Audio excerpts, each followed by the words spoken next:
Brain-dead James Stilgard is the main character of this story. You're probably wondering why I'm calling him brain-dead. Well, it's because he lost his family's entire fortune, and at just 33 years old, his life came to an end, because his enemies decided to cut him into tiny pieces. Let's be honest, that's not exactly the best ending for a guy from a rich family. His grandfather was an absolute legend. Even his father eventually became a heroic class knight. In a family like that, the children are basically expected to succeed. But from the very beginning, James turned into a spineless weakling. People mocked him and called him the shame of the family. After all, the guy had neither the brains nor the skills of his ancestors. On top of that, he made enemies by borrowing money he couldn't pay back. In the end, he was sitting in a dark basement, preparing to die, and nobody planned to kill him quickly. The killer was holding his family's heirloom. It was the Book of Dimensions, which allowed its owner to trade with different worlds. Just then, a mysterious bookmark fell out of the book, and that meant the poor guy suddenly had a chance. This artifact could grant his wish, but first he had to drink a little potion, so he wouldn't die too quickly, because all the torture was still ahead of him. For the next several hours, he lived on the edge between life and death, but unfortunately, no one heard his screams. When death finally came knocking,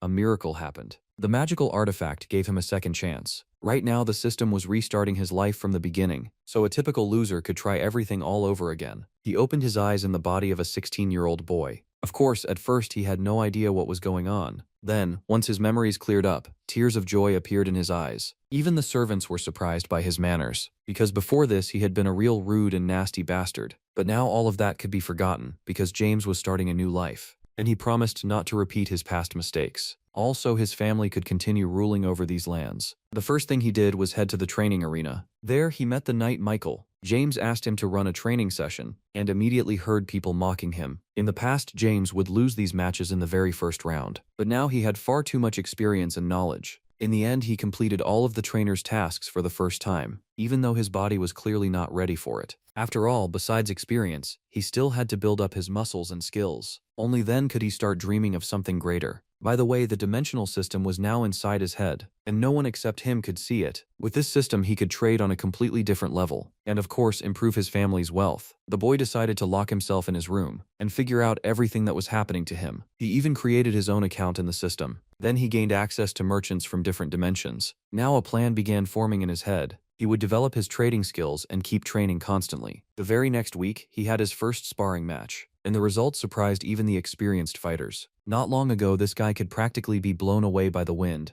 and now he was pulling off some kind of miracle. All this time, he hadn't wasted a single minute and had even figured out the basics of trading that allowed him to earn his first money. He learned how to work with currency exchange. Then he began trading anything he could get his hands on. He even managed to buy a mana stone, which he immediately absorbed to increase his stats. For a former loser, this was a real success, and it allowed him to become much stronger than before. All the noise on the training grounds attracted his sister. Karen had always been kind to her brother and was genuinely happy about his success. Today, she came to see what he was capable of, and for a long time, she still couldn't believe her own eyes. From the start, this girl had been wiser than all of Ray Stilgard's children, but because of sexist rules, she couldn't even dream of taking the throne. Still, she always gave extremely valuable advice. This time, Karen asked her brother not to draw too much attention to himself and not to rush his progress. After all, there were far too many people in the family who might choke on their own envy. By the evening dinner, his father already knew about his son's achievements. He asked him simple questions, trying to figure out how James had progressed so quickly. All this talk seriously pissed off the eldest son, Mark. He had always been cruel and petty, so there was nothing surprising about that. Even so, James earned his father's respect and even received a firm handshake from him. Usually that only happened when their father was about to give one of his children a gift. He suggested taking a short walk and invited James to come with him. Meanwhile, Mark kept repeating that the little loser didn't deserve any gratitude. But today, no one was listening to him. In the end, they entered the family vault. There, James could choose absolutely anything he wanted as a reward for his progress. In the end, he chose a golden statue of the hero Lazakin. Even though it was clearly a valuable item, his father couldn't refuse his son. Then James returned to his room and began trading with the Book of Dimensions, which was now inside his eye. Thanks to this book, he could see the true prices of items, receive discounts, and uncover hidden information about sellers. In short, he had a ridiculous advantage, and it was long past time to use it. First, he decided to buy some mana stones to speed up his progress even more. James quickly understood the main rule of this system. Once you had status, sellers could no longer treat you like an idiot. In front of him was an ordinary merchant who wanted to sell mana stones at an inflated price while smiling like he was offering James a gift. But the system instantly showed him where the truth ended, and where the shameless lies for extra coins began. James didn't bother playing the polite customer and made it clear that he could see through this cheap scam. At first, the seller tried to talk his way out of it, but his rating was already hanging by a thread. For a merchant, losing your reputation in the system was almost the same as setting your own shop on fire. So he quickly changed his tone and started speaking to James much more softly. In his past life, James had often fallen for people like this, but now the person standing in front of them was no longer that naive idiot. He pressured him calmly, confidently, and without making a scene, as if he had been doing this his entire life. The merchant's heart grew more and more furious, but there was nothing he could do. If he started arguing with a VIP customer, the system would immediately hit him where it hurt. In the end, James took the mana stones for almost half the price and left the merchant wearing a sour expression. For him, this was not just a good deal, but a small victory over this entire market of greedy merchants. Now he understood that trading could give him just as much power as a sword or training, which meant it was time to use the mana stones he had bought and turn the money he saved into real progress. James had no intention of getting stronger slowly because in his past life he had already seen what weakness led to. Now he had money, the system, and mana stones, which meant it was time to squeeze the absolute most out of them. He absorbed the mana stones one after another, until his body began burning from the overload. It was unpleasant, but James understood perfectly well that there was no easy road to power. Each new stone made him a little tougher, faster, and more dangerous. But simply strengthening his body was not enough, because ahead of him were enemies with real skills. So James began looking for a way to speed up his learning and raise the system's level. Soon he reached new trading channels and gained access to rarer goods. His biggest find was a skill called Sponge Brain, which allowed him to absorb knowledge much faster. To an ordinary person, that sounded strange, but to James it was basically a cheat code. Now he could learn faster than he could train, and that changed absolutely everything. The system immediately began throwing new opportunities at him, as if it had been waiting for him to finally stop being poor. James received rewards for reaching the first level, and realized that the prizes would only get better from here. Among the rewards were coins, body and sword concealment, and a strange Dantan image. But what interested him most was the martial arts artifact. In his past life, he had never gotten anywhere near something like this. James activated the artifact, and his body was instantly filled with new energy. This was not the ordinary mana that the knights of this world were used to. Murim martial arts worked differently, through internal energy and physical strength. For James, this was the perfect option, because now he could grow in two directions at once. He needed to connect his internal energy with his mana core and open the channels inside his body. Normally, something like that would take months, but once again the system did the dirty work for him. A few moments later, James could already feel the new power obeying his body. Now he needed a sword technique to turn that energy into a proper weapon. So he reached out to a strange merchant who sold rare techniques from other dimensions. This guy talked as if he were selling not products, but a ticket to a brand new life. Though in reality, he simply loved overpricing everything and beautifully scamming gullible buyers.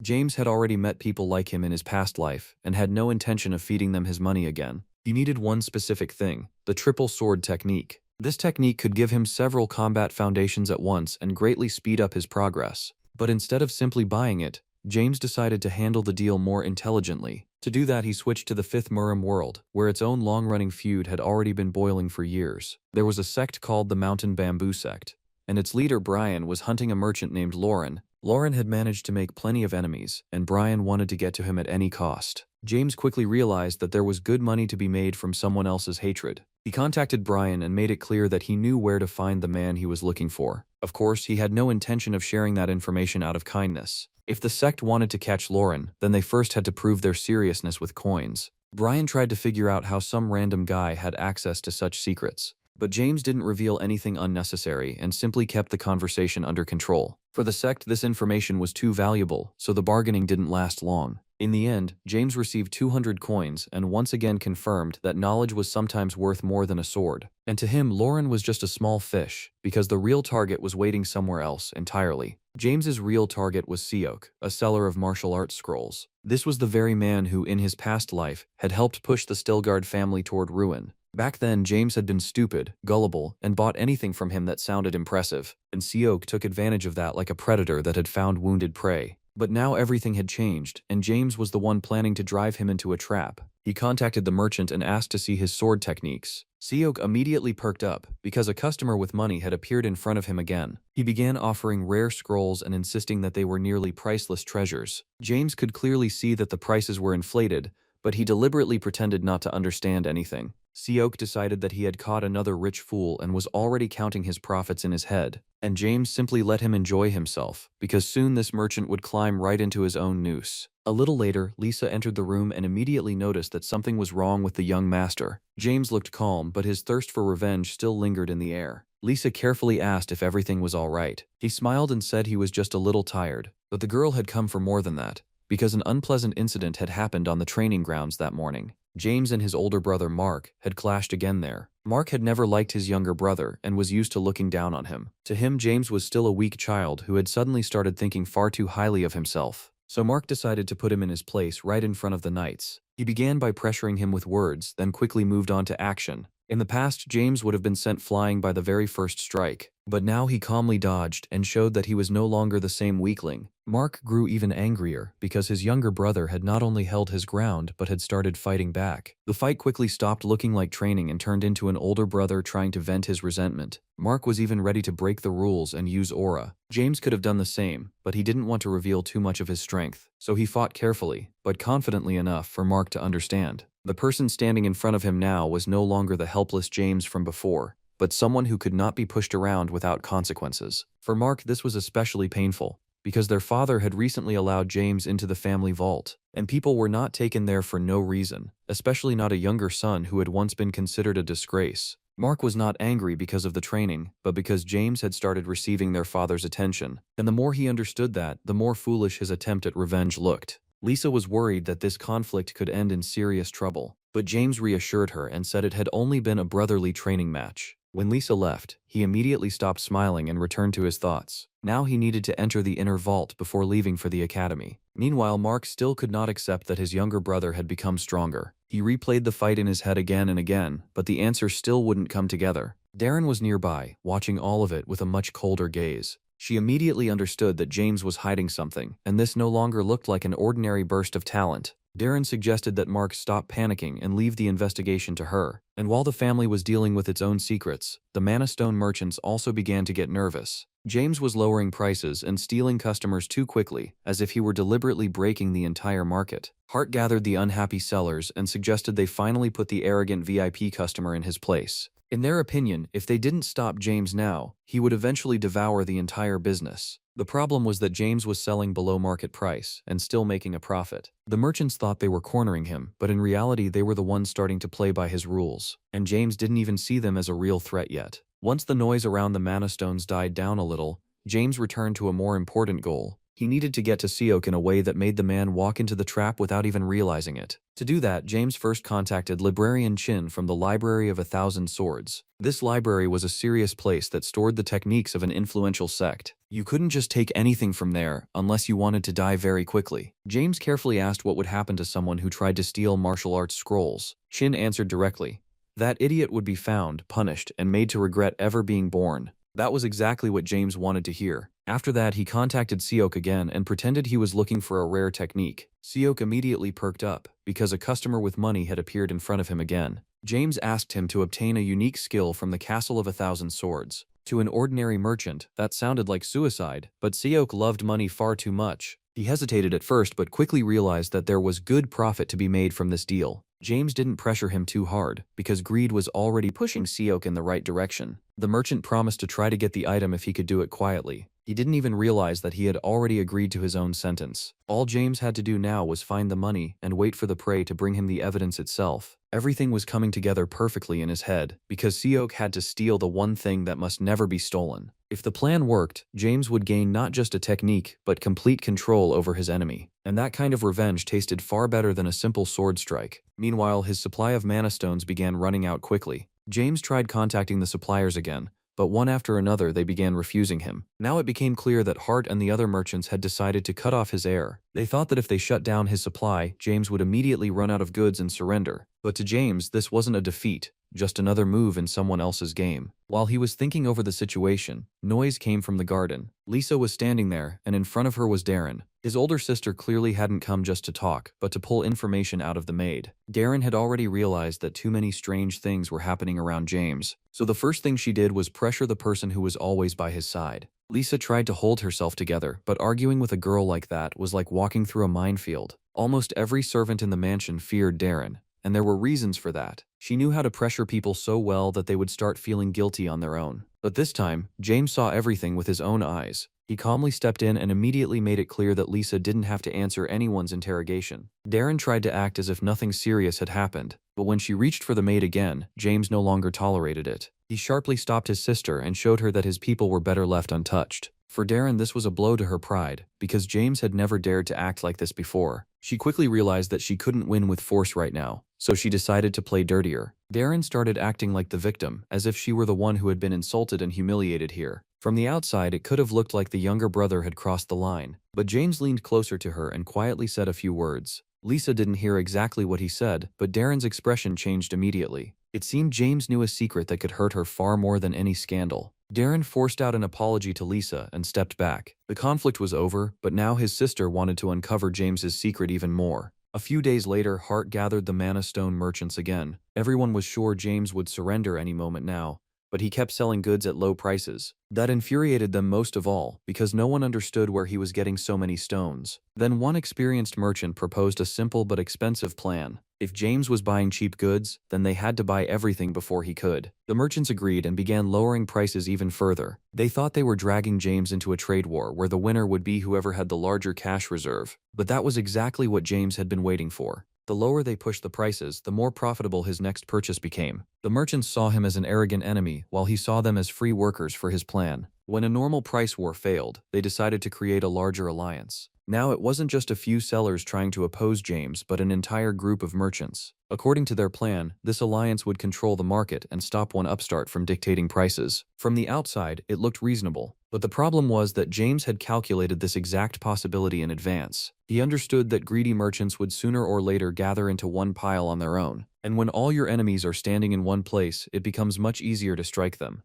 The multi-alliance wanted to stop James, but it was becoming part of his trap instead. The funniest part was that the merchants didn't even notice they were being led by the hand. James planned to play the role of a third party and buy up the stones at the perfect moment. While they thought they were fighting him, he was preparing to snatch everything right from under their noses. Hart dreamed of becoming the leader of this alliance and showing everyone what a great strategist he was. But in reality, he was simply helping James move the market in the right direction. The louder the merchants shouted about victory, the closer they moved toward failure. James was in no hurry to reveal his cards, because a good trap had to close quietly. In the end, the Mana Stone market turned into a battlefield where everyone thought only about their own profit. And our hero calmly watched the chaos, waiting for the best moment to strike. Meanwhile, Darren was still thinking about the words James had said in the garden. He had clearly named the Demon Company, which meant he had somehow learned about her secret connection. For Darren, this was far too dangerous to simply forget. When James came to her room, she was already waiting for the conversation. The Demon Company was an important trading partner that supplied the family with necessary materials. In his past life, this company caused James a lot of trouble and skillfully drained money from the family. So now he wanted to use them first before they could use him. Darren tried to stay confident, but James immediately understood that she was hiding a lot. He only cared about one thing: who had made contact first, the company or Darren herself. His sister said the company had been the one to offer her cooperation. James immediately understood that she was lying. Big trading houses didn't chase after aristocratic children out of kindness, but he didn't pressure her too harshly and instead offered her a deal. Darren was not the type to agree easily, so the conversation dragged on for a long time. Both of them were trying to figure out who was using whom. James didn't trust his sister, and Darren trusted him even less. But they now had a shared benefit, and for the Steelguard family that was already a decent start. In the end, they decided to discuss the details later and parted without open hostility. James understood that working with Darren was unpleasant, but sometimes even a snake could be useful. Soon, good news arrived from the Bamboo Sect. They had captured Lauren and sent James the promised reward. Besides coins, he also received rare bamboo life pills. That result turned out even better than he had expected. And meanwhile, the bloody war over mana stones continued in the market. Buyers were happy about the low prices, while the merchants were losing money and pretending everything was under control. Hart tried to reduce the losses, but he could no longer simply push the prices back up.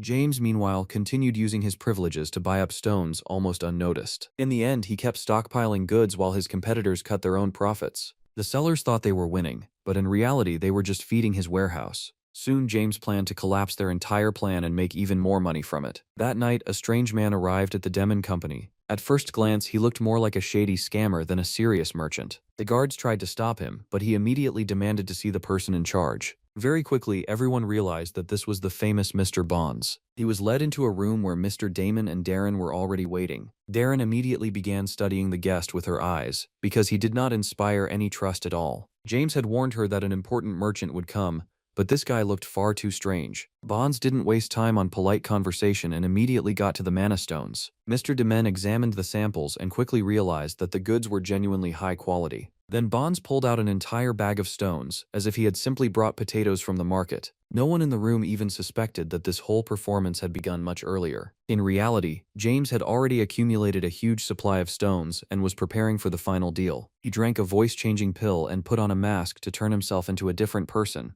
Now standing before the Damon Company was not a young heir, but the mysterious merchant Bonds. The negotiations began calmly, but Bonds immediately showed that he had no intention of bargaining. He behaved as if he were doing the company a favor just by showing up. If Damon failed to understand the value of the goods, Bonds could always go to their competitors. Those words immediately struck the trading house where it hurt the most. Darren also understood that if the deal fell through, she could be the one blamed for it. So Mr. Demon quickly changed his tone and began speaking much more softly. He agreed to pay the required amount, as long as he didn't lose such a supplier. On the inside, James was satisfied, but on the outside he continued playing the cold merchant. Even Darren was surprised by how quickly Bonds managed to pressure an adult businessman. She still had no idea that her younger brother was standing right beside her. The conversation became even tougher after that, because Bonds refused to give up even a single coin. The men hated having to overpay, but he had almost no choice left. Mana stones had become a rare commodity now, and rare goods always came at a high price. James planned to sell 300 stones at once and end this war with a huge profit.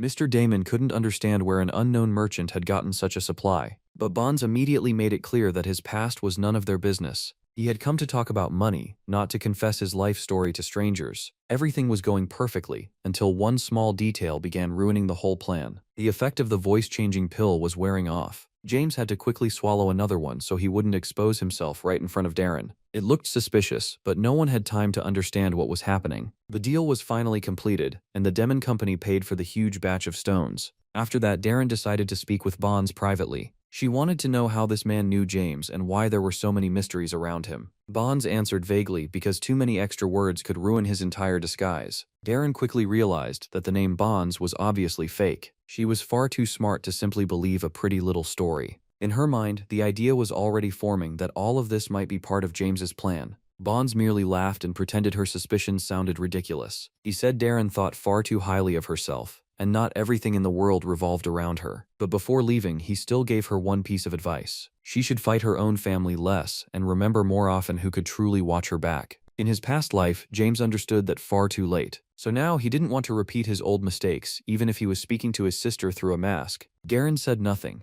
but those words clearly struck her more deeply than she wanted to show. A little later, James returned to his room and could finally assess the whole situation calmly. The deal with the Damon Company had gone well, and now he had a very pleasant profit in his hands. He had not only sold the mana stones, but had done it in a way where his competitors helped him make money. In his past life, he had only lost money and fed all kinds of merchants, but now he was twisting the market however he wanted. Of course, this was a serious success for him, but he had no intention of celebrating for too long. Sigak was still ahead, and that was no longer just business but personal revenge. That little bastard had tricked James in his past life and drained a pile of family money out of him. Because of people like him, James had once fallen step by step all the way to rock bottom. So now he was waiting for Seok's message almost with a smile, and soon that moment really came. Seok contacted him in a great mood, as if he were already celebrating another fat deal. He reported that he had finally obtained the internal cultivation technique James needed. Of course, he couldn't simply name the item, so he immediately began pouring out a beautiful speech.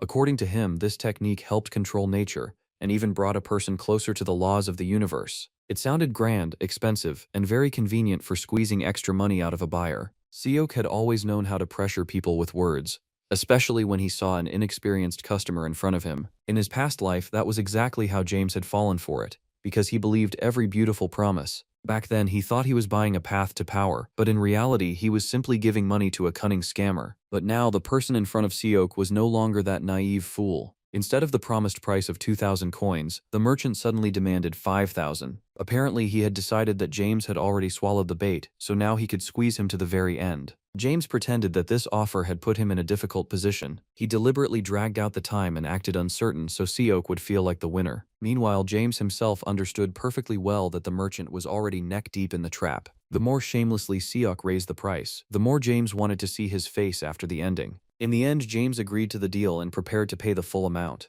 Seok was sure he had once again scammed a rich heir and was about to beautifully take his coins. But in reality, the exact opposite was happening. James needed this deal not for the technique but to finally snap the trap shut. And the moment the money went through, the precious trap finally activated. James began mocking Seok and calmly said that this deal was not as successful as he thought. At first, the merchant had no idea what he was talking about, because in his head the coins were already practically ringing. But then James directly called him a fraud, and the fun ended. After that, he asked whether Librarian Chin knew what his assistant was really doing. As soon as Seok heard that name, his confidence immediately cracked. Just a moment ago, he had been acting like some great merchant, and now his hands had started shaking. James offered to invite Chin into the conversation so he could personally check this wonderful deal. At that moment, Seok realized that the person in front of him was not a customer, but someone who had calculated everything in advance. He couldn't understand how some guy from a lower system had learned his biggest secret. After all, this whole trade that had looked like easy money had turned out to be a shameless and beautifully crafted trap. James enjoyed every second of it, because he had waited far too long for this moment.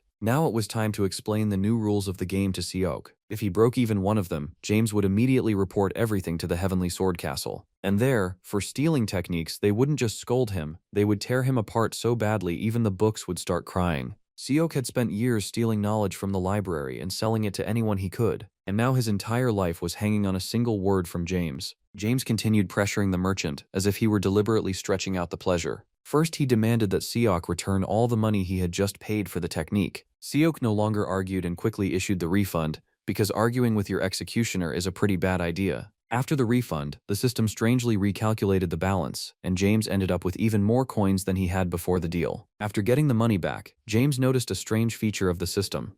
His balance had not simply returned to normal, but had become even higher than it was before the deal. It looked like a bug, but a very useful bug. There was no time to figure it out right now, but James definitely remembered this possibility, especially since Seok was still sitting in front of him, and James still had to squeeze him dry. Only now did the merchant realize that he had been dealing with a VIP customer. If he had known that earlier, he definitely wouldn't have raised the price so shamelessly. But now it was too late, because James already had him by the throat. He said directly that Seok would only live if he started following orders. First, the merchant had to hand over everything he had left. Seok had almost no money, because he had long been wasting it on drinking, gambling, and women. So James decided to take not only his coins but all of his useful knowledge as well. Seok had no choice but to bring out his books and martial arts techniques. He looked pathetic, but he could no longer argue. During his time working in the library, he had managed to collect a lot of stolen knowledge, and now all of that knowledge was passing to James. The merchant handed over one technique after another, understanding more and more just how badly he had screwed himself.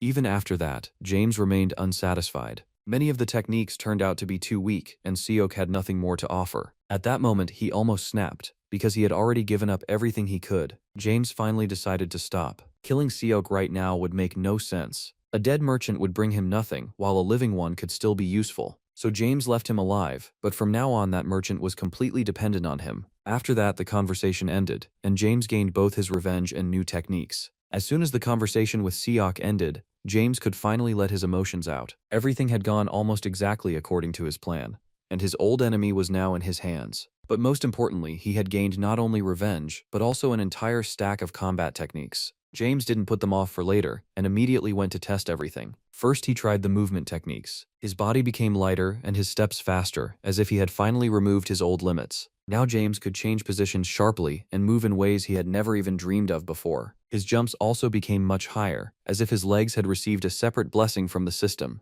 After that, he moved on to the sword techniques. What interested him most was the mystic blade, which he had dreamed of even in his past life. Back then, this technique was considered lost after its owner's death. But now James had brought it back into this world. It was with this skill that his grandfather had once become a hero and a legendary knight. To James, this was not just a new move, but a chance to finally get closer to his ancestors' level. He continued mastering one technique after another, as if he were afraid to waste even a single minute. Speed, jumps, swordsmanship, and destructive strikes began forming into a true combat style. After all that training, James returned home in a great mood. His progress was becoming more and more obvious, and the future finally didn't look so rotten. But he wasn't allowed to rest peacefully, because the servants informed him that his father had been looking for him for a while. When James entered the room, another important person was standing beside Ray. His name was Calloy, and he was the overseer of the island, as well as one of the Stilgard family's chief assistants. In his past life, James had barely interacted with this man, so now he didn't understand why he had been called in front of him. His father liked his son's attitude toward training, especially since James had once been a lazy boy who loved sleeping all the time. Ray was at the heroic rank, and for his son, that was a wall that would be extremely hard to overcome. Even though this wall was invisible, every knight dreamed of breaking through it at some point in their life. The barrier was difficult to even imagine, but James knew that sooner or later he would conquer that peak too. His father knew that his son was not only training but also actively involved in trade. He wasn't sure that trying to do both was the right decision, since it was usually better to focus on one thing. Before this, his father had been certain that only his eldest daughter had a talent for trade. If James was talented as well, then he should not be hiding his skills. Ray Stilgard had called him here to talk about a mistake his son had made. James was not stupid, and he understood that he should not have used the family name for trading. That man's shop was under the protection of the Stilgard family, so James should not have done business with him. At first, James didn't understand where all of this was going, but then he realized just how bad things were. His father had decided to meet the merchant named Bonds tomorrow morning. James promised to arrange the meeting,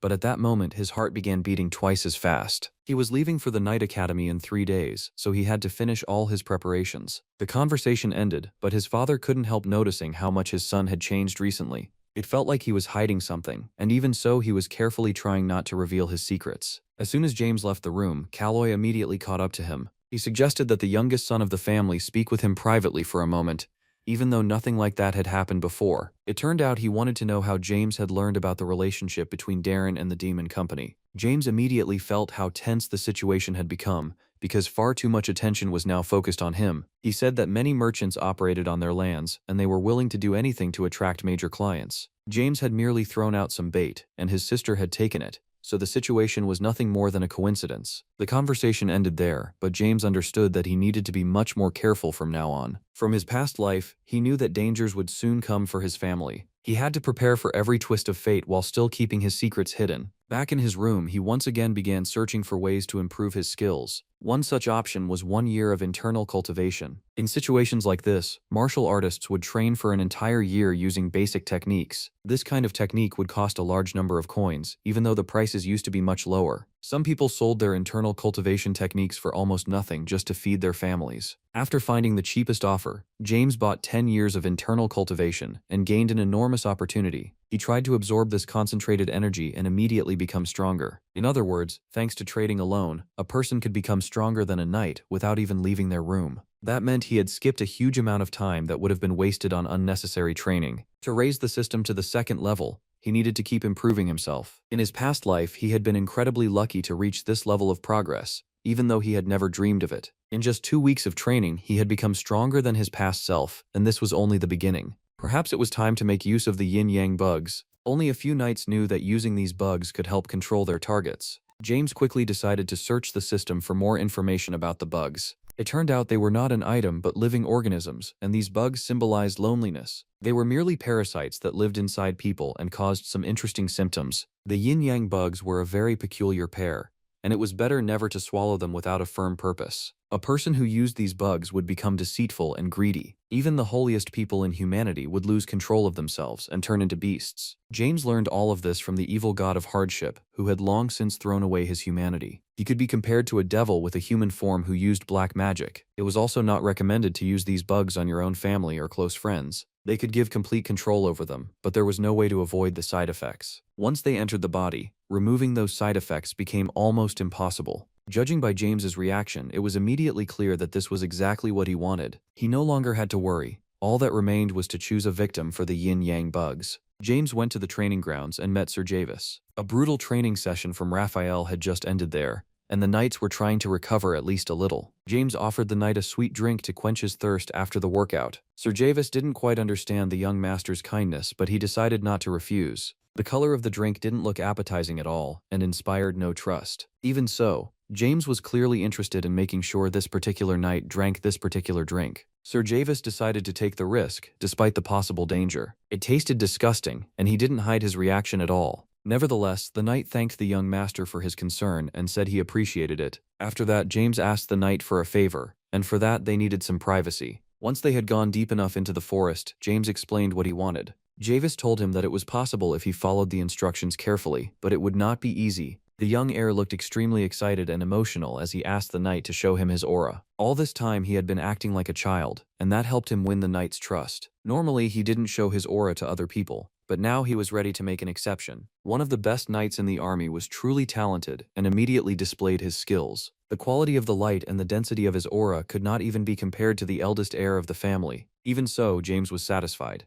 because everything was going exactly according to his plan. He began praising Javis, saying it was a great honor for him to witness such a talented knight. He had chosen him specifically because Javis was the youngest aura user in the city. James also wanted to master this power so he could finally break through the invisible wall of knighthood. After that, he suddenly changed his attitude toward the knight and began looking at him arrogantly. At first, Javis didn't understand this emotional shift and thought he might have imagined it. It felt as if he was talking to a completely different person, not the James he knew before. The atmosphere quickly changed, and the young heir began openly mocking the knight. He said he knew all of his secrets, and if he revealed them, Javis would suffer. He knew perfectly well that he was speaking to an imperial spy, and this was no joke. Of course, the knight immediately laughed and said he had no idea what James was talking about. All liars start laughing nervously when pressure is put on them. James not only knew about the knight's work, but also knew that his real name was Harvest Duracle. Apparently, his mission had completely failed, and those words wiped the smile from his face. James had deliberately brought him to a quiet place and for now was in no hurry to tell everyone his secret. It looked like a trap, but apparently James had no proof and was only working off suspicion. Harvest Duracle kept sticking to his story and said that he rejected every accusation. Right now, they were in a dark forest, and whatever happened between them would remain a secret. The spy tried to read James's thoughts, but that was almost impossible. Without thinking for long, he decided to take the risk and launch a direct attack without warning. In truth, he had made that decision the moment he heard his real name. It seemed like he would easily tear this little heir to pieces, but reality turned out to be completely different. At the last moment, James disappeared somewhere, even though the knight was sure he had landed a clean strike. All this time, James had been nearby, simply waiting for the perfect moment to counterattack. His aura appeared because he no longer intended to hide all of his strengths. With a single strike, he broke his opponent's sword and practically disarmed him. Until that moment, Harvest had never once worried about the youngest son of the Stilgard family. James had seemed too weak and naive to him, but in reality, he turned out to be a hidden genius and a smart guy. Manifesting aura at 16 was something special, almost as if his grandfather's blood had awakened in him. Harvest prepared for hand-to-hand combat, because he was ready to risk his life for his secret. At that moment, James immediately threw his own sword aside without the slightest hesitation. Apparently, this guy was so confident that he was ready to fight under any conditions. His martial arts had reached a new level after he gained additional knowledge. He was no longer the lazy boy from the past. Now, he was truly dangerous. Harvest Duracle had never taken such powerful blows in his life. It could only be compared to getting hit by King Kong, because it was genuinely that powerful. Blood immediately poured from his mouth, and internal bleeding was always a threat to life. James asked him to stop resisting because it was completely pointless. There was an obvious difference in their levels, and any resistance could only lead to worse consequences. Harvest tried to find out how James had learned the truth about him, wondering if the inspector had told him. The young heir immediately explained that he was the one asking questions here and ordered him to stay quiet. This island was known as the place where the legendary knight Paul had stopped the Empire on these lands. This was not exactly a research center or a strategic point, so it was unclear why anyone would investigate the Stilgard family. Harvest was in no hurry to reveal his government's secrets and stayed silent as a fish. He not only had all the skills of a spy, but also possessed a high-class knightly aura. If the Empire had sent such a talented man, then it was clearly interested in these lands. Harvest was ready to endure any torture, but he had no intention of saying anything because he was a professional. James knew that torture would not help in this situation because all spies were well trained. That was exactly why he had brought along a little friend who would solve the problem quickly. These were not ordinary larvae, but the legendary yin-yang bugs, and Harvest had already eaten one of them. He should not forget the tasty drink he had enjoyed half an hour earlier. Right now, that bug was deep inside his brain, and that meant a lot. The yin-yang bugs shared not only emotions, but also pain, and they cared about each other. If one of the bugs died, its other half would lose the will to live and begin devouring Harvest's brain. The experienced spy had no intention of believing in fairy tales because he had never heard of creatures like that. James was ready for those words, which was why he had brought a long needle with him. Now they could test the whole theory in practice because it was so easy to do. As soon as James pricked one of the bugs, the spy immediately felt hellish pain throughout his body. It was like a bolt from the blue, exactly as the demon had described. He had warned that things would become troublesome if the test subject died,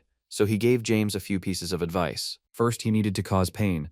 then throw him into cold water so he would freeze immediately. After he suffered frostbite, he had to be placed near fire so he could feel true hell. Those 3 steps were enough to drive any person insane. As soon as James heard all these tips, the perfect plan immediately formed in his head. The demon's words turned out to be true, and Agent Harvest Duracle immediately began telling the whole truth. He was a spy from the Imperial Intelligence Department, and that was not all. The Empire had sent him here because it feared the heir of the legendary warrior, the head of the Steel Guard family. Mythical ranks had long been lost to history, so now the legendary rank was considered the highest level after the Emperor. That belief existed until the day a knight appeared, who managed to stop the Empire. He was called Steel Heart, and that knight had a son who became a heroic rank knight. All of this information had been known for a long time, but it was unclear why the Empire was so worried. Apparently, they noticed the strange coincidence that the heir of someone with a mythical rank had reached the heroic rank. The Empire began to suspect that the real reason lay in the blood of the Steel Guard family and affected every member of it. Right now, Mark stood out the most in the entire family because he had reached the 2nd rank at an early age. There truly was power in this family's blood,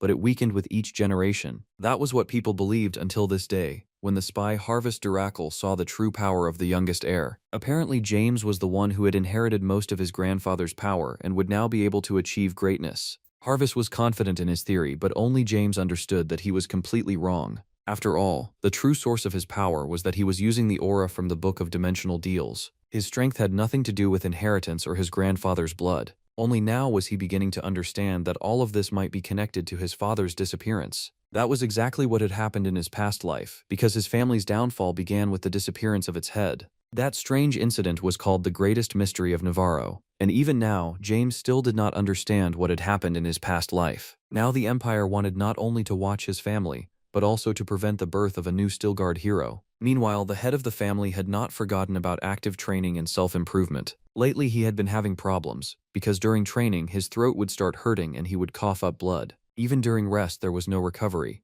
and his regeneration had stopped working properly. It felt as if he had encountered an inner demon, a power of the mind he had never fought before. A little later, Calloy disturbed him, because the Lord needed to know that his youngest son had brought the merchant bonds. It was unclear why such ordinary news had to be reported so urgently, but Calloy soon explained everything. The merchant had not come alone. He had brought an Imperial spy with him, and that changed everything. It sounded strange, so the Lord immediately headed to the entrance of the estate to see everything for himself. Many people had already gathered there, including not only family members but also knights who were curious to see the spy. Of course, everyone recognized the spy because he had been part of the family for many years. Now this man was dead, and according to James, he had tried to keep him alive but failed. He had not come alone, but with the merchant Bonds, who was ready to confirm everything that had happened. As strange as it looked, the Mana Stone seller was indeed standing beside James. James quickly explained that he had met with the merchant and noticed they were being followed. He grabbed the spy and asked him to explain his actions, but Sir Javis immediately drew his sword and attacked. James had undeniable proof that this man was a spy, and it was in his letter. Everyone around them waited anxiously for the Lord's opinion, because the whole situation was truly too strange. James looked tense, but he did not lose control and tried to hold back his emotions. His father read the letter and then loudly declared that he believed the evidence, and that Javis really had been a spy. There was some kind of code in the letter, and the Imperial Intelligence Department often used tricks like that. It was clear that the eldest son of the family did not believe the evidence and thought it could all be a forgery. His father asked him to calm down, because it was starting to look as if Mark was defending the Empire. He explained to his son that most people always believe in the best, which is exactly why religion is so popular. A lord had to think differently, because if there was no rain, he had to prepare for drought instead of believing in a miracle. After that, Ray Steelguard thanked James for his excellent work and told him to see a doctor in case he was injured. It was very difficult for Mark to watch everything happening, because as we know, he hated his younger brother. After that conversation, James went to his room together with the merchant. There was only a small scratch on his body, but the doctors prescribed treatment as if he were disabled. After that, he asked the merchant to stop hiding his true face and remove the mask. It was truly hard to believe, but once the mask came off, it became clear that Harvester Rackle was hiding underneath. Just a few minutes earlier, he had negotiated with Ray Stilgard on behalf of the Mana Stone merchant. His father had not asked any unnecessary questions, making it clear that he had no interest in the mysterious seller. Harvest could not fully solve the mystery of this young heir, and began asking many questions. He wanted to know where James had gotten various masks for changing his appearance and why he was hiding his abilities. James gave only vague answers and always tried to change the subject. A little later, Harvest said that he already knew a lot about the Stelgard family, but he would not use it for blackmail. James asked him not to mention that information because few people would believe it anyway. He also reminded him that Harvest was completely under his control thanks to the yin-yang bugs. A little later, they got down to business, and James decided to check the report the spy had written about the Stilgard family. Every member of the family had received a detailed profile describing their best and worst qualities. There was nothing especially interesting in this profile because his father was still at the same level, while his older son was developing slowly. It said that Jason Stilgard was trying to study his own body and find himself. And James had the worst profile because he was described as a worthless nobody with no signs of progress. James was a little annoyed that he had been called worthless, but even so he admitted that the report sounded believable. All communication went through an agent named Arcadio, which meant James would need to take a short trip. After a brief conversation, they parted ways, and now Harvest Diracle had to play the role of a double agent. James also had a lot of work ahead of him because he needed not only to monitor the Empire, but also uncover its future plans. A few minutes later, the head of the family entered the room to check on his son's condition. James assured his father that he was fine and that the battle with the spy had not taken much out of him. He felt a rather strange emotion, because in his past life, his father had almost never come to his room. They had never really had personal conversations, and now it was quite difficult to get used to that. Ray remained calm, but it was obvious that his son felt very uncomfortable because of the long silence. His father believed they needed to increase the number of guards to make sure there were no more spies. Now his father understood that the Empire was targeting his family and would not be as careless as he had been in the past life. He wanted James to be more careful from now on, because he was afraid of losing his precious son to spies. In his past life, his father had treated his youngest son very differently, with a cold but respectful attitude. Now he had changed completely, and although he remained strict and disciplined, he treated James much more warmly. Strangely enough, James had seen the fall of every member of his family except his father. The disappearance of the heroes would happen in 2 years, and during that period in his past life, James had been at the academy. Now he had a good chance to get closer to his father and understand his motives and worldview. Soon the conversation ended, and his father promised to show his son the inner secret vault. James immediately said that he was not interested in gold, so his father would not think his son was too greedy. Ray took that into account and left his son alone for a while in the inner section of the vault. Now James could finally let his ideas run free and find everything he needed. The outer secret vault stored emergency supplies for unexpected situations, but when it came to the inner vault, everything was completely different because rare and unique items could be found here. For example, there was a commander's shield that had been bestowed by the king and enchanted with magic that raised morale. A shield like that could support the spirit of an entire army, but a true hero could get by without such an artifact. When a king gives something like that, he always has hidden motives, hinting that the Stilgard family is his shield. When the king's motives were exposed, the family's grandfather placed the shield here, and it was forgotten for a while. After winning the war, Paul could do whatever he wanted, because he was a mythical rank knight with the support of the people. He could have even seized the entire kingdom, but he remained neutral until the very end. He had received countless rewards from the king, but none of them could compare to his contribution in defending the empire. This vault also contained the legendary equipment of the mythical warrior. The main artifact of that gear was a sword called Dark Sky, which had destroyed thousands of enemies. James decided to place the sword into his inventory so he could check its stats. It turned out that the blacksmith had spent 100 days forging this weapon, so the sword carried the spirit and determination of its maker. After satisfying his curiosity, James continued wandering through the vault. He had to remember that he had come here to find the Book of Dimensional Deals, because it was far too important for his future. If it fell into the hands of people close to him, he might repeat the mistakes of the past, and he could not allow that. James was not entirely sure the book existed anywhere outside his head, since he had not found it even in the vault. If the book was not here, then he had to shift his focus and ask different questions. James needed to understand how he had gone back to the past and started interacting with the dimensional exchange system. Ever since the day he returned, he felt that the wish bookmark he had seen before his death was the cause of everything. Back then he had been in so much pain that he did not even remember what happened, but it seemed like he had asked fate for one more chance. It was strange, because the wish bookmark allowed only one wish. While he had wanted many things, it was not just a request for a second chance, but also a request to monopolize dimensional trade. Since he had not found the Book of Dimensions, James decided to take something else with him so he would not leave empty-handed. His father had not set any limits for him, so he could even take the Dark Sky sword that had belonged to his grandfather. For a while he really believed that would be the best gift, but then he realized it was too much. There were many magical items here that had once seemed incredibly valuable, but now he did not need them. At that moment, James noticed a black ostrich egg beneath him, one that had already caught his attention more than once. This inner vault might actually have been his grandfather's personal vault, since he had been the greatest merchant in the dimensional exchange. He could not ignore all these items because this ostrich egg might have come here from another dimension. James placed it in his inventory and checked its stats, but he didn't see anything special. James decided not to back down and activated the Eye of Insight skill to look deeper into the essence of this egg. After a while, he remembered the day he entered the academy in his past life and recalled every detail of that moment. Back then, the people in the estate were happy to finally get rid of him and hoped he would become at least a little smarter. Even so, some of them kept mocking him and insisting that people like James never learned from their past. It felt like a celebration, as if the people had finally gotten rid of someone everyone hated. But now the scene was completely different, because they were seeing him off almost with tears in their eyes, asking him to be careful and come back soon. James was pleased to see such a change in their attitude, especially since he himself had earned that change. Before, he was someone everyone avoided, but today he was the main hope of the Steel Guard family, and that could not help but make him happy. His older sister, who had always treated James warmly, came to say goodbye to the young heir. Along with the usual wishes, she handed him a small pouch of gold so James wouldn't have to deny himself anything. Karen had always made him happy with her attitude, and the same could be seen even in his past life. At first, James didn't notice anything special about this gift, but then he began to think. He remembered perfectly well that in his past life, his sister had never had extra money. She used to always wear a ruby pendant around her neck, but now it had suddenly disappeared. He said goodbye to his sister and got into his carriage.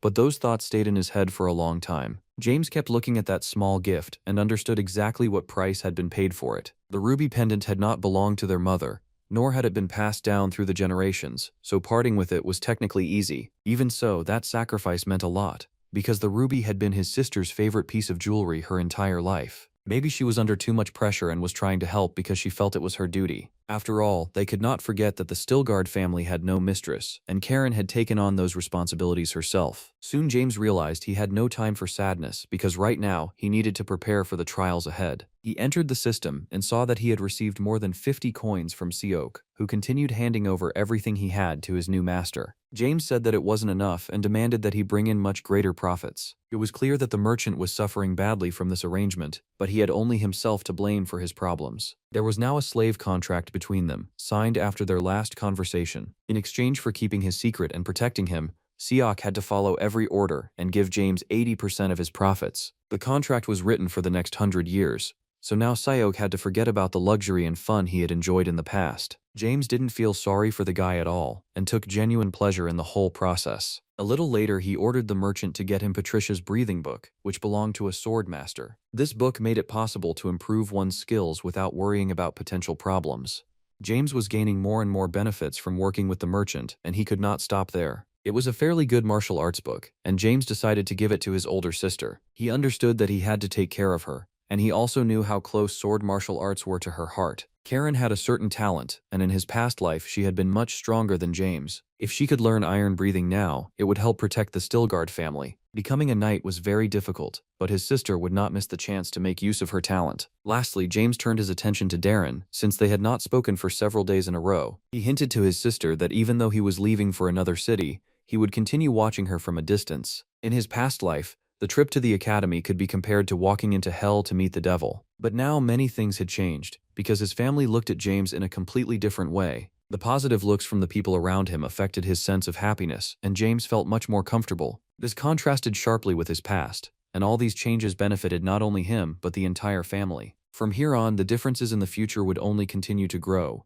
and he would be able to prevent the fall of the Steel Guards. Now it was time to deal with the mysterious egg, which was also called the Bulgasari egg. When the creature inside hatched, it would be very weak at first, but later it would grow stronger and turn into a beast that loved eating metal. An adult Bulgasari was so powerful that it could cause a true natural disaster, even if that was hard to believe right now. James contacted a seller named Henry and said he wanted to buy a guide on taming Bulgasari. Henry had no intention of selling such a guide, but in the end that was only a question of price. He was trying to make the maximum profit from the taming guide, but James was too clever to play someone else's game. Henry was trying to use a licensed item without paying the full price, even though the item had been created by the Emperor himself. This book had a copyright mark on it, and officially selling copies with that mark was forbidden. If the seller got caught doing that, he would be banned forever and lose all his coins, which was why books like this were so expensive. Soon James managed to pressure the price down and buy the book at a good discount, all thanks to his VIP privileges. That was how he gained access to secret knowledge about Bulgasari, a regional-level shapeshifter.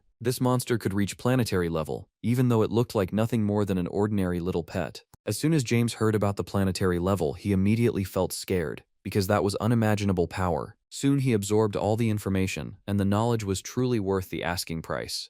Bulgasari was not called the Emperor of Beasts for no reason, since it could achieve incredible growth. Hatching the egg was only the beginning, because raising this monster in the first system would be extremely difficult. A shapeshifter was an incomplete organism, and to develop it, genetic information from another organism was needed. For it to grow bigger and stronger, genetic information had to support it as a foundation. So James had to find a powerful organism, and until then, some kind of beast would work perfectly. Beasts existed even in the first system, though martial artists called them spirits. Such beasts were actively sold in the shop, because they were valuable goods in any market. He had to contact Siok again and warn him that he needed to tame a spirit for raising the Bulgasari. Siok said that the blood of an ancient turtle would work perfectly for cultivation, but James should not expect overwhelming results. He could also use the blood of a bloody fire dragon, which was what snakes became after training for thousands of years. James decided to use the blood of a bloody fire dragon and bought a small portion at a reasonable price. This egg had been sitting in the vault for 10 years, but now it was finally time for it to grow. The Bulgasari egg immediately reacted,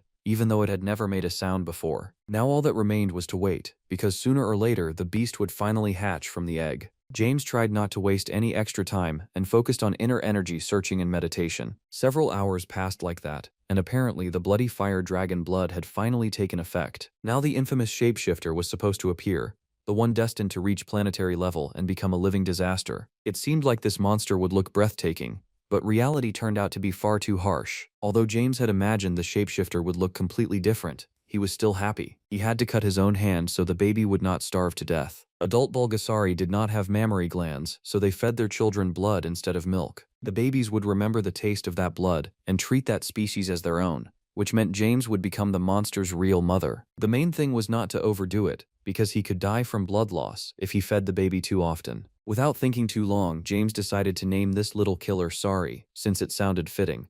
Sari the Bulgasari. Soon James met with the Imperial double agent, Harvest Duracle, once again. He was now responsible for James's safety, and his main job was protecting him. They had decided to stop for a short rest, and then continue traveling until sunset. Harvest always watched his surroundings carefully and immediately sensed an unknown object approaching. He instantly grabbed his weapon and prepared for battle, but James stopped him at the last moment. Everything turned out to be much simpler than it seemed at first glance. Because it was only little Sari, James explained that it was a small beast and that there was no need to attack it, even though it was a real killer. They could not forget that Bulgasari was a fierce beast that grew stronger by eating metal. It could also take other forms, so using it could bring a huge amount of benefit. In the future, Sari might be difficult to control, so James had to think ahead about ways to keep leverage over it. Based on the Emperor's theory, this beast's potential power went beyond ordinary limits. For the beast to become stronger, it needed the power of another organism, and James had given it that through dragon blood. Now he had to find energy and buy elixirs, but the problem was that items like that were far too expensive. Right now, Sari was eating a bamboo life pill from the mountain bamboo sect,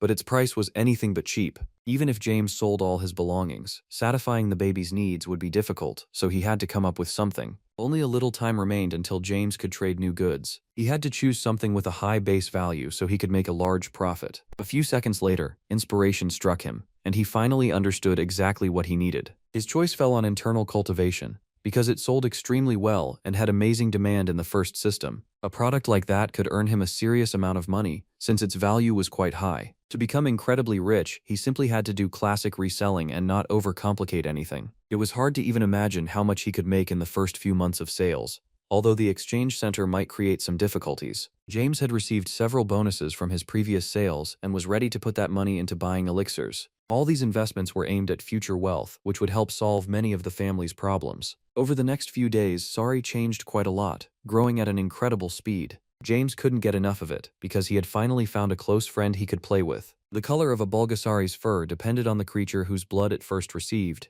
and over time its fangs and fur would change once the baby stage ended. Now there was no point feeding it elixirs anymore, because it was already old enough, and the coin-devouring stage had ended. About half of all his money had gone into maintaining and feeding this little monster, but it had been worth it. Now James wanted to spend some money on improving his appearance because that also mattered. In his past life, he had been irresistible, though that only lasted for a short period of time. Appearance was also a form of power, and in this life he needed to do everything possible to look his absolute best. While James was busy trading, Time flew by quickly, and their journey would soon come to an end. All this time, they had been steadily approaching Arcadio, the second city of the Navarro Empire. Here, you could find beautiful architecture and gorgeous places that were not available in every city of the empire. James ordered his assistant to arrange accommodations for all the Stelgard servants and gave him the money he had received from his sister. An important meeting would also take place soon, since Harvest had already left a mark near the castle walls, and someone would contact them shortly. That evening, the travelers enjoyed the hospitality and well-earned rest after the long road. James spent all his time with Harvest, but later the knights and servants dragged Harvest away to drink some beer. Harvest didn't mind, but James warned him that if he drank even one glass, he would die immediately. That was enough for him to turn down the guy's offer right away and say he preferred only water. Soon night fell, and it was time for the meeting they had discussed in advance.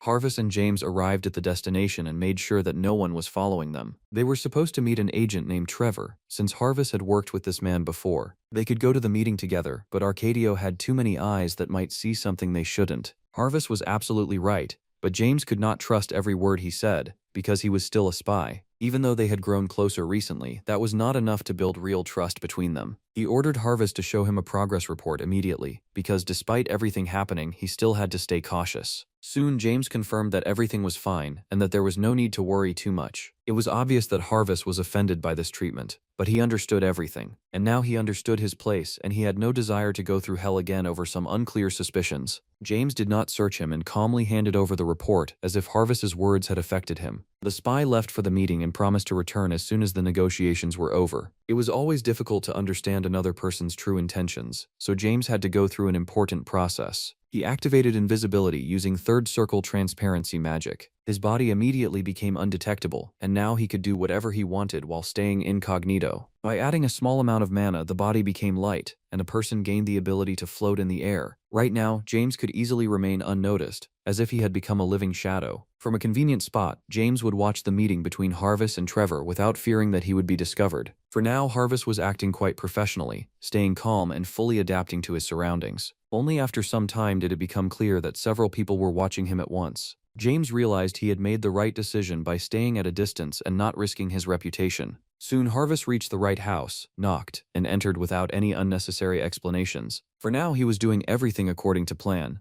but James still needed to test his new martial arts abilities. He enhanced his perception, and now he could hear absolutely everything happening inside that house. For now, the conversation did not stand out as anything special, though it immediately became clear that Trevor and Harvest had really met. Harvest gave him general information about the Stelgard family and then moved on to the main point. In a calm tone, Harvest said that Gilbert, who had also been working undercover, was dead. Most likely he had been captured and tortured for a long time before being brutally killed.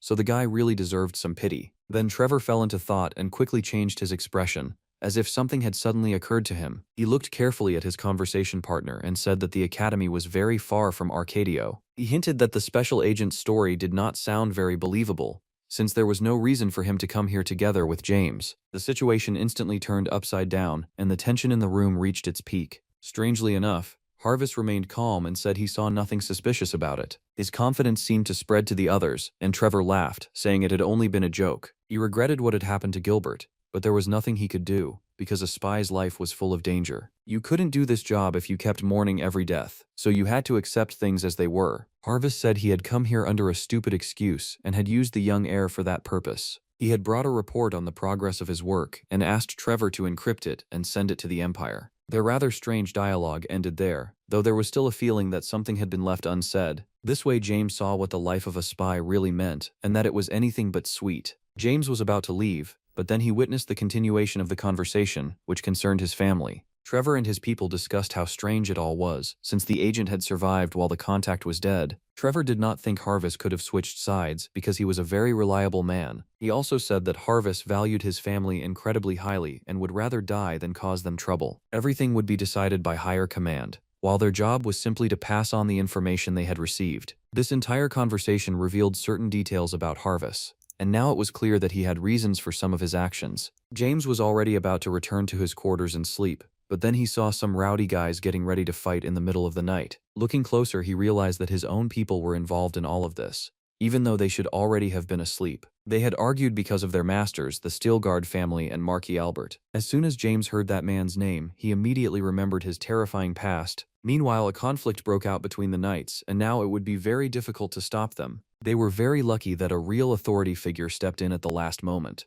Someone who would not tolerate a fight during his watch. His voice alone was enough to make all those brave guys stop instantly and cool their heads. Standing before them at full height was a tall and powerful second captain. James was still watching the situation, barely able to hide his contempt and hatred. He immediately remembered the terrible torture he had felt on his own body in the final seconds of his past life. Now he was going to see the person who had taken everything from him and had done it in an extremely brutal way. No, it was not the second captain, but the person standing behind him and commanding the knights. Albert, the very man whose sight made James's hands tremble and his heart beat faster. He had never expected their meeting to happen this early, especially when he was still dreaming of revenge. James tried to restrain himself, but first he had to understand what to do, because he wanted to kill this guy so badly. Of course, doing it now would be foolish, because killing him quickly and painlessly would not be enough. For something like that, he would need to clear several days from his schedule so he could fully dive into a world of torture and cruelty. Meanwhile, the second captain ordered the knights to disperse immediately, or they would regret ever being born. This captain's name was Derek, and he was known for his ruthlessness and combat skills. He tried to find out what the Steelguard warriors were doing here, since they were far from home. The knights tried to answer, but at that moment, a new hero stepped onto the scene. James emerged from the darkness and said he was ready to personally answer for the actions of his warriors. His gaze was calm and sharp as a dagger, something even the experienced knight noticed. Everyone was surprised, because James had long been known for his stupidity and laziness, yet now he looked so confident. Even his voice had changed thanks to internal cultivation, and that helped him make a strong first impression. James loudly stated his full name and explained that he was an heir of the Steelguard family. That was enough to leave the second captain confused, because he had not expected to meet the heir at all. James saw no reason why he should be forbidden from staying in this city, much less from bringing his warriors with him. He had stopped here on his way to the academy because he was interested in the architecture of Navarro's second city. On the other hand, James was also interested in understanding what Albert was doing in this city. The knight said that his master had the same reasons and was about to apologize for what had happened. Albert couldn't take it and cut into the conversation, because he never apologized to anyone. Meanwhile, the captain understood the situation much more deeply, and knew that the Steelguard family could not be pressured with the title of Marquis. If someone tried to insult that family, there would be consequences. But Albert stubbornly refused to understand that. James saw that no one had actually figured out the situation, because Albert had also just arrived after the conflict had already started. Apparently, he was so arrogant and stupid that he didn't even need to understand what had happened. He believed his title of Marquis stood above that of a baron, and those words made the Steelguard knights prepare for battle. Meanwhile, James did not lose his composure at all, because he understood they were only trying to shake his emotional balance. He laughed loudly and said he had never heard anything more foolish in his life. Albert instantly grew furious and demanded an immediate apology, causing the situation to heat up to its limit. James turned to the other knights and asked them to explain exactly what had happened here. In their opinion, the Steelguard knights had started shouting and caused the fight, so they were the ones fully at fault. James decided that both sides of the conflict needed to be questioned, and then he turned his attention to Michael. This knight confirmed that they had been ready to fight, but only after hearing insults directed at them. Apparently they had been mocked because they supposedly could not compare to the achievements of their past, and because they acted too arrogantly while relying on the achievements of Paul Steelguard. Michael admitted that he had provoked the conflict, but he did not regret his actions at all. If they silently listened to things like that, they would lose the right to call themselves knights. One of the Marquis' warriors admitted that this was exactly how the situation had unfolded. That was enough for Derek to lose his temper, because he realized his warriors were in the wrong. James asked his knights to raise their heads and said they had done excellent work. As a member of the family that inherited the Steel Heart, he could not ignore what had happened. The Steelguard family was the Steel Heart that appeared to protect the territory of Navarro. They would continue doing their duty and stop at nothing, because protection was the purpose built into them. They would not pay attention to those who laughed at them, but would keep moving forward tirelessly with their heads held high. James turned to his enemies once again and asked if they truly considered the Steelguards to be nothing. Even Derek was surprised by how well this young heir defended his family's name. It was clear that the blood of his legendary grandfather flowed through him, and he had no intention of stepping off his chosen path. Provocation would only make the situation spiral out of control, but it was obvious that Albert could barely restrain himself. The second captain understood perfectly well what was happening, so he immediately stepped in. He began beating his own warriors one after another, making sure not to spare a single one. Several of them were brutally knocked out, and only a few were lucky enough to stay on their feet. He forced them to admit their mistake and apologize immediately for behavior that must never be repeated. They really did apologize, though it was obvious Albert did not support the knights' actions at all. Dirac acted as if the conflict had only been between the knights, so Albert would not feel personally insulted. It was a smart retreat by an experienced warrior, one that avoided any loss of reputation or authority. Albert couldn't take it anymore and turned around to leave for his room and sleep, because his nerves were not ready for this. At the end, James said he accepted Albert's personal apology and held no grudge over what had happened. In this way, the conflict ended, but this story would affect the future relationship between the Marquis and the Baron. From early morning, Albert looked incredibly irritated and angry at the entire world around him. All this time, he had considered the young heir the dumbest member of the family, but that turned out to be nothing more than a rumor. Dirac explained that he had been forced to act that way, because the conflict could have angered the Lord. In any case, Albert wanted to teach this arrogant guy a lesson, and would definitely find a chance for revenge. James and his warriors had already left for the capital, but they could meet again in the future, since Albert was also heading that way. In the evening, the Marquis went to take a well-earned rest, and peacefully enjoyed a sweet sleep. Nothing could disturb his peace until he suddenly felt someone slap him across the face. He snapped awake and tried to get up, but saw James in front of him, pinning him to the bed. The Marquis could not understand where the young heir had gotten so much strength, because it felt as if he were being held down by a huge knight. All this time, James had been searching for the best way to take revenge, but when he saw Albert's face, he changed his mind at the last moment. In truth, it was very simple, because that face showed envy that was impossible to hide. In this life, everything would be the same. The Marquis would keep targeting the Stillguards and try to take everything from them, and tonight his life was hanging by a thread, because James could end his pathetic existence right now. In his past life, James could never understand why Albert did all those disgusting things. Whenever asked, the Marquis always answered that he had hated the Stillguard family from the moment he first met them. Because of that, he seized their lands and tried to take even their honorable name from them, leaving them with nothing. The Marquis was sure he was no worse than James, since he had also learned steel breathing and was also good at martial arts. Even so, because of the glory of past generations, James was welcomed everywhere with smiles. While Albert eventually turned into a miserable slug, he had become a lord without land, with no family support and no means to survive. The great Marquis Albert had won that war and could not stop enjoying his success. That was how their relationship had unfolded in James's past life, although right now Albert understood none of it, because he did not know what James knew. As soon as the Baron released his hand, Albert immediately started shouting and calling Dirac for help. At that moment, his voice disappeared, because James pressed a pressure point and blocked his ability to speak. Until that point was released, the Marquis was forced to stay silent and listen to everything he was told. Albert had no intention of giving up, so he jumped out of bed and ran toward the door, hoping to find any kind of support. He thought he could run from the past, but the past always catches up to you at the worst possible moment. Right now, James was far too strong, and he was no longer the weak, untrained guy he had been in his past life. He asked the Marquis not to create unnecessary problems, and instead do exactly what he was told. James placed a sheet of paper in front of him and ordered him to write everything he said. As soon as the Baron realized the Marquis was not going to obey him, he immediately drew his sword.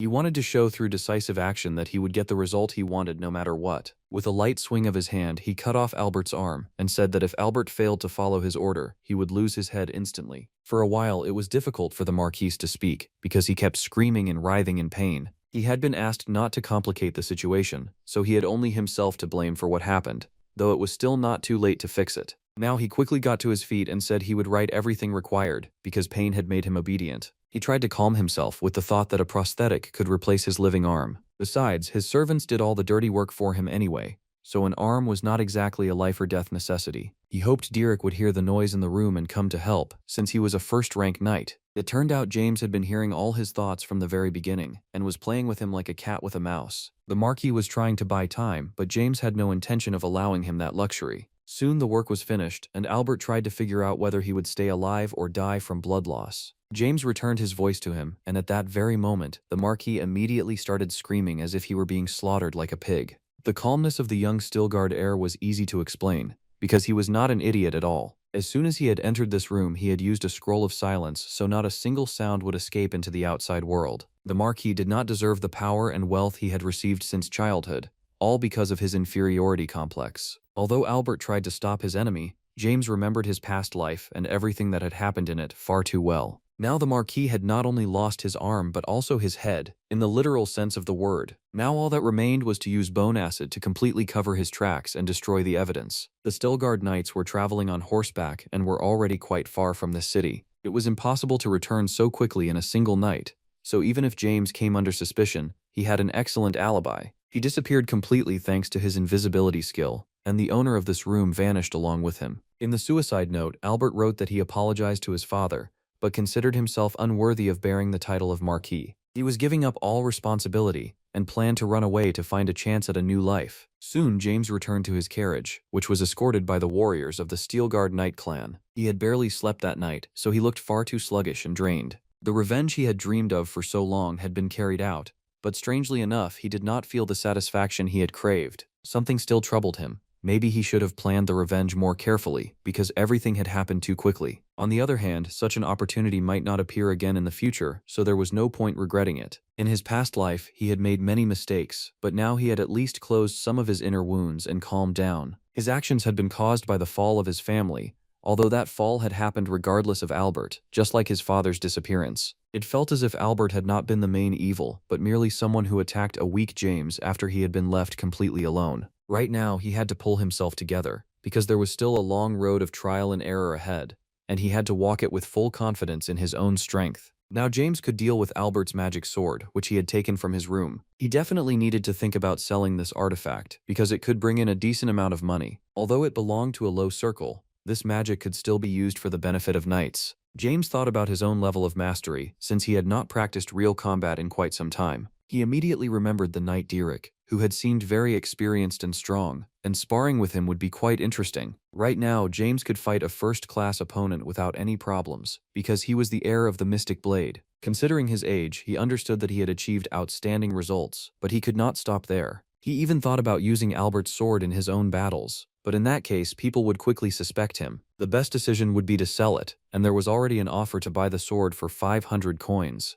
Just when it seemed the sword was practically sold, James noticed his little beast. He had completely forgotten about Sari, and this was a good opportunity to test Bulgasari's potential value. These little monsters loved eating metal, and James couldn't resist spoiling Sari a little. Although he could have earned a decent sum, investing in Sari could also be considered a successful investment. It was time to see what Sari had learned all this time, because the magic sword should have been useful to him. From the very first seconds, Sari decided to act with confidence and show off all of his potential. Somehow, the little monster formed a protective barrier around himself and surprised his master. It became clear that the beast's value was already at the highest level, and this was only the beginning of his development. Soon, Sari even managed to take the form of the sword he had just eaten, officially reaching his current maximum potential. It all happened very quickly, but as it turned out, Sari still had to practice this skill, because it was not perfect yet. Now it was not entirely clear what level he was on, but even so, the progress was far too obvious. To James, his pet was still the best in the world, and incredible adventures were waiting for them ahead. He had knowingly refused every artifact in the inner vault and taken a risk by choosing the black egg. This gamble had not been flawless, but even so, James had achieved a fairly good result. In this life, everything was going completely differently, and right now, he had a very good feeling about the future. Thanks to his finances, he could buy many important things for his own growth, as well as for Bulgasari's development. James bought many elixirs and began the selling process, and meanwhile, they finally reached medium. Their forced route had been difficult, but now they were closer than ever to the gate leading to the capital. Michael could not understand what the young heir was doing, since he spent all his time locked away. Harvest said there was no need to worry, because the young master was preparing to enter the academy. Meanwhile, James was having a real nervous breakdown and could do nothing about it. His elixirs were selling catastrophically badly. There was almost no demand for them, and only a few had been sold. It seemed like the item was too expensive, and not everyone could afford such a purchase. This was very strange, because no one besides James was selling this product cheaper, meaning he had the best offer on the market. It turned out that James's shop was surrounded by a huge number of terrible reviews, even though none of those people had bought his goods. At first, he didn't understand what was happening, but then he realized this was some kind of coalition against his business. These people were called part-time workers, and no one knew where the term came from, but that was the nickname they were known by on the exchange. They were connected to the 5 first-level partner shops, exactly as James had suspected. The 5 main elixir producers, each representing one of the Murim worlds, had united against him. James was undercutting their prices and stopping them from doing business, so he became the coalition's #1 enemy. They tried to unite and immediately crush the competitor's opportunities before he became too powerful. James accepted the challenge and promised to drag them through the mud, then tear them apart in this business duel. They had messed with the wrong person, and they would regret their actions. Soon the sellers learned that this crazy guy from the first system had filed a complaint against them. They began discussing what to do and how exactly to stop James, because now their own reputation could suffer as well. Every person in the conversation had their own view on how to resolve the conflict, but they all agreed that they could not yield to the young upstart. Although they understood there was no point arguing with each other, the situation was truly getting on their nerves. James calmly watched their panic and understood that he was seizing the initiative. He joined their conversation and said he didn't understand why they were so angry. At the moment of maximum tension, the public chat was suddenly locked. Silence mode had been activated, and it seemed the merchants immediately understood what that meant. The channel master, a man named Manhwa, appeared and thanked everyone who had joined the conversation. This meeting had been arranged to hear the complaints against the merchant James. After the workers calmed down, the mode was unlocked again so all sides of the conflict could be heard. Apparently, the merchants did not want James complaining about them because that would damage their reputation. They had to find the right way out of this conflict, but James had no intention of playing by someone else's rules. He presented all the evidence and confirmed that every complaint about his product was fake, since these people had never bought his elixir. He confirmed that a team of part-time workers had been organized against him, and he was not going to surrender without a fight. Manhwa checked the information and agreed that the document could indeed be considered evidence. Even so, he was only responsible for the channel and had no intention of searching for part-time workers. Justice was not part of his job, and apparently that answer would satisfy the Sellers Alliance very much. They understood that they were the ones who had bribed the part-time workers, and if there was no investigation they would only benefit. James had hoped until the very end that Manhwa would be neutral and help resolve the conflict, but that was not the case. It turned out that all these guys were in the same boat, and fighting them would be extremely difficult. Every cartel formed in a pretty obvious way, and James had always understood that. Partner shops offered bonuses, and the channel master provided them with comfortable conditions. James knew about their close relationship, but even so, he had still continued to believe in universal justice. In the end, he decided to take a risk and said he had proof that the merchants were connected to the part-time workers. It was clearly a bluff, but even so, everyone involved in the conflict immediately tensed up. Instead of talking too much, James was ready to attach a document that would explain everything. As soon as the merchants and the channel master saw the document, they were left speechless. James had saved the exchange reports from the markets and used them to find evidence. Even the channel master was shocked, because an ordinary mortal should not have been able to obtain such information. He was forced to admit that the attached file was real, and now the merchants were in a difficult position. Now it was time to talk about sanctions, and the merchants would be forced to suspend their trade for 30 days. James said they could come to an agreement because he did not care all that much about justice. Either the merchants would be suspended from working, or they would pay him a solid compensation right now. Of course, paying compensation was unfavorable, but on the other hand, being unable to work would cause even greater losses. James was willing to settle the matter with only 3 companies, while the remaining 2 had to be punished. One company had already refused to pay compensation, so only one more needed to be chosen. James planned to hold an auction and hear who was willing to offer the largest compensation. This clever plan was created to gain the maximum benefit while punishing his rivals. Manhwa could use his authority and end the dispute, but in that case he would create even more suspicion. He chose the role of observer and refused to stop James. And so the auction officially began, and all that remained was to make the first bid. Offers immediately started pouring down on the young seller, and he was clearly pleased. A cartel was a group that had united only for profit. That meant they could stab each other in the back at any convenient moment. This auction lasted for many hours, until the Great Mountain Health Center raised the price to the sky, an astronomical 12,000 gold coins, and everyone around them immediately fell silent. They understood that they would lose even more if they could not trade, so they decided to take that step. And so the decision was made. James received the money and punished most of the sellers at the same time. For them it was a complete fiasco, and now they would remember this arrogant guy for a long time. James warned them that he would act even more aggressively if something like this happened again. Soon the sellers left the conversation, but all of them hated him for the rest of their lives. Only the channel master remained in the dialogue and was in no hurry to leave the chat. All this time he had been condescending because he still believed James was an auditor. Manhwa was absolutely sure of his theory because only an auditor could have obtained such information as evidence. James immediately understood that a golden ticket had just fallen into his hands, a chance at even greater power. Now he would not miss this opportunity and would pretend to be a real auditor. He understood that every crisis was an opportunity, and that there was always a way to come out clean. He had won the confrontation against the 5 largest producers of the first system, and it was also worth remembering that the channel master had mistakenly taken him for an auditor. Recently, James had earned a lot of money and forgotten about his debts, so now he could sleep peacefully. Soon their journey continued, and in a short time they would reach the capital. Even though he had received easy money, that did not mean he should spend it thoughtlessly. James was trying to choose the best use for it and make the right investment in his future. Right now, his internal strength had reached its limit, so he needed to raise the level of his internal energy. This could be done by cultivating internal chi energy, but it would not be easy. The best method was calm, steady training in the usual way, moving slowly but confidently. That was how things worked before dimensional deals, but now he could save an enormous amount of time. James chose several techniques to buy and asked Seok for advice. The merchant explained that there was one problem.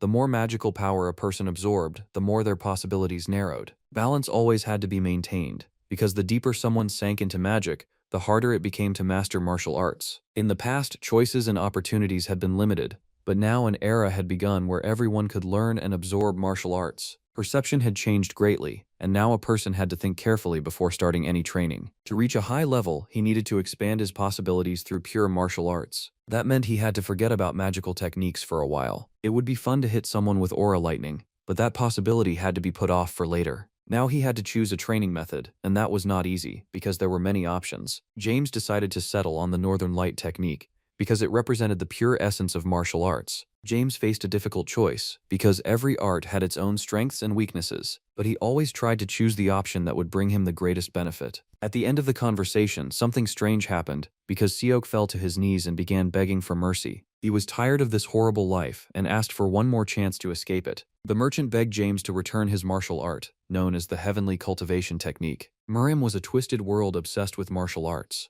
Absolutely everyone there had at least some talent for martial arts, regardless of age or gender. Of course, Seko's life had changed after he lost his art and became an ordinary beginner. Even without words, everything was obvious, because now he was surrounded by real beasts. Now his motives became clear, and it was obvious why he was humiliating himself so badly to beg for his art back. If he made even one wrong move, his wife would immediately beat him half to death, and that was definitely not good. Seok advised his master to learn the Northern Light technique, and then James would no longer need the Heavenly Cultivation technique. He would lose nothing at all and only become stronger, while also helping the merchant. If the merchant wanted his technique back, then he had to find the best solution to this problem, and he had only 24 hours. Now it was time to move to the Coons family residence, where they had learned about young Albert's disappearance. Knight Derek arrived at the residence and explained everything that had happened while waiting for the Marquis's reaction. Marquis Dorian immediately recognized his son's handwriting, but still could not believe what had happened. Apparently, he thought his son had been threatened and forced to write such a letter under pressure. His son was far too greedy to simply throw everything away and vanish into nowhere. If he had really run away somewhere, there should have been traces, but none were found.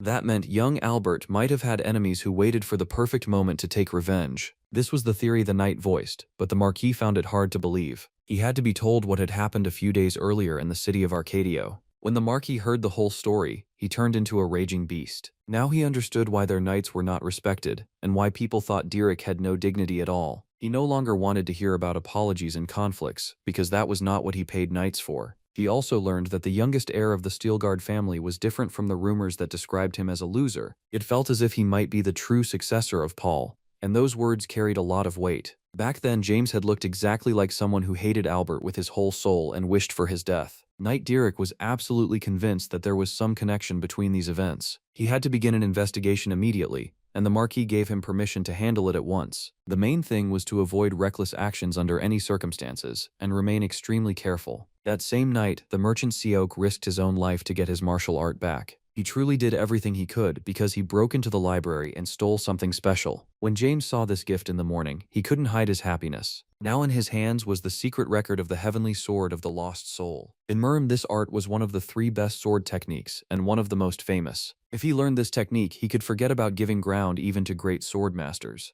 The merchant said he had truly risked his life while stealing the technique from the library. Now, once James received the Northern Light technique, he would be able to return the merchant's art to him. Seok promised to do everything perfectly by tomorrow night and left the conversation. Meanwhile, Knight Michael announced that they had almost reached the city of TR. James and his assistant would head straight to the academy. Meanwhile, the other knights and servants had to find an inn and get some rest. At last, James reached the Royal Knight Academy. He had returned here after 15 long years, even though it felt like yesterday. Together with Harvest, he went to the admissions office to enroll in the academy. As soon as they learned that James was a member of the Steelguard family, their attitude toward him immediately changed. They welcomed him warmly and said the academy was happy to meet such a talented young man. Every member of the Steelguard family had studied here, and the head of the committee hoped the Count would reach new heights. He had always been judged as the heir of a great warrior, But Ray had never managed to surpass his father. James's brothers and sisters were even weaker, and with each new generation, the family's strength had begun to decline.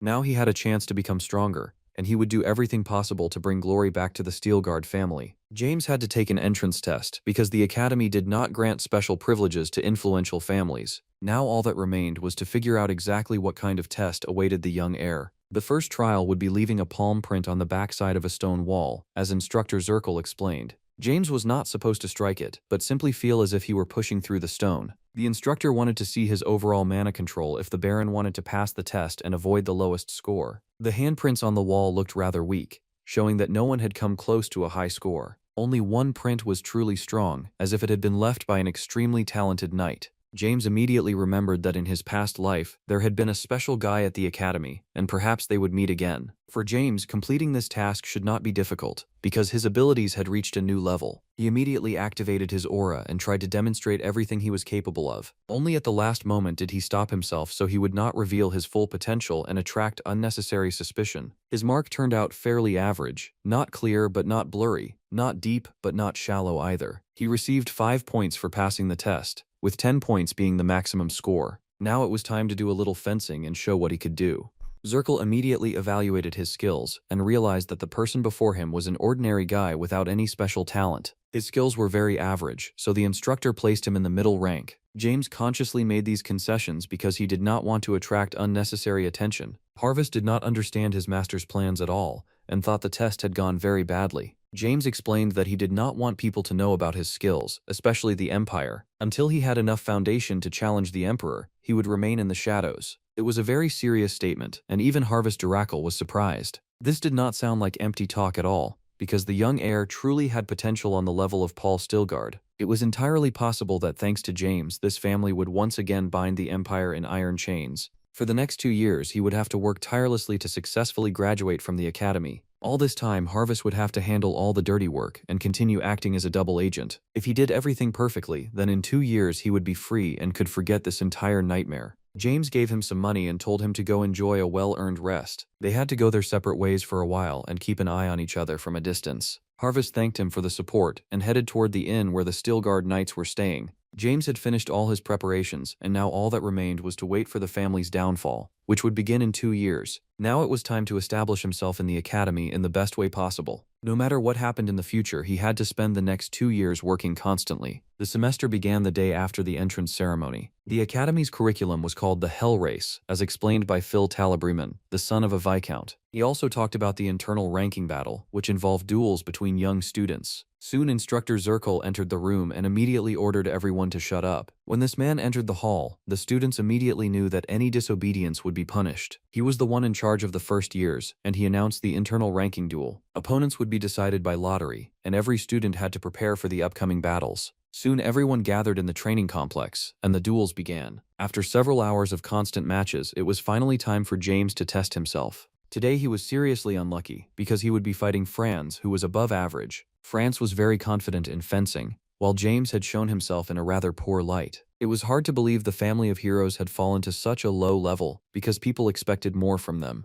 Everyone around them was sure the fight would be one-sided and that Franz would win easily. James was clearly having a hard time, because he was much stronger but had to pretend he was only a beginner. James had to win in a way that would not raise suspicion, and that could be difficult. Soon he got a chance to counterattack, and he took advantage of it. Franz immediately fell to the ground and started writhing in pain, and James won. Now he only had to win the second round, and after that he could withdraw from the competition. The next match was even more uneven, because Phil had to fight Darius. Phil had almost no chance of winning from the very beginning, and he had to suffer badly. It was a total beating that was hard to watch, and somehow, this was called training. Only at the last moment did the teacher step in and stop the duel, when it had already gone far beyond the limits. This was a training match, not a fight to the death, and apparently Darius had forgotten that. After that, the winner approached James and told him not to worry about his friend. Apparently this guy was far too arrogant, but James had no intention of reacting to his taunts. He felt sorry watching Phil, because even though the guy was annoying, he was not to blame for having no talent. That was exactly what James had been like in his past life, constantly angry at his own incompetence. He definitely had to get revenge for this guy, and justice had to be served. In the second round, James faced Darius and immediately focused on active defense.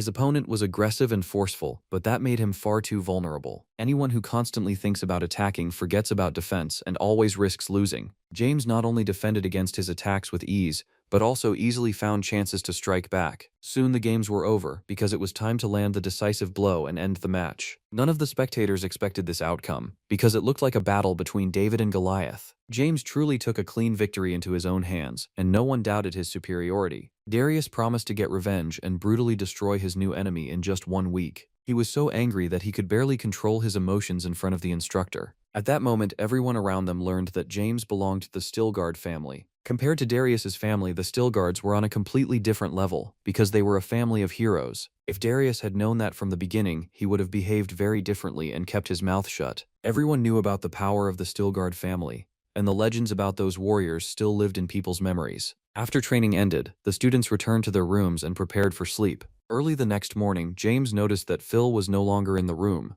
So apparently the defeat had given him extra motivation. In truth, this guy was much better than James had been in his past life, because back then James had constantly cried over his losses. On the first day, the Academy cadets were expected to climb a rocky mountain as a test. This training was called the Hell Race because of the fog-covered peak and steep slope. Even so, for James it turned out to be quite easy, and he didn't even break a sweat, as if it were just a warm-up. Soon he saw Franz in front of him, the same guy he had fought in the first round of the competition. And apparently Franz had been waiting to meet him. He said they needed to go somewhere together, because it involved Phil, James's roommate. It turned out the guy had been caught in a rock slide, and they had to hurry immediately to save his life. James thought differently, because in situations like this, they should call an instructor.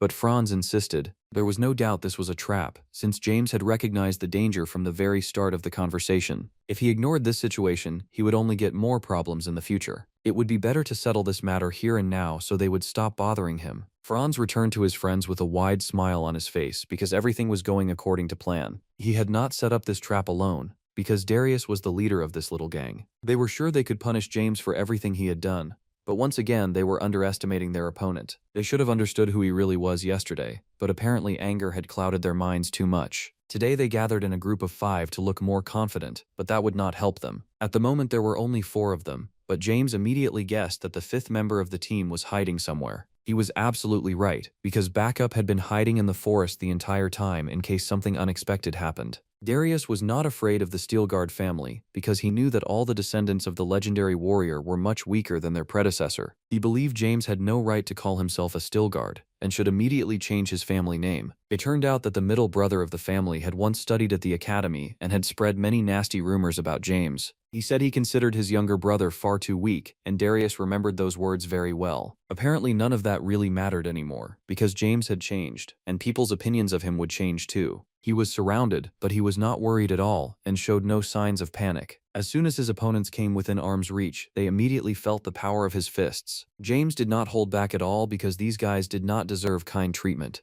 Darius personally watched as this arrogant guy destroyed his entire coalition of evil. He could no longer control his emotions and risked challenging James one-on-one. With a light movement of his hand, the young heir of the Stilgard family stopped that powerful strike. He quickly dislocated Darius's arm, making him suffer and scream from unbearable pain. To James it felt like playing with a child, because right now he was not hiding his true nature at all. There was no instructor nearby, so he didn't have to worry about attracting unnecessary attention and could have a little fun. Phil found it hard to believe that the guy living in the same room as him had such unimaginable potential. The main thing was that he had to remember all of this must stay a secret, or James would have to cut out his tongue. After the successful lesson on the Rocky Mountain, life at the academy turned into pure easy mode. The only problem was boredom, because James was on a completely different level from the other students. He had absolutely no interest in listening to basic martial arts knowledge that he had already learned half a year ago. One fine day, while sitting in class, he learned that the absorption of the heavenly radiance technique had been completed. Like any other large city, the capital of Navarro had beautiful infrastructure. James loved going outside late at night and blending into the darkness in perfect harmony. This gave him guaranteed freedom of movement and allowed him to do whatever he wanted. It was also a great chance to use his newly acquired technique and test his limits. While moving through the city, James soon noticed a familiar presence nearby. It was Instructor Zirkle, who seemed to be heading somewhere in secret. This immediately caught James's attention, because a strict academy instructor should not be wandering around like that in the middle of the night. He decided to follow him quietly and see what kind of secret the man was hiding. Zirkle entered a suspicious street filled with cheap bars and shady places. James watched from the darkness and quickly realized that the instructor was visiting one particular establishment. At first it looked like an ordinary dirty secret involving alcohol and women, but James understood that people rarely hid things this carefully unless the truth was more complicated. Zirkle hurried out onto the opposite street, but getting away from James was not that easy. Instead of being a proper role model, the academy instructor had gotten involved with alcohol and women. Of course that kind of thing was possible, but love between a night instructor and a waitress was a bit too much. If this information leaked to the public, everyone and their mother would start talking about Zirkle. The instructor could not understand who this person was or how he knew everything, but at the very least he no longer felt that murderous aura. He almost instantly decided to catch this bastard and uncover the truth no matter what. James dodged the attack with ease because his true level was incredibly high. The instructor wanted to continue the fight, but when he saw that murderous aura, he stopped at the last moment. Only now did he realize that he was facing a first-class user, and his chances of winning were almost non-existent. James knew so much about the situation that he even knew the waitress's name, Sylvia. He had no intention of disgracing the instructor and was willing to keep his secret. James suggested they go somewhere else and talk in private, where no one could hear their conversation. A few minutes later, they were in a cozy pub, inside a private guest room. It turned out that Sylvia was Zirkle's daughter from a mistress, and their relationship was only familial. She was doing a job she hated, but at least she could sometimes smile when she saw her father. James suggested buying his daughter's freedom immediately, though it would take a lot of money. With an instructor's salary, that was apparently impossible because they were demanding more than 10,000 gold coins for her. Taking her by force was almost impossible because she was being held by an organization called Black Mamba. This huge gang controlled the entire dark side of the capital, and even the city guards feared them. Sylvia worked in an establishment run by that group, so the situation was truly complicated. It seemed like the instructor had ruined his life because he loved a waitress, but in reality, everything was completely different because she was his daughter. At first, James had tried to use this information as leverage over the instructor, but now it was clear that this was a mistake. It would be better to help this man and leave him in debt to him. James explained his intentions, but in return the instructor would have to help a student named James Steelguard. The instructor was very surprised by this request because it really did sound strange. Zirkle said he would never do something like that, since anything involving unfairness was unacceptable to him. James explained that he did not need him to give the student good grades, only to pay attention to him. In return, he was willing to free Sylvia and finally reunite daughter and father. His daughter would not even have to leave the capital because James would handle everything at the highest level. The instructor kept refusing, and it became clear that it was time to surprise him. James could no longer hide his true identity and realized he had to remove the mask right here and now. Zirkle could not believe his eyes, and for a while he stood there as if hypnotized, unable to move. Standing before him was truly a first-year student, James Steelguard,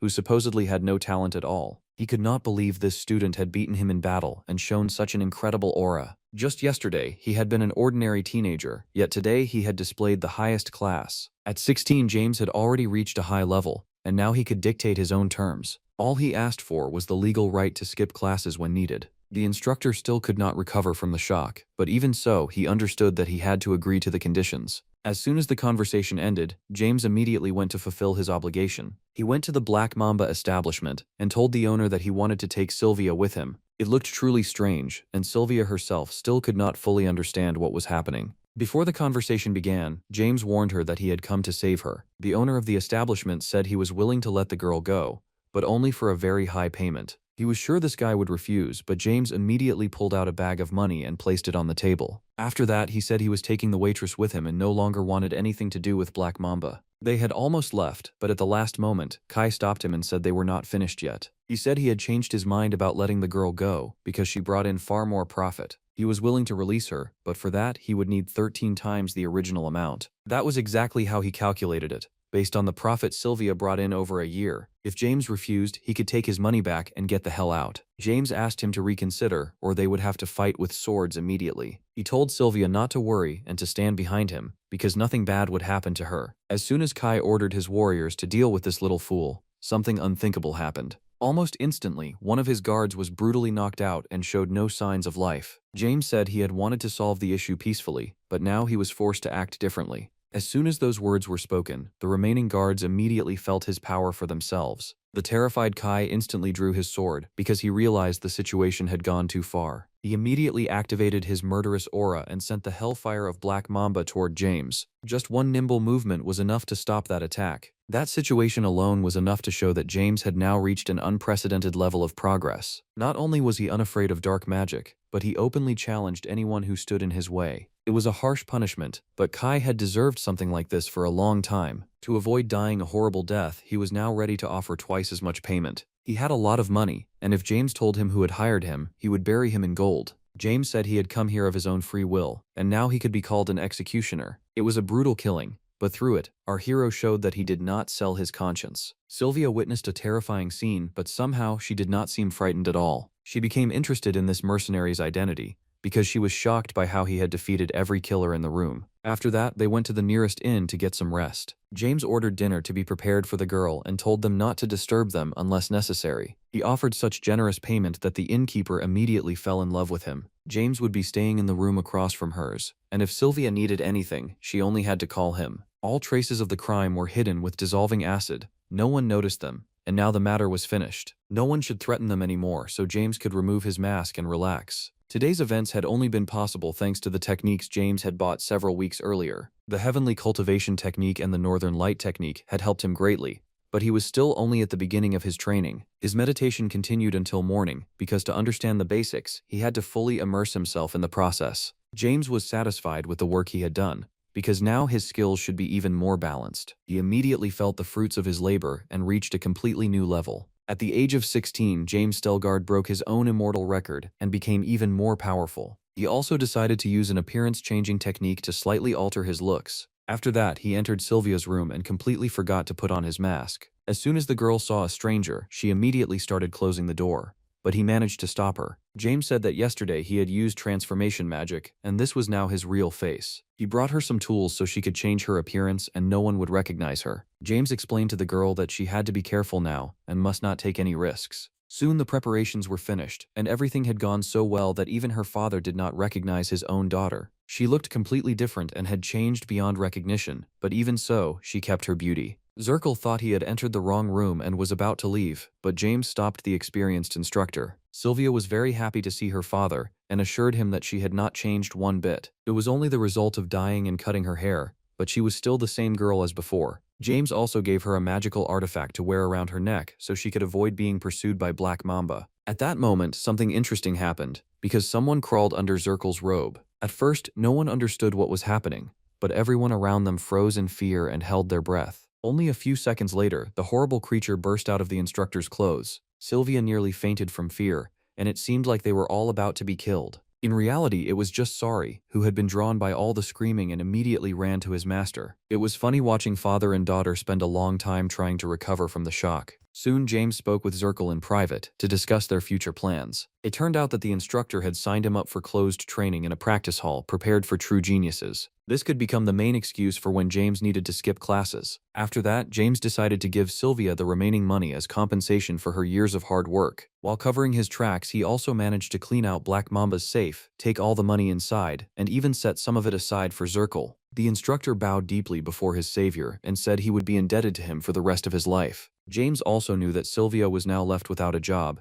and had absolutely no idea what to do next. That was exactly why he decided to offer her work under him and have her handle something interesting. Meanwhile, the Black Mamba clan learned what had happened, along with the loss of a huge amount of money. Base and Titan tried to figure out what had happened and find clues, because they could not simply ignore an incident like this. They had different theories about it, but there was no doubt that an aura user had been involved. Everything looked strange, and Bass had noticed from the very beginning that the place was far too clean. Apparently Kai really had been attacked, because this did not look like a staged crime. Only special aura users could kill people by throwing coins, so they were dealing with an especially dangerous opponent. It didn't matter who he was. Either way, he had to be punished for attacking Black Mamba. Meanwhile, James had no idea about the future problems coming his way, though to be fair, he probably would not care much. He was simply trying to expand the area where he concentrated his key energy and awaken the Northern Light technique. It was not easy to do, but thanks to countless training sessions, he had finally seen the first results. For now, this level of progress was enough, and in the future he would be able to dive even deeper into studying the technique. After reaching certain goals, it was always right to take the path of rest and relaxation. He also bought himself a large mansion so he could live there under the identity of a mercenary named Flip.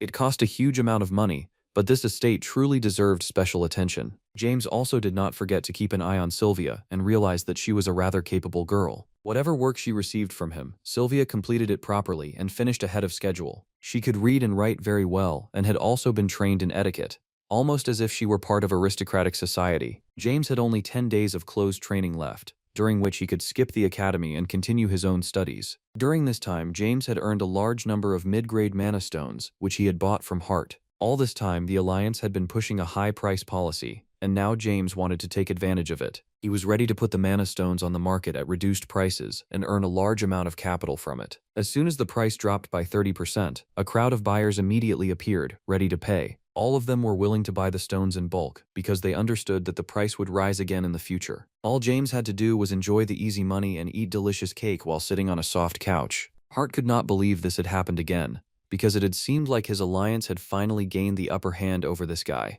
He promised to file an official protest with the Exchange Commission, but James paid no attention to these attacks. He also did not forget to cooperate with the Channel Master, who was convinced that James was an auditor. This cooperation brought him many discounts and bonuses, which had a positive effect on his trading. Soon, a very influential man named Joe contacted James, and this could bring our hero a very interesting opportunity. Joe, the jade-faced golden dragon, was the owner of a trading guild and the only grandson of the king of trade. Many people would envy his skills, wealth, and beauty, which attracted women so strongly. Because he wanted revenge for his parents, Joe did not reveal his strengths, and even James could not see them. He offered our hero an interesting partnership in trade, and James had no right to refuse. Joe knew that James had recently had a conflict with the elixir merchants. Apparently, he also knew that James had 10 report submission tickets, and he wanted to obtain them. James answered that he did not have tickets, but he still had 5 report submission rights left. This apparently made Joe very happy because he laughed loudly and said he could finally take revenge. All his enemies would now burn in hell, because today the heavens had turned away from them. In this world there were people he could not live under the same sky with, because they were the ones who killed his parents. He had dreamed of revenge his entire life, and only now had he received a hint of hope and a chance at payback. His enemies were also involved in the exchange, and to punish them, Joe was ready to buy the right to submit reports. He offered solid money and immediately showed that he had enough capital for such matters. His grandfather was Gam, known as the King of Trade, though James had never heard of him in his past life. James decided to bargain and said he wanted more because he had every right to ask for it. There was no way all of it was worth only 50,000 coins because its value was far greater than money. The bargaining was gaining momentum, but at that moment James realized he had to forget about this conversation. He apologized to the other party and said they would continue the conversation later because unexpected problems had come up. His aura sensed danger approaching, and sure enough, unknown people had appeared near his house. The Black Mamba clan's invasion would begin in a few seconds, and it would become a serious problem for James. Within a minute, they were already on the upper floor and approaching the owner's room. Everything happened very quietly and with discipline, making it clear that these guys were true professionals. It seemed like their preparation would be enough to destroy their enemy, but reality turned out to be much harsher. James not only predicted the attack but also instantly fought back. He destroyed the first opponent and prepared to tear this entire clan into tiny pieces. Although Black Mamba was famous for its training and cruelty, compared to him, they were just little kittens. James was only trying to find out who their real target was, or more precisely which identity of his they were after. The gang leaders calmly watched what was happening and were sure everything was going according to plan. Base and Titan stayed calm, but soon noticed that their warriors were taking too long. Base decided to go upstairs with his fighters and settle the problem once and for all. He immediately warned them to be careful, because this was unknown territory for them. Soon James stepped out of the shadows and greeted his unexpected guests. He saw the boss of Black Mamba and said he would destroy him just like he had destroyed Kai. Their introduction went badly from the very first glance, because the mercenaries immediately began attacking the master of the house. Titan became especially furious, raising his massive sword and preparing to cut off this arrogant guy's head. He really was quite skilled and strong, but not against an aura user. Talented guys like them should not have wasted their time working for criminal organizations. They could have become professional hunters, but now they had to be destroyed for their bad deeds. Base realized their opponent was stronger than expected, and made a difficult decision. He was ready to take extreme measures to achieve victory, so he gave a signal to his warriors. As soon as he gave that signal, everyone around them immediately stopped and understood what was about to happen. They had to get out at once and save their own skins, because Bass was planning to unleash real rock and roll. The ice explosion was supposed to destroy their opponent, because even an aura user would have trouble stopping such an attack. Everyone ran for cover because they understood what was coming, and not a single second could be wasted. lifted. All that remained was to hide and wait for the moment when the master of the house would be torn apart. Sure enough, a few seconds later, a massive ice explosion erupted and ruined the interior. Black Mamba was already ready to celebrate victory, but at that moment it turned out their opponent was still alive. They would have to pay for the repairs, and if they were not ready to pay, they would lose their heads right now. These pigs had to be punished, and James had no intention of playing games with them. That night, things were lively in the mansion, and the neighbors probably thought a party was going on. James did a pretty good job roasting his opponents, who turned out to be fans of ice. If he had not held himself back at the last moment, his new house would have been destroyed. James decided to check the other rooms and saw that all of his opponents were dead. Although that was good news, he immediately noticed that all of their chests had been pierced, and the wounds did not look like sword marks. James clearly understood that this was not his doing, which raised the question of who had decided to help him. Looking into the distance, he saw the silhouette of some strange creature. Only when he came closer did he realize that it was Sari, who had taken on a completely different form. This transformation was truly surprising, and this was what a real Bulgasari was capable of. Sylvia had been in her room the whole time, waiting for everything to end, and although she was unharmed, she looked frightened. James told her that the enemies had been dealt with for now, but Sylvia had to stay in her room. Apparently, this bloodthirsty guy was planning to conduct an interrogation, because he had far too many questions. Base, the leader of the Black Mamba sect, woke up and discovered that he was still alive. James had been waiting for exactly that, because now they were going to have a long conversation, so Bass needed to be patient. The mercenary could not move and tried to understand what had been done to his body. It turned out Titan was alive too, and he also could not move or even shift his limbs. Apparently this was some kind of magic, and James planned to torture these two bastards for a long time. He was ready to keep bringing them back to life and then killing them again, over and over throughout the entire night. James understood that the true bosses of the clan would not have taken part in an incident like this. That meant the real boss was somewhere far away, because people like that would never risk their own lives. It turned out this group had been thrown away by the new boss, who had said they were no longer needed. They were a fairly well-trained, high-class unit, so it was hard to believe there had been no work for them. Their boss was named Kamazan, and he was terrible because he threw talented people to the bottom simply because they had not taken his side. Right now, these guys were needed by no one and could safely be called disposable pieces. Their deaths would benefit the boss, and if they returned with the stolen money, he would lose nothing either way. They had managed to find James because of Sylvia. Even though her appearance had been changed, although she looked different, her habits and gestures had remained exactly the same. Base turned out to be a true professional, smart, sharp, and extremely observant. He had tracked down the waitress, and Titan had helped him organize a proper attack. They acted as one and complemented each other, which meant these guys could be useful to James. They tried to intimidate their enemy, constantly saying the organization would not ignore this incident. They had many connections, and if James killed them, he would have to face a true black storm. Of course, he paid no attention to all these stories because Black Mamba did not frighten a talented warrior at all. He said he had a way to get rid of all their problems and make sure everyone came out ahead. It was hard to believe, but now the members of this squad had to get rid of Kamazan. The boss of Black Mamba had to die, and Bass and Titan accepted James's offer, ready to organize a rebellion. They could not kill James, so it was much better to join forces with him and act in their shared interests. Titan gave a short motivational speech to convince his warriors to take the risk and try something big. These two would make an excellent team, and James had no doubt they would be useful. That was how they managed to persuade their warriors and unite around a common goal. This meant that tonight, the ruler of TR's underworld would change. The king would fall and a new king would step onto the stage. The nightlife of the capital was always more interesting than anything that happened during the day, and TR was no exception. Kamazan was informed that they had captured his enemy, the one who had kidnapped Sylvia and killed Kai. Right now, he was on the first floor, badly beaten and tied up. The clan boss immediately understood that his opponent was not very strong, because otherwise, his people would not have completed the job. He would not have minded if every member of that squad had died in battle, but either way, he still came out ahead. Soon James was brought inside, looking beaten and exhausted, completely unable to move because of the chains. His face seemed familiar to the clan boss, and he immediately began a harsh conversation. Kamazan wanted his money returned, and if Flip did that, he might be allowed to live. Of course, James was hiding his real name and appearance, acting under a false identity. He said he had no intention of returning the money that had belonged to Kai and had now become his own property.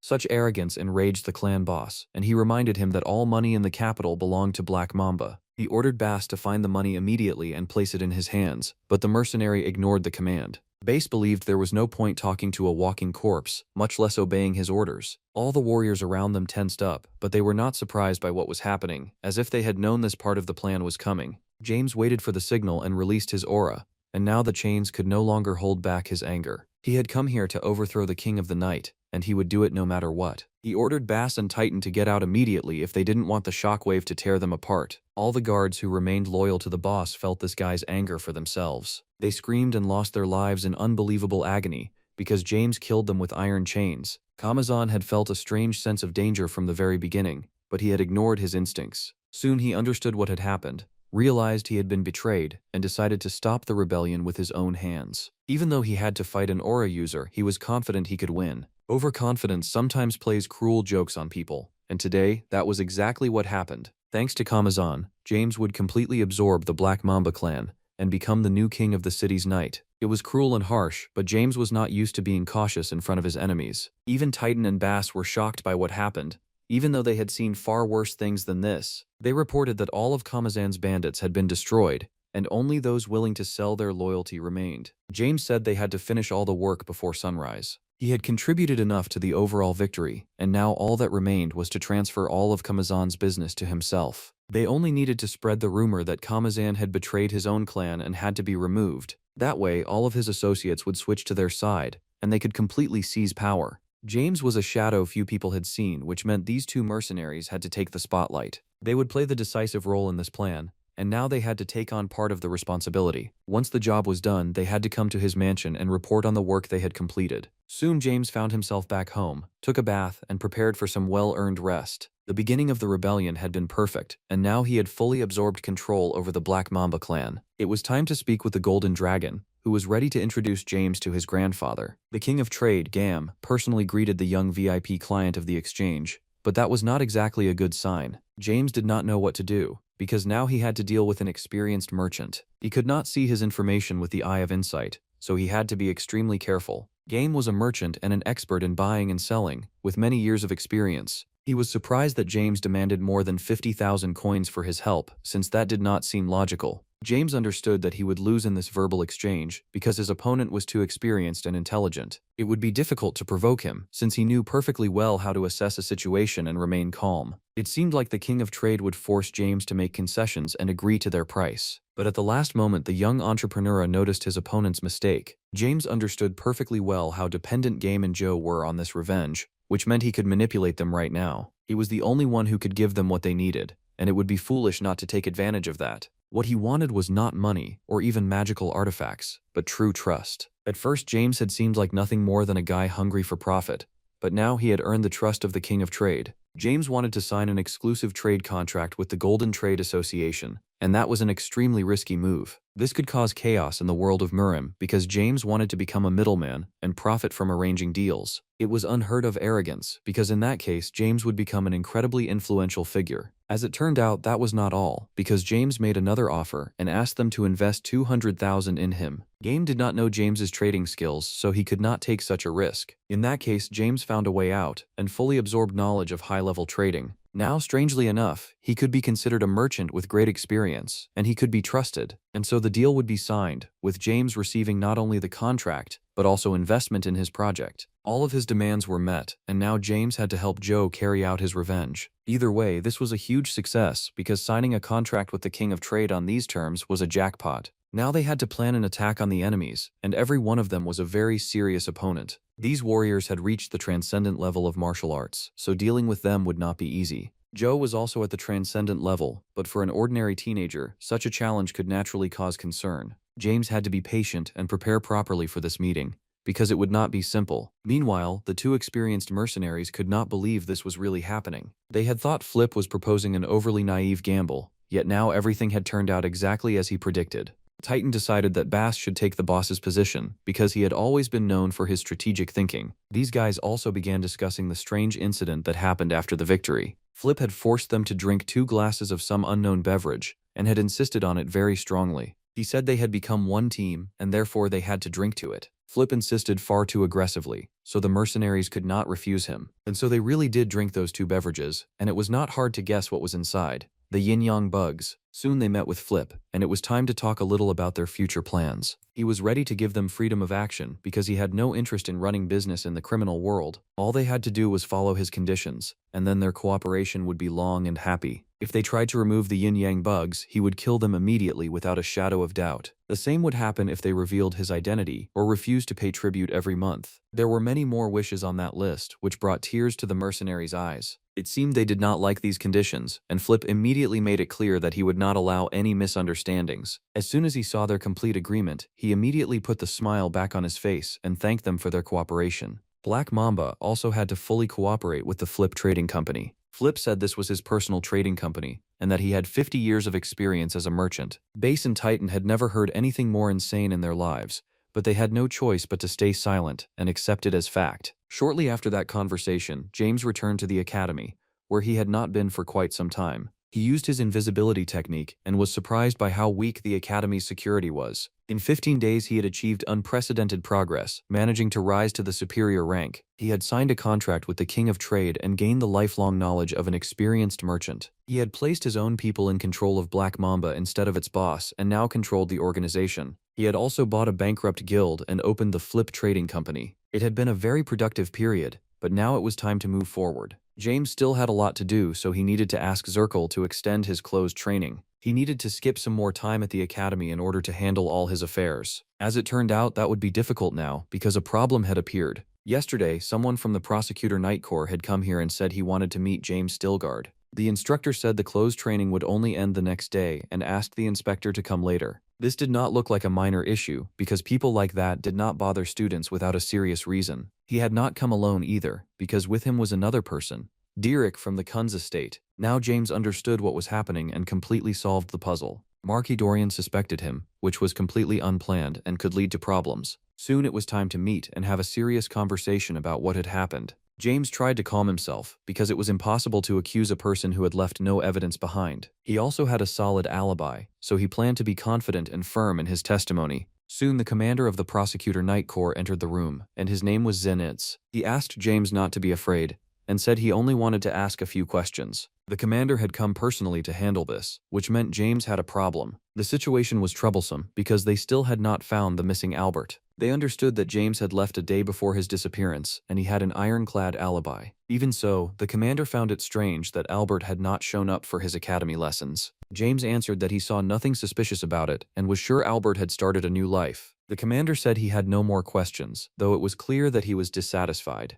They would not have called him into an interrogation room over such nonsense, because that would be far too absurd. Just as James was about to leave, Zenitz remembered that there was one more person who wanted to speak with him. Apparently this was the real reason he had been called here, because only now would the true interrogation begin. James had not seen Knight Derek in a long time, and this meeting did not promise anything good. The Knight Captain immediately asked the key question. He wanted to know why James had done it. Albert disappeared the day after their conflict, and Derek did not believe in coincidences. James said this was not a serious accusation, and he was not even going to try explaining himself. The knight was sure all of this could not be a coincidence, because he had known Albert well. Albert would never have given up all the privileges of a marquis's life, and if he had been kidnapped, the criminals would have contacted them long ago. There were no traces of Albert's disappearance anywhere, which meant this was neither an escape nor a kidnapping. Only James had both the motive and the opportunity to do something terrible, and Derek was sure he was behind it. Zenitz asked the knight to calm down and reminded him that James was the son of a count and the descendant of a hero,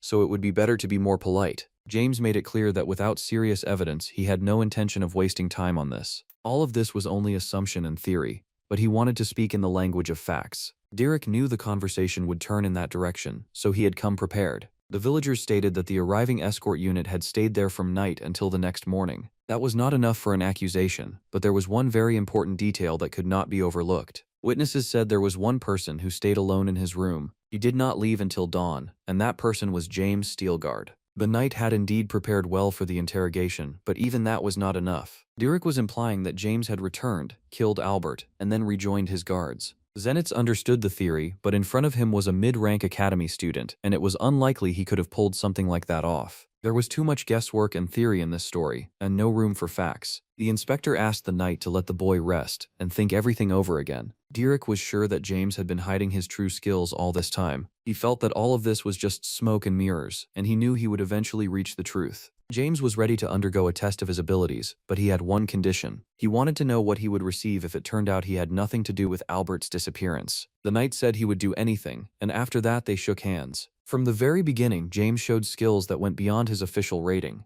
After that, the test ended, and the knight admitted that James was at the 4th rank. Everyone understood that this was not enough to pull off such a scheme. Though James was clearly stronger than expected, the knight offered his apologies, because he admitted that his theories had been wrong. James accepted the apology and said that sooner or later Albert would return home anyway, and everything would be over. And so the case of the missing Marquis was completely closed, becoming yet another victory for our hero. Soon it was time to return to studying again and learn that Phil had missed his close friend very much. He was also angry that James had not invited him to closed training, although of course he did not deserve that. Everyone at the academy began discussing James because he was the one who had received the privilege of closed training. He tried not to pay attention to it and not give any importance to all these rumors. Soon a guy with long blue hair approached him, and James recognized him immediately. It was not difficult, because standing before him was the only student who had stood out during the entrance test. This professional had never fallen from the top of the rankings until graduation. Castor Trouse was the very person who had given James an inferiority complex in his past life. He had not approached for no reason, but because he wanted to challenge James to a duel, and absolutely everyone heard it. It was unclear why the first-place student from the top class would challenge a mid-level student from the intermediate class. James immediately answered that he did not want to do it and wasn't even going to explain why. According to academy rules, it was impossible to refuse a duel, but James did not care about the rules. Only when he learned that Instructor Zirkel had given his approval did he reconsider his decision. Everyone around him had already been making up all kinds of rumors about his identity,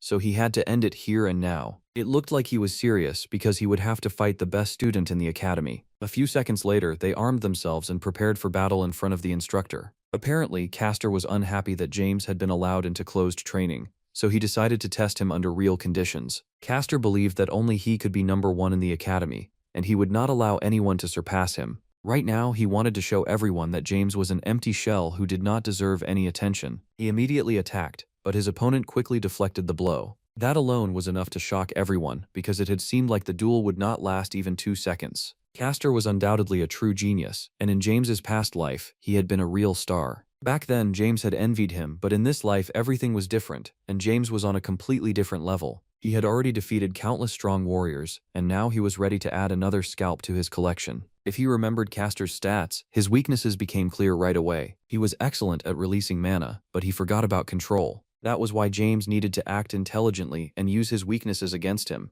James was a master of strategic combat, and that was how he surpassed his opponents. The instructor realized the situation was getting out of control and declared a draw, saying he saw no will to fight. Apparently, he was afraid the champion would lose, even though everyone around them fiercely wanted the duel to continue. He had to order them to shut up and return to class, because the duel was officially over. Now everyone understood that James truly deserved to attend closed training, because he had not lost to the champion. Castor had no choice but to bow to the teacher and silently return to his room with a frustrated look. What James had displayed was the magic of the Dark Sword technique's 8th star. He had not fully revealed the technique because he understood that he should not show his entire potential. He knew he had to hide his skills, but sometimes he still wanted to annoy his opponents a little. James said he would soon need to leave the academy again and asked the teacher to give him a pass. It was time to change his appearance once more and become Flip. He came to check how things were going at his trading company, because now he was a serious businessman. His deputy Marcus reported that everything was going well and there were no problems for now. Marcus had once run this company himself, but it had gone bankrupt and James had bought the rights to it. Now they had to expand the staff, because soon there would be a lot of work waiting for them. Marcus still could not get used to this scale, because when he had been the boss, things had been much more miserable. This expansion was needed so the Flip Trading Company could become the largest company in the capital. Flip ordered the building to be renovated so it would look more respectable. He also reminded them not to save money on his requests, and that he hated lies. Marcus was a pretty good choice for deputy, because he was experienced and not greedy. His main weakness was his hesitation when making decisions,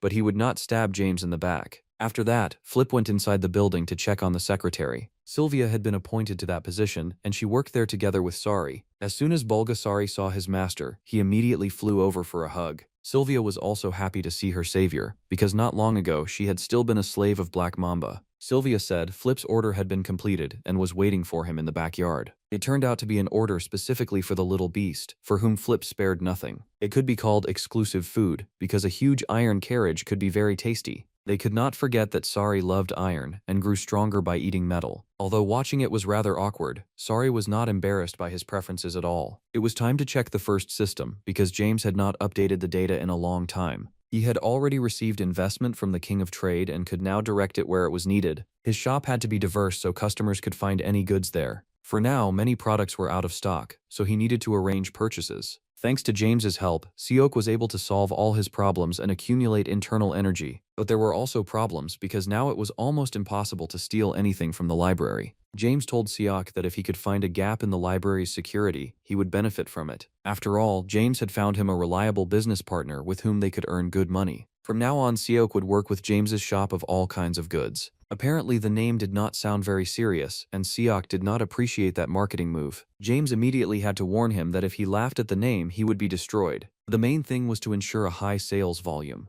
and then even with low prices, the earnings would be enormous. After speaking with his assistant, James decided to replenish the product stock. By evening, all the work was done, and he was clearly pleased with himself. A partner shop had been opened, the product shelf had been fully stocked, and the necessary connections had even been found. In addition, Sari had learned to transform, which could play into their hands in the future. Now there was no doubt that Sari was a top-level Bulgasari. James returned to his room and saw that Phil had already left for training, which gave him some free time. He needed to check how things were going with the partner shop and contact the Golden Dragon. Even though the revenge would not be complete, Joe was ready to carry out the plan. He wanted revenge on many people, but reaching the main culprit would be difficult. If they killed his helpers, the main enemy would hide, and they would lose the chance for revenge. James said his enemies might be accomplices in the Nanzo massacre. He had already sent his assistant Seok there to gather all available information. The Bloody Nanzo Massacre was the name of a tragedy that happened in Murim after dimensional deals appeared. The energy of hundreds of people was drained, and after that all of them were killed because of the abuse of dimensional deals. Joe's parents were among the victims, and he had wanted to wait so he could catch the main culprit first, then all of his helpers. But when he managed to find his enemy, he realized he could no longer stop himself. An incredible thirst for revenge poured out from the depths of his heart, and he wanted to tear them apart and chop them into tiny pieces. James said he was ready to support him, and once everything was ready, Joe only needed to ask. The jade-faced golden dragon thanked him and went off to prepare for his revenge. Both opponents were at their peak, so there was no guarantee the revenge would succeed. Joe would have to worry about that, while James, meanwhile, wanted to see the reaction to the partner shop. Instead of a specialized store, he had opened a trading point with a wide range of products. This turned out to be the right decision and caused an overwhelming reaction. The prices in the shop were very low, customers could find almost anything, and no one was trying to scam them. Business was going very well, and at this pace, the entire inventory would be sold out within a week. James had planned to reach the heroic rank and enter the second system of dimensional deals within 2 years. His progress had accelerated so much that he could already move on to the next step. Soon he felt a familiar energy behind him, belonging to someone he knew very well. The person called James lazy, but judging by the reaction, they were neither enemies nor friends. Standing before him was his older brother Jason, the third child of Count Stilgard and a fourth-class knight. He had been sure his brother would end up at the bottom of the class. But James had achieved great success. It was strange because he had always been lazy and worthless, without a shred of talent. It had to be admitted that Jason had also failed to meet his father's expectations, because much more had clearly been expected from him. Even the eldest son, who was a second-rank knight, felt their father's disappointment, and Jason was even less talented than him. In his past life, Jason had been completely broken when he failed to overcome the wall of aura users. That was exactly why he now looked at his younger brother so anxiously, seeing him succeed in life. He had always ignored James more than anyone else, and ironically, now he was suffering because of it. Jason had only been trying to stay in the middle and avoid becoming the worst in the family, but failure still awaited him. This guy was truly pitiful, and honestly, it was better not to waste precious time or attention on him. He had come here to understand how his younger brother had survived the battle against the best student in the academy. He was not going to believe any fairy tales, and understood that this was not a coincidence. Because of everything that had happened, someone wanted to meet him, a man named Edward Carson. James had to come to the specified address in the evening and wear a formal suit because this was a serious meeting. An invitation to the freshman club was something special, so James needed to value this moment. There, he would meet the people he had long been looking for, and whose faces he sincerely wanted to see. Club 21 was the unofficial high society club of TR Academy. It had a limited number of members, and only students from powerful and noble families were invited. The club helped people build connections for the rest of their lives, which was why every student at the academy dreamed of getting in. The rising stars of Navarro's current generation gathered here and enjoyed their popularity. When a new participant appeared, Everything around him immediately fell silent as people tried to judge him at first glance. James looked confident and even slightly arrogant, wearing a new suit and not worrying at all. They were not used to seeing first years here, so everyone was unfriendly toward him. Even so, if he was here, then he was already automatically considered a rising star of Navarro. James immediately noticed the red-haired beauty Selena Lefebvre, whom he knew from his past life. In this life, he did not even want to go near her or try to make her acquaintance. That behavior was unusual for an outsider, because no one here ignored Selena. No one had ever humiliated her like this before,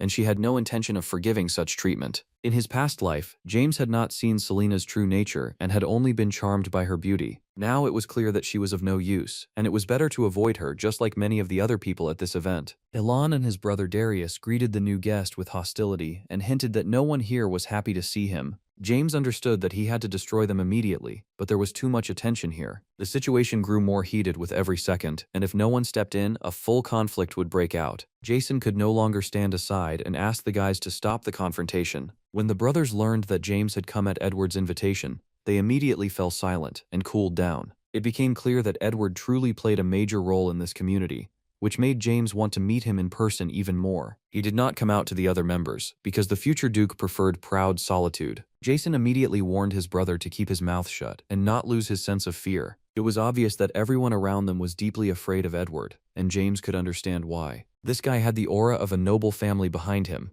perfect fencing skills and magical charisma. In his past life, James had tried not to go against this guy, but now the circumstances were completely different. He was very curious to see how Edward would look in his eyes, because James was now on an entirely different level. In Navarro, there were three nobles with enormous influence: Count Stilgard, Marquis Dorian, and Duke Luther Carson. These three great lords represented the true power and might of Navarro. Among them stood out Carson's eldest son, Edward, who wanted so badly to meet James. He immediately noticed that James was a fairly handsome guy, though he was unlucky with his height. James tried not to stand out and behaved very coldly, which instantly angered his older brother. It was hard to watch how ruthless and heartless Edward was because it only inspired disgust. Edward believed Jason should start getting nervous, since his younger brother looked more talented than him. Of course, Jason did not agree with that assessment, because he would never believe he was inferior to James. Edward was a master at manipulating opponents and making them think exactly what he wanted. He acted as mercilessly as a person possibly could.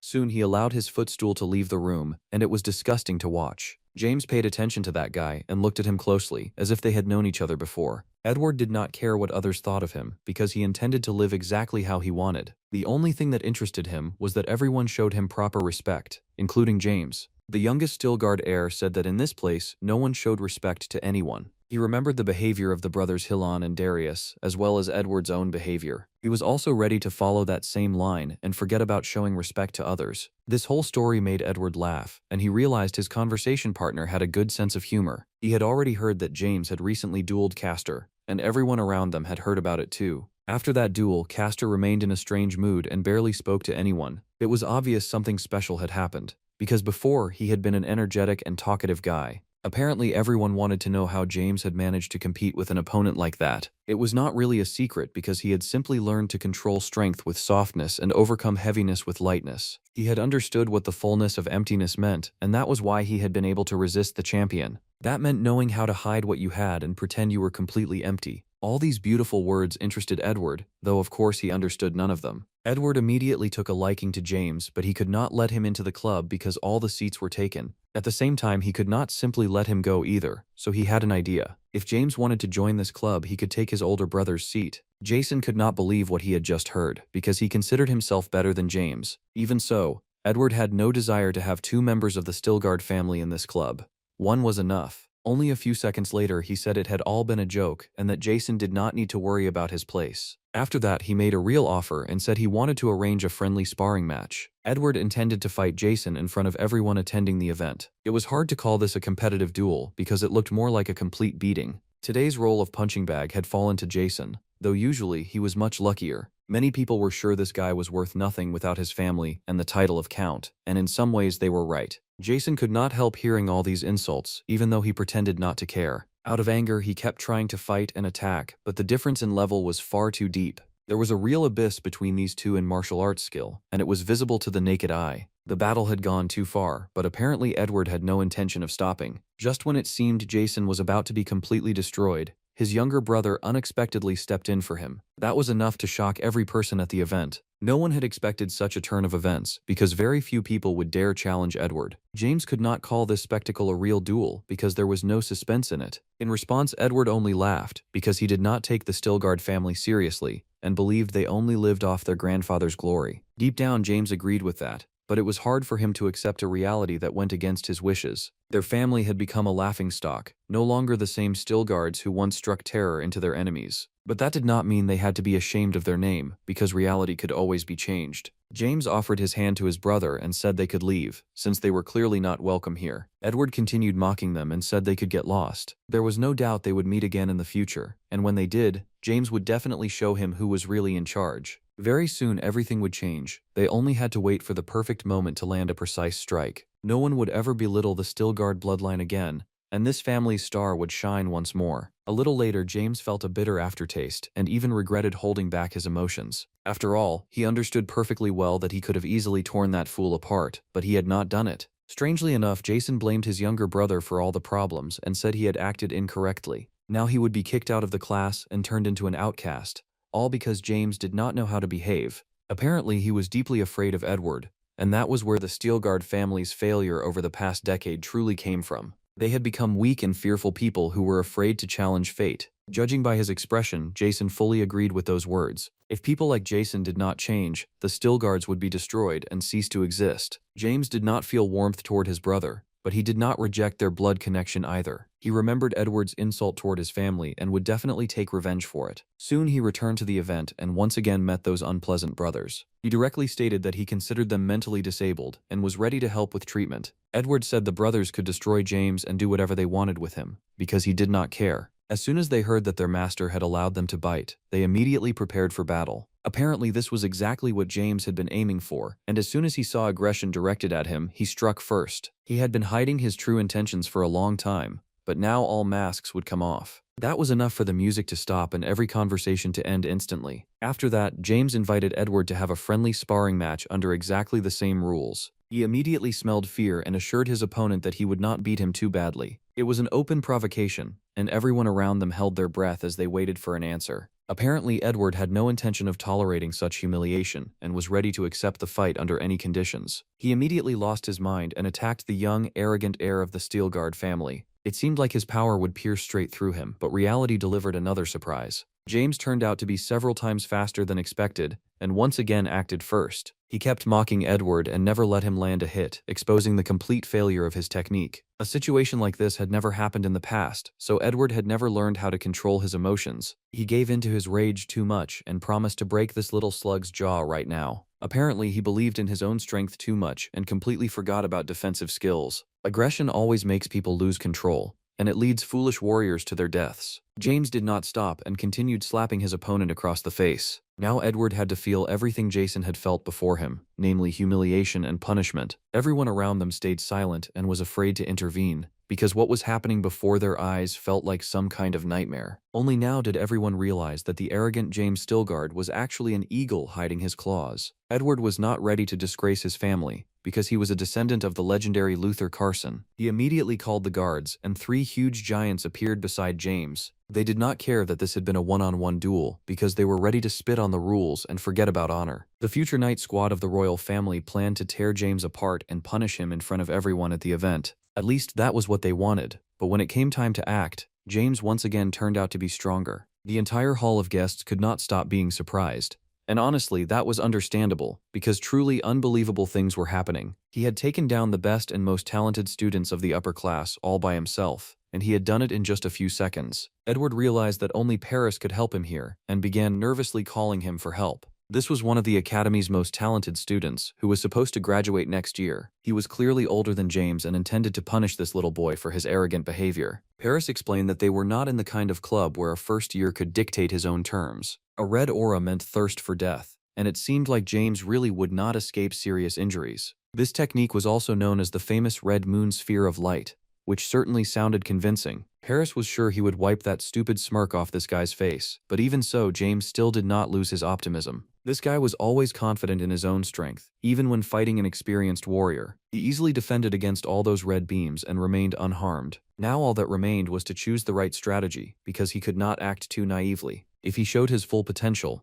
everyone would learn his true strength, and that could not be allowed. He had to act carefully and wisely so he could come out clean. At the moment it seemed Paris had finally caught him, the exact opposite turned out to be true. Everyone found it hard to believe that a first year had learned to use aura at such a high level. James not only came out alive and unharmed, but also managed to defeat his furious opponent. Paris fell to the floor and screamed like a little girl, and in another second he would probably start calling for his mommy. Since he knew how to handle aura, his bones would heal in a week, and there would be no serious problems. James looked toward the club members and realized that no one would bother him now. He warned them that if anyone wanted to say something to him, they should write their will first. Everyone immediately looked away and pretended they were not paying attention to him, which was honestly kind of funny. Edward did not rush to run or hide. Instead, he clapped for the winner and acknowledged his skills. He also suggested ending this meaningless war and shaking hands. As a sign of reconciliation, he was also ready to offer James a place in the Golden Club 21. All the people gathered here would play a decisive role in Navarro's future, and joining them was a privilege.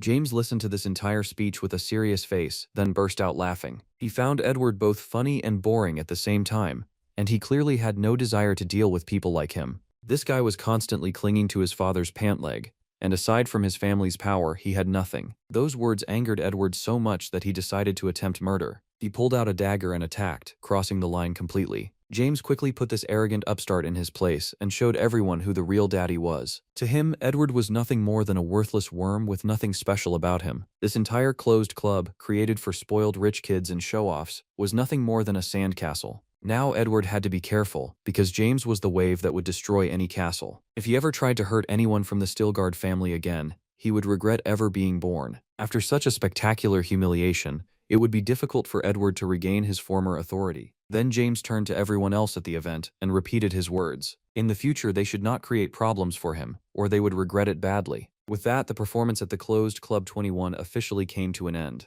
James stepped outside and met his brother, who had clearly been watching everything happening inside. It was strange to see because the Jason James knew from his past life would never have abandoned his pride. Now he had run here to apologize to those bastards, and that was truly pathetic. Jason tried to understand how his brother had become so powerful when just yesterday he had been a nobody. Without revealing his main secret, James simply said he had trained long and hard. Although Jason did not believe that, he changed the subject and reminded him of something important. Edward would not give up on revenge, and that could lead to major problems, which they could not forget. James answered that he had a plan to solve all of this, and soon Jason would see it with his own eyes. Solving this problem would be truly difficult, because Edward was carrying an unbelievable grudge. That grudge had sunk so deep into his heart that even surgery would have trouble pulling it out. For several more hours, he yelled at his guards for failing to protect him from a first year. He also did not forget to throw a few harsh words at the other club members, who had shown no loyalty at all. Paris, who was writhing in pain from his broken arms,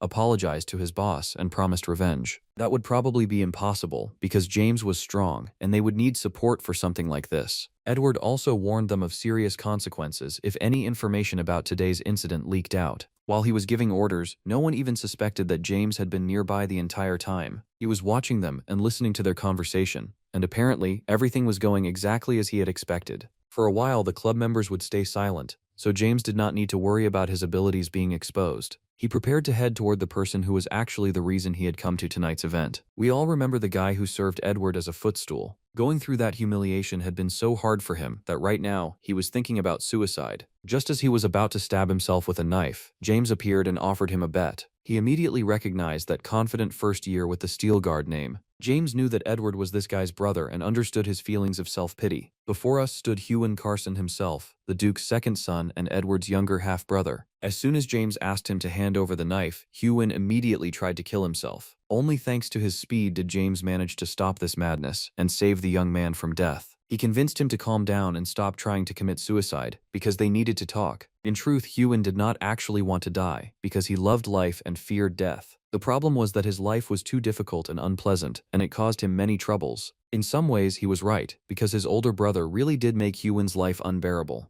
His family was much kinder, since his father always treated his son with respect. Edward had hated his younger brother since birth and humiliated him in every possible way. Hyun had even thought about running away, but he had never managed to go through with it. Since they had already met, James was ready to reach out and help Hyun. He would make him the head of the Carson Ducal house, no matter how strange that sounded right now. The offer was so absurd that Hyun did not even bother listening to it. Apparently, he still did not understand who he was talking to or what had happened to his older brother half an hour earlier. After all, he had not been inside the club this whole time and had not seen Edward get brutally beaten. As soon as he learned all of this, he would immediately find James and agree to cooperate. Either way, this guy would have no choice but to become Duke. A few years later, Edward would die from an incurable illness, and Hyun would become the head of the Carson family. James had known this from the very beginning, and now he simply wanted to benefit from it. Soon he returned home and decided to think a little before bed, even though Phil was snoring like a brown bear. The policy of Club 21 was to build connections with the Academy's most talented students. Although that sounded fairly profitable,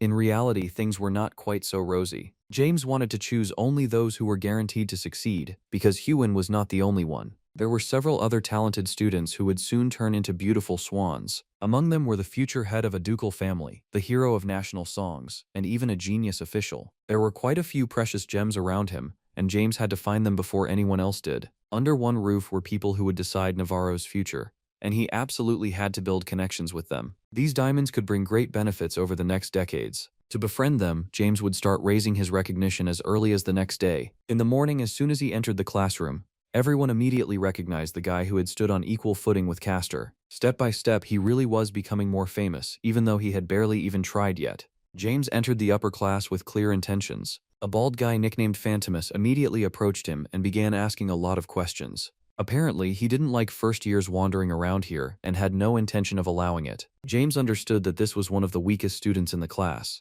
and beating him would bring no benefit. He looked around and noticed a more interesting target, Castor Traus. On the other hand, if he defeated Castor, he could attract far too much attention, and James did not want that. He remembered another guy named Max, who had always stayed in second place because of Castor. In the end, Max had managed to graduate from the academy and establish himself as a talented guy. James began deliberately joking at his expense and doing everything he could to provoke a conflict. Soon he directly suggested they have a battle and test which of them was more talented. The upperclassmen definitely had not expected that kind of behavior from this kid, and they immediately turned their eyes toward Max. He had no choice but to accept the offer and promise to destroy James in front of everyone. Just a few minutes later, they were competing on the training grounds, surrounded by a crowd of spectators. Max did everything he could to win, but the pressure from his younger opponent was far too brutal. Soon the duel was officially over, and James Stilgard had taken a clear victory in just a few minutes. No one understood how this young talent had managed to secure a win against an experienced upperclassman. They had to remember that Max was ranked second,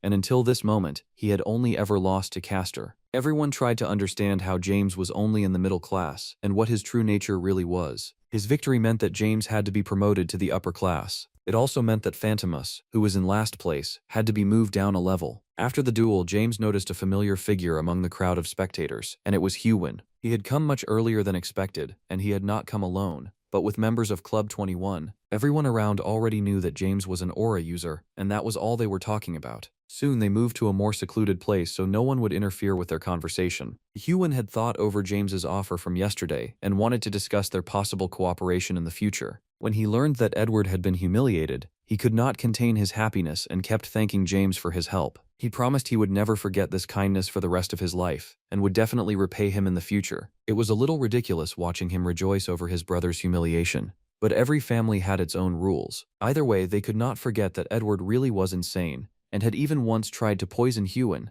That meant he would not ignore this situation and would definitely try to take revenge. James did not take it too seriously and said he would deal with Edward again if necessary. He also reminded Hyun that he had not been joking yesterday and had truly promised to make him a duke. The problem was that Hyun had no positive qualities, was worse than his older brother in every way, and did not feel much love from his family. That was exactly why he could not understand how he could possibly claim the title of Duke. James said he was ready to prepare the groundwork, but this work would be like a long-term investment. For that, they needed patience and had to act very aggressively because otherwise everything could end in failure. In that case, Edward would become the future Duke, and Hyun's life would become unbearable. He would be treated like a toy, so he had to do everything possible to prevent that scenario. Those words truly affected the insecure young man. He agreed that he had to stop being a nobody and do everything possible to achieve success. To begin his rise, James suggested creating their own private club. He would soon share all the details because he already had a list of desired candidates. At the academy, weak students born without special talent were always mocked. Baryon was used to hearing insults, and it had become so normal to him that it no longer upset him much. This guy lost too often, and in all his time studying he had not won even once against his opponents. People kept mocking him and wishing him luck in the lower classes because they had no doubt he would end up as an ordinary janitor. A cadet who had dedicated his life to fencing started trembling at the sight of a sword, and that was what constant defeat could do to a person. This guy was an ordinary orphan, and he could not afford to return from the academy with nothing. Soon James approached him with Hewin and said they had wanted to meet him for a long time. A little later, a meeting was organized between various students who did not stand out from the others. They were called ugly ducklings, but James knew that in the future, they would become beautiful swans. Baryon and Mita would represent the next generation of heroic knights of Navarro. Benjamin would become the youngest mayor of Arcadio, and would also be called a genius. Dave would become an undefeated field commander who expanded the Empire's territories. Benjamin and Dave were among the Academy's losers, because their talents were difficult to reveal under school conditions. Also present was Chapel, the second son of the Klaus family, an old noble house known for its knightly lineage. In the future, Chapel would become a wandering magical genius and show himself in every branch of magic. James officially opened the meeting and explained that they wanted to create their own club.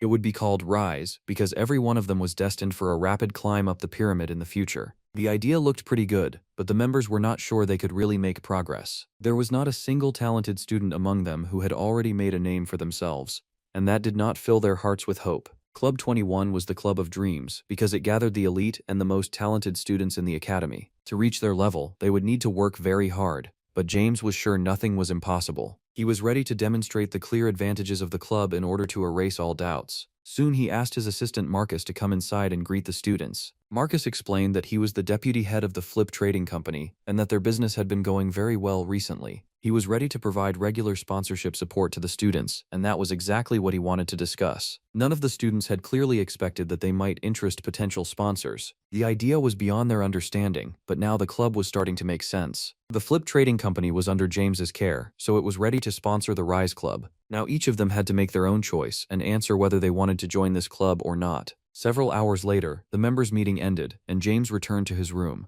The matters had been settled, so now he could rest a little and change his focus. He had not entered the system in a long time, so he decided to check whether the item he needed had appeared in the assortment. The Sun God contacted him, already knowing that James was planning to buy the Art of Rebirth. He was ready to hear an offer if James could name a truly fair price. The Art of Rebirth transformed the entire body into something superhuman, which was why it was so valuable. This dream item would allow him to obtain the perfect body, but the Sun God was willing to sell it only for 150,000 coins. Although it was one of the best things in the first system, the price was far too high, and the Sun God hated bargaining. As soon as James offered a lower price, the conversation would immediately end. At the moment, our hero had 3 times less than that amount in his balance, so he could not afford this artifact. The Sun God possessed a divine weapon, which meant he was above the first class. In reality, that was the highest limit beyond the peak, the boundary every resident of Murim wanted to reach. This guy was truly equal to a god, which was why he spoke from a position of power. All that remained was to understand why a deity lived so poorly and was busy extorting money. Right now, he had absolutely no money in his account,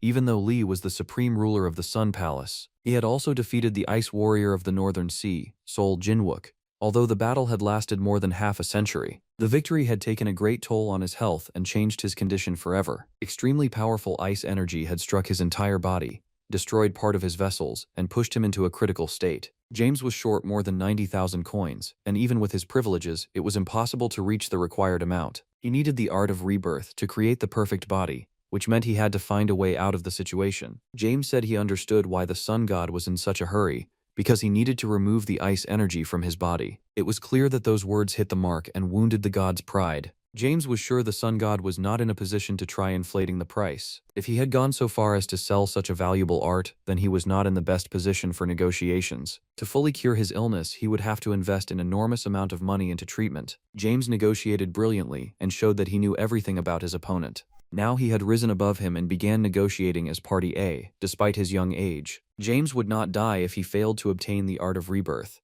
But the Sun God was in a different situation. If he did not get the money he wanted, everything would be over for him. so he had no right to set conditions. As soon as he heard all those words, he immediately apologized to James and admitted that he had set his demands too high. The deal did not necessarily have to be settled with money, because they could find another way out. James needed the rebirth technique, and the sun god needed to be cured of the ice energy so they could help each other. All that remained was to find a way to heal the sun god, and then the issue would be solved without a single gold coin. James was satisfied that he had turned the outcome of the negotiations around, and soon everything came to an end. He received the art he wanted and began the absorption process, which would take some time. At first, James did not understand what was happening because during the absorption process, his teeth began to hurt. Soon he saw that one of his teeth had fallen out, which was definitely not part of the plan. Only a few seconds later, he felt unbelievable pain throughout his entire body, and it was hard to compare that pain to anything else. It felt as if a million knives were digging into his skin at the same time, and it was true torture. His internal organs were no exception either, because they seemed to be begging for help while tightening from unbearable pain. The art of rebirth turned out to be very specific, but the loading process quickly accelerated. James tried with all his strength not to lose consciousness and endure the pain, even though it was incredibly difficult. Soon it was time to return to his studies, and by then the loading process had already fully completed. When people saw him, they were truly surprised by his transformation. Today he looked brighter and fresher than ever, lively and energetic, as if he had been born again. A completely different energy came from him, and of course it did, because he had mastered an ancient art. The previous night, he had already tested his new abilities and seen how a natural-born genius viewed the world. In his new body, he only needed to put in a little effort to get instant results. If he had been born with a body like this in his past life, he would never have known all those problems and hardships. When he returned home, he did not lie down to rest, but instead continued working with even greater effort. This allowed him to unlock new skills, and now he could see the psychological state of everyone around him. James also raised his level and managed to enter the second system,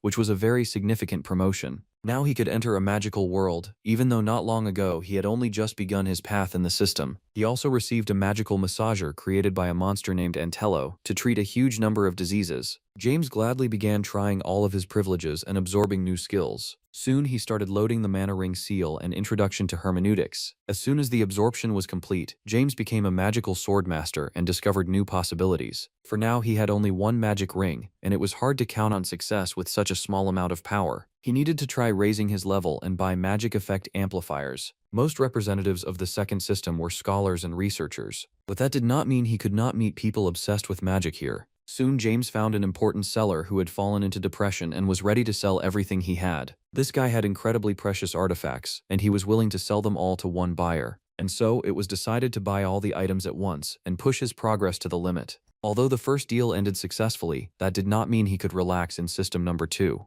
Every system had scammers like Seok, and a person needed to know how to deal with them. In this system, that scammer was Shylock, and soon their paths would cross again. Once matters in the system were settled, he could calmly return to real life. The weekend had been extremely productive and successful, and James had taken a huge step forward. Now he had 3 mana rings, an expanded circuit, and 3 important wizard manuscripts at his disposal. James had now become a full-fledged 3-ring wizard, and all that remained was to refine his skills. In the hallway, when it turned out he was completely alone, he heard a familiar voice and saw the silhouette of a girl. Selena greeted James. She was the same girl he had met at Club 21. It was rather strange that they had met like this, almost as if she had deliberately been waiting for him in the hallway. James remembered who she really was, because in his past life, he had gotten to know her very well. At first he had liked her, but later he understood just how rotten her soul was and that there was nothing to her except beauty. James decided not to hide his opinion and directly told her what he thought of her, so they would not drag out a pointless conversation. Selena admitted she had lost her touch because she had not expected to be seen through by an ordinary first year. In his past life, he had fallen into her trap because she was like a drug that was extremely difficult to quit. Even so, Selena was very cunning and trained in every skill needed to manipulate other people's hearts.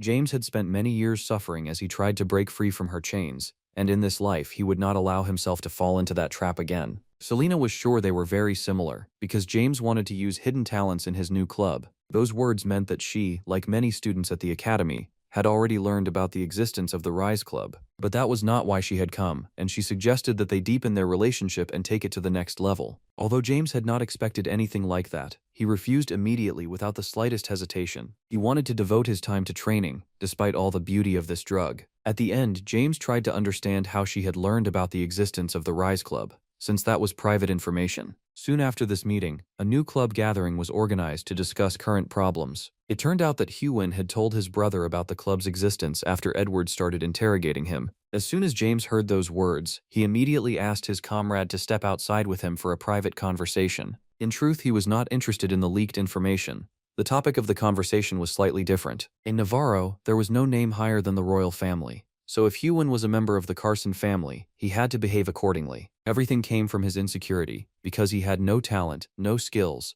and did not stand out from the gray crowd in any way. They needed to take care of his equipment and raise his level, or he would remain among the worthless. James decided to give him a ring and take the first step toward improving Hewin Carson's progress. The Ring of Courage awakened a man's inner traits, suppressed fear, and destroyed hesitation. They needed to move this guy in the right direction slowly, and then he would definitely make progress. When they returned to the club room, they witnessed a very interesting and unpleasant conversation. Dave and Benjamin were discussing Hewin's worthlessness and wondering how the Duke could have had a son like him. It seemed to them that all the good traits had gone to Edward, leaving nothing for Hewin. The Ring of Courage changed his nature, and as soon as he heard those words, he immediately prepared to put these guys in their place. He was no longer going to be a nobody and turn a blind eye to such behavior, because he was the future Duke. James was pleased with the result, although he had not expected everything to happen so quickly and directly. It turned out that mentioning Edward gave him additional motivation. This could become a lever of pressure and lead him to unprecedented progress in the near future. If this power was used properly, it would definitely be possible to extract a huge benefit. Soon the club meeting continued, and James asked everyone not to get stuck on conflicts and to move forward. He turned to Baryon and Mita and gave them pills that had to be eaten after every training session, despite their awful smell. The green bamboo pills were an excellent remedy for fatigue, even though they did not look very pretty. A little later, Benjamin and Dave also received their gifts, namely passes to the Royal Library. Chapel was also waiting for some kind of gift for himself and was clearly burning with impatience. It seemed like James had completely forgotten about him and had not prepared anything special at all. Apparently, a slightly different gift was waiting for him, and for that they had to go to the Magic Tower. James brought him to a very valuable mentor in order to develop his potential. At first glance, it was clear that a high-class mage stood before them,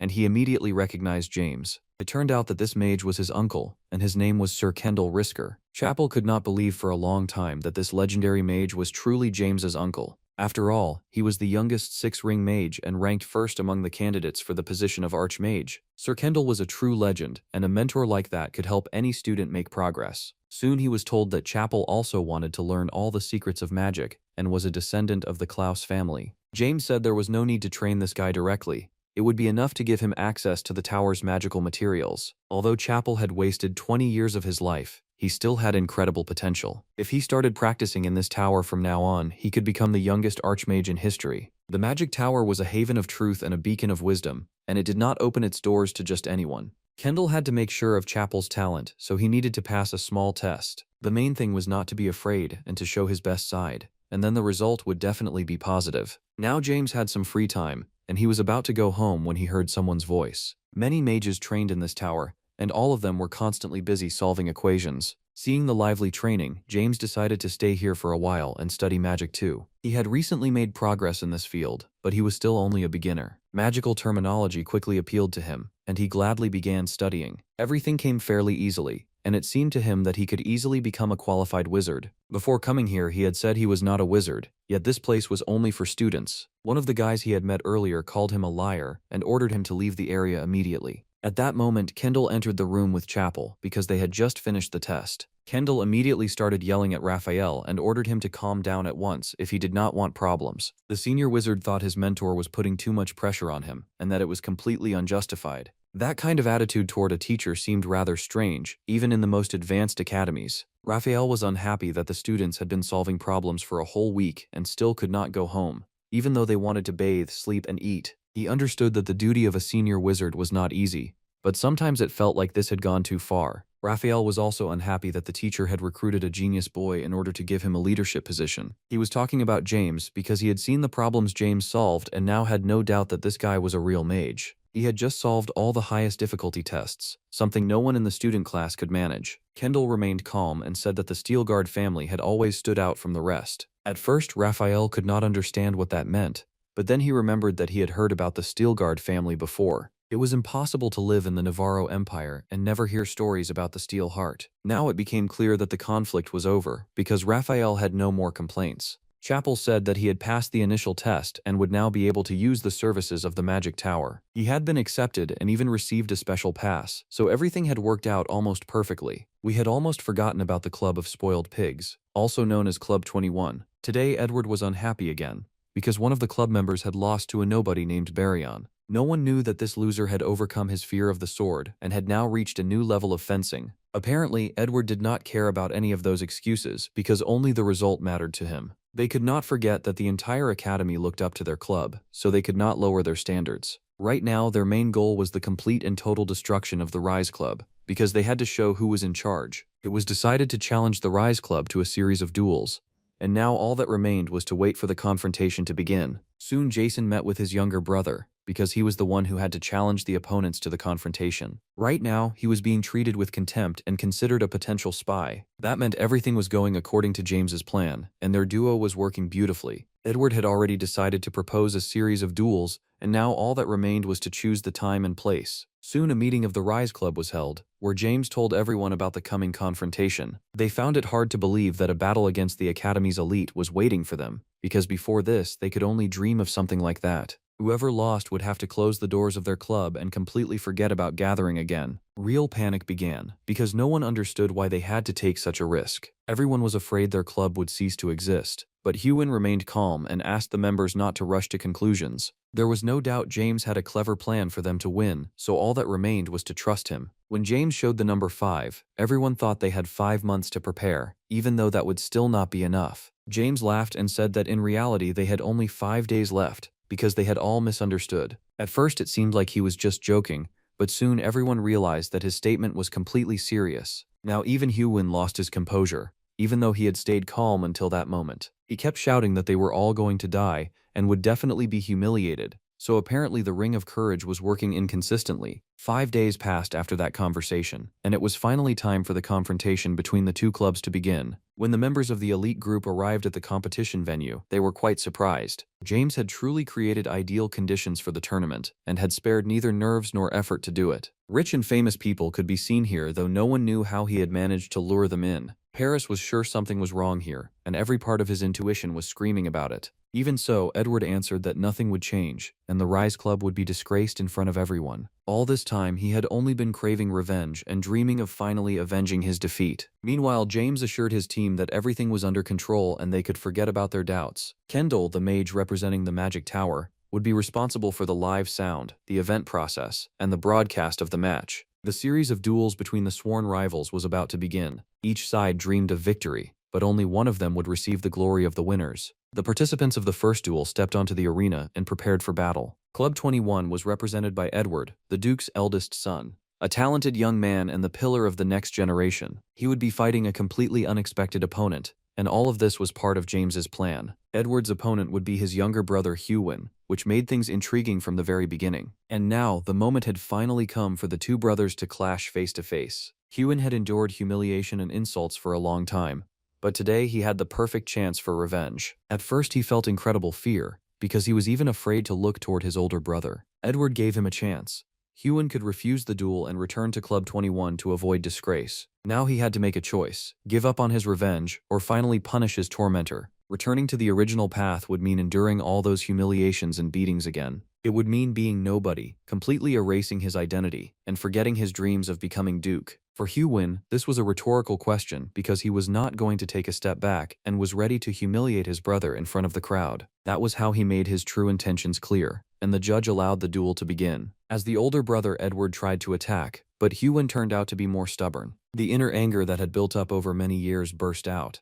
But anger was not stronger than technique. Edward quickly seized the initiative and used precise strikes to break through his opponent's defense. Hewin could not get back on his feet, and it became clear that he had suffered a serious injury. While Edward mocked his brother and called him worthless, the judge tried to find out whether Hewin was giving up. Giving up meant losing his dream, so Hewin forgot about the pain and prepared to fight. Until this moment he had never hit his brother, but now he struck so hard that he almost broke his facial bone. The spectators, who had not expected any suspense from this fight, were stunned and excited. Edward was horrified by his broken nose and the blood pouring from it. But this was only the beginning. Just as Edward prepared to kill his brother, Hewin raised his hand and admitted defeat. It was hard to believe, and no one understood why it had happened this way. But Edward really had won. This was all a clever plan, because the younger brother did not hide his contempt or his smile. No one judged him. On the contrary, James simply supported his comrade and laughed as well. It became clear that this had been a planned move, though no one knew exactly what the Rise team's clever plan was. Now it was time to continue the battle, and Mita and Chapel had to prepare to fight.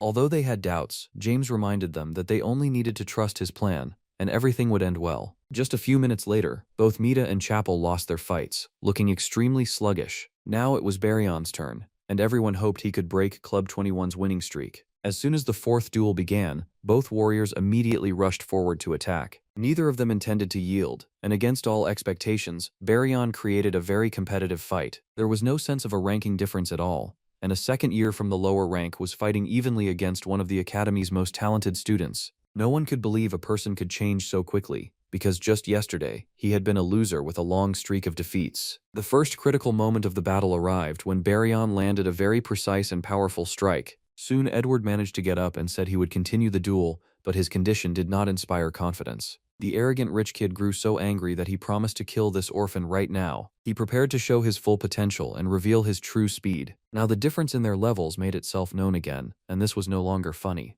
Barion took an incredibly powerful blow to the heart area and could not stay on his feet. Soon blood poured from his mouth, his internal organs were seriously damaged, and his breathing was barely enough to restore his muscles. Even so, this guy did not give up and stubbornly remained standing. James, who was watching the duel, did not lose faith in his comrade for even a second. They had spent many hours actively training together and had seriously improved Barion's fencing skills. When he started, he had been nothing but a soft little punching bag, but soon he had turned into a real man. The result of their training was not only progress in technique, but something even greater. Barion proudly showed everyone around him that he was now an aura user and was ready to use it right now. The spectators witnessed a beautiful scene, because the birth of a new aura user was always impressive. It seemed like in just a few seconds there would be no untouched spot left on Edward. Maybe that really would have happened, but at the last moment, Barion's strength left him. He fell not from his opponent's attacks, but from the loss of the energy that had been supporting his body. He had been one step away from victory, and now the healers had to restore his health immediately. The spectators found it hard to recover from the shock,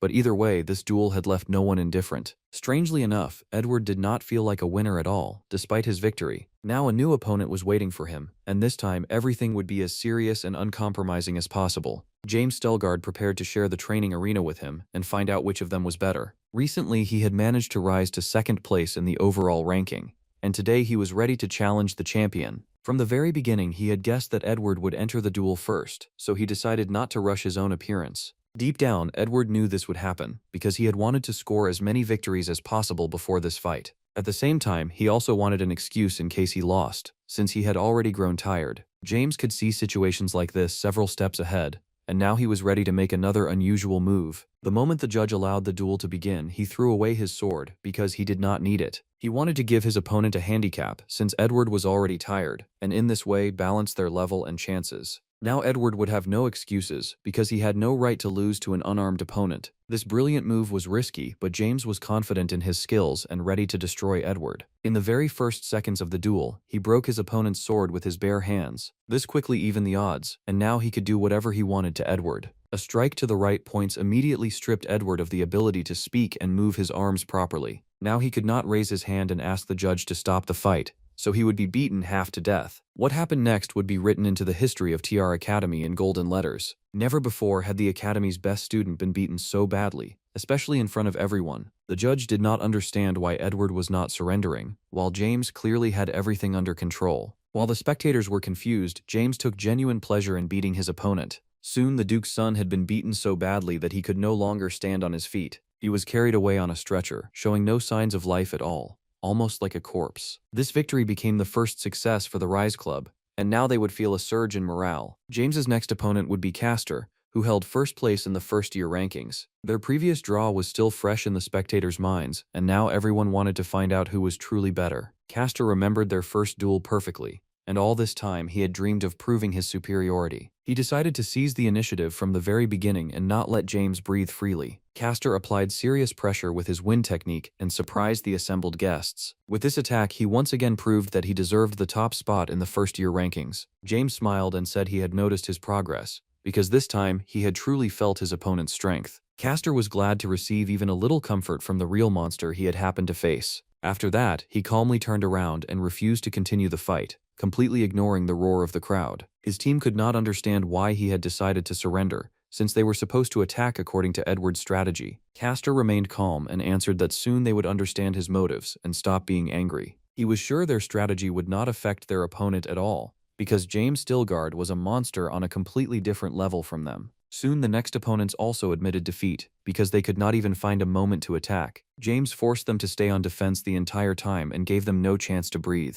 The moment for the final duel had arrived, because the Rise team had also achieved 4 victories and tied the match. A clash between the strongest fighters of the two clubs awaited them, and in just a moment, the spectators would witness the finale. Paris was sure he would leave as the winner today, and finally take revenge on that arrogant white-maned poodle. His red aura was ready to show its best side again, even though it had not been enough for victory in their previous duel. James seemed to pay no attention to any of it, and his smirk only made his opponent angrier. He activated his silver aura and showed that he feared nothing, because he also had his own trump cards. Only the most talented warriors became holders of silver aura, which helped explain the spectators' shock. Many of them had not even expected James to be an aura user, but today was the day when all secrets were revealed. James was sure he would win, because even during Edward's duel with Baryon, he had suspected something was wrong. He tried to push the bad thoughts away until the very end, but soon realized that the opponents were taking banned substances as doping. These drugs were called explosive force concentration pills, and that was exactly why Paris was still alive. If the dosage was exceeded, a person could develop serious problems, but usually, no one thought about that. Seeing that Paris would not admit his mistake, James decided he would no longer spare him and would fight at full strength. He would force him to admit his mistakes and punish him for dishonest sportsmanship, which had no place in competitions between academy students. It was truly legendary, because James prepared a very spectacular attack that could not be stopped. Watching such a confrontation was a special privilege, and no one even had to pay for tickets. When the fog cleared, the spectators witnessed the winner of the battle between the two clubs. James Stilgard had defeated his opponent and brought victory to the Rise Club in an incredibly tense confrontation. It was an unimaginable success that was hard to believe, because complete losers had fought against the elite. Rise won over people's hearts so strongly that a crowd of fans immediately formed around the club. Now many would reconsider their attitude and want to join their ranks, though that would be rather difficult. James bathed in the rays of glory, and never tired of hearing pleasant words addressed to him, because winners are always lifted onto a pedestal. After their confrontation, the training arena of TR Academy would have to be modernized. Soon after the match, Club 21 was disbanded, and its members received rather serious sanctions. The members were forbidden from joining private organizations or carrying out any acts of revenge against the Rise Club. Edward personally admitted defeat and promised not to break the rules of the agreement. James was satisfied and reminded him that there was no room for trust in their relationship,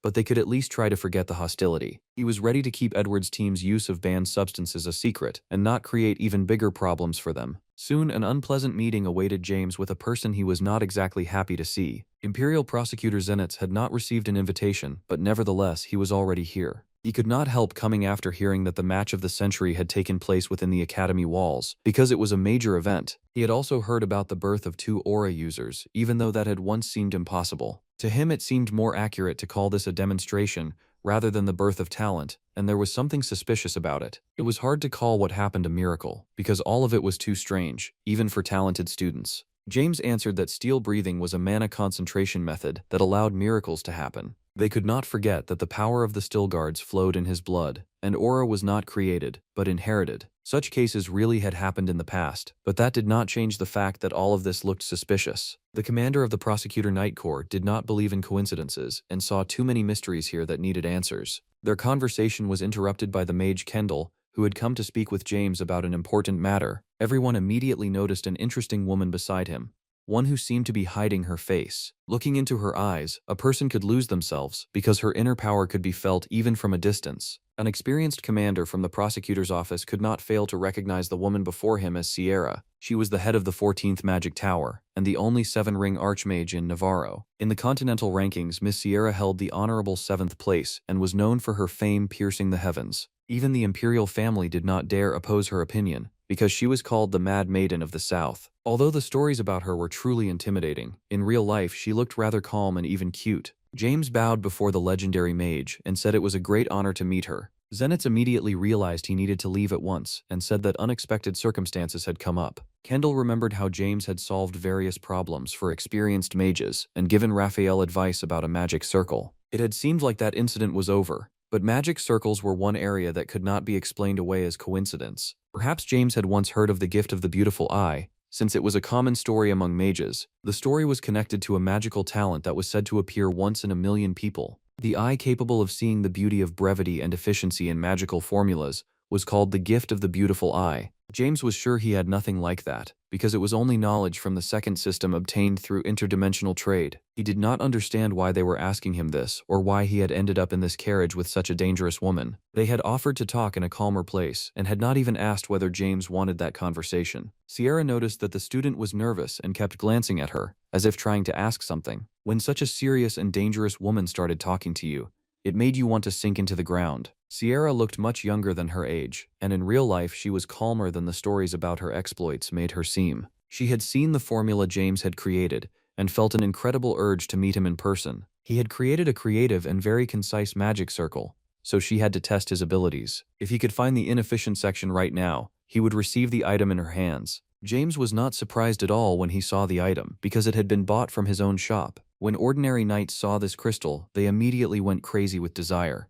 To James, things looked different, because a crystal like this was worth no more than 200 coins, and he had more than 100 of them in stock. Either way, he quickly found the mistakes in the magic circle and pointed them out without the slightest hesitation. Now Kendall was sure this guy possessed the beautiful eye skill they had mentioned earlier. Sierra said James had found one extra mistake, because there were supposed to be only 3. One of the sections James had pointed out lowered efficiency, but it was necessary for activating the magic circle. James answered that he saw no point in leaving something that could be improved and was ready to correct the magic circle in his own way. After his adjustments, the circle really did look better, and even the Archmage had to admit it. It seemed the gift of the beautiful eye really was hidden in his eyes, and now there was no longer any doubt. Now James wanted to know exactly what they wanted from him, and apparently Sierra had a complicated problem that needed solving. She needed someone with the gift of the beautiful eye to finally make a breakthrough in that field, and in return she was ready to reward her savior properly. Sierra, the Archmage of Navarro, was willing to become James's patron if he helped her with this situation. That was the kind of privilege most people could only dream of, but James had already chosen the path of the sword. Apparently Sierra was serious and was sure he could also master magic. James could receive an unbelievable privilege and enter a territory with almost unlimited mana power. On the other hand, he was a descendant of the Steelguard family and did not really see himself in that field. In that case, Navarro's guardian angel was ready to fulfill any request of his and repay his help in another way. If he improved the formula causing the problem, he would receive 2 hours to think it over. James had to choose something important while still preserving his independence and not falling into the hands of this domineering woman. Soon they arrived at their destination, and James received precious time to decide. During that time, he had to find a way to get rid of this crazy woman, because she was already annoying him. He came to Marcus, his assistant at the trading company, and asked him for a favor. Marcus had to play with Sari and in 2 hours deliver a letter to the woman waiting in the carriage near the building. Meanwhile, James could calmly escape and not worry about the consequences. With the help of the dream machine, he managed to find Sierra's weak point, and now he wanted to turn the situation in his favor. He purchased many different materials on the market to increase his options. After that, he headed to the outer hills of the capital to train a little. It was clear that he wanted to make progress faster than planned, because unexpected circumstances had appeared. No matter how much he thought about it, he understood that he did not want to follow the path of magic. His grandfather had reached the mythical rank, while Miss Sierra was only at the legendary level. He clearly showed which direction he intended to follow, and if she wanted to stop him, she could meet him on the outer hills. His arrogant tone angered the legendary mage, since in the past she would have destroyed anyone who spoke to her like that. This little boy had to pay for his disobedience and receive serious punishment. After reading the letter, Sierra immediately headed toward the hills to find James Steelguard. He was not hiding at all and had simply been waiting this entire time to meet the untamable woman. She looked as if she had completely lost her mind, when in truth, she only wanted to understand this young man. He then immediately demonstrated his talents, which was why he was not afraid to challenge fate. At first, all of this looked ridiculous, but then Sierra noticed that her flow of mana had weakened for unknown reasons. Her mana was no longer circulating, and that was James's doing because he had stopped her magical influence. She still managed to defend against his first attack, since she was not called a legendary archmage for nothing. Even with careful preparation, breaking through her defense would be difficult, especially since even Ray Steelguard had failed to do it. Within seconds, true chaos began, and it would be hard to stop. Sierra was going mad with anger and wanted to prove to this boy that he was only a worthless worm compared to her greatness. The firestorm should have melted his young body, but James managed to withstand it. He was impressed by the scale of the attack, and if he had not had the scroll, he would have been in serious danger. This scroll allowed him to create a magical barrier, but now he had to forget about defense and think about attacking. James was ready for aerial combat, because he had bought all the necessary equipment for it a few hours earlier. His armor made him look like Superman, but even that was not enough to scare Sierra. A web of lightning was sent toward James, but it never reached its target. Somehow he managed to stop that power, and Sierra suffered yet another failure. The magic armor allowed him to defend against any threat, and it was the best armor one could obtain in the second system. While wearing this armor, even the weakest warrior's physical abilities would not be inferior to the best warriors of the first system. It also gave him the ability to use various spells, not only defending himself but attacking as well. James felt that he was seizing the initiative and realized it was his turn to strike back. Losing to a teenager would be difficult to accept, especially for such a legendary figure. She had been incredibly happy when Kendall told her about his discovery, someone with the gift of the beautiful eye. The fact that he was a member of the Steel Guard family bothered her a little, but record-breaking ability was always more important than nationality or bloodline. All this time, she had only wanted to complete the spell in the magic tower, but James stubbornly refused to help her. He believed her wish had nothing to do with him, and he had no reason to worry about someone else's problems. Hearing his arrogant tone, the legendary archmage could no longer hold back her power. James tried to attack, but when he got close to his opponent, he saw something strange. But for now, let's leave those two aside and move to the outskirts of the capital, to the Flip Trading Company. Sylvia continued keeping records and carefully following all of her instructions. She often talked to herself while working and also thought about Master Flip, who had not appeared in a long time. Marcus said he might be in trouble, and that made the girl nervous. She wanted to check on Sari and make sure the little beast was not worried about his master, but he had disappeared somewhere. Meanwhile, Flip really had run into trouble because his armor had stopped working. In the dream machine, James had clearly seen that Sierra would be defeated. But right now, everything was completely different. James fell to the ground, and meanwhile, a real monster appeared beside him. He heard the monster start talking to him, though he did not understand where that strange voice was coming from. Soon he realized he had not fallen onto the ground at all, but onto a giant serpent, which was his pet named Sari. Not only had Sari transformed into a giant serpent, but he had also learned to speak with his master. It turned out that he had simply eaten well, slept well, and realized he had unlocked new skills. The conversation with his monster had to be postponed, because Sierra had completely lost control. For the first time in 20 years, she released her restriction and used 7-ring magic, and this was the result. She had gone to great lengths to hide her old age, but it turned out she had far more interesting secrets. All of this had been done only to look young, and that was the only reason she limited herself from using 7 rings. James was tired of this empty talk, and asked Sari to make her shut up immediately. Even if she was an archmage, her mana was not unlimited, and she was still a living person. Soon they had to admit that there was no point in fighting, and strangely enough, the insane Sierra admitted defeat. Now she no longer looked as young as before, and could make more balanced decisions. Recently, James had reached the level of an awakened monster, and now he was not afraid of anyone at all. He offered her friendship and negotiations, because they would definitely be able to help each other in the future. Meanwhile, in the 14th Magic Tower, Kendall was starting to get nervous. A lot of time had already passed, and there was still no word from his friends. He began thinking James might have gotten into trouble, but soon he heard that Sierra had returned. She looked the same as before again, and was very calm, as if nothing had happened.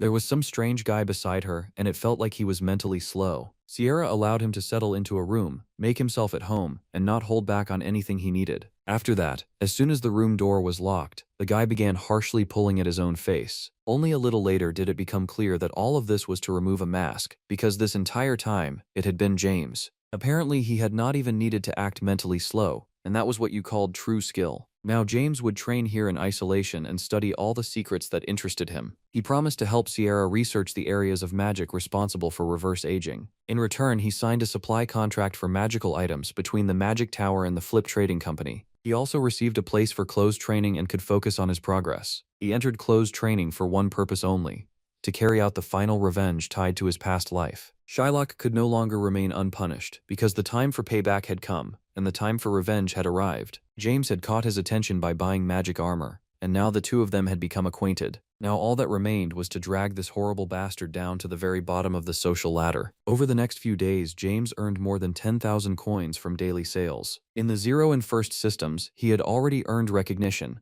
but he had only recently entered the 2nd system, so he was starting from scratch. He was still far from Shylock's level, but that did not mean he had to stop and give up. Soon the channel master of the 2nd system contacted him and said his friend had been kicked out because of James. Apparently he meant Monfus, the same channel master from the 1st system, with whom he had been on friendly terms. Although he pretended to be honest, in reality he was just a corrupt guy who could not live without bribes. He had mistaken James for an auditor, which was why they had cooperated for so long. But now he had been fired and his trading account had been completely wiped out. Manhwa complained to his friend and said the auditor had not helped him at all, only thinking about his own benefit. Merlin was unhappy about what had happened and was not ready to leave this unanswered, especially for the sake of his friend. He remembered James's illegal cooperation with Charlene and said he would create problems for him. Thanks to his skills, James could sense the Channel Master's emotional state and understand his feelings. He understood his opponent's entire plan and realized how to make a calm exit from this crisis. He said the Channel Master was trying to smear the reputation of a monitoring agent, and for that a Channel Master could be fired and lose everything. Those words immediately had a positive effect on Merlin, who stopped being angry and agreed to a calm conversation. He even gave several gifts to his new friend and promised not to create any more problems. The conversation ended on a good note, and now James could take a short break from life in the second system. James would redirect the Channel Master's anger toward Shylock and handle everything perfectly. Soon, James saw the door to the forbidden room that Sierra had always forbidden him from entering. The door was slightly open, as if inviting him inside, and that was far too interesting. The closer he got, the stronger the feeling became that mana was wrapping around his entire body. What he saw was hard to explain, but soon it was time to talk about it with Sierra. She asked him not to stay silent and to get straight to the point by telling her how much he had seen. A creature called the Majestic Beholder was trapped inside the source of an endless stream of mana. All of this was needed to support the magic tower, but it was only an artificial body called the Ego Controller. Magic towers had been built in dragon craters, where natural energy erupted from dragon blood. The magic tower had managed those flows and marked the beginning of a true age of humanity. Dragon blood was still too powerful for humans, and the Ego Controller showed their limits. Its voice possessed magical power, and anyone who encountered it became possessed and insane. James only asked for the chance to meet with the Ego Controller because he could protect himself from its mental attacks. He received permission and said he had an interesting idea that he would explain later. Soon they met again, and the Ego Controller looked like a large energy substance with a huge eye in the middle. It tried to take control of James again, but once again failed. Apparently James was using a mind protection spell, which was why he felt so confident while speaking with the controller. According to rumors, the excess mana from the dragon blood scattered before the mana flow became uncontrollable, and if even a little mana remained, James was ready to take it under his control. Instead of buying mana stone producers, he could simply suck all the energy out of the controller. At this rate, he could quickly become unbelievably rich through constant sales of mana stones. He had already developed a plan long ago, and to carry it out, he needed a large amount of capital. He also needed users who would help with the work, and a channel master to oversee everything. Right now, he had earned big money and taken control of both the channel master and Charlene, who would help him handle certain tasks. All the best ingredients for his future dish had already been gathered, and now only Shylock remained. His enemy had been in the magical empire of Loa Zania all this time, where he spent most of his days. He treated his debtors very harshly and spared no one who owed him even a cent. Meram was his real name, and he was a member of the Rochester Mages Guild as well as a genuinely terrible person. He was responsible for interspatial trade and thought only about his own profit. James contacted him a few days later and sent him more than 5,000 coins as a gift, because everything had gone according to their agreement. A few days before this meeting, he had offered to do some investing and earn a little money. Meram was an experienced merchant and knew perfectly well that most investment attempts ended in nothing. But considering this guy had bought third-generation magic armor, he really did deserve a chance.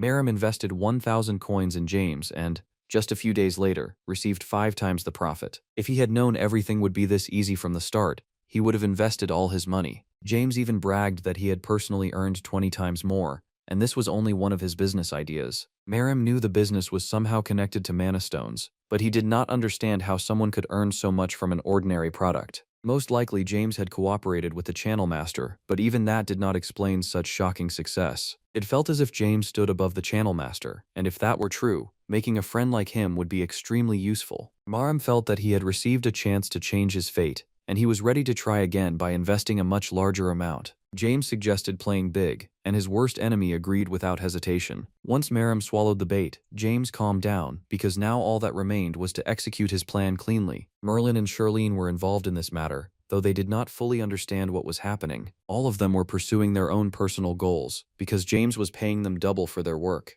The entire next day, Merim was in a wonderful mood and already felt the future profit in his hands. He no longer had any doubt that he would soon become a multi-millionaire and conquer the whole world. James contacted his ally again and said they were already close to receiving a massive profit. If they invested even more money, they could become millionaires within a week, and that was a real opportunity. All of this was just a pyramid scheme, but Merim did not understand that he did not actually own that money. It was virtual, and James was simply manipulating his conversation partner skillfully by playing on his greed. If Merim refused to invest, he would never get a chance like this again, so he had to take the risk. 1 million gold coins was a huge amount, and with that kind of money, a person could live in luxury for 30 years. He immediately began dreaming of taking over the guild, because with big money, everything became possible. At the moment, the guild's account held more than 500,000, and if he used that money, he could gain astronomical profit. All of this would give him a chance to rule the world of magic and leave his name in history, which was exactly what Merim had always wanted. He decided to take the risk because greed had completely clouded his mind. James received all the guild's money into his account,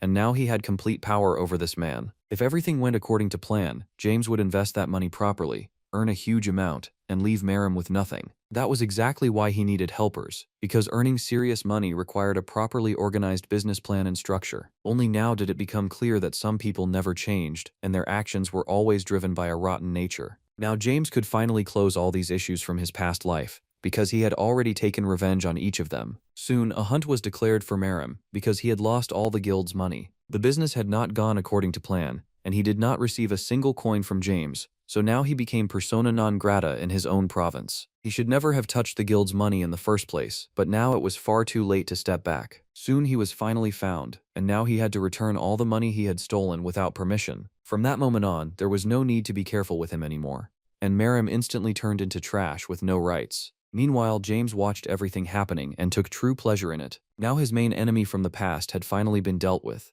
and all his goals were complete. Either Merim would be forced to pay for this until the day he died, or he would die from brutal torture. Strangely, after this revenge, James did not feel satisfaction and instead lost even more control over his emotions. It had been the same last time, when he took revenge on Albert, and now he felt the exact same thing again. He understood that he could have taken a different path, but giving up revenge had been too difficult, because the emptiness inside him demanded to be filled. His actions had been reckless, but either way, almost all of his problems had been solved. Now all that remained was to prevent the fall of his own family, and he had to focus all his attention on that. From a loser, James had turned into a titan and a true genius of the Stelgard family, and now he had the power to stop the fiasco. After that moment, many different changes took place, because life never stopped moving forward. Things became a little easier for James because he had closed the wounds of the past, but he still had no right to rest. His ordinary life did not undergo any drastic changes. He still attended regular lectures and meetings of his own Rise Club. James also did not forget about training and interspatial trade, which he hid from outside eyes. In this way, the first year since entering the academy passed, and finally, autumn of the following year arrived. Life at the academy was still lively, and James never stopped surprising his fellow students with his talents. His progress no longer surprised anyone, but strength and skill always found a response in other people's hearts. Stories about James's achievements had long since spread beyond the capital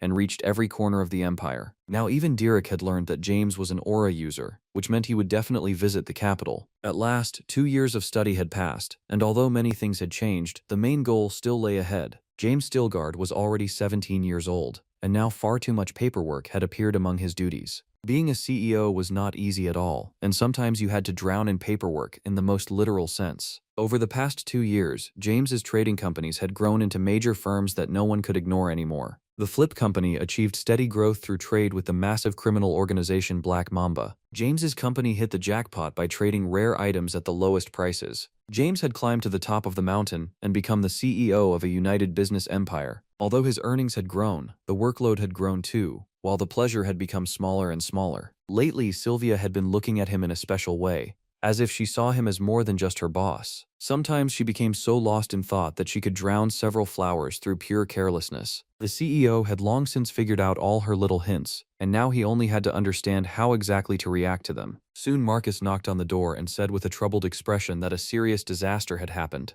The authorities had detained members of Black Mamba, but this time they would not be released because it was a secret arrest. Not only regular workers were taken into custody, but also the organization's leaders, Bass and Titan. If serious employees had been caught, then this was definitely not a minor problem. Tierra was the capital of Navarro and the country's #1 city, with advanced infrastructure and beautiful places. Only the people living there knew about the constant battle against crime running through every street of the city. Even when the authorities tried to fight it, criminal groups still rose from the ashes like a phoenix. Eventually, it became clear that wiping out crime completely was almost impossible, and maybe not even worth trying. Black Mamba had long since wrapped the entire city in its web, which made it strange that no one had known about the raid. Maybe Bass and Titan were to blame because they might have done something unplanned without consulting James. You never knew what would come into a bandit's head, but while Titan could do almost anything, Bass was calm and reasonable. All that remained was to hope everything was fine, because otherwise they would have to face serious difficulties. Marcus knew the head of the guard,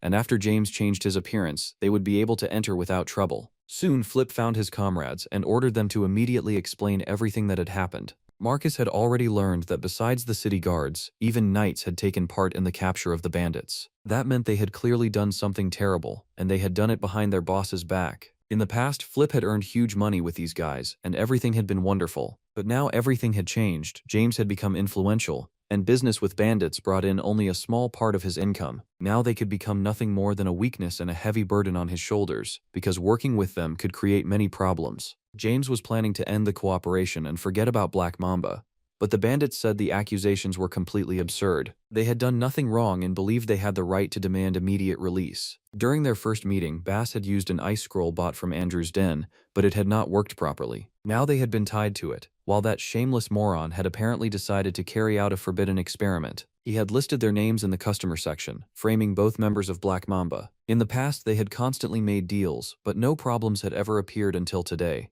This was either simple blame shifting or someone was deliberately trying to destroy Black Mamba. James had to find answers to all these questions because he was also connected to the criminal organization. He hoped this was just blame shifting and coincidence, but he could not shake the thought that the case might have been carefully organized and fabricated. If so, all of Black Mamba would be destroyed, and his trading company might sink along with it. James walked past the crowd, and even though he was lost in his own thoughts, he noticed a familiar face. The man walking ahead was the commander of the Prosecutor Night Corps, and faces like that were hard to forget. The mad dog named Zenitz had appeared at the city guard station and was definitely involved in everything that had happened. His real target was clearly not Black Mamba, because he was digging much deeper and aiming at James. After that, our hero headed into the deepest slums to find exactly where Andrew was hiding. The poor lived here, people who looked at knights as something divine and untouchable. A place like this could not even provide basic safety, especially if the Night Corps came here. The Night Corps, together with Inspector Zenitz, could become a serious problem even for the most experienced criminals. James was always ready for trouble, but because of this incident, he had truly been placed under serious pressure. Employees of his trading house had been arrested, and to understand the situation, he came to the hideout of the man who had caused all these problems, Andrew. The knights were still guarding the perimeter, which meant they had something to hide. Thanks to his invisibility skills, James could remain unnoticed and find what interested him. He caught a familiar smell, and when he entered, he felt scared, as if seeing a monster under the bed for the first time. When he heard about a forbidden experiment, he had never imagined it could be something this horrible. Everything around him was covered in blood, there were many dead bodies, and worst of all, something similar had happened in every house in the area. This was no ordinary human experiment, and they could not handle it without Sierra's help. Lately she had changed her look again, but she was still the same energetic female mage. For the past several months she had been spending time with Sari, who had become fully grown and independent. Now he could produce mana stones without any support and only occasionally came to his master. James asked her to take a look at something and explain what had happened here and who might be behind it. It was quickly established that this was not an experiment, but a summoning ritual, almost as if someone had been calling a devil. A devil summoning ritual was one of the most forbidden acts on the continent and across the entire world. It was condemned even more than treason or war crimes because it was a complete abandonment of humanity. Sierra said Zenitz did not seem like the kind of person who fabricated cases, and maybe things here were not so simple. James found it hard to understand her, because he knew the prosecutor would not act without clear evidence in his hands. He clearly had living witnesses in this case, and perhaps that witness was Andrew. James asked the experienced mage for help and said he could not deal with this problem without her. Soon he arrived on the outskirts of the capital, where the witness in this case was being held. The knights were calm and not nervous at all, apparently not expecting an attack from above. A few seconds later, both guards lost consciousness, and James gained the chance to slip inside. All of this was possible thanks to magic and the right strategy. Sierra told him that the one who had summoned the devil was inside the main room. James slipped inside and saw the guy, the very man named Andrew. It was clear he had survived serious torture, and right now he was not in the best mood. James immediately explained why he had come and demanded immediate answers. The reason Andrew had blamed Black Mamba was that he had been poisoned and left with no choice. He had been ordered to give testimony, and in exchange they promised to give him the antidote because it was all pretty simple. The person behind all of this was right here in this room. James had thought the Coons family had calmed down, but it turned out that was not the case at all. Apparently Derek had joined the Prosecutor Night Corps and still wanted revenge for his lord. James had felt that everything around him was too quiet this whole time, and only now did he realize a sound-blocking device had been activated. Now he only had to understand what the Knight wanted, since the issue of Albert's disappearance had been resolved long ago. Apparently James did not understand that a knight's duty was to avenge his lord. Derek had been right all along, and now he had done everything to finally get revenge. He was so hungry for revenge that he was willing to go far too far and step over anyone in his way. Everything he had just said had been recorded on a magic orb, which meant James now had proof that the case had been fabricated. If he showed it to the judge, Derek would face serious trouble. James Stilgard's skills were so excellent that this young talent had managed to deceive the knight's inner instinct. Now Derek knew it and understood that he could not stand against this opponent alone. As soon as one of the guards entered the room, a brilliant plan instantly appeared in Derek's head. What happened next was hard to even describe, because the knight's actions bordered on madness. An unbelievably loud scream rang out outside, as if someone were being slaughtered like a pig. The guards immediately rushed into the room and saw one of their own dying in the captain's arms. Blood was everywhere, and the guard showed no signs of life. With hatred in his eyes, the captain said an unexpected intruder had attacked them and killed the guard. Obviously, this was all staged. Derek had gone insane from his desire for revenge and no longer looked human. James tried to calm the guards and explain what had happened, but they became furious and ordered him to shut up immediately. The captain used Gaian's death perfectly, raising the anger and fighting spirit of every guard. There were aura users among them, and now, with their support, he could easily destroy his opponent. His idea really was good, but sometimes carrying an idea into reality follows a completely different script. A few seconds later, the captain was left completely alone because every guard had been taken down. James had not even broken a sweat while defending himself from their attack and was ready to keep going again and again. Because of all the tension, everyone had completely forgotten about Andrew, who used the moment to try to escape. Something strange happened, because instead of running outside, he stayed inside the room. Andrew shoved his hand into the dead knight's body and began summoning his master. He called himself a servant who had prepared a sacrifice and asked his master to immediately appear in this world. A few seconds later, a horrifying event took place, and the master truly possessed Andrew's body. No one could understand what had happened yet, but one thing was certain: an evil force had descended to Earth. A few seconds later, the captain was lying on the floor with broken legs, apparently of no interest to the devil. It looked at James and called him a tasty little snack it could use to fill its stomach. James activated his aura and said he had no intention of surrendering without a fight, even against a devil. He attacked his opponent and delivered a crushing sword strike that hit the target perfectly. It seemed like that should have been enough to destroy the devil, since James had struck with an aura blade. That meant he had reached the heroic rank, but his opponent might still be even stronger. People called this monster a devil, and in a way they were right, because it had come from an evil dimension. A devil takes over a human body and uses it for its own purposes. Even if the body's owner dies, the devil rebuilds itself again with its dark energy. A few seconds later, it had completely recovered from all its wounds. With regeneration even Wolverine would envy. The devil immediately lunged at its prey, showing all its hunger, rage, and unwillingness to wait any longer. It wanted to tear James apart like a little rabbit, but in the end, it was the one sliced in two. It would quickly restore its body again. So James had to use this moment to learn how to secure a real victory. He decided to enter the system and contact a very interesting figure who might be able to help. This figure was known as the Blue-Eyed Warlock, and he was always ready to help with matters of necromancy. From the very beginning, he sensed that an evil spirit was near James and said he could offer a few pieces of advice. The Warlock was an extremely powerful being who had long since mastered 8 rings of magic. He was no weaker than a mythical rank knight, so asking him for advice was a pretty reasonable idea. Until the devil consumed all the soul power of the vessel through which it had entered this world,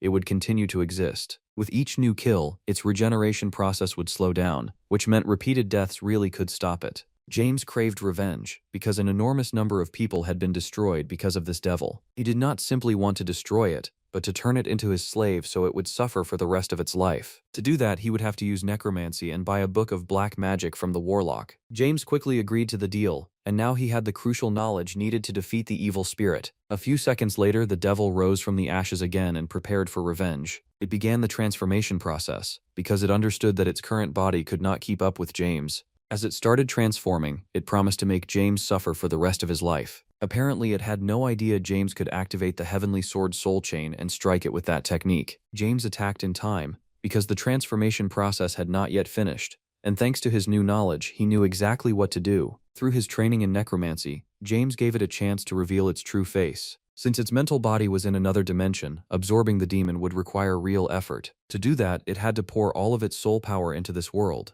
and then success would be guaranteed. Now the devil was completely sealed off from the outside world, locked away and unable to harm humanity. The problem had been solved, and now James had not only handled the situation, but also gained a new slave. Soon James learned that his devil was named Andalusia, and that it had once been a very strong and massive spirit. For now, he did not have to expect any dangerous tricks from it, but the very fact that he controlled such a spirit would add strength in future battles. A little later, James met with Sierra and told her what had happened inside the building. The mage was surprised to hear that he had used an aura blade because he was far too young for such abilities. That meant he really was incredibly talented, but it was still too early for him to deal with the best of the best. After that, James tried to find out what had happened to Derek, and Sierra answered that the man was dead. It was hard to believe he had died from just broken legs, but apparently Sierra had killed the knight with her own hands. She had seen him try to lure James into a trap, so she decided the captain had to be removed. She explained that in a situation like this, he could not be left alive because he knew too much. As sad as it was, James agreed that killing the captain had been the best decision. Soon the magic tower would join the investigation, and Sierra would do everything she could to shield James from trouble. She would say that the devil from the other world was to blame for everything, and all questions would be closed. After that, James headed to the headquarters of the Prosecutor Night Corps. He had been nicknamed the Demon Slayer because Sierra wrote in her report that James was the one who defeated the evil spirit. It was time to meet Zenitz because James had learned the prosecutor was planning to resign. Apparently, the situation with the evil spirit had affected him, and he had been blamed for every sin imaginable. The prosecutor even apologized to James because all this time he had suspected him of killing Albert. He had misjudged people and been too obsessed with that idea, so he asked for forgiveness. It was too early for such a professional to resign, because he could still be useful to society. James explained that Zenitz was not guilty of anything, and should continue serving for the good of humanity. Zenitz had to continue the investigation so all the guilty people would be punished and nothing like this would happen again. The prosecutor was very surprised that James held no grudge against him and instead wanted to help guide him onto the right path. Apparently James Steelguard really was a good person, someone who could never have killed anyone and had simply become a victim of circumstance. And so the negotiations with the prosecutor ended successfully, and James finally finished his business in that direction. As soon as James arrived home, he learned that a new envelope had been delivered to him. Over the past 2 years, he had received many envelopes in the same style, and they were messages from Harvest Duracle. These were reports he periodically received from the double agent he had been working with for a long time. Harvest passed along only the core information so James could understand the most important things while far from home. Harvest was unhappy that James had graduated from the academy too early and with the highest score. Now the Imperial family would watch him even more closely, and that would bring many problems. Sales of mana stones were moving steadily, and record profits had been recorded over the last few months. Thanks to Darren's stubbornness, that profit could become stable over the next several months. There had been no major changes around the target, and Ray Stilgard still spent his time in proud solitude. Some time ago, he traveled to Transet and went there without an escort, so the purpose of his visit remained a secret. In the past, the incident with his father's disappearance and the beginning of the family's collapse had started exactly like this. When the hero vanished without a trace, James had to prepare for that event and gather as much information as possible. Apparently, his father had gone to a banquet, and that meant a lot and explained a lot. The Stilgard family had become a symbol of loyalty, even though it had the power to usurp the throne. This family had always been treated with great respect, but Ray Stilgard, like his father, almost never appeared in high society. James had graduated from the academy, received the highest score, and become the main star of the autumn banquet. The youngest son had become the pride of the family, and that was hard to believe, especially after the failures of his past life. Soon, James headed to the warehouse because he had been told that unexpected circumstances had appeared there. The CEO met his deputy Marcus, Sylvia, and the other workers there. He arrived and did not understand what had happened,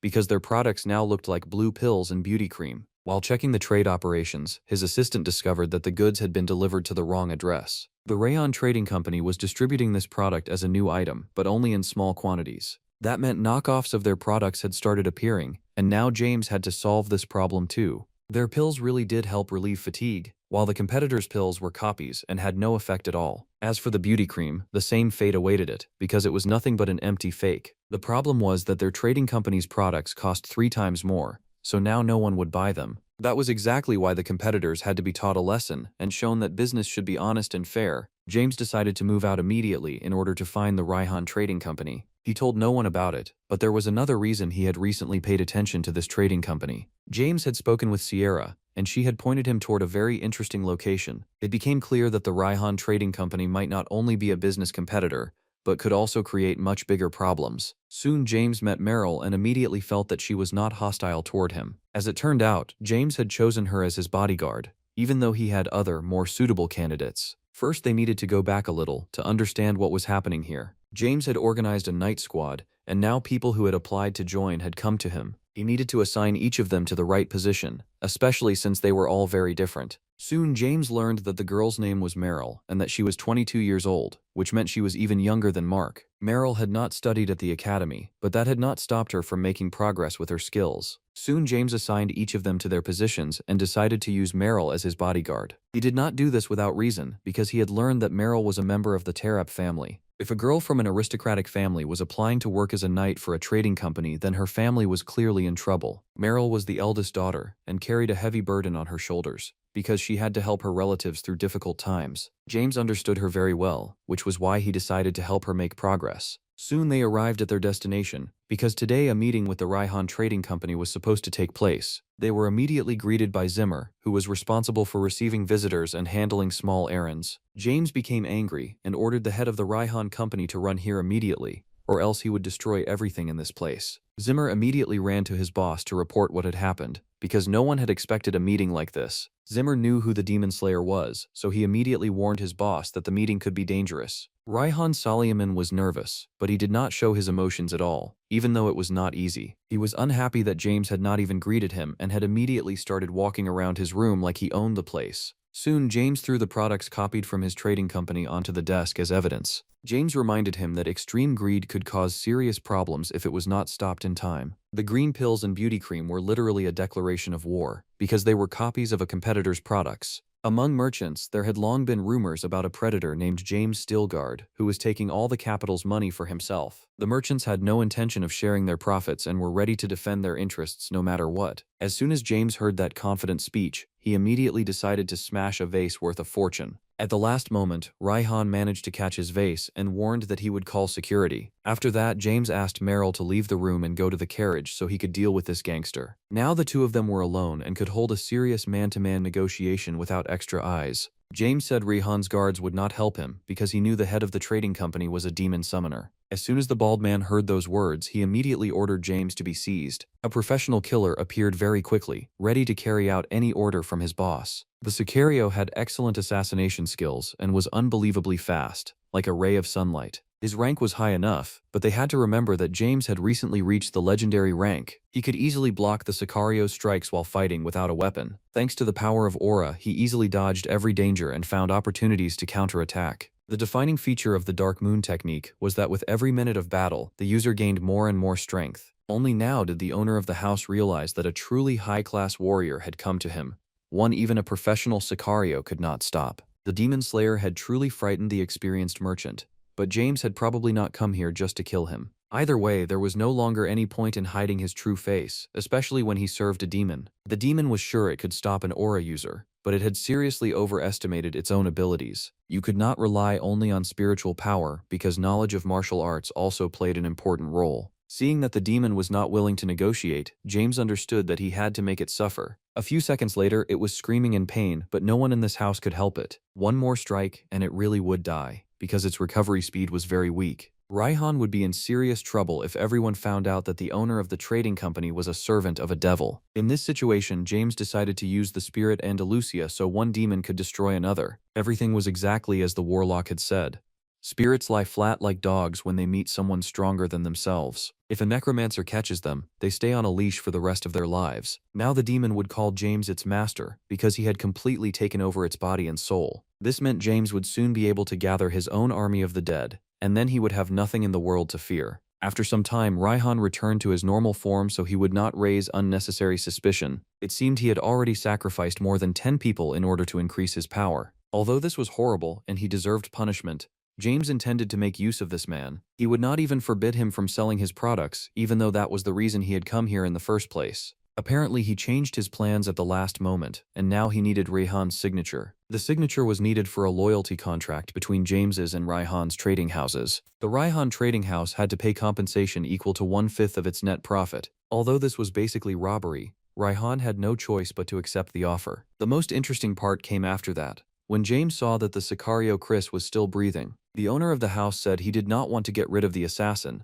because he had received him from Markidorian. James could not understand why that name had appeared in his story again, but it was probably not a simple coincidence. Soon the story with the fake products ended successfully. The trading houses united, and James received solid compensation. James also learned that Marquis Dorian had turned out to be an investor in the Rayhan trading house. Lately, Albert's name had been coming up far too often, so James's head was a complete mess. James decided to distract himself a little and focus on interspatial trade to clear the bad thoughts from his mind. He bought 360 years of internal chi cultivation and did not even stop there. He also purchased a battle cloak, which had various magical properties useful in real combat. This cloak activated void mode because it could literally suck a person into infinite space. James had managed to build a real fortune, but he would have earned much more if not for one troublesome guy. 2 years ago, an unknown man greeted him and suggested they have a short conversation. He decided to share his information and said he knew a lot about James's price manipulation. As it turned out, he even knew about the plan to strike the Rochester Mages Guild. He did not stop there and dug up information about the Mana Stone crisis in the Zero System. He also found out about James's indirect influence on the dismissal of 2 channel masters who had left their positions over the last few months. James quickly began to suspect that the person in front of him was no ordinary seller of secrets, but someone far more important. Standing before him was Alf, an interspatial trade auditor, and only someone like him had access to all this information. James had pretended to be an auditor to take revenge on his enemies, but he had never expected to eventually meet a real one. Alf had come to offer him an interesting job because he needed help. At the moment, 5 channel masters had been fired, and 3 of them had been banned from trade forever. Alf knew that James had a hand in this, so he wanted to manipulate him for his own purposes. The auditor offered very solid pay, the kind even a rich person like James would find hard to refuse. Soon he would clarify all the details and contact him again, but James had to be ready to work at any time of day or night. If the assignment was completed successfully, he could count on promotion into the 3rd system. He knew very little about that place, but either way he was interested in getting promoted. All that remained was to ask a few questions to someone who had already been in the 3rd system and could give advice. That person was the blue-eyed warlock, whom we had already met earlier. It was hard for him to give a clear answer, but he was sure the system was worth trying to enter. To do that, James would have to obtain an 8th level ring, though it was almost never put up for sale. Soon James decided to take a short break from trade thoughts and get some fresh air. He was told that his father had almost arrived in the capital, and that his escort could already be seen on the horizon. Very soon they would meet again, and James would spend some time beside his father. In his past life, he had felt abandoned, because he had never really felt his father's restrained love. He had always considered his father an insurmountable wall, but in this life, everything was changing. First, James met Harvus, who bowed to him in front of all the other knights. They had not seen each other in several years, and Harvus had changed a lot, because his life was no gift. During the day, he lived as an ordinary knight of the Steelguard family, and in the evening he became the merchant Bonds. Soon their conversation ended because it was time to meet his father, and the long-awaited reunion finally happened.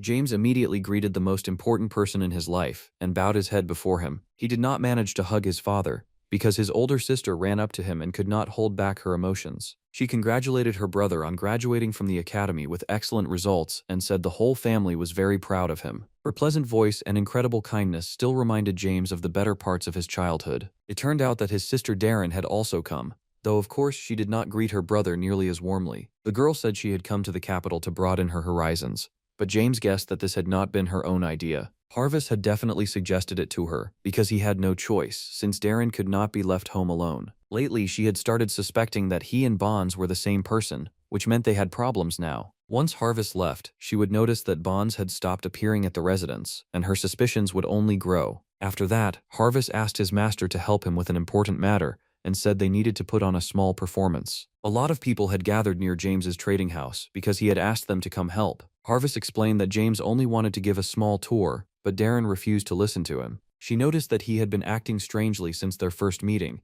and was now serving James as if James were his master. James watched this conversation from his office, and now even he was convinced that Darren suspected Harvest of being bonds. Either way, all of his preparations were complete, and only the next step remained. At that inconvenient moment, Raihan appeared together with his personal Sicario, Chris. The Devil's Servant had recently met with the Marquis, though meetings like that did not involve open exchanges of information. Even so, he still managed to uncover some interesting details, and said that the Marquess and Duke Carson had held a secret meeting. It felt like they were plotting something, because James had caused problems for both families, and everyone knew it. Lately, more and more coincidences had been appearing, and James could no longer ignore them. Just one small mistake would be enough for Marquis Dorian to destroy James's trading house. James had to find a solution to all these problems in order to use something very important to him. After that, their conversation ended, and now the Devil's Servant had to make an important choice. He and his Sicario had to decide whom they would serve, the Marquis or James Stilgard. James had already fed both of them yin-yang bugs, so they were under his control. They had no choice now, but even so, Raihan was sure James was worse than the devil. If they chose to stand on his side, they would become true slaves and forget about having any rights. Raihan tried to find a solution to all these problems,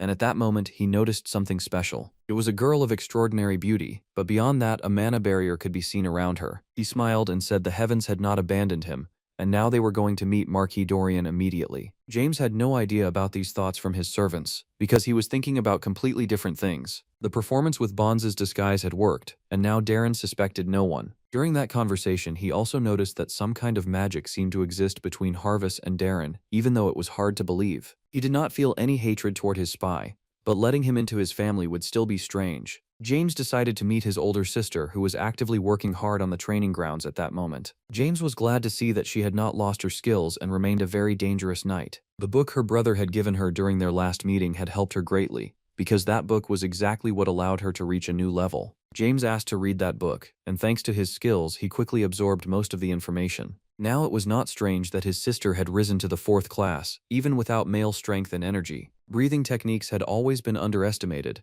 and now even James realized he had paid too little attention to them. At that moment, their conversation was interrupted, because another member of the family joined the brother and sister. Their father had woken up from a long sleep and saw that someone was actively polishing their skills on the training grounds. He was also pleased to hear that his eldest daughter continued studying martial arts and never stopped making progress. Soon, Karen would become an aura user, and his youngest son had just graduated from the academy with excellent marks. Their father was pleased with his children because he believed he had played a part in raising these geniuses. Although that was a little strange, since he had barely been involved with his youngest son, James had still turned out wonderfully. Now their father wanted to personally confirm his skills, because until now he had only heard about them and had never seen them with his own eyes. Although this was just a friendly sparring match, every son always dreamed of showing his father his strength, courage, and knowledge. It was a little unexpected, but James was happy that he could finally stop hiding his internal energy. He borrowed a sword from his sister and prepared to show everything he had learned over those 2 long years. His father promised to use only basic aura, but still warned that they were not here to play games. Only through fierce competition could real progress be achieved, and Ray Stilgard believed that deeply. At times, it looked as if they were fighting to the death, even though they were only father and son. James moved beautifully and surprised his father from the very first seconds of the fight, while making his sister nervous. His father was not going all out, but even so, it was pleasant to see that James did not give up and kept resisting stubbornly. He was not only thinking about how to survive until the final round, but also constantly looking for moments to counterattack. The friendly sparring match turned into something bigger, and Karen could barely stay still from worry. Soon everything ended, and she ran to her brother to make sure he was still alive. But things were completely different. James felt perfectly fine. He was a little tired, but unlike Ray, he was not injured at all. Only now did the son realize he had made a mistake, because he should have understood everything the moment he heard his father had arrived by carriage. Ray always said that if you were a knight, you should ride on horseback alongside your subordinates. He hated carriages, considered them too cramped and smelly, and besides, he never traveled to Transet. That city was home to the best doctors and magic users, which meant his father had some kind of health problem right now. Soon, Ray Stilgard moved to the bedroom to rest a little and recover his strength. He tried to joke to lighten the mood, but everyone understood that none of this was funny. Darren began yelling at their father and said he should think about his health instead of playing sports. His son asked his father to describe the symptoms of his illness because maybe he could help somehow. Ray had already visited the best doctors in the empire, but it had not helped, and no one could cure his condition. James activated his skills and tried to analyze his father's internal systems. He saw blood clots inside his body and said even slight overexertion could cause internal damage. His mana flows were tangled, and it felt like Ray had been in this condition for more than a year. Soon his father received a pill from his son that was supposed to help restore some of his strength. It was hard to see the legendary Count unable to get out of bed and show his full potential. His fatherly heart burned with the desire to praise and congratulate his children, but right now he was forced to fight an illness. Soon his father revealed that he was actually being destroyed from the inside by a demonic heart, and that shocked everyone. A demonic heart was a tangled knot of threads located deep inside a person's heart. It was also called the inner enemy of masters, something that restrained them at the decisive moment. To help him, one had to be at the legendary rank, and his father hoped that in 20 or 30 years James would reach that level. He had no idea that James was already at the legendary level and still treated him like a child. His father also warned James not to ask the legendary warrior Droyan for help under any circumstances. He was the only legendary rank knight in Navarro, training intensely to surpass the achievements of Paul Stilgard. He hated the Stilgard family with all his heart because of his envy and his refusal to accept reality. James decided to turn to a completely different person, because he could not stand watching his father suffer. He decided to do whatever it took to save Ray, even if he had to reveal all of his secrets. In a situation like this, only Lee, the sun god, could come to help and lend a hand. James sent everyone out of the room, ordered that no one be allowed inside, and prepared for the treatment process. 3 more days passed after that, the sky became clear, harvest season arrived, and the first fruits appeared on the trees. The traditional Navarro festival opened, the time when everyone began celebrating the spring season. Ordinary people thanked the gods of the earth and weather and asked them to grant a large harvest this year. At the same time, representatives of the upper class enjoyed parties indoors. The empire's main party would be held with the King of Navarro, who was already preparing for the feast. This grown man with a red beard was named Demis Navarro, and he absolutely loved the spring party. Etiquette at parties like this was always at the highest level because every member of the royal family could be found at the event. Very noble aristocrats close to the king and his court also came here. Demis was not especially happy to see all these guests because he had long been waiting for a meeting with Count Stilgard. More than 10 years had passed since their last meeting, and now it was time to meet the legendary family again. The Count's 2 daughters bowed before the king, but he could not understand why they had come without their father and brothers. Karen explained that their father could not come because of unexpected circumstances and had asked her to apologize for his absence. She had to say he had caught a slight cold, but it was hard to believe the steel heart could lose to an ordinary virus. The king asked the sisters to sit at the table, enjoy the banquet, and not hold back from anything. A huge number of special guests could be found here, and Marquis Dorian was also present. He had just passed by the legendary warrior we recently mentioned, the knight Droyan. There he met Sierra and had a short conversation with her about what was happening in the empire. Soon it would be their turn to bow to the king, and he asked her to let him do it first. It was clear that a conflict could break out between them at any moment because these 2 figures represented Navarro's sword and magic. They had to understand that if Sierra did not enter first, the mages would be unhappy, and the same would happen with the knights if Droyan did not bow to the king first. At that moment, the cold-blooded Duke Luther Carson appeared between them and suggested they enter at the same time. That was enough to finally calm down the 2 old-timers who had forgotten to take their aggression pills. And so, some of the most powerful people in the country entered the hall at the same time. Even the king himself would not dare start a conflict with them, because these people had far too much power in Navarro. He greeted everyone present and said that today they should not hold back from anything. He had prepared the very best for them and was ready to officially begin the banquet, but suddenly stopped. He saw that 2 more important guests had entered the hall, the male representatives of the Stilgard family. The king had always said he respected this family, but in truth, he had always envied the fact that Paul Stilgard had more influence than the king. It was hard to compare a warrior's fit body to a fat royal belly, and that also affected public opinion. Even so, whenever they had official meetings, everything always stayed within the limits of proper etiquette. The girls were very happy when they saw that their father had managed to come to the banquet after all, bringing his youngest son with him. Everyone around them began evaluating Ray Stilgard's appearance, because a person like him was always interesting to discuss. James received a small gift from the king as recognition for the high score he had earned when graduating from the academy. After that, the main part of the banquet began, and people enjoyed pleasant music, fine wine, and hot dishes. James heard a familiar voice and saw the official successor of the Carson family, Hewin, looking at him. Now he had turned into a cool guy whom his classmates called Sir Iceblood. Hewin was not the only one who had received proper recognition. because roughly the same thing had happened to every member of the Rise Club. As strange as it sounded, all of them had truly risen and achieved stunning results over the last few months. Baryon became one of the Academy's best warriors, while Mita was preparing to overcome the wall of the second class. Benjamin and Dave were also working hard in their own fields and earning recognition step by step. Chapel had long since firmly decided to become a wizard, and had not given in to the persuasion of his family, which had always been famous for swordsmanship. Soon he would officially enter the Magic Tower, and receive a chance to become an outstanding mage. Most interestingly, Huan had shown the greatest progress, because he had now received the title of official family successor. He had also started leading a new club called Flight, and recruited new talented people with incredible potential. During their conversation, James noticed Luther Carson looking at him. That man truly gave off a cold feeling, and no knight in the world would want him as an enemy. James ignored him and went up to the second floor of the banquet hall to escape curious eyes and ears. Many people had gathered here, trying to make useful connections or simply have a good time. At that moment, an old acquaintance approached him,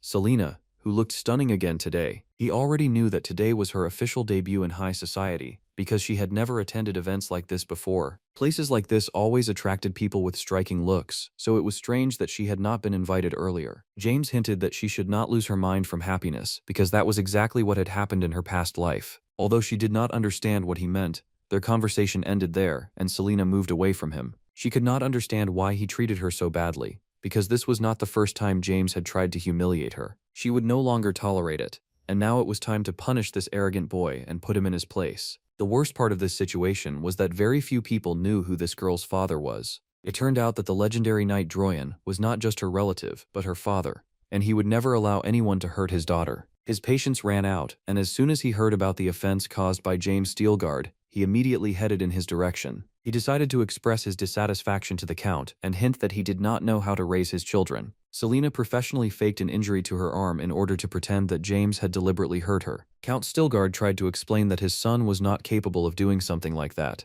but Droyan only grew more and more furious. He activated his aura and said the Stilgard family lied far too much and had to be punished for its sins. He threw his glove to the floor and challenged the Count to a duel, even though Ray had tried to settle the conflict until the very end. All this behavior pushed the Count over the edge. He lost control of his emotions and accepted the challenge with dignity. James tried to understand what he should do, because his father was sick and would not be able to fight such a strong opponent on equal terms. Sierra tried to step into the conflict, but James stopped her and said only he could solve this issue. Even the king paid attention to this conflict, and said it might be good to resolve all the problems right here and now. Sierra could act as a second, because she understood that the king had also gone insane and could not be trusted to judge this fight. Malta, the commander of the second night squad, also decided to speak up and said duels should not be arranged while people were drunk. Droyan said he had barely drunk at all and had no intention of postponing the resolution of this conflict. James continued watching the situation and did not interfere at all, because he saw that everyone around them only wanted to watch the fight. He tried to analyze everyone's actions and understand exactly how he should get out of this situation. This was an excellent chance to see who was a true friend of the family and who was just a pathetic rat hungry for profit. Soon it was decided that the duel would be held in the training arena of the first night squad, a place that looked like a Roman Colosseum. The crowd was pleased, because classic banquets were always too boring, and today was going to be very entertaining. A legendary confrontation between a marquis and a count was about to begin, where any mistake could cost them defeat. Droyan was already past his prime, but even under those conditions he remained a dangerous beast. The king sat in the best seat, and after that he finally gave permission for the Clash of Legends to begin. The Count received the right to make the first attack and immediately tried to make it as impressive as possible. His aura looked like golden fire, and many people present were seeing the golden aura of the Steel Count for the first time. It was an incredibly powerful strike, one that could have split even a fire-breathing dragon in half, but Droyan managed to defend against it. It was clear that both opponents saw this battle as something personal and special, and neither intended to back down. The spectators tried to analyze both warriors and figure out in advance who had the better chance of winning. Each knight had his own loyal fans and enemies, but everyone leaned toward the idea that Droyan looked more confident in the first minutes of the battle. He not only masterfully defended against all of Ray's attacks, but also transitioned into counterattacks very successfully. Maintaining a balance between attack and defense, he felt confident and prepared to use his aura blade. The sword fight looked like an intergalactic clash because it was far too spectacular. They could not forget that Ray Stilgard was at a lower rank than his opponent, which was why this was so difficult for him. Droyan felt he had the initiative, and that gave him additional strength and confidence. Preparing for his final attack, he instantly closed the distance to Ray and delivered a crushing blow. The spectators immediately saw that Stilgard was seriously injured, but he still remained firmly on his feet. Sierra was sure this would end badly and kept repeating that she had to interfere and stop the battle. Only James remained calm because he understood that stopping the battle required a serious reason. Ray Stilgard looked beaten but not broken, and he was still ready to fight to the last drop of blood. Over the past few days, his training under the Sun God's guidance had continued, and it had been quite successful. The Count had finally overcome his wall and approached the level of his father, who had become an eternal legend of the Navarro Empire. His aura blade managed to break through Droyan's defensive barrier, even though that seemed unimaginable and impossible to understand. It was hard to believe that the Steel Count had managed it, especially since he was below his opponent in both mastery and training. No one understood how it had happened, but James had known from the very beginning that his father would not lose this battle. He watched the clash of the two heroes and remembered what had happened several days earlier. James had given his father a special book that told the story of breaking and overcoming self-defense. He had shared martial arts techniques with his father and promised that they would definitely help him achieve unprecedented progress. Now, thanks to those techniques, the Steel Count had managed to force Marquis Droyan to retreat, something that had once seemed impossible. The Marquis had been a legendary rank knight for more than 10 years, but right now he looked far too unconvincing, sluggish, and unimpressive. Although he fought to the very end like a wounded lion cornered by hunters, he could not stop his opponent's pressure. This result seemed impossible, and true shock could be read on the Marquis's face. He had to admit defeat and say that he would no longer insult the honor of the Steelguard family. It was incredibly humiliating, especially since it happened in front of high society, and the Marquis wanted to sink into the floor. He had tried with all his might to become better than Paul Stilgard, but in the end he had lost even to his son. After the victory in this uncompromising duel, the banquet resumed, and the satisfied spectators continued enjoying delicious food and drinks. Ray was especially pleased because it had been a long time since he had felt this good and confident in martial arts. The atmosphere changed noticeably because now everyone had to admit that the Count commanded even more respect. James paid attention to everyone who changed their attitude, as well as those who had supported the Stilgard family from the very beginning. He remembered every word spoken and everyone who had failed to step in and help his father at a difficult moment. Everyone around them was satisfied, but only Marquis Dorian looked darker than the night itself. 2 years had already passed since his son disappeared, and he still looked far too sorrowful and visibly nervous. The Marquis approached the Count not to congratulate him on his victory, but to start a new conflict. He said Ray had raised his son to be a traitor, and he said it so seriously that there was no doubt another confrontation was beginning. It looked like James Stilgard would become the reason for a new conflict, since the previous duel had also started because of his attitude towards Selena. A crowd of interested witnesses formed around the two high-ranking men of the Empire. The Marquis said James Stilgard was hiding a traitor, referring to Reyna Bale, though her current name was Sylvia. She was the daughter of a traitor, and at the same time the assistant of the Count's liberated son. Hunting down traitors was one of the royal knight's most important duties, but the Marquis had taken that work upon himself. Reyna Bale was a familiar girl, because her entire family had been beheaded after they were possessed by a devil and prepared a rebellion. They had been a family of major merchants, but no one had managed to find the girl who was supposed to be arrested. The Marquis said his people would bring the girl here now, and he also ordered them to find James Stilgard so he could explain what was going on. If the suspicions turned out to be true, it would be a serious blow to the reputation of the legendary family. Soon Sylvia was already in the banquet hall, brought there by armed knights. It was clear that no one planned to treat her like a princess, because she was suspected of a very serious crime. It turned out Zirkle was not actually her father, but her uncle, who had decided to take care of her after learning what had happened to her family. Everyone around them tried to learn the truth, and at that moment the Marquis said he had a witness who could confirm all his accusations. He asked one of the king's chief wizards to use his spell to break the girl's magic. All this time she had been hiding her true face, but now everyone around them saw who she really was. Rayhan also appeared in the room as a witness, the same man who had met the Marquis a few days earlier and offered him this clever plan. He confirmed that Sylvia was the daughter of a traitor to the Empire and that the Marquis was telling the truth. The king listened to the whole story with a surprised expression and tried to stay calm, though it was not easy. The accusation was equal to treason, and the Marquis was sure James had fully understood what was happening and still hid the girl. The Marquis also told the whole story connected to Reina, including how she had ended up working for James. The Marquis had learned that she had been freed by an unknown aura user who killed members of a dangerous criminal organization. The king agreed that everything fit together too perfectly, and it was unlikely to be a coincidence. He ordered his knights to immediately surround the Steelguard family and told James to explain everything he knew. The king wanted to understand why this young man had decided to get close to a traitor. Conspiracy to commit treason was a major crime, not only on the continent of Navarro, but across the entire world. His sisters were frightened too, feeling as if this was just a bad dream that would end at any moment. Only Ray Steelguard was absolutely certain that his son could not be involved in treason. He was sure this was only a trap set by the Marquis, and now they had to find a way out of the situation.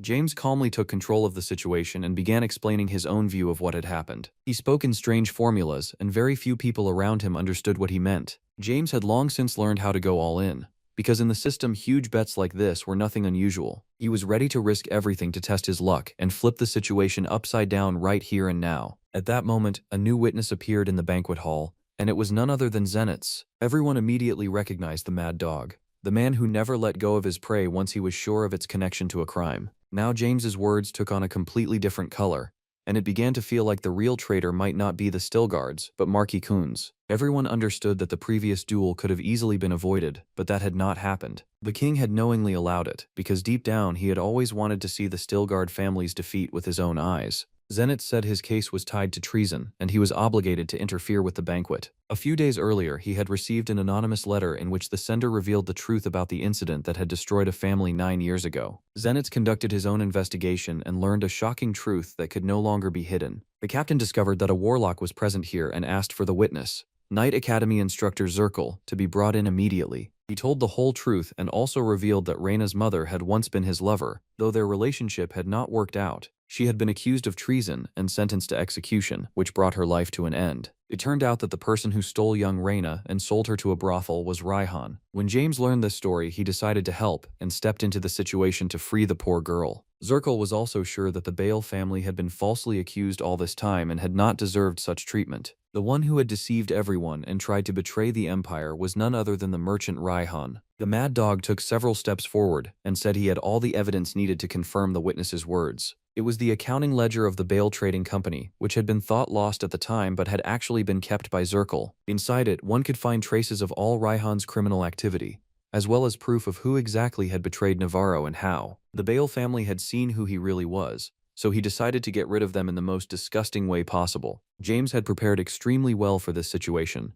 because he had seen the problem coming in advance. He had asked Harvis and Zenitz for help, and each of them had received a personal task. Zenitz was needed to turn the situation around, while Harvis took responsibility for gathering information and recruiting witnesses. Another key figure in this case was the mage Kendall, who right now wanted to report a serious crime that could not be ignored. He said Raihan had not only betrayed the Bale family and caused them enormous trouble, but had also hidden something from everyone present. All this time he had been serving a devil, and now, after the activation of a magical spell, everyone could see it with their own eyes. Now all the previous accusations crumbled to dust, and the situation had truly been turned upside down. When people saw the demon, they began panicking and running in every direction, and even the king had no idea what to do. The knights immediately surrounded Demis, but even behind their backs, it was clear that he was trembling in fear of this monster. Raihan was dragged away almost immediately, and now it was obvious that his testimony had been nothing but a lie. The merchant had become living proof that the Bale family had been falsely accused. The king could no longer pretend that nothing serious had happened,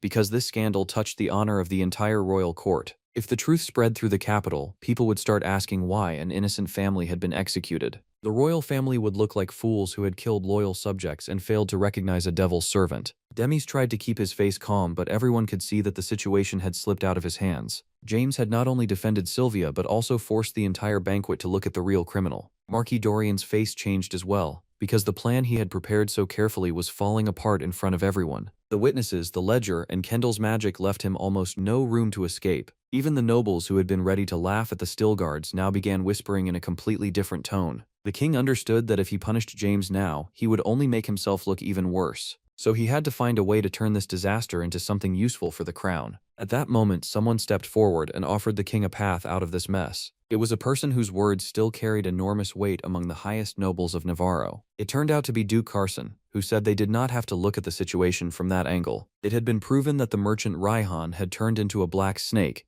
but had failed to escape the royal hawk. If all his property was confiscated and compensation was given to the victims of his schemes, people would actually praise the king's actions. Thanks to that, the royal house could raise its prestige and come out clean. Now all that remained was to bring up what should be done with Marquis Dorian, since it was clear he had supported the merchant. The Marquis said he had been misunderstood and explained that he had taken this step because of his son. 2 years ago, Albert disappeared, and there had still been no news from him. But the Marquis was sure the truth was a little different. Right now, he officially declared that James Steelguard had killed Albert Coons and had remained unpunished all this time. The Mad Dog stepped forward and said he wanted to personally say a few words about that incident. He had personally handled the investigation into everything that had happened and knew about this situation from more than just rumors. He explained everything that had happened during the investigation and did not hide a single detail. It turned out the entire case had been built on fake evidence created by Knight Derek and his insane thirst for revenge for his master. The case had been closed, but the Marquis could not accept that, and greedily continued chasing the goal of bloody revenge. The king believed the commander of the prosecutor corps, and also noticed Duke Carson, who was defending James as well. A few hours later, it became clear why the Duke had taken such a desperate step. Until that moment, no one understood why he was helping this guy. But apparently it was all connected to his eldest son. James had told him about Edward's illness and promised to extend his life by a decade, but no more because the disease was extremely serious. That was where their deal ended, and almost no one knew about this secret cooperation between the Duke and James. It had started a few days earlier, when James and Harvis were preparing a small performance for Darren. James was supposed to disguise himself as the merchant Bonds and make sure his sister had no more doubts. But someone interrupted him. Duke Luther Carson appeared before him, having come to ask for help curing his eldest son of a deadly illness. Edward had told his father that only this guy could help in the current situation, which was why the Duke had come specifically to James. The heir of the Stilgard family tried to do everything in his power, but he could not fully cure the disease. Even so, James helped extend the young man's life, and that was already a small victory. And so they formed a partnership, and James went to meet another member of his team. Rayhan's former shadow guard, Chris, now served James and was ready to report the results of his investigation. The prosecutor squad had already begun acting, and they could expect to have all available information by the banquet. The Sicario had betrayed his former master and completely submitted to James's authority in order to survive, because a yin-yang larva was inside his head. In this way, James obtained all of Rion's secret information, along with the accounting ledger and the protest letter. They agreed to meet a little later, when new work could be found for the Sicario, and he could be useful again. After what happened at the royal banquet, Marquis Dorian's life entered a very dark period. He started drinking too often and fell into a depressed state, because his plan had failed spectacularly. It was hard for him to forget how he had begged the king on his knees to spare his life while hearing the mockery of the people around him. Not only had he failed to avenge his son, but he had also been disgraced, and now he had no idea how to keep living. His depression ended only when Knight Howard told him that his son had returned. It was hard to believe, but the Mad Dog had come to his house and brought a mysterious person with him.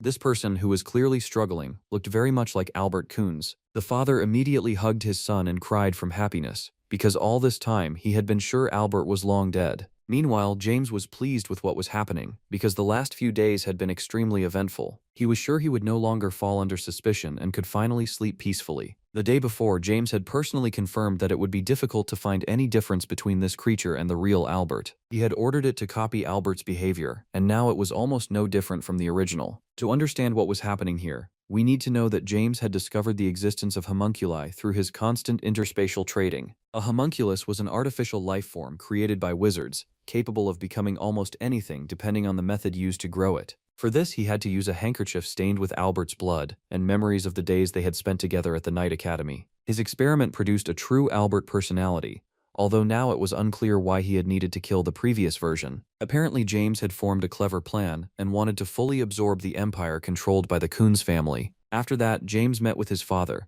who still could not believe he had fully recovered from his illness. It all seemed unbelievable to him, but the sun god and the medicinal herbs had truly helped both his health and his combat skills. He wanted to hear an explanation from his son, because it seemed to him that all of this was connected to Paul Stilgard. James explained that it was not exactly like that, because all this time, he had been helped by the Book of Interspatial Trade. Apparently Paul had used it as well, and it was what made him a mythical rank knight and the hero of the country. Information like that could drive an ordinary person insane, but his father remained calm thanks to his connection with the unique continent of Jaeon. On that continent, humans were not the only form of life, and many interesting things could be found there. Spiritual entities had been trying to enter this world from the other side for many years. These were not only evil incidents that threw the continent into chaos, but also the influence of gods who sent miracles to Earth. Even if people were told they were not unique or special, no one would believe there was a higher world and perfect beings. The sun god was also a participant in a deal from the higher world, and now everything made sense. Only now did his father understand that Paul Stilgard's sword art was just an ordinary martial art from the first system. His inner traits such as fearlessness and the desire to achieve justice had come from his heart, but he had gained his swordsmanship through the Book of Interspatial Trade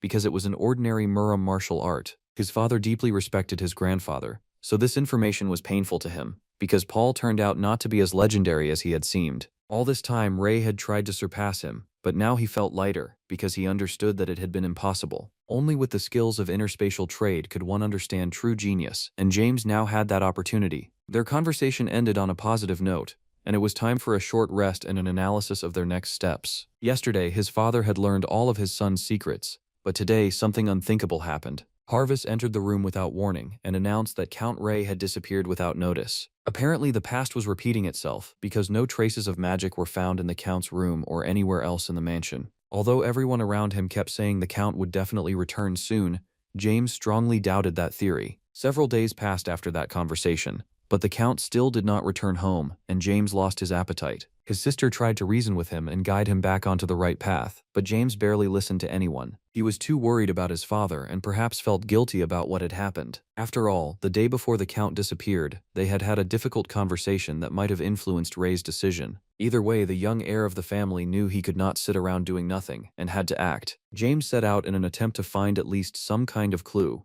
According to Zenith's investigation, there were no records of anyone leaving or entering through the fortress gates, and no witnesses had been found. Everything had begun exactly like the hero's disappearance in his past life. After Sierra left the banquet hall without warning anyone, she returned only today and found James. She asked him to stop immediately and said she knew everything and could not allow James to find his father. Strange as it sounded, the experienced mage was the one who had put all her effort into making Ray Stilgard disappear. 2 years ago, their first meeting with this woman had been difficult and far from pleasant. Only over time had they begun to understand each other better and become true friends. Now she was saying she was behind the hero's disappearance, and as hard as that was to believe, their relationship would never be the same again. The woman tried to calm James, but he was too aggressive and kept telling her not to come closer. She immediately sensed the subject's emotions, distrust, suspicion, and a desire to keep his distance. She had to explain that a secret society called the Seven Eyes existed on the continent and united everyone involved. Their main goal was to remove geniuses from the world when those geniuses surpassed their skills and limits. They were supposed to identify promising talents in swordsmanship and magic across the entire continent and evaluate their potential.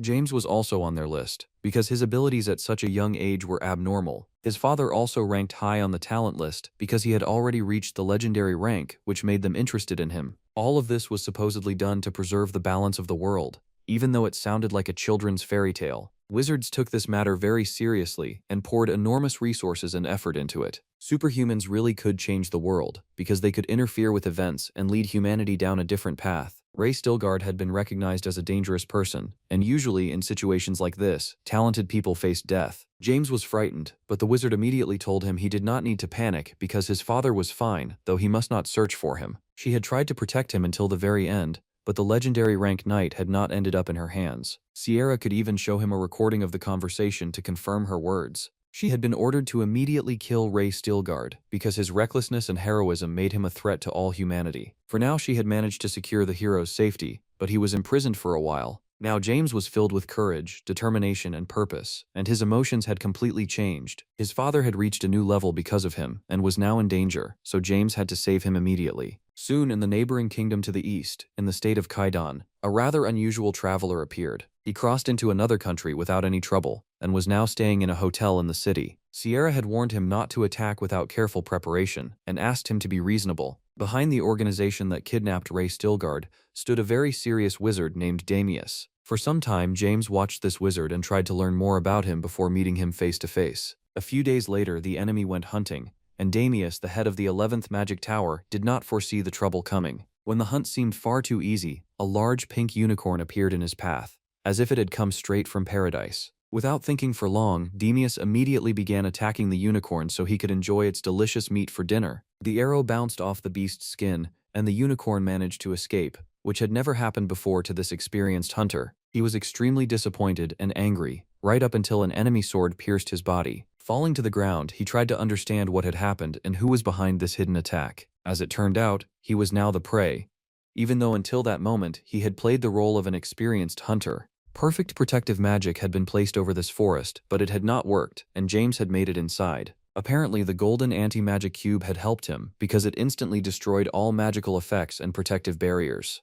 James immediately offered a deal. If he heard answers to all his questions, he would leave the wizard alive. If he lied to even one question, his heart would be torn apart, and his pathetic existence would come to an end. James wanted to know about the relics of the Seven Eyes organization and how exactly they had managed to kidnap Ray Stilgard. It turned out they had used a space creator, which helped hide traces even after an intense battle. Soon the wizard answered all the necessary questions and begged for a chance to fix his mistakes. James really decided to release him, and at that exact moment, Damius began attacking his enemy. The Inferno technique was supposed to destroy James and leave no evidence of this murder, but everything went off script. Just when it seemed the job was done, the wizard saw that James had not only survived, but had not even been injured by the attack. His cloak had protected its owner from the attack, because it was also a relic purchased in the second system. After some time, the guards suspected that something was wrong and began searching for their teacher. They saw their master in a rather calm state, but he looked somehow mysterious. The master said he had dealt with all the trouble, and that the guards did not need to apologize for their mistake. Meanwhile, James was already back home and had fully satisfied all his goals. Only now did it become clear that he had turned into Master Damius through his distortion technique, and no one had noticed the difference. He took the wizard's ring, which gave him access to unbelievable wealth and opportunities.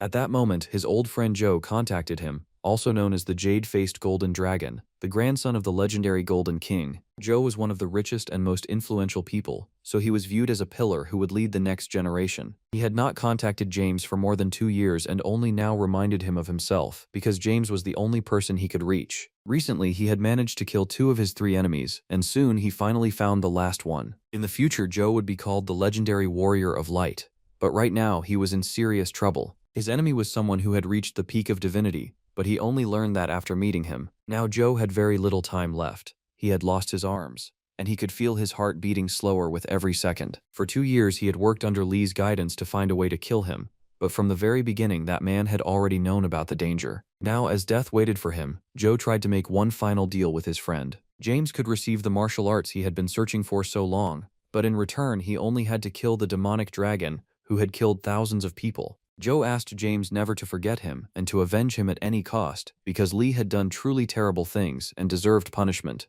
Joe did not regret trying to take revenge, and he did not want to be remembered as some honest and righteous warrior. James had grown close to this guy, so he would absorb all those martial arts and definitely take revenge, but only after solving all his own problems. Now let's move to the northern part of the continent, to the stronghold of the Seven Eyes organization. One of the wizards, named Klauk, was speaking with the other wizards about various problems and future plans. Sierra was also among them, still a member of their organization, though she enjoyed what they were doing less and less. All this time, Damius had not said a single word, and today he was far too quiet, even though he usually loved to talk. The conversation continued until one of the chief wizards at the table suddenly lost his head. It was impossible to describe the shock of everyone gathered at that table, because for a while they could not believe their own eyes. Master Damius rose from his seat, calmly drew his sword, and beheaded another nearby wizard. All this time it had been James, who continued using the distortion technique and was now ready to complete his mission. The old man went insane and tried to destroy everyone who stood in his way. The wizards reacted quickly and ran,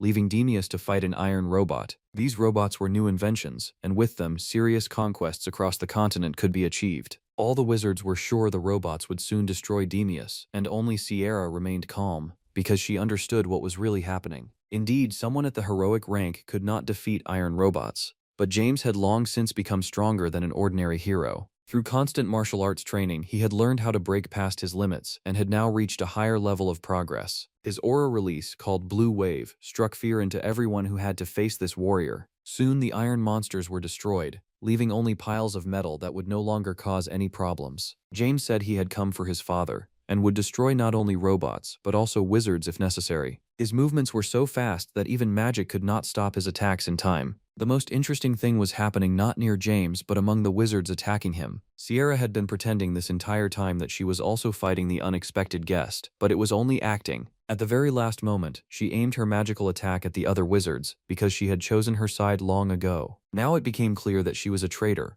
while James had stayed alive the whole time thanks to Void Mode, which saved him from magical attacks. Only now would the most interesting part begin, because the surviving wizard Franz had put on 4th-generation magic armor. Armor like that used a mana reactor, which served as an energy generator, almost like Iron Man's heart. This development could destroy the commercial structure of the second system, which made it extremely dangerous but promising. Sierra had not expected Franz to have been hiding such power all this time. All this time he had kept the relic hidden as his trump card, and now he was ready to use that power for his own benefit. For Sierra, this was personal, so she attacked the old man first without paying attention to James. It seemed like that should have been enough, but a second later, a powerful counterattack shattered Sierra's defense. Blood immediately poured from her mouth, showing that her internal organs had suffered serious damage. Now Franz had to deal with the last opponent, who should not have posed any serious problem. Apparently, he had badly underestimated the heir of the Stilgard family, who was no longer a little boy. A few seconds later, James transformed into the exact same kind of robot,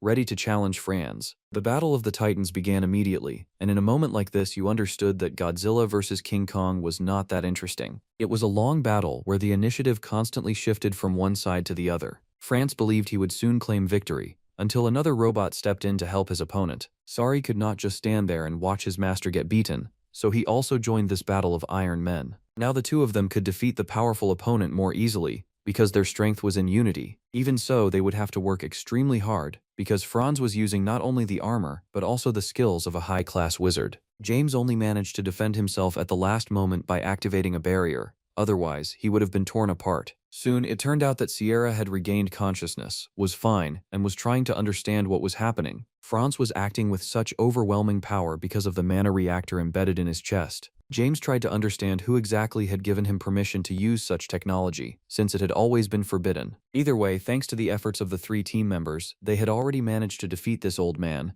and now they could learn all his secrets. Franz began threatening the heir of the Stilgard family, and reminded him that no one was allowed to attack the Seven Eyes organization. He was ready to tell James exactly where his father was, but he would definitely ask for something in return. The wizard reminded him that James had reached incredible heights at such a young age. It was already clear that he had gone even further than his legendary grandfather Paul. That was why Franz bowed his head before him and begged him to commit suicide immediately. Although that sounded insane, James had no idea what destructive influence he could have on the continent. When he reached his peak form, the continent would face terrible destruction because of the deities who ruled this world. They did not interfere in human affairs, which was why they had received relics to control people. Franz would have liked to reveal all the secrets, but his body was bound by an oath, and he physically could not do it. His life would soon come to an end, and he asked James to make sure he committed suicide after finding his father. After all, he could become a weapon capable of destroying humanity, and that could not be allowed under any circumstances. James was forced to swear, because he needed it to obtain his father's location. He made an official oath, and now he truly had to end his own life. If he failed to fulfill the oath, the deception in his heart would explode, and he would definitely die. Soon James learned where his father was, and said he had no intention of dying ahead of schedule. He knew a perfect way around the oath thanks to a voodoo doll, which could pay the price for curses, vows, and covenants. Now he knew his father's location, and even with all that, he had no intention of giving up his life because of the words of some crazy old man. A few hours later, James and Sierra headed to Mount Pates, in the southernmost part of the Jayon continent. They entered the Hall of Eternal Life, where former members of the Wizard organization could be found.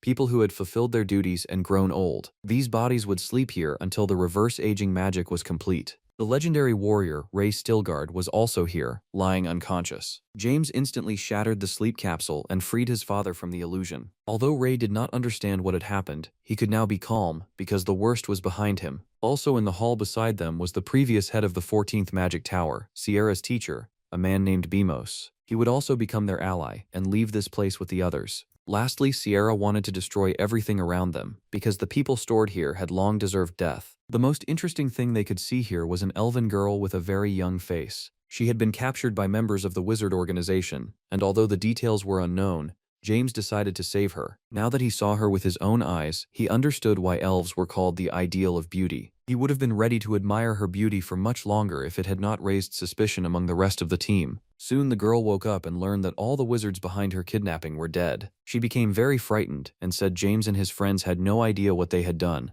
and that all of them had better leave before the administrator arrived. Although no one understood what she was talking about, they still decided to leave the area immediately. They almost managed to escape, but the administrator still noticed the unexpected guests in his home. It was strange that James had fought the wizards without even knowing about the existence of the administrator, who was far stronger than Franz. He was an 8-ring mage, and defeating an opponent like that would require a serious effort. Ray was not used to sitting behind defenses, so just like in the old days, he immediately charged forward no matter what. James Stilgard also took part in the battle and demonstrated his full potential. Their combined attack succeeded, and the administrator felt death drawing close. James thought the person in front of him might be an interspatial merchant, the one who had given Franz that mana generator. In reality, that was not the case at all, because in his hands was a relic passed down from generation to generation by deities from another world. The administrator tried to say that James knew far too little, and that death was still waiting for him in the end. He was ready to keep talking, but the heir of the Stilgard family had grown a little too fond of cutting off heads and could not hold back again. James only needed to catch each enemy and destroy them like this, and then he would not need answers to his questions. Now Kira had to explain to all of them who the administrators were and what the gods truly were. Soon James found himself on an uninhabited island where no human foot had ever stepped before. After the victory over the wizard organization, a temporary hideout had been prepared there in advance. They had to prepare for the possible arrival of enemy reinforcements and make sure they could feel safe. When you had 2 wizards beside you, building a large house became an incredibly simple task. Sierra thanked James for saving her teacher and destroying the terrible wizard organization. Without him, she would never have dared to take such steps, so she felt it was important to say a few words of gratitude.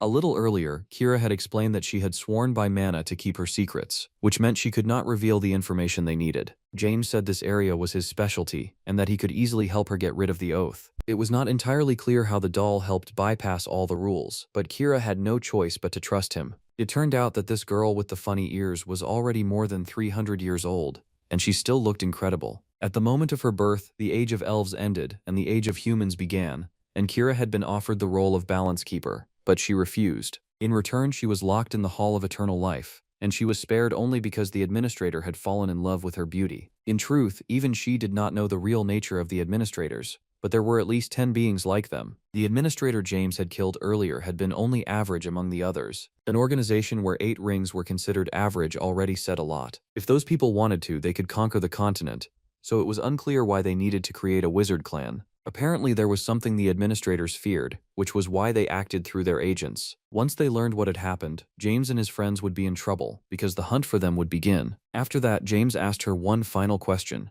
because he was interested in everything connected to the race of gods. At that moment, Kira felt animal-like fear and said she could not answer that question. Soon, the day came to return to the Stilgard residence, and James had gathered enough information to know what to do next. He woke up planning to go for a walk, only to find that Kira had been watching him sleep the entire time. James did not pay much attention to it and went to meet his father in order to learn something strange. He had been sure they would now return together, but Ray Stilgard would not be going back to his own residence. Most likely, the administrators would begin hunting him, so it was better for him to live on the island for a while and be considered missing. Although it seemed like the family could not exist without its hero, the truth was that the next hero was already ready to take control. His father was proud of his son's progress and wanted him to take control of the family and become the master of the Stilgard domain. Although it was hard to understand what was on his father's mind, the heir accepted his point of view and returned home on his own. In his past life, everything had been completely different, because James became head of the family only because his father disappeared and his brothers were killed. It turned out the wizards had decided to stay with his father,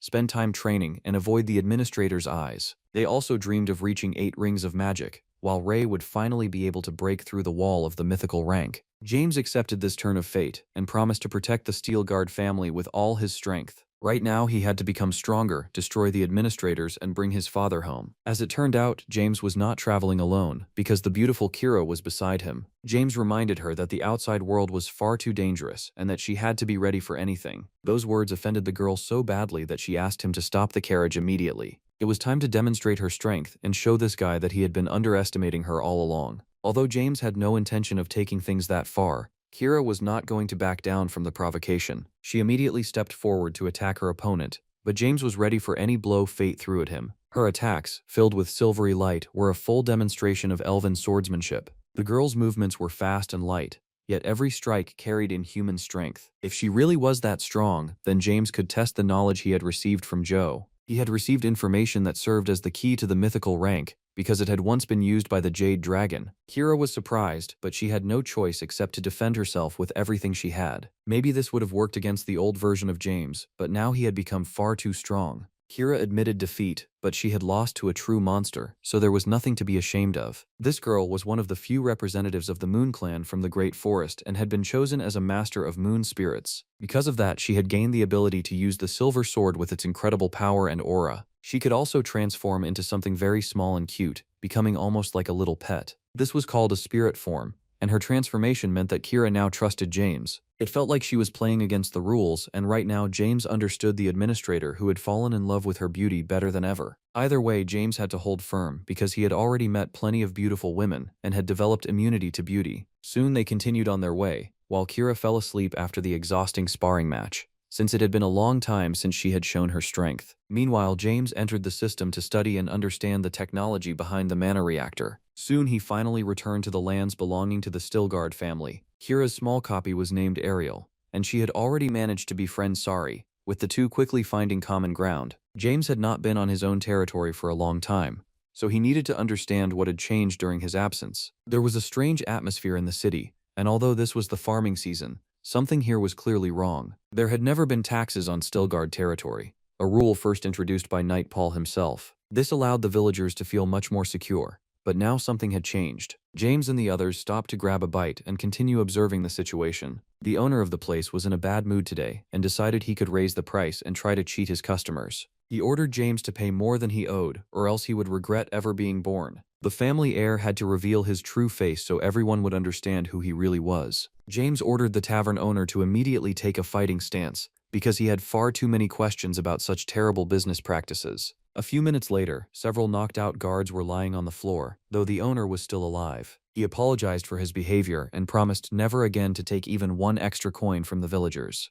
Originally, Stilgard territory had been a completely different place, so it was hard to understand what had happened. The owner explained that they had long been waiting for their savior and were hoping for changes in power soon. Their bad attitude was the result of Dickens' gang, because the situation had worsened because of them. James could not believe he had really heard the name Dickens, because that man was a true devil who carried the Stilgard name. It had happened more than a month ago, when young Master Mark announced that the head of the family had disappeared. He asked the king to organize a nationwide search, but that was a terrible decision because they could not allow the information to spread. Apparently, Mark wanted to become the next master of the county, which was why he took such a desperate step. He gained the support of the knights and became the head of the family, but then Dickens and his warriors appeared. Dickens was James's uncle, and from a very young age, he had caused him big problems until he was expelled from the academy. After that, he went into hiding to avoid being seen by their grandfather, and only later came to Ray and began demanding part of the inheritance. Several years ago, he had wasted all his money, and gambling and alcohol were to blame for it.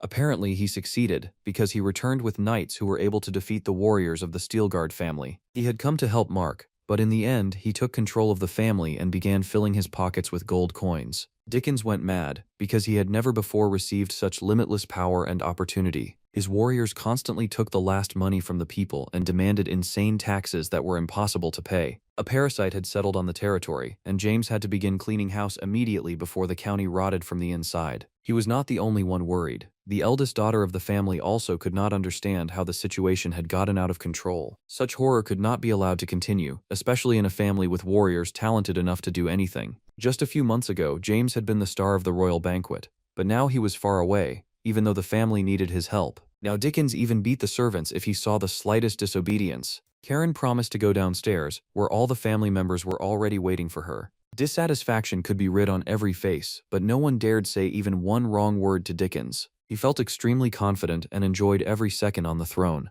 as if he did not notice everyone's hatred. Mark merely smiled and pretended not to see how all his rights as head of the family had passed into the hands of this ruthless bandit. Dickens ordered the girls to pour him wine, and if they refused, he flew into a rage. Harvest tried to protect the young ladies, but he had little chance of achieving justice. The family head's knights told him not to interfere in family matters, because he was not part of the family. Dickens said the girls of this family had terrible manners, so he wanted to beat all disobedience out of them. That was exactly what would have happened, but James walked into the room and prevented his sisters from being beaten. They saw each other for the first time in many years, but his uncle immediately recognized James and pretended he was happy to see him. The family heir was ready to leave him alive if he took his knights right now and went back to wherever he had come from. No one had expected this turn of events, because James was too young to challenge such a strong man. He had left for the academy when he was still practically a child, so statements like this shocked the family members. James had already learned about all the taxes imposed on Stilgard territory. He had met different people and seen how their last coin was being taken away while they were denied the right to exist.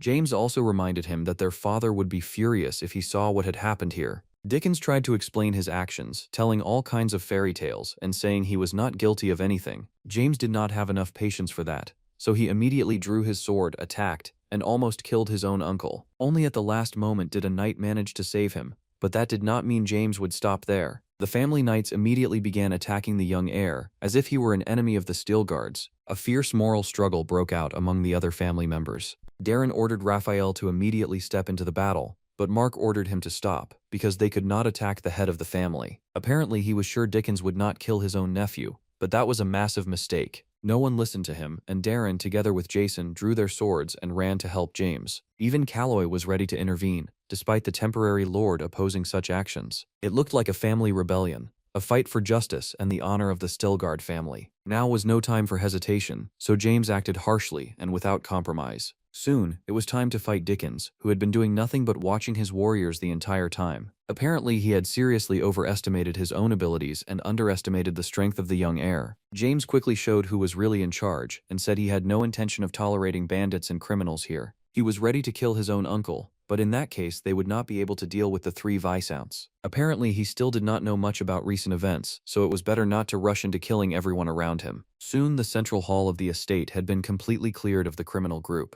His uncle understood that he was no longer in charge and was now ready to obey James's every command. The young heir turned his attention to his older brother, who had completely failed to handle the changes in the family. James told him that from now on, he was the Lord of Stilgard, and while their father was away, he would be the one leading the family. This statement shocked every family member, because it seemed like he was too young for such responsibility. On the other hand, everyone was happy with their father's decision, everyone except Mark. James had already guessed that the problems with the three Viscounts had begun because of his brother's greed. Apparently it happened because Mark tried to forcibly take back the mining rights. Those minerals were located on Mount Laval in northern Navarro, where the three main mines were located. Since ancient times, these territories had belonged to the Stilgard family, but later Paul allowed the three Viscounts to mine there. The tradition continued in later generations, but when Mark became temporary lord, he decided to take back the mining rights. The three Viscounts became furious and formed an alliance, creating an incredibly strong force aimed at opposing the Stilgard family. Now James had the full support of the entire family, and even the knights. He had the ability to make his family's territory prosper,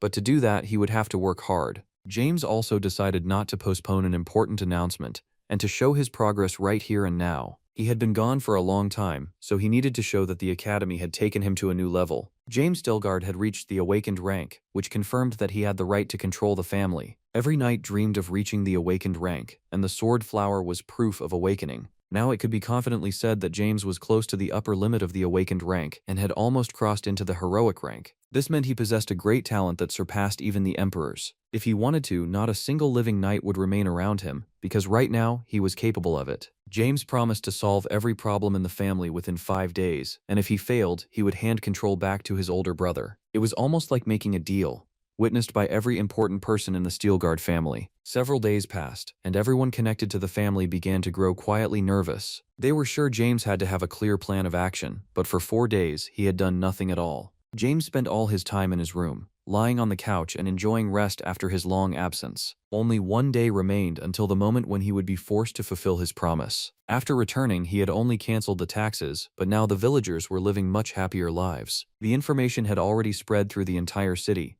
and now everyone knew James would become the next head of the family. Mark was sure his younger brother would not be able to solve the problem with the three Viscounts, because there was too little time left. On the other hand, James's gaze was full of confidence, which led to completely different conclusions. 4 days had now passed, and he had done absolutely nothing, so apparently 1 day was enough for him. Right now, James was busy modeling 4th-generation armor based on a mana reactor. He had already come up with the creation method and assigned the work to his contractors in the system. At that moment, his older sister entered the room, believing James should have started acting long ago. Apparently, he did not understand the seriousness of the situation at all, because the knights should have been mobilized long ago. James asked her to calm down and said he had the situation under control. Soon, Harvest entered the room, having just returned from meeting the three Viscounts. All of them were smiling and said they would gladly sign the agreement proposed by the new lord of the family. The agreement was fairly simple. It involved the full transfer of all 3 mining rights. In return, the Stilgard family would receive part of the Viscount's lands and expand its control. Meanwhile, Sari had reached Mount Laval and activated spy and miner mode. This was a special order from James, so the Bulgasari could eat everything valuable inside the mine. Meanwhile, the Viscounts discussed the young lord's proposal and tried to understand what it all meant.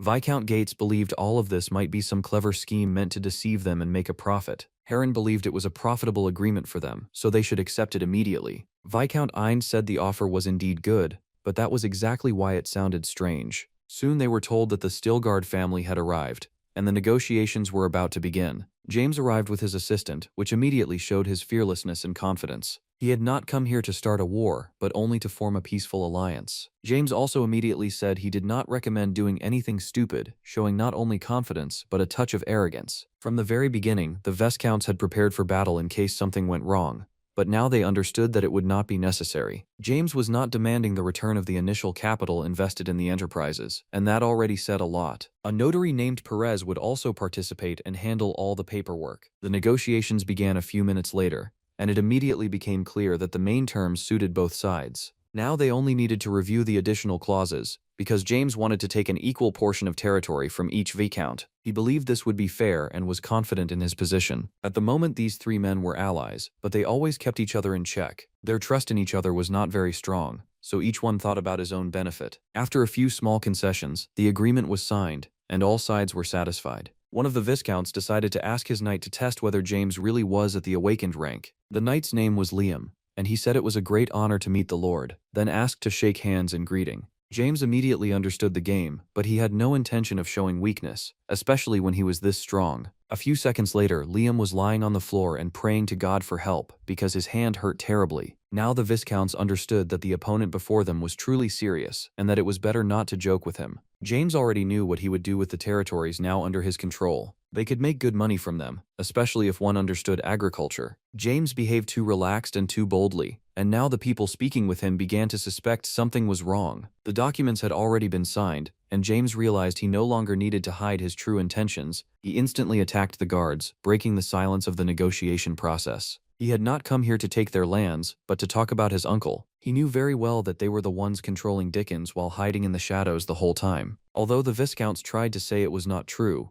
James had long since stopped believing in fairy tales. He instantly cut off one of their arms and showed that he had no intention of tolerating lies. He understood they had not planned this themselves, and that someone was standing behind them, so he needed that person's name. Heron was the first to panic and promised to tell everything immediately as long as he was not killed. It turned out they had acted according to the will of Marquis Brand, who had apparently changed based on James's memories from his past life. Originally, this Marquis had appeared on the stage much later, but now everything had changed. Soon James learned everything the Marquis had planned and understood that he badly wanted the Stilgard family to fall. There was no point leaving the Viscounts alive, since they were just unnecessary witnesses who could spread extra rumors. But James was too kind. He beat them and knocked them unconscious for a while so he could leave peacefully. With a scroll, even their severed limbs could be restored.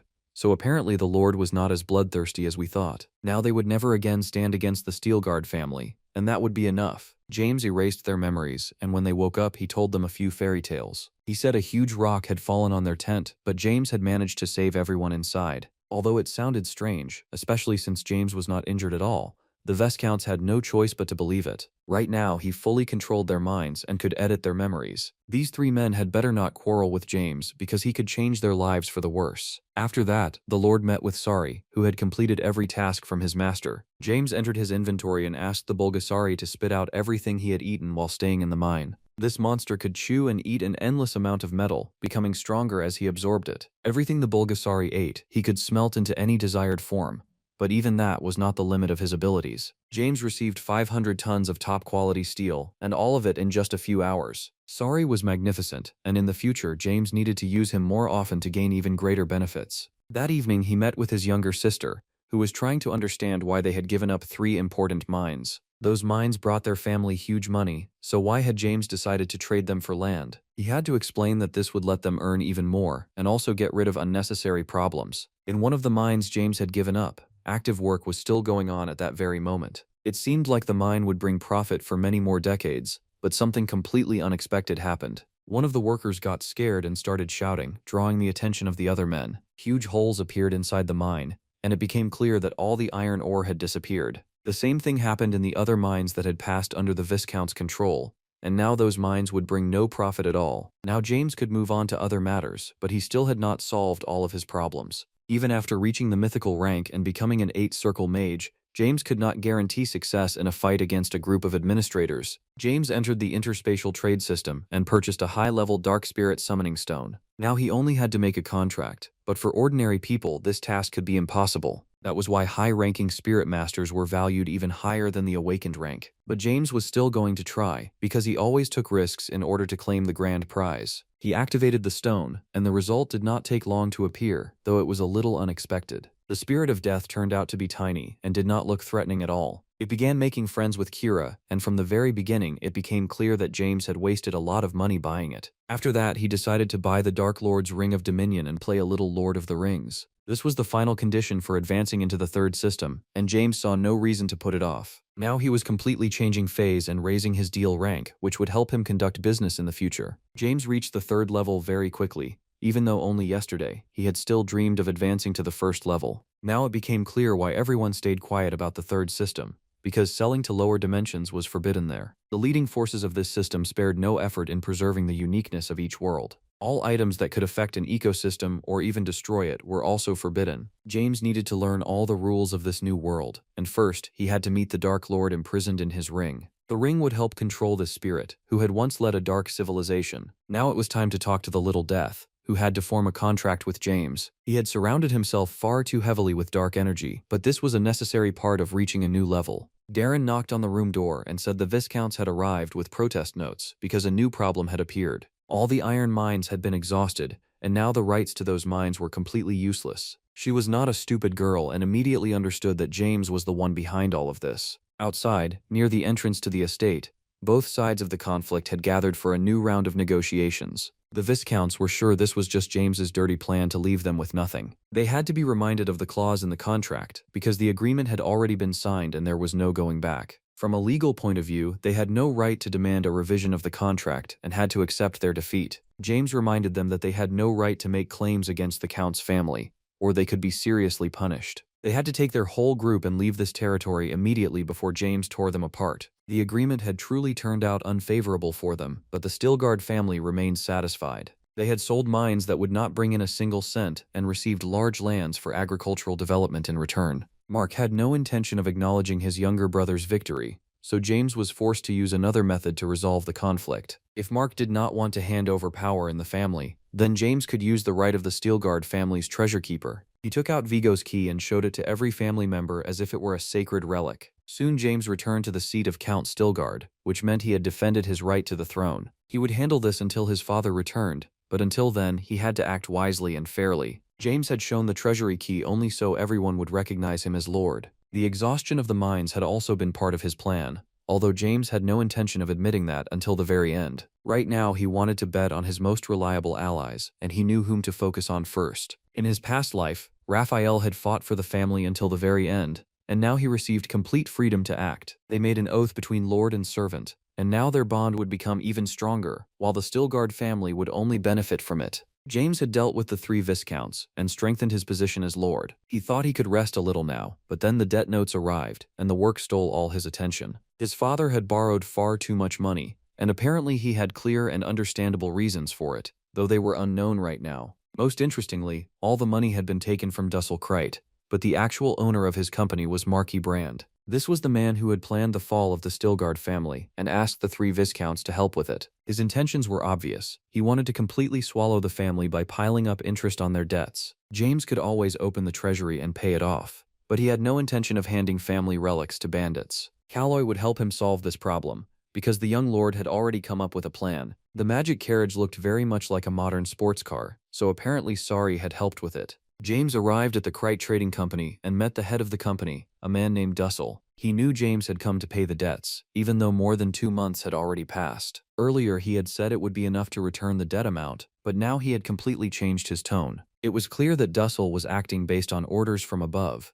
but he did not explain the real reasons. James could repay not only all the debts but also the interest right now, just to resolve the problem. Apparently, even that could not convince the merchant, who wanted to follow the clear instructions written in the contract. James had to explain that he would deeply regret his decision, so he had better think 10 times and contact him again. Soon Calloway explained that the contract with the Crete Trading Company was completely unusual. Now Crete could use the right of preliminary seizure for an amount 3 times the overdue payment. This could hit the Stilgard family hard because they would have to pay 6 times more. That amount was far higher than their annual income and would lead to total bankruptcy. Even so, James had no intention of opening the treasury over such a minor issue, and knew how to solve the problem another way. Dussel Crite had a son, and he could become the key to solving this problem. That son's name was Rondo, a hardcore gambling addict who had lost again today. It had been almost impossible for him to win, because he had been playing against a very strange person in a hood. He tried to accuse that person of cheating and finally pull off his black hood. Apparently, Rondo overestimated himself and very quickly paid for his rude behavior. Rondo lost everything,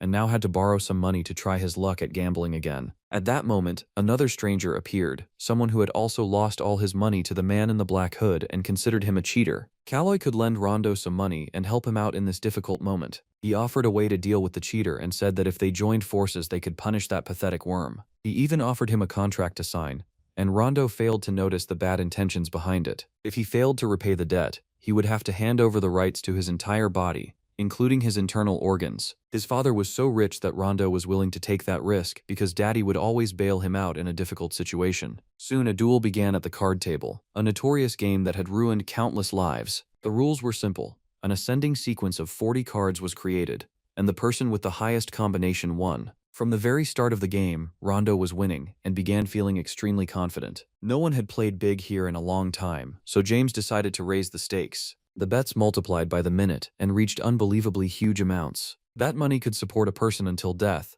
and the mysterious man in the black hood wanted it no less than Rondo. He was sure he had managed to get the highest combination and could barely stay calm. At that moment, James said he had no time for children's games because he wanted to go all in. Rondo answered that this hunger for victory did not scare him and accepted the challenge. He asked to borrow even more money, and Calloway gladly agreed. Rondo was happy because he was already imagining incredible wealth in his head, wealth that would surpass even his father's fortune. The crowd cheered, and without waiting for his opponent's answer, Rondo took all the money for himself. Apparently, he had rushed too much, because when James showed his combination, it became clear that the opposite was true. In the end, he heard only mockery directed at him and received 10 coins to buy himself some food as a consolation prize. The owner of the establishment and his guards were sure James was a cheater, so they ordered him to give up the money and leave. Apparently, they had no intention of playing fair, and in that case, James had no intention of hiding his strength. He picked up a card from the table and showed that even a playing card could destroy an army of opponents. It was not only effective, but insanely stylish, because a true professional was at work. Only then did Rondo realize he had fallen into a difficult situation. He had completely fallen into the hands of his enemies, who no longer hid their faces or their desires.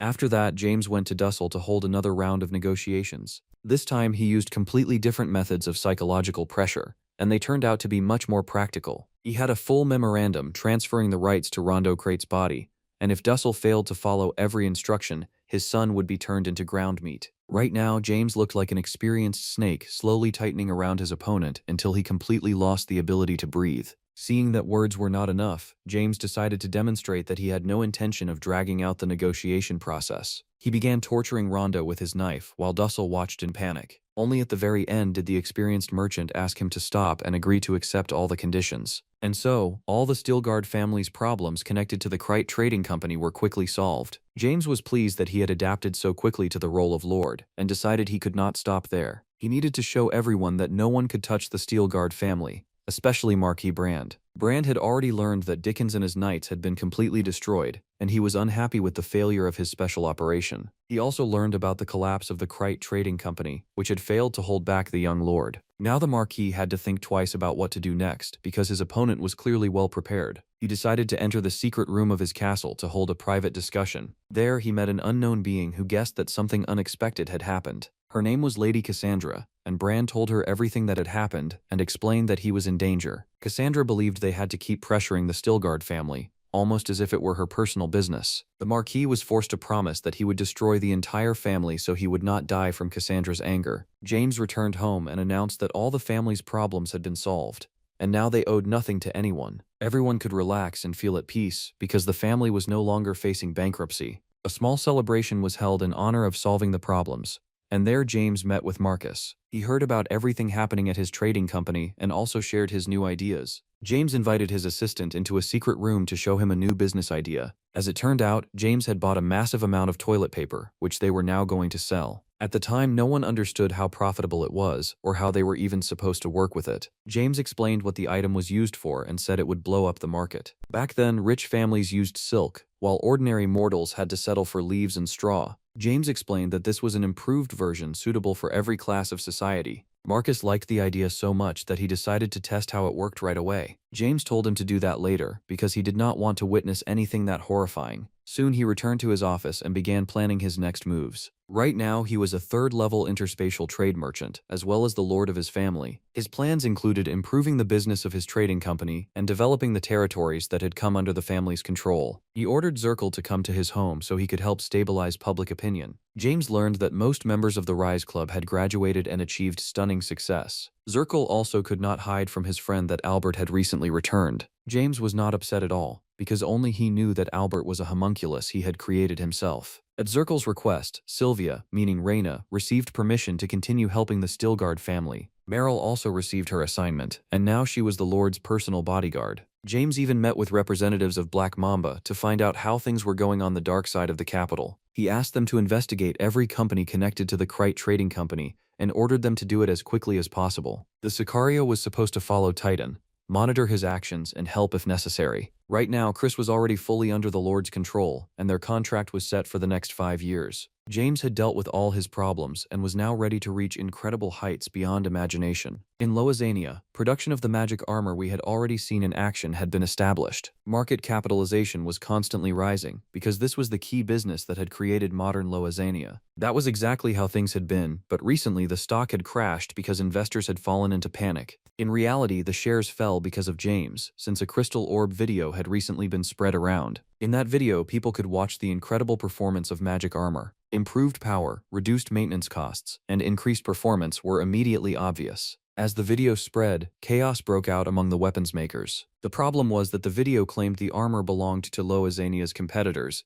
so investors began pulling out their money. James was behind all of this in order to profit from speculation, and he pulled it off beautifully. Investors lost enormous capital, while James simply counted his profits. He handled interspatial trade so skillfully that even Warren Buffett himself would have been jealous. A little later, Marcus came to him and said toilet paper was truly the best thing he had ever seen in his life. Now Marcus would sell this product with great inspiration and promised to increase turnover over the coming months. After the trade decisions were made, it was time to speak with his virtual assistant, who had finished the research. The assistant had visited Mount Laval and learned that the mineral resources were valued at 8 billion coins. Before this, James had absorbed knowledge about economic principles, credit finance theory, and the development of science. Now he was far more informed about everything connected to these fields, and it was difficult to surprise him. He also noticed an empty space inside the mountain and learned that it was connected to construction by the native inhabitants. It was hard to believe, because this construction was right in the center of the mountain, and getting there was difficult. Now James understood that the legends he had heard in childhood might actually be true. Back then, he had heard those stories from his father.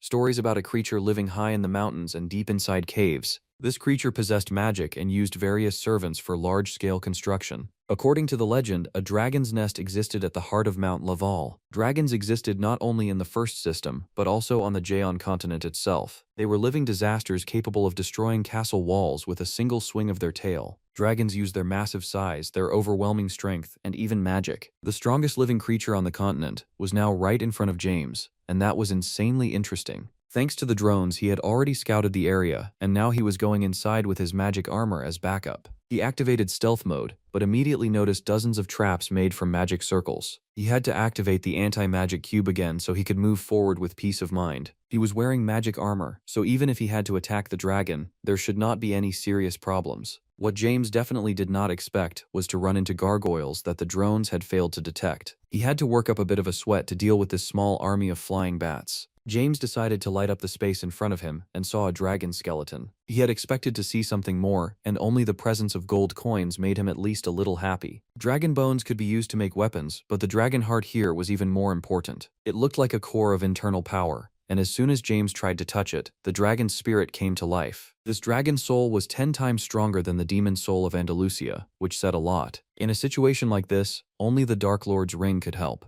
and James was ready to use it. In this way, he was able to completely absorb the power of the dragon's soul and avoid an unnecessary battle. He felt every emotion the dragon had experienced throughout its life, and it had been through a lot. Meanwhile, Cassandra met with Brand again to learn how the situation had changed. Once again, he brought only bad news and said he could not deal with the worthless descendant of the Steelguard family. It turned out James had defeated every competitor, and now it was difficult to get close to him. Steelguard was the great throne of the Destroyer, and the name of that destroyer was James. You could not simply drive the destroyer away and let him live, because this was a personal message from the god of wisdom. James Steelguard was the destroyer who would ruin the continent, and we had already heard this from the wizards. To avoid starting a war, Brand had to destroy the Steelguard family from the inside. Meanwhile, the young lord headed to the main forge of his fief. Work was going smoothly here, and for the past few months, everything had been going according to plan. Toilet paper rolls had been a huge success. People were also given toothbrushes and soap, and all of this improved their quality of life. The capital's commercial district and the night streets had been completely absorbed by Black Mamba. James also received a mana ring and began the process of absorbing the 7th level. A lot of iron ore had been mined from the mountains, so there was no longer any problem with making weapons and basic necessities. Only one problem remained now: a shortage of manpower caused by the huge amount of work. They could use the help of the Viscounts, because after the iron mines were exhausted, many free workers had been left there.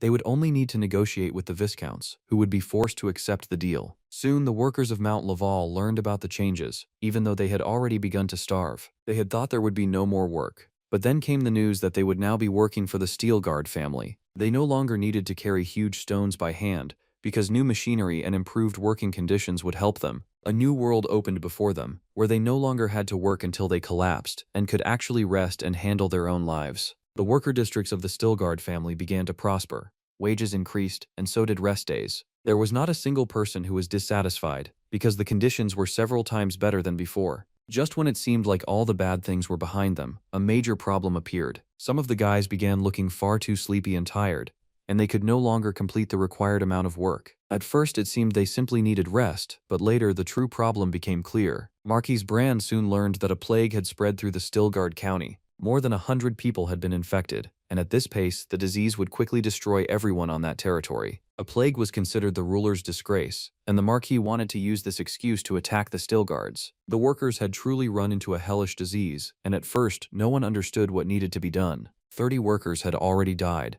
while the others felt worse and worse with every passing minute. James found a solution only after some time, when he began distributing hygiene products, though that alone did not fix the situation. Only after some time would they be able to say for sure that the plague had been defeated.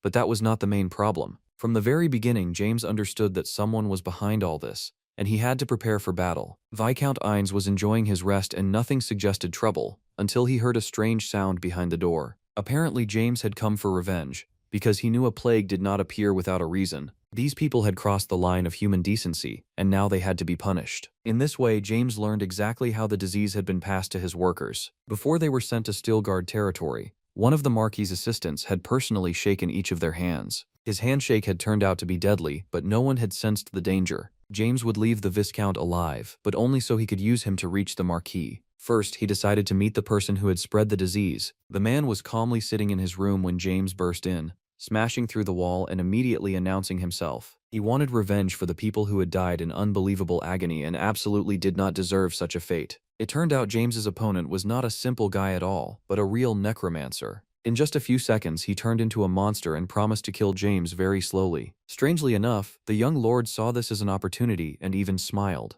His soul ring came to his aid again, and he released the dragon to feed it the necromancer. That was enough for the necromancer to fall to his knees and start apologizing for his behavior almost immediately. James learned about everyone behind the attack on his territory and promised to destroy them all. Soon the workers returned to the construction sites and continued their work, forgetting the plague like a bad dream. Thanks to his power, James granted recovery to all the people, and now he became a hero of the people. They spoke of him as a holy man because no one had ever seen anything like this before. This information even reached Brand, who at that moment was heading to a meeting in the Black Forest. His assistant, the one who had spread the plague, had disappeared. Steelguard territory was prospering, and now the Marquis was in a terrible mood. James had managed to seize the crystal orb, and he began blackmailing the Marquis, ordering him to come to a secret meeting in the Dark Forest. Soon their meeting finally took place, and James seemed restrained, not rushing to start the conversation, which felt a little strange at first. Soon he made a rather strange sound, similar to the noise of a small bulgasari. No one paid attention to it, and the dialogue continued. The Marquis wanted his crystal orb back and was ready to pay generously in return. James continued to stay silent, and it felt like he had suspected an ambush. A few seconds later, he silently turned around and began running away at full speed. The knights chased after the young lord, and the Marquis was left completely alone, unaware of the real James's presence. He had been so frightened by this meeting that at that moment he needed toilet paper. His main protector, Knight Leon, was already dead, and now this would be a long conversation. For this, James would need truth serum, mental magic, and a few methods of hellish torture. James learned all the truth that interested him, and also put serious physical pressure on this bastard. People like this deserve not only brutal punishment but death, because they constantly poison the outside world with their presence. A little later, the Marquis returned to his residence and met with Cassandra. He said the work had ended very successfully, and that the young lord had agreed to all his conditions. In reality, James was hiding under this man's mask, having fully infiltrated the Marquis's family. Thanks to the distortion technique, tricks like this became possible,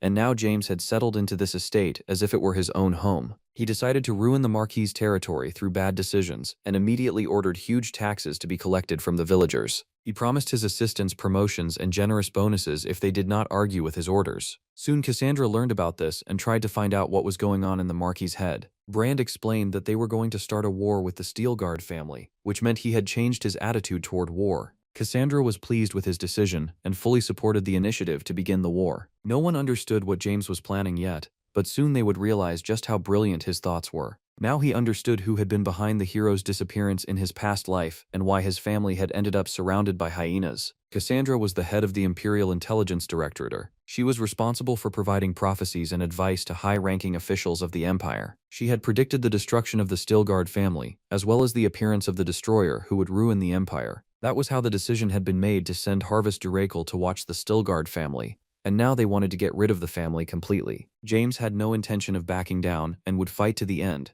even if he had to make serious sacrifices. For that, he went to the best hotel in Arcadio to meet a very high-ranking person. It was hard to believe, but today he would be speaking with Marquis Dorian, whom he considered his friend. They had to make a deal, but first, Dorian wanted to introduce his friend to his son. Albert had already settled into the family, and this homunculus behaved as if he were the original. James was the one who had given him life, and he was his master, the one Albert had to serve and obey. That was Albert's purpose for existing, and he never forgot it. They decided to speak privately, and James immediately used magic to read all of the homunculus's thoughts. He saw everything that had happened earlier, from the rumors among the servants to the meeting with the family. He could also see just how happy the father had been about his son's return, and how he had never hidden his feelings. Albert had become the pride of his family, and had even graduated from the academy with excellent grades. He had gotten so deeply into his role that he no longer wanted his master to destroy the Coon's family. James calmed the homunculus and stated that he saw this family only as a source of hidden benefits. Now he knew what to do next and was preparing for the decisive step in this brutal struggle for power. Over the past few weeks, James had earned solid capital by robbing the Brand family. He used that money wisely and invested it in various economic fields that would bring him stable income. Lately, this guy had been actively producing magic armor, but demand for the product was now starting to fall, so he needed to find a solution. James quickly negotiated with successful merchants in the system and formed a strategy for the future. This guy would never stop, because money and the constant growth of his capital would always attract him. Now we need to move to the Imperial Intelligence Building, where Cassandra, the woman who had been working with the Marquis, was currently located. She looked pleased, because if the Marquis began a war against the Steel Guards, all of her plans would be fulfilled. Just now, Cassandra learned that Mateus had delivered another prophecy to her, and it seemed he was not pleased at all. Mateus called her a stupid woman and said she had failed to recognize the destroyer from the Steelguard family, who had already changed his appearance long ago. A few seconds later, Cassandra finally realized that the Marquis had already been destroyed and that James had been playing her all this time. At that moment, she immediately analyzed the past events and understood that the Marquis had indeed been acting strangely, gathering all the family's money under the excuse of preparing for war before disappearing. James Stilgard had turned out to be far more cunning than anyone could have expected, and this destroyer was truly dangerous. He had not been preparing for war at all, but had simply wanted to make easy money and leave his enemy with nothing. Just then, Cassandra learned that an unknown person had entered the temple's airspace without warning. According to the preliminary data, that person was James Stilgard himself. the arrogant and overly confident Count. A few seconds later, Cassandra was outside, trying to understand what this guy was planning. James had come here to destroy his enemies and get rid of annoying problems. He had just activated 7-ring magic, and Cassandra was frightened, ordering all her assistants to run and activate teleportation. Of course, James had no intention of letting these hot little worms escape, because he planned to deal with everyone who had been causing him problems for so long. He liked being called the Destroyer because it sounded much better than Mr. Chicken or White Boy. He had not been born a destroyer. He had become one thanks to the Imperial Intelligence Directorate and the Watchers. Cassandra hoped to survive this hellish battle and through that, receive a prophecy from the god Mateus. She did not understand that Steelguard had come with a clear plan because he intended to destroy the Imperial Intelligence Directorate. Apparently Mateus had just possessed the Oracle and started yelling at James because this guy had dared to challenge a god. Mateus was the god of prophecy, the one who had always controlled the Intelligence Directorate and created problems for our main hero. He ordered James to kill himself immediately.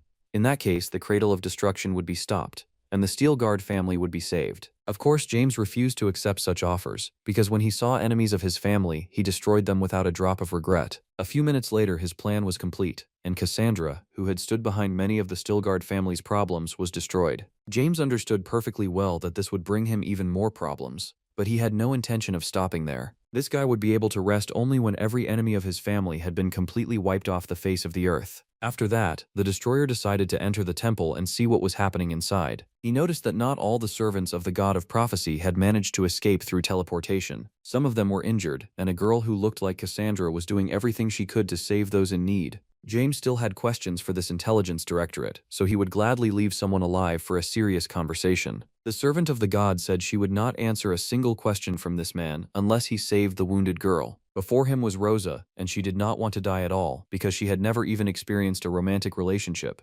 Rosa had been Cassandra's assistant and would now officially become the head of the Watchers. If James spared her life, this girl could be very useful to him, and a smart strategist should not throw away such opportunities. After thinking for a short moment, the Destroyer decided to help the wounded servant and activated healing magic. After that, he took out the yin-yang bugs and said that with Rosa's help he would solve his problems with the Empire. From this day forward, the Imperial Intelligence Directorate would fully obey James Steelguard. Meanwhile, the atmosphere in the Temple of Prophecy was not very pleasant today because of the events on Earth. The god of prophecy, Mateus, was clearly unhappy that James had mastered 7-ring magic and ruined all his plans. Right now, he was speaking with various gods in a group chat to share his troubles with them. Everyone already knew that James was succeeding in interspatial trade and was considered a successful merchant. Mateus was clearly sure that James was violating trade rules, because otherwise he could not have achieved such shocking results. This guy could no longer watch his plans fall apart, and he wanted to interfere and have his say. The god of prophecy officially declared that he was ready to pay solid compensation for the destruction of the Destroyer from the Steelguard family. People began asking him many questions, so he had to explain that Mateus had tried to destroy James himself, but nothing had worked.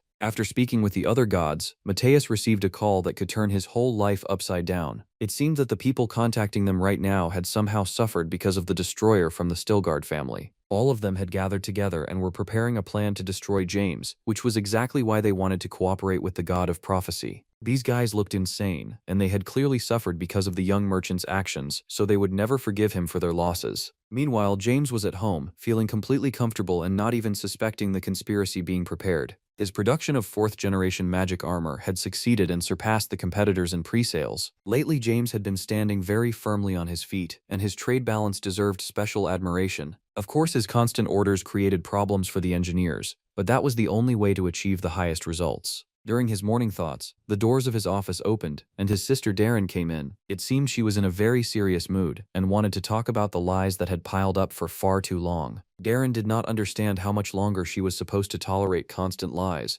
and it was time to put all the cards on the table. It turned out his sister had already learned that James had ordered Harvest to play the role of a merchant and deceive her with his acting. He had to explain that James had acted that way because of the circumstances and had not wanted to ruin their relationship. After a short conversation, the Destroyer noticed that his sister had developed feelings for Harvest. He began asking precise questions and realized Darren was getting nervous, which was a serious sign of interest and affection. A plan immediately appeared in the young Count's head, because Harvest had long since proven his loyalty, so making him his sister's husband might not be a bad decision. Apparently Darren was not against it at all, and she wanted James to support this union, because there was no point hiding her true feelings anymore. A few seconds later, she left the office as if nothing had happened, which looked a little funny. The marriage of an heiress from a noble family had always been a complicated and tangled matter, and James had to take responsibility for the process. Darren had just received permission from the head of the family, which meant she could officially get married. That same evening, James went into the forest to meet Harvis and have a serious talk with him.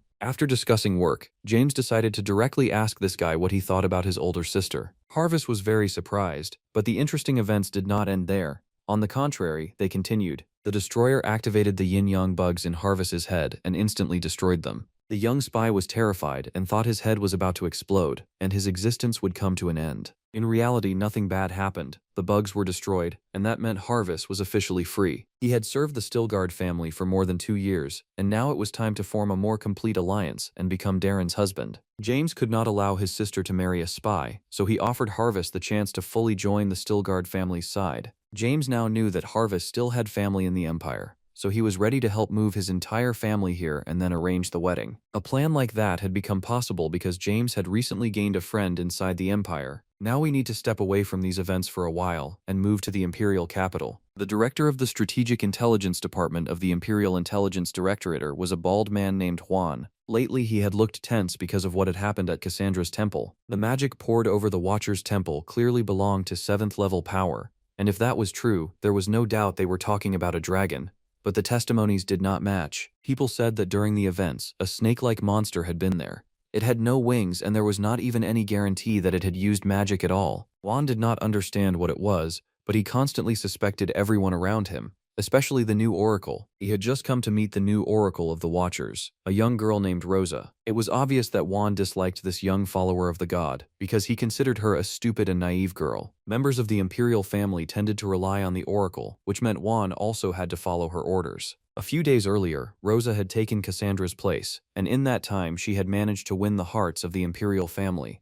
So serious power was now in her hands. Rosa had heard that a spy was returning from Stilgard County, and she ordered a meeting with this guy to be arranged without all the formalities. Juan was clearly dissatisfied and began to suspect that this whole matter was far too shady. Rosa pretended to perform her duties properly, but as soon as Juan left her temple, she immediately contacted her real boss. James constantly received news from her about what was happening in the Empire and how the Watchers group was acting. This guy had truly befriended the right person and had now expanded his influence. A few hours later, Juan called his assistants in order to uncover all the Oracle's secrets. The spy from the Stilgard family had come to meet Rosa, and that raised a lot of suspicion. Juan was sure that he and his assistants were about to witness treason against the Empire and earn a promotion because of it. He was certain Rosa had used Harvis to kill Cassandra so she could take her place and increase her own influence. Now he was going to expose all of the Oracle's plans and drive her into a place she could never escape from. The director was sure he was smarter than everyone else, but reality was completely different. He had not trapped Rosa, but had become the victim of an experienced hunter. It was obvious that he had fallen into a trap,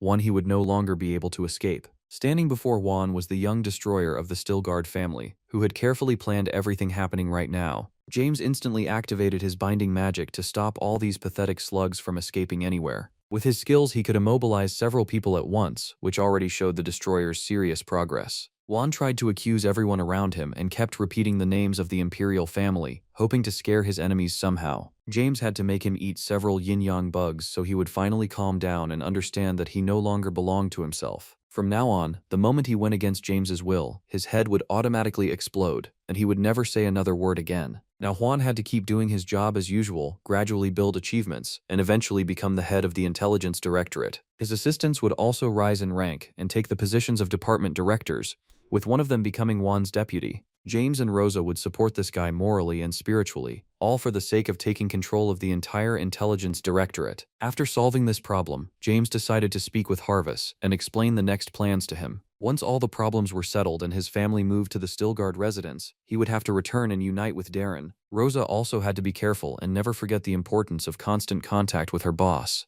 Using the Hurricane Fighter's stealth mode, James was going to return home and continue his climb to the top of the world. Right now, he was in autopilot flight mode and was already thinking about how to solve his problems in interspatial trade. His assistant Ben reported that a message had arrived from the goddess of the 6th system and had to be read immediately. The goddess contacted the destroyer to ask for help because her beloved daughter was in danger. James immediately realized he was speaking with the goddess of the 6th system, known as Kleos, the goddess of healing. People looked down on her and called her lowborn, but thanks to her benevolent concept, she had become a self-proclaimed goddess and entered the ranking of the best of the millennium. Cleos had always been active and fairly optimistic, so becoming her friend would be very useful for interspatial trade. In the distant past, the first goddess, Ashurmarda, was born, and with her appearance came good and evil, yin and yang, order and chaos. At the same time, the other gods of the sixth system were born, and most of them had their own domains, which they ruled while receiving tribute in return. It felt like a benevolent goddess was nothing more than a successful businessperson who understood human psychology. The goddess of healing asked James to save her daughter, but this guy was in no hurry to obey all her orders.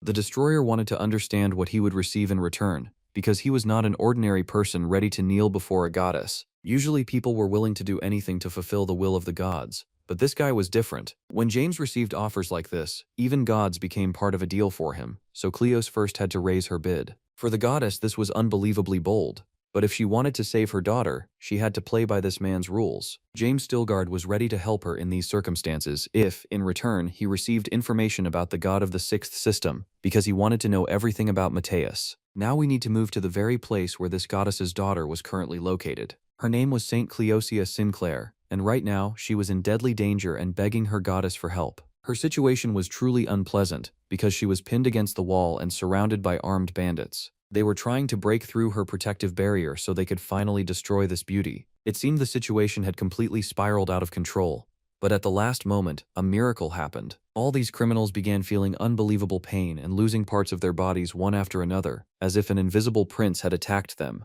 They thought they were fighting a monster and immediately began retreating, which was the only correct decision. James managed to kill several criminals and clear the room of such evil people. Cleosia looked at him like a prince on a white horse, and to her, James seemed like an unbelievably handsome hero who had pulled her from the jaws of death. At the same time, James continued speaking with the goddess and receiving whatever information she could provide. Using divine power, she told him to immediately chase after and destroy every criminal who had attacked her daughter, or he would regret it. James immediately closed the door and ordered the young daughter of the goddess not to let anyone in and to find something to eat while he handled serious business. After Cleosia was in a safe place, James calmly set off in pursuit to open hunting season. All these guys deserved brutal punishment, and there could be no hesitation when it came time for decisive action. There were too many criminals, so they decided to unite in order to stop this insane guy.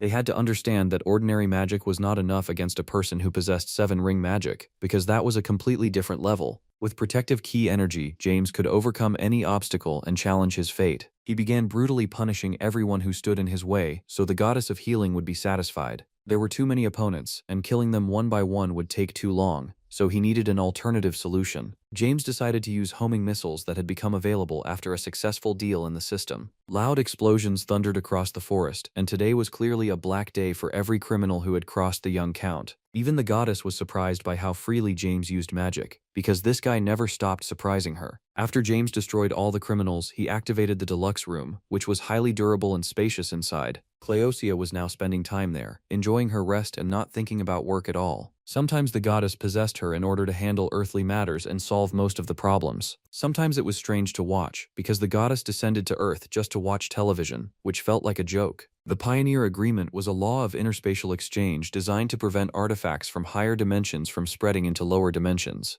Because of that agreement, it was usually almost impossible to obtain information from the gods of the sixth system. That was why, by using a technique called descent, one could, in a sense, ignore that agreement. This was exactly how James wanted to obtain information about the god of prophecy, and for that he had fulfilled all the necessary conditions. Cosmic beings could project divine powers into the dimensions they governed, with typical examples being descent or prophetic messages. This meant that, for the right price, one could calmly move between dimensions without any problems. It also meant that James would be able to avenge his friend Joe, a goal he had been pursuing for a very long time. Demons were also cosmic beings who could live in the real world by using servants. To do that, they had to pay even more than the other gods and offer numerous sacrifices. This meant that if James reached the sixth system, he would gain the ability to interfere in other dimensions, and Cleos found such plans amusing. After that, James asked her about the administrators, and the goddess of healing stopped smiling as horror appeared in her eyes. After this conversation, she contacted the other gods to have a serious talk. The goddess reported that she had investigated her daughter's kidnapping and learned that all the criminals had been serious sorcerers. She began suspecting everyone around her, and Mateus also came under Cleos's suspicion. This woman did not like it when someone attacked what belonged to her, and in moments like that, she was ready to explode and destroy everyone around her. The goddess was also very alarmed by the information about the administrators, because James Stilgard already knew of their existence, and that should not have been possible. She asked the other gods to be very careful, because a user of the Zero system was not supposed to know this information. A few days later, many new people gathered at the Stilgard family estate, and Darren tried to appear kinder than she really was in front of them. All these people were Harvest's family, and so far the introduction was going exactly as it should. In the future they would figure everything out, but for now they only needed to get acquainted and avoid ruining their relationships with one another. James had just received a message from his assistant saying the saint had finally woken up. All morning she had not looked James in the eyes even once, and it seemed she had an extremely shy personality. She had been unconscious for more than 3 days, but now Cleocia was gradually coming to her senses and feeling better. It seemed this girl was interested in the man cooperating with her goddess, and after James saved her life, Cleocia could no longer see him as an ordinary person. Soon James would realize he had been hooked long ago and was now in the same position as Harvest. He had just been urgently called into the interspatial trade chat to contact the goddess Cleos. She reported that her daughter had very selective taste,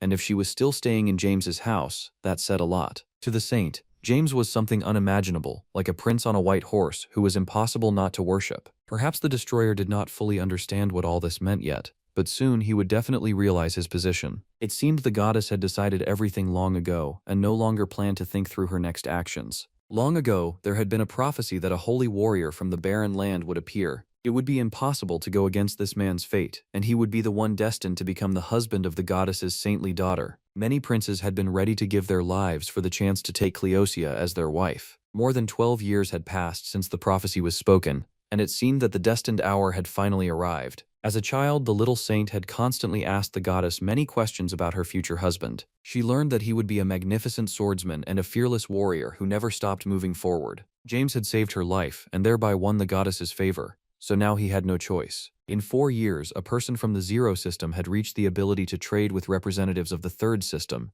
and it had been a long and difficult path. Now James was trying to understand how much time he would need to reach the Sixth system and gain the ability to move between dimensions. To raise his level, he needed a huge number of coins, and for that he would have to actively complete quests and come up with unconventional business solutions. Recently, his deals had truly been thriving, especially the highly profitable disposal of 1 million tons of plastic waste from third system countries. After that, he supplied clean energy and received a solid reward for it. Now he had a new idea and was planning to use his connections to carry it out. For that, he needed to cooperate with the goddess and spend more time with Saint Cleocia. The residents of the county were already starting to notice that the young lord had a new girlfriend. It was always pleasant to realize that the head of the family had finally entered the spring of his life and decided to expand the family. Gradually, Cleocia grew closer to her prince on a white horse and revealed more and more of her true feelings to him. She was sure James was the man from the prophecy, the holy warrior from the barren land whom the goddess had told her about. For now, James had no intention of believing it, although he was slowly accepting the fact that he had now fallen into a trap.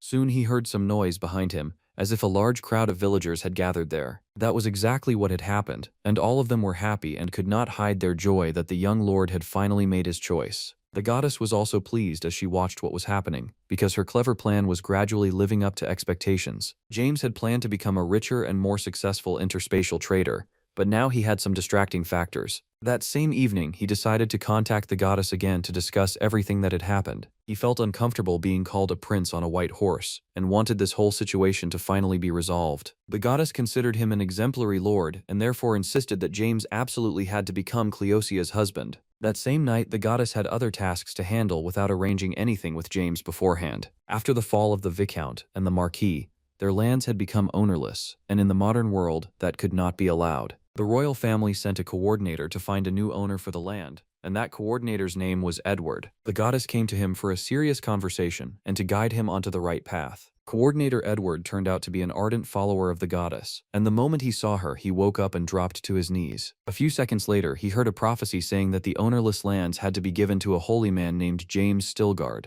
If this happened, along with the construction of a new temple in the goddess's honor, there would be no more pain or illness on those lands. He promised to deliver this news to the royal family and say that the ownerless lands should be handed over to the Stilgard family. Thanks to the goddess's help, James became even more influential, and these huge territories were a major benefit for the count. James said Cleocia could stay on his territory and make sure the goddess's temple was built on time and functioned properly. Several days passed after the coordinator left the territory and the lands became James's property. Just then his assistant disturbed him to deliver urgent news. The situation could not wait, because it seemed a knight from the Edval family wanted to tell the young lord something. It turned out his lord had recently been attacked, and now the knight was desperately asking James for help. Some unknown criminals had arrived, and they turned out to be powerful wizards, not ordinary bandits. One of the witnesses could not defend himself against all those wizards and managed to escape in order to call for help. This man was a first-class aura user, and if he lost to someone, it meant the opponent was clearly well prepared. James analyzed the situation and immediately understood that the people behind this were connected to Cleosia's kidnapping. Apparently, some members of that group were still alive and had to be destroyed immediately, or they would keep creating new problems.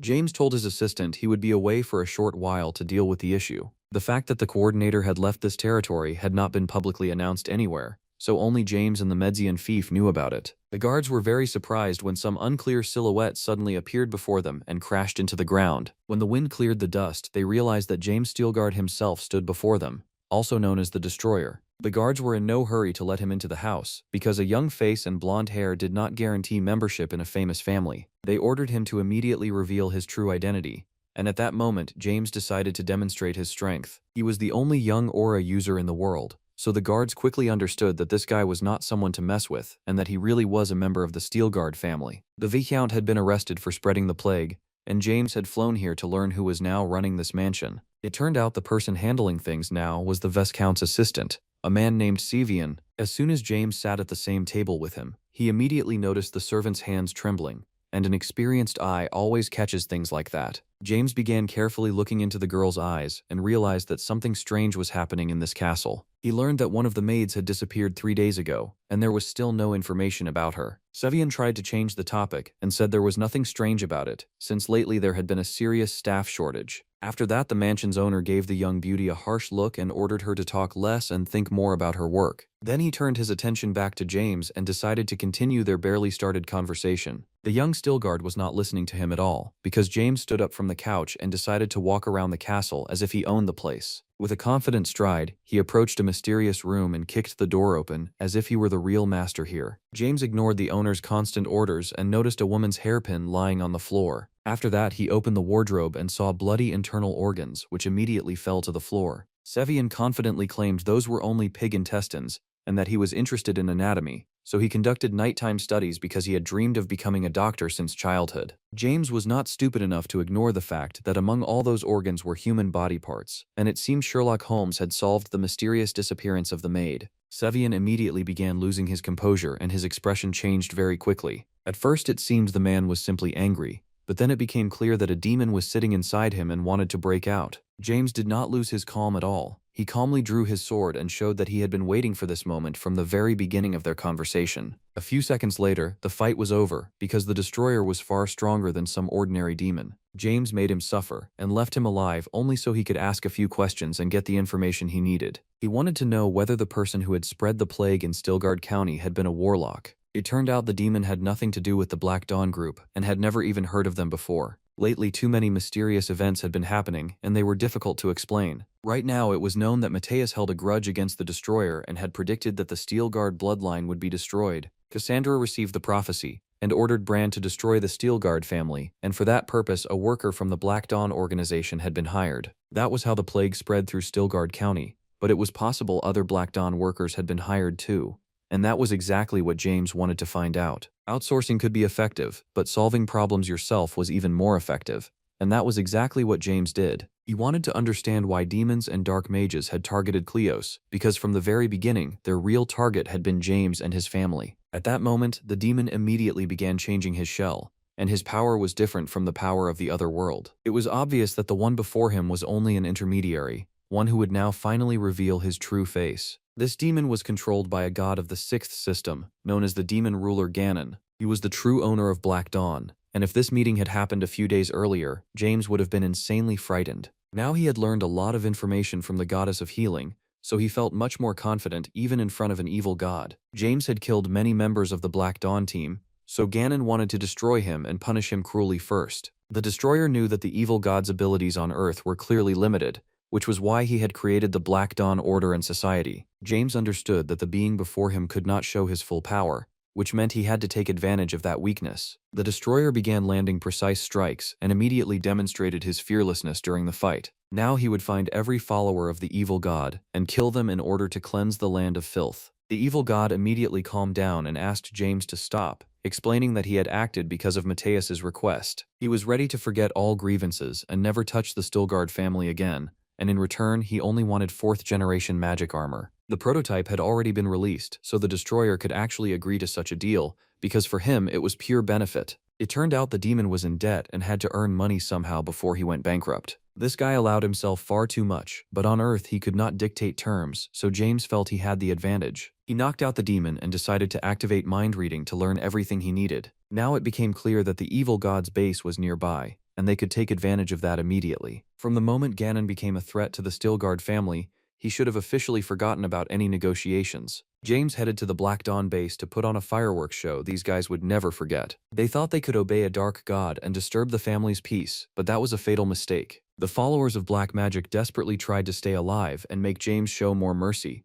During the conversation, one of the dark wizards said he was ready to help James and give him the information he needed. He was one of the members of the Victims' Assembly, people who had suffered because of the destroyer, and the Lord had never heard of this closed society before. This society wanted to do everything possible to make the merchant James suffer serious financial and moral damage. All these people hated him fiercely, and every one of them was ready to take revenge and make him pay a heavy price. Representatives from many different system levels had joined this society, and now James joined it through a third-party account. Now he would know about every danger and be able to prepare for any unexpected twist of fate. Of course, that did not mean he intended to leave the representatives of black magic alive, because this guy was far too ruthless to forgive their old mistakes. Now he planned to completely clean out the Black Dawn society in order to root out the forces of evil in this territory. Some would call this extremely cruel treatment of people, while others would say it was simply cleaning up the area. A few days later, James was at his trading company, checking the business processes. He met with Edward and had an excellent conversation about how they would cooperate in the future. Although this coordinator was somewhere in the corner of the family tree, he was one of the few members of the royal family living in this country. After the goddess's prophecy, Edward believed he was standing before a holy man, so he would serve him faithfully until the end of his life. On top of that, James had saved him from the representatives of Black Dawn, so Edward considered the young lord more influential than the king. Right now, James was preparing to head to the royal palace, and all preparations were already complete. James had not gone home, but had come here only because the king personally wanted to see him. This was definitely a great achievement, because he had saved a member of the royal family and discovered Black Dawn's headquarters, an organization that had been a headache for the kingdom. James had earned respect and become even more famous in narrow royal circles, which could be considered a success. Many people could no longer live without cooperation with his trading company, which offered the lowest prices for the best goods. The atmosphere was completely different from the past, and it could be said with confidence that this guy had become an object of respect and admiration. Either way, James was dealing with snakes, so he had to be careful, because all these people could turn on him very quickly. During his visit to the king, he noticed that a beautiful girl kept looking at him.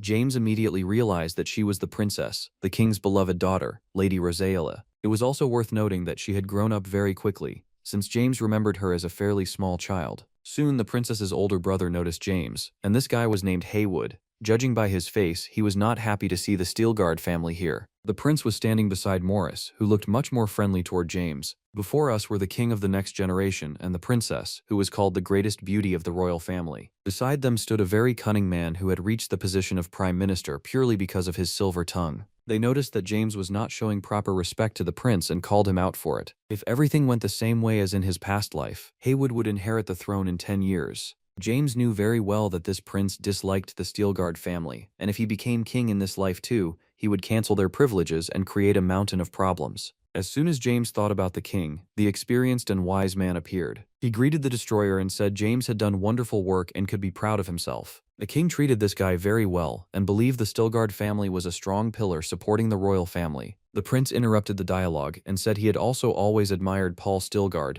but had still never seen his legendary mystic sword technique. He was hinting that this technique must have been passed down to James by inheritance, and that he could now demonstrate it. A few seconds later, the servants brought a beautiful sword so James could show his skills in practice. If these people wanted so badly to see the power of the Stilgards, then there was no problem. A second later, all of them were shocked when they saw the sword flower, something only special geniuses could create. James immediately approached the princess and decided to surprise her with these beautiful skills. Everyone around them panicked, thinking that the moment the girl touched the aura, an atomic bomb would explode. Nothing like that happened, because James could keep his aura calm even without physical contact. Now there was no doubt that he had truly inherited the mystic sword technique, and the rumors had turned out to be true, so few people would dare challenge him now. The second lord of the family had turned into a genius who opened the path toward the mythical rank. Knights who understood even a little about martial arts realized that James was even more talented than people thought. He was improving unbelievably fast, with only a 1-year gap between him and the founding emperor. In the human era, true power was represented by the legendary rank and mana rings, and until now, skills like these had been considered national treasures.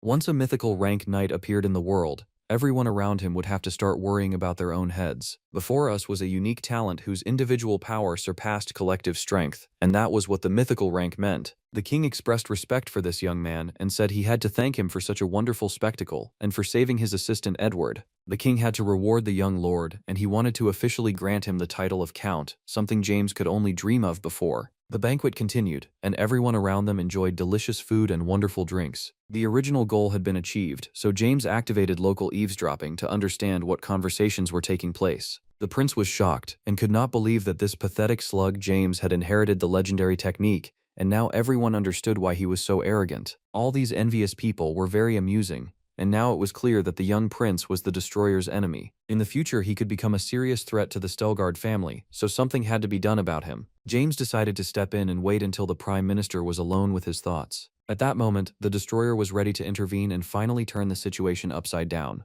The prime minister wanted to avoid talking with the young count, but now that was completely impossible. Morris was a man who had followed the prince's line for more than 20 years and eventually became the king's trusted aide in James's past life. He had been nicknamed the Slippery Viper who covered the king's eyes and ears, which meant his presence would bring no benefit to either the Stilgard family or the whole kingdom. That meant it would be better to cut out the snake's tongue, and then the prince would lose full support. At the ball, James decided to personally approach Haywood and tell him something in private. Using his special skills, he had absorbed Morris's psychology technique and could now quickly gain people's trust. People like Haywood had a lot of pride, but there was no doubt this man had low self-esteem. James said his sword technique was always ready to serve the prince and that he could come to his aid at any moment. He spoke many beautiful words about this guy and surprised every guest gathered there. James had become a master of words, and now it would not be hard for him to use psychology and become friends with his enemies. Swearing loyalty in a place where royal figures and nobles had gathered was a symbol of the deepest respect, and the prince appreciated it. There was no doubt the destroyer had achieved what he wanted, and now his enemy was gradually becoming his friend. After that, he followed the king to the royal chambers for a serious conversation. James said that thanks to the goddess, he had learned about the royal problem that needed to be solved immediately. He told the king there was no need to be embarrassed, and that he could honestly say what was bothering him. The problem turned out to be far more serious than it seemed at first glance. The king confidently asked James to cure his hair loss, even though the destroyer had been expecting something bigger. Instead of fighting demons and monsters, he would have to find a suitable shampoo for the king, though at least it would not take much time. The next morning, everyone prepared for the ceremony where the young lord of the Stilgard family would receive the title of count. Everything went rather smoothly, and during the process, James swore a mana oath, though in the future he could get around those words with magical dolls. The hair medicine worked instantly, and the king was pleased and thanked his savior. He even announced that he would donate more than 3 million gold coins to the goddess's temple, and everyone around them was shocked by such generosity. All this was paid for a hair restoration remedy that treated hair loss, and all one had to do was regularly take pills. Now James officially became a count and immediately celebrated this success with his friends from the flight club. They had not seen each other for a long time, and James felt very comfortable among real friends, of whom he did not have many. When he was around these people, he felt insanely confident and forgot about all of life's problems. Still, thoughts about problems could not be completely avoided, because life was not made only of pleasant moments. It seemed his brother Mark was now in a very unpleasant situation and risked saying goodbye to his life. He tried to understand who these people were and whose orders they were following,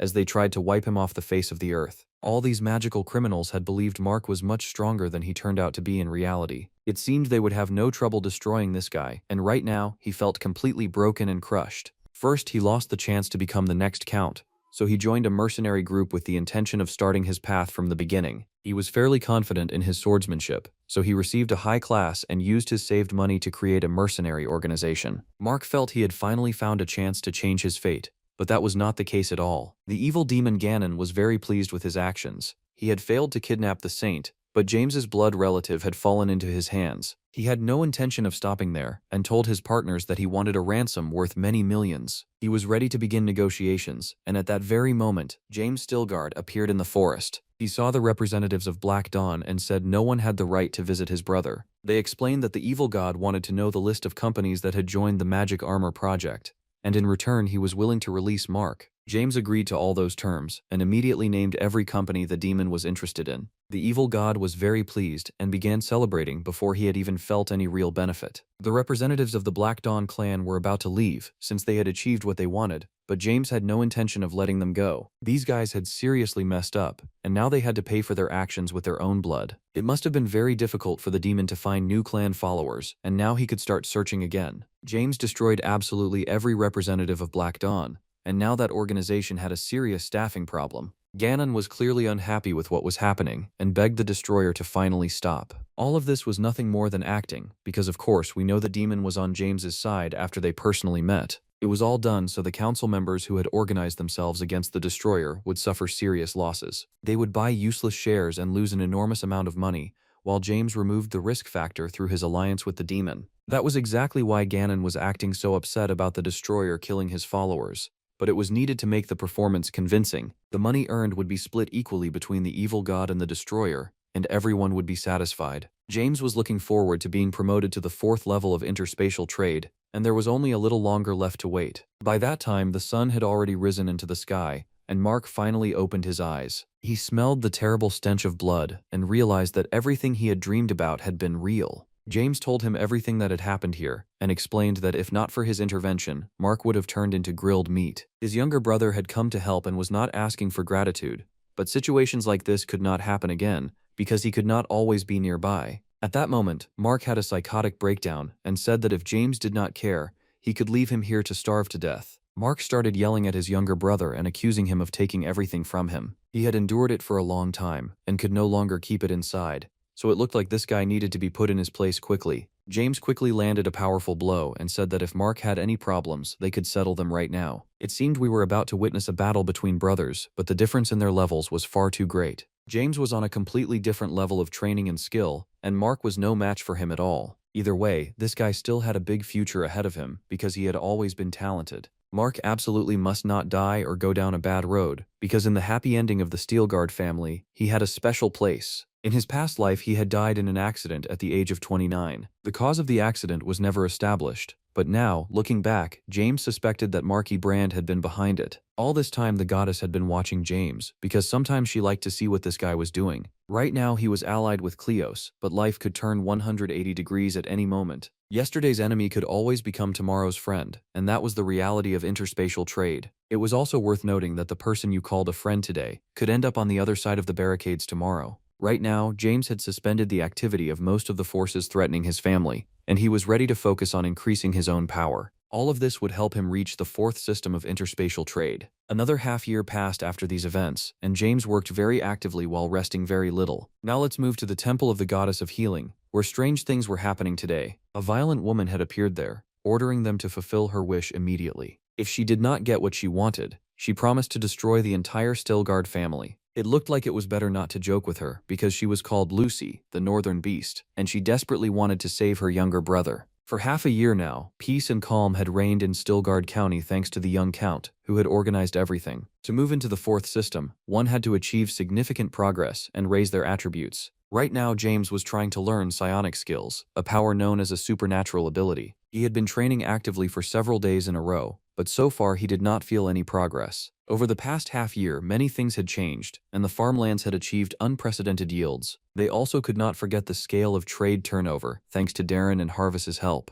James had also earned insane money from producing magic armor. His current balance was mind-blowing, and thanks to his money, clean energy was being produced at a rapid pace. Preparations for the transition into the 4th system were in full swing, and there should be no problems with the administrator. James had just received an urgent letter from Lucy Sergi, one of the 5 famous swords owned by the Empire. Right now, this girl was the only legendary rank knight in the entire royal territory. James did not understand why she had arrived in his county, but it would probably lead to problems. Lucy was supposed to arrive in the afternoon, but she was already here and had even caused a commotion in the goddess's temple. James had not expected these problems at all, so he had to quickly adapt to the situation. At the local hospital, the doctors were trying to resuscitate a person, but so far nothing was working. The Northern Beast was putting heavy pressure on the local doctors, and if they failed to help, she promised to cut off their arms and legs. For now, there was no pulse at all, so the situation was truly critical. The Northern Beast began losing self-control and openly attacking the doctors. At that moment, the Destroyer appeared here, the owner of this hospital. The critically ill patient was Lucy's brother,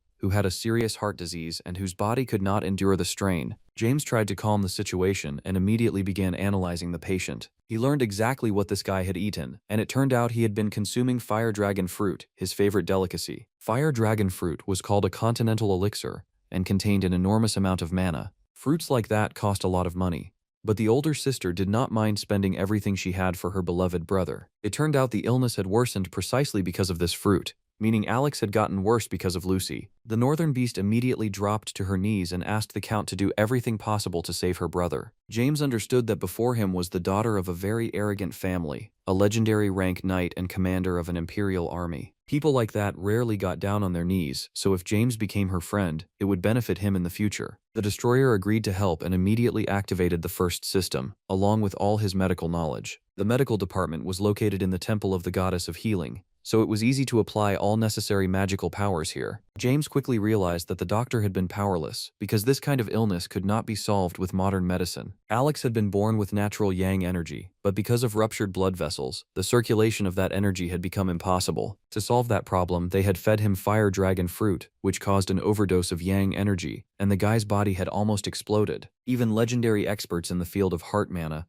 probably did not know the secrets of treating illnesses like this. James did everything he could, but the situation was truly difficult. The Northern Beast was asked not to interfere and was assured that the Count was capable of solving the problem. Lucy had never seen a member of an influential family capable of magic like this. After his active treatment, Alex's heart finally began beating after several minutes of clinical death. Now he would finally feel a little better, and James had officially accomplished the impossible. He immediately noticed a strange detail. After the treatment, his own internal energy had also doubled. He needed to continue generating internal energy in order to move closer to the mythical realm. It was still hard to believe that Alex had been fed magical fruits to the point where he had turned into a human elixir. The Sergi family was extremely wealthy, and people said they had some secret connected to dark and disgusting malice. He would need to order his assistants to investigate and uncover the secrets of this mysterious family. Lucy approached James to thank him and offered him a small reward.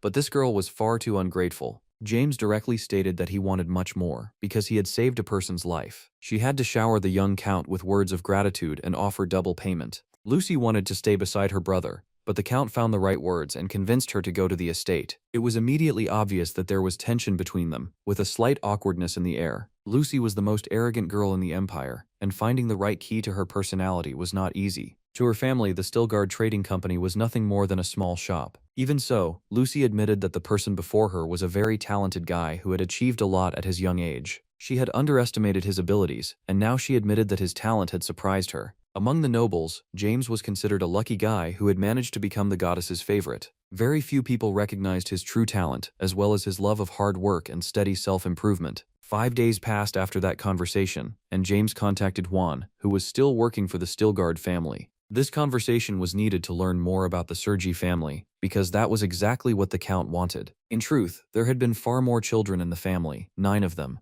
although very few people knew about it. Unfortunately, only 2 children remained now, Lucy and Alex, while all the others were dead. The information that Alex had been healed spread across many territories. One influential person, clearly connected to the Sergi family, ordered an assistant to kill Alex. All of this was needed to blame everything on the Stilgard family and force Lucy to destroy those annoying worms. Right now, a representative of the Stilgard family was calmly walking through the forest and knew that Lord Alex would soon be discharged from the hospital. He did not even suspect that he was being secretly watched and that all of this would soon end in very unpleasant events. This guy's horse quickly lost its head because an unexpected attack had taken place. Before us was the doctor responsible for Alex's treatment, and he worked for the Stilgard family. The doctor had always gladly fulfilled his duties, but now he had become a victim of circumstance. They were trying to bribe him so he would reveal all available information and do everything they needed. The bandits demanded that Alex receive poison instead of medicine and die from unknown symptoms. These guys had underestimated the Count's influence because he saw everything that happened on his territory. The bandits thought they were kings, but now they would feel who was truly in charge here. James appeared out of nowhere because this guy always showed up at the most important moment. The bandits realized the situation was getting worse, and they had no choice but to kill this guy and escape the crime scene. They thought their numerical advantage would help them defeat the young genius. Apparently, these guys had not been informed that James had mastered the legendary sword technique. He had also mastered 7-ring magic long ago and reached a completely new level. It turned out that in critical moments he could calmly see the trajectory of a strike and defend against attacks without any trouble. All of this was thanks to the fact that he had finally learned the psionic abilities of the third system. His training had continued for several weeks in a row, and James had achieved a powerful body with the right balance between magic fundamentals and martial arts skills. His spiritual power had reached a new level,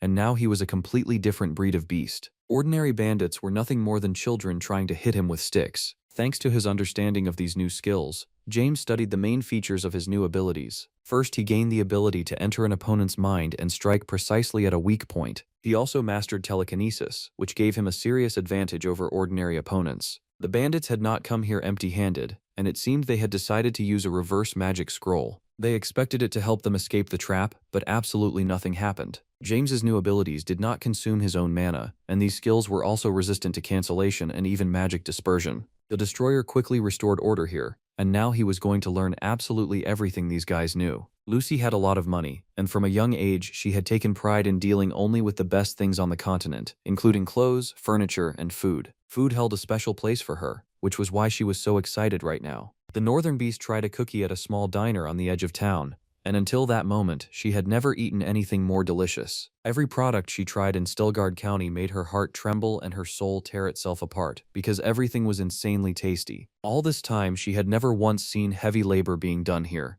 almost as if everything happened on its own. The economic growth was visible to the naked eye.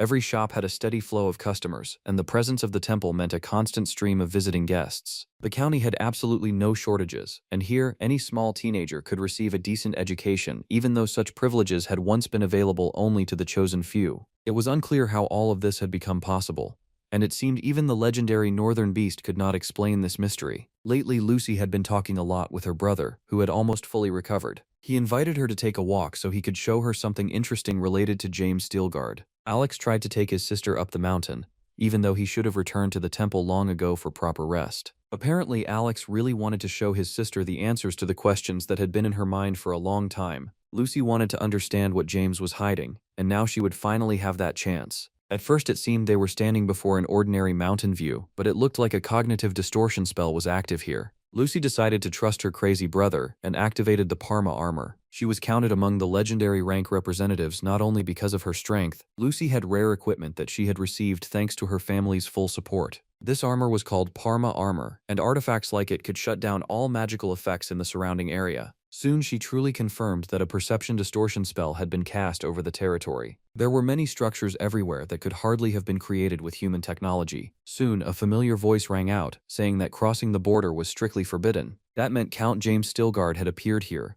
and he was clearly unhappy that his activities had been exposed. Lucy's presence complicated everything, and the situation was very awkward, so he had to choose his words carefully. Now Lucy finally understood everything. The rapid development of Stilgard territory and the young count's progress were now completely explainable. She believed James was one of the dragons playing around, and to her it was obvious. If you do not understand anything, that is normal, because James was also hearing about dragons playing around for the first time. Apparently it referred to situations where dragons killed a person and stole their identity so they could pretend to be that person and continue living their life. In the literal sense, this was a game played by dragons tired of their boring lives, where they took the status of high-ranking royals and enjoyed human culture. From a human point of view, this was no different from a disaster, because dragons were not capable of carrying out sensible policies. James immediately stated that such accusations were false, and that he had nothing to do with dragons. It seemed Alex was pleased with this conflict, almost as if this was exactly what he had wanted when he brought his sister here. Lucy was sure she had put forward the correct theory and had no intention of believing this impostor. She knew that dragons chose the most beautiful people,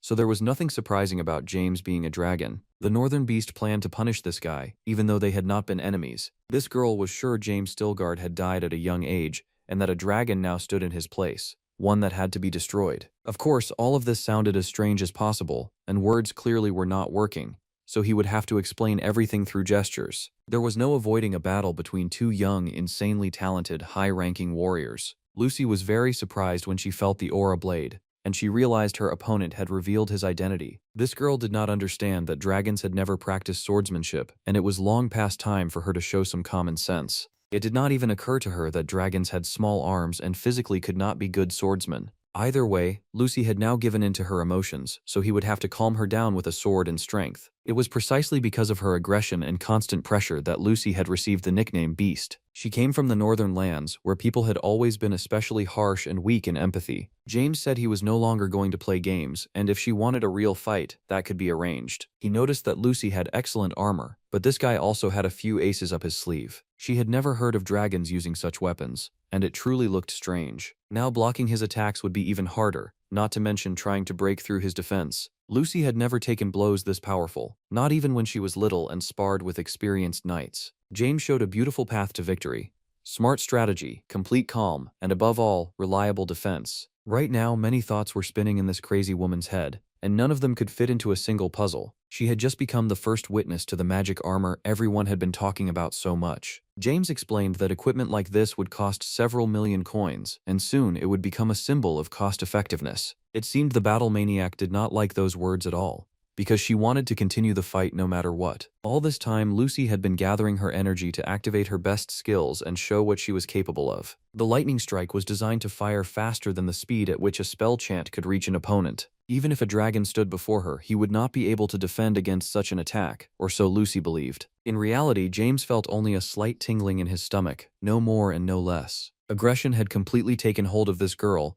and she chose desperate measures in an attempt to seize the long-awaited victory. It should be noted right away that Lucy was not used to losing and had never faced defeat before. She used her best skills to stop her opponent, but even that did not help. James turned out to be much tougher than the Northern Beast had thought, and now she had become the victim. The Sergi Trading Company considered itself the most powerful company in the entire market, but even the biggest sharks eventually reached their end. James hoped that after all this, Lucy would no longer consider him a dragon, because that was absurd. If a dragon had truly been standing before her, her armor would have dispersed his polymorph state long ago. But that had not happened. James took the people who had attacked his personal doctor out of his storage. He had already absorbed their knowledge long ago and learned exactly who had sent them here to carry out the difficult task. Lucy knew that standing before her was the Shadow Squad, one of the pillars supporting her entire family. James began telling her what had happened several hours before their meeting. He asked her to think clearly, and then began talking about the second child, Aziz Sergi, who had committed suicide by hanging himself. The third child died during intimacy. The fourth was taken by a stroke. The fifth died of hunger. The sixth was crushed by a cart, and the seventh died from poison after being bitten by a snake. The eighth child was killed by an unknown attacker, while Alex, the ninth child, would most likely die of illness. Lucy was the only child avoided by misfortune, so was it not obvious? James suggested asking Alex a few questions so he could explain what all of this meant. It seemed this guy was no longer going to play the role of a human and was ready to reveal his true face. Before us stood the great Andalusia, who called on pathetic humans to show him proper respect. This being was evil from the other world. With incredible soul power and a talent for deception, James immediately delivered a powerful blow to the monster's head to force it out of Alex's body. Apparently that did not work at all, and Alex's body would soon be completely destroyed. Here he would have to use his head and rely on recovery skills. The monster's soul power immediately began shrinking at high speed, which would help shed light on this entire mysterious story. It seemed Andalusia had a hidden contract with Aziz, and in truth Lucy was not a genius who had reached the legendary rank at such a young age. Some terrible contract had been made, and because of it, all of Aziz's children except Lucy would die before adulthood. If Aziz went insane, Andalusia would gain control over his mind, but that was not all. If Aziz kept his sanity, then with each death of his child, Lucy would grow stronger. After each death of her younger brothers and sisters, Lucy had constantly felt her body becoming more powerful. Only now did she realize what kind of situation she was in, and in that moment, it was hard not to lose consciousness from shock. James decided to intervene and show this horrible monster that it no longer had power here. The destroyer had not wanted to interfere in another family's affairs, but it seemed he had been given no choice. His sister was shocked to learn that Alex had turned out to be a devil summoner. In truth, that was not exactly the case, because real summoners were so ugly that their very appearance made people nauseous. Lucy would be better off relaxing and relying on a guy like James who would quickly clean up this mess. After all, this was Lord Stilgard before us, which meant everything would be handled at the highest level. He had to take responsibility for the problem that had appeared on his territory. Now all attention turned to Alex, who had barely managed to catch his breath. While the other children died, the firstborn, Lucy, kept growing stronger, which meant Aziz was a heartless man. He did not care about any of his children except Lucy,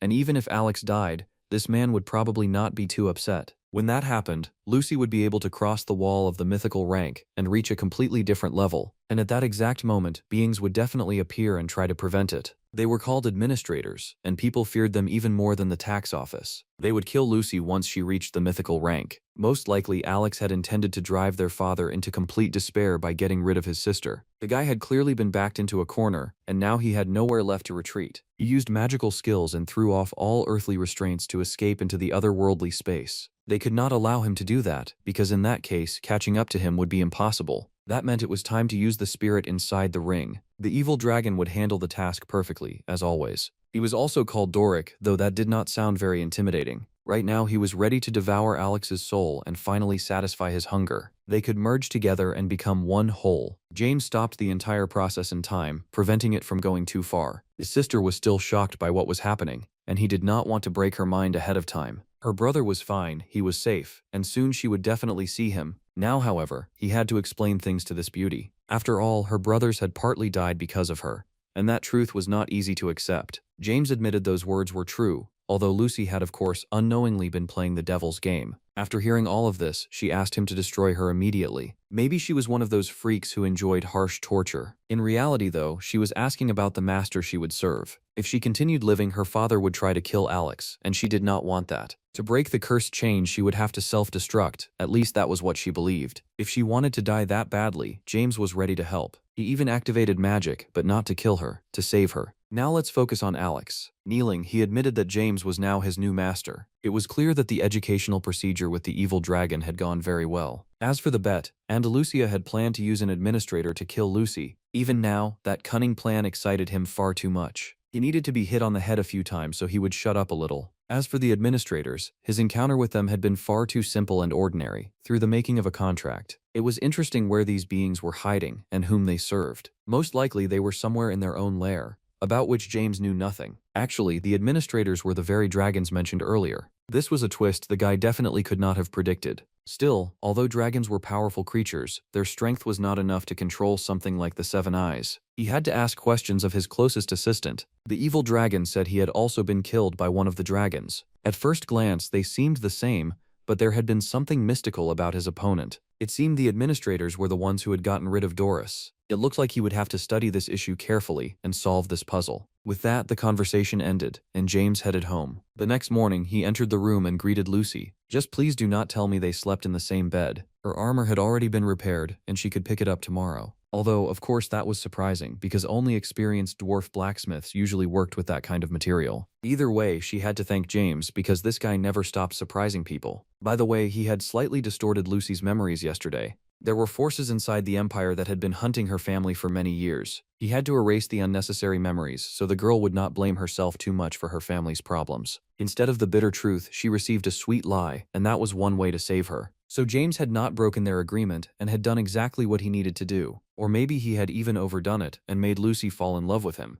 which could not be ruled out. By the way, they could not forget about business processes. After all, development and progress could not stand still. Since 4th generation armor entered the market, other workshops had also started producing similar goods. But of course those products were of a completely different quality, like knockoff iPhones. As a result, James's workshop gained public trust and increased its number of clients. It was time to think about releasing a new model of assault armor, and also about learning to notice danger approaching. He did not notice at all when Ariel climbed into his window. Moments like that could give a person a heart attack, so it would be better not to scare him like that. Tonight was a full moon, which meant her power had reached its peak. She had not come here for no reason, but with one single purpose. James had to immediately pack his things and go with her to the Great Forest. This place was located south of Navarro, at the southernmost point of the continent. People said it was almost impossible to survive there, and that was actually true. Did she really want them to go to that wild place and die young? Ariel had lived there since childhood and had encountered human settlements more than once. Some time ago, the goddess had given her a revelation and ordered her to go to the Great Forest with James Steelguard. Convincing this guy would not be easy, and even beauty and charm would not help here. She just had to tell the truth and explain the logic. A second later, Ariel admitted that an administrator's secret vault was located in the forest. Now that completely changed things, especially considering the vault held many treasures,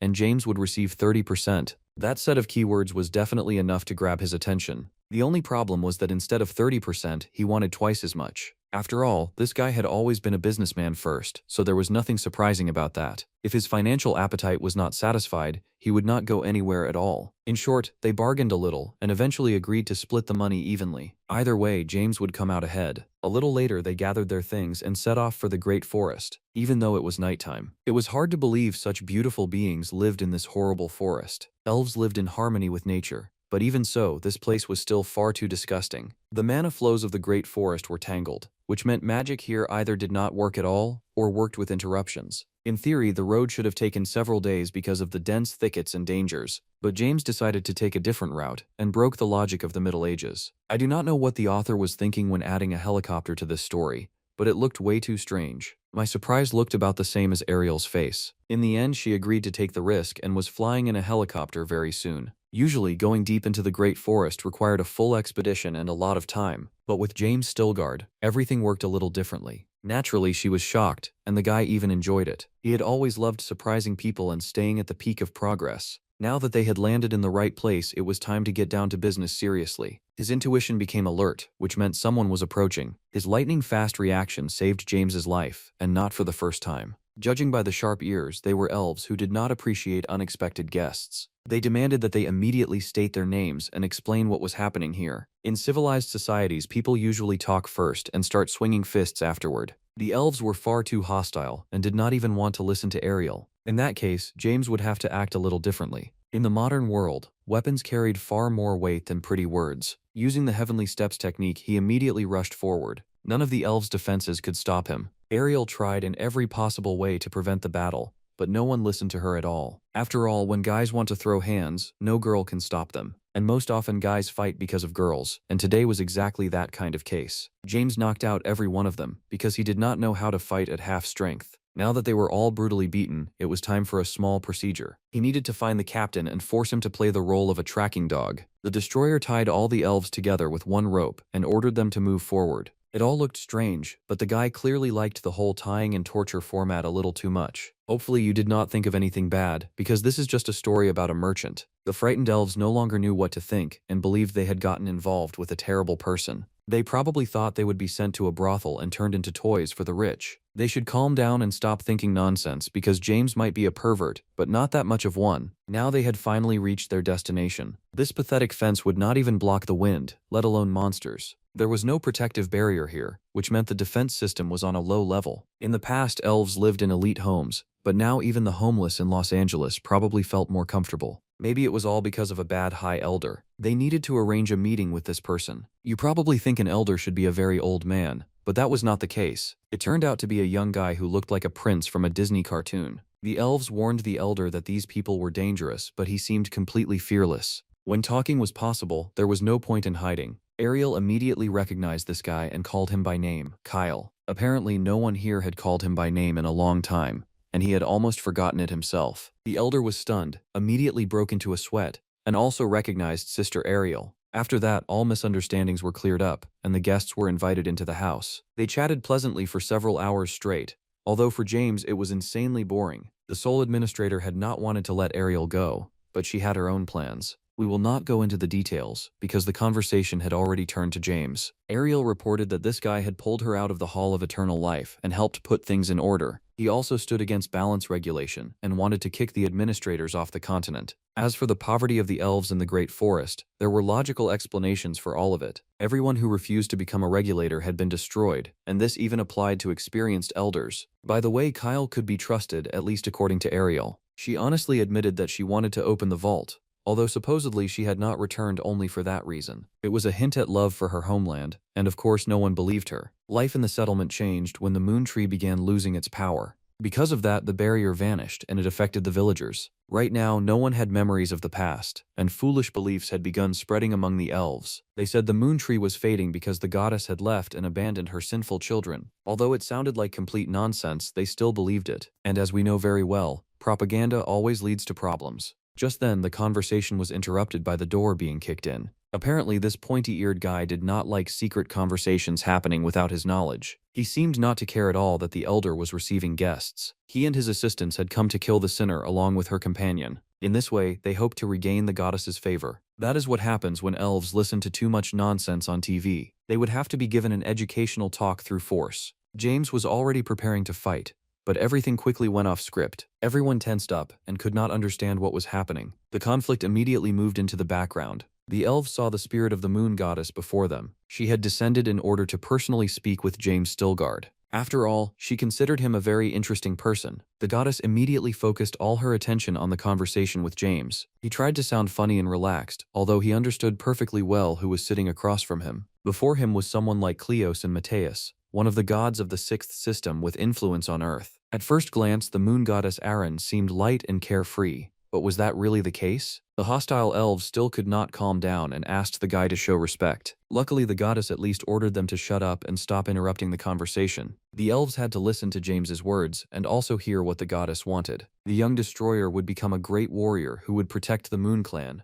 and now the elves were obligated to obey him, or at least listen to his advice. Of course, for them, this was not exactly pleasant news, and that was putting it very mildly. James himself had not agreed to anything like this, so he demanded an explanation. Becoming a great warrior meant becoming an intermediary for the moon goddess. He had already met intermediaries and knew exactly what they did. Thanks to his courage, James had made many gods fall in love with his character. Not every young guy rises that high, but with demons the story is completely different. Most demons considered him a problem that needed to be removed as soon as possible. He had already caused demons a lot of trouble and had no intention of stopping there. If James became her intermediary, he would receive protection, and that was extremely valuable. But this was a question of trust, and whether he could trust the moon goddess or not. Orphan said they had common enemies, the administrators. If he was that interested, she could tell him which dimension those beings had come from. In fact, James had not even known that the administrators came from another dimension. It all began from the moment the father of the administrators left his own dimension. But the goddess did not intend to reveal all her cards, because that was not free. She was clearly obsessed with the idea of a great warrior,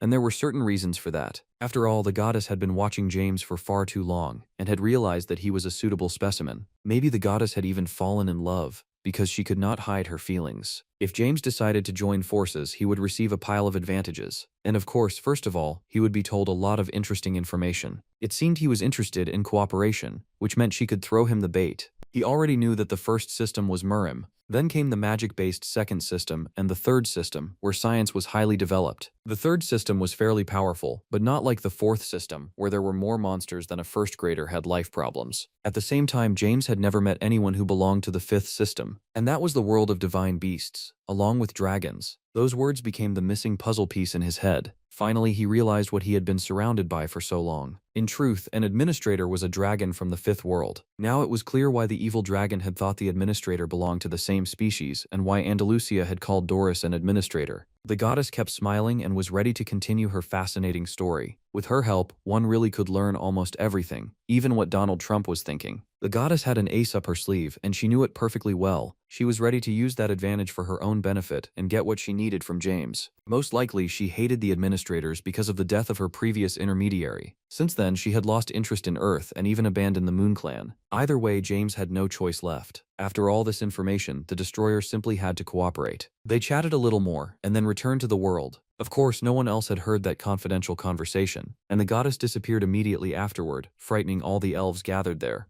Now that no longer mattered, because from this moment on, the main character possessed divine power. That meant all the arrogant elves had to shut up and listen to what he said. Long conversations were useless. It was enough to simply fall to their knees and acknowledge him as their lord. I knew from the very beginning that this guy clearly had a god complex. But even I definitely did not expect a turn like this. The guy had clearly lost his mind, or maybe he just hated pointy-eared creatures. Just look at what he was willing to do just to humiliate the elves. Human rights activists would punish him pretty quickly these days, and the cancel culture phenomenon would begin. In truth, these training sessions were needed for serious preparation, although James did not say exactly what they needed to prepare for. Now he had become a great warrior, which meant he had to work for the good of the elves. For that, he even had the horn of the Thunder Dragon Emperor in the form of a bracelet. In fact, this was a gift from the goddess, not some trinket from AliExpress. If the owner bound the bracelet to himself, he would be able to use the power of thunder dragons, so everything was simple and straightforward. This was an item from the fifth system,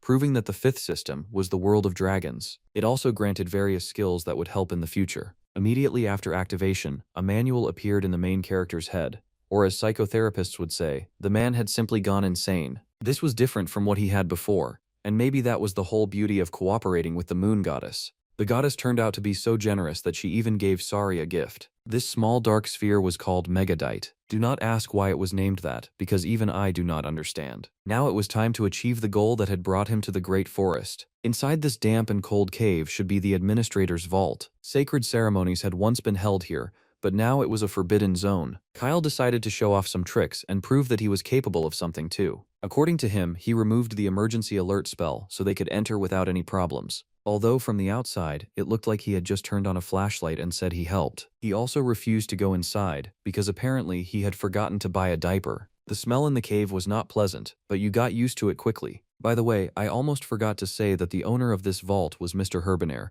Apparently he had been killed a very long time ago, at least according to Ariel. It was not every day you heard that some elf girl had killed an 8-ring administrator. It seemed they had arrived, and now they needed to find the vault. This huge wall was the door to the administrator's vault. The vault was made of mithril, known as the strongest metal in the galaxy. To get inside, they had to punch a hole through it, and it was not entirely clear how to do that. Now it was clear why the vault had not been emptied on the very first day. After all, only the strongest beings would be able to break inside. Such thick mithril looked like an unbreakable fortress. But as history shows, even the walls of Troy can be bypassed with cunning. After thinking for a short while, James realized that the vault itself was a gold mine. Mithril sold for 1,000 times more than a gold ingot of the same weight. There were probably at least 10 tons of mithril here, which meant an insane amount of money. He could earn at least 5 billion gold coins and 500 million interspatial trade coins. For that kind of money, you could even unsubscribe from your favorite streamer on Twitch. James quickly calculated the trade several steps ahead. By the way, they had agreed to split the profits equally.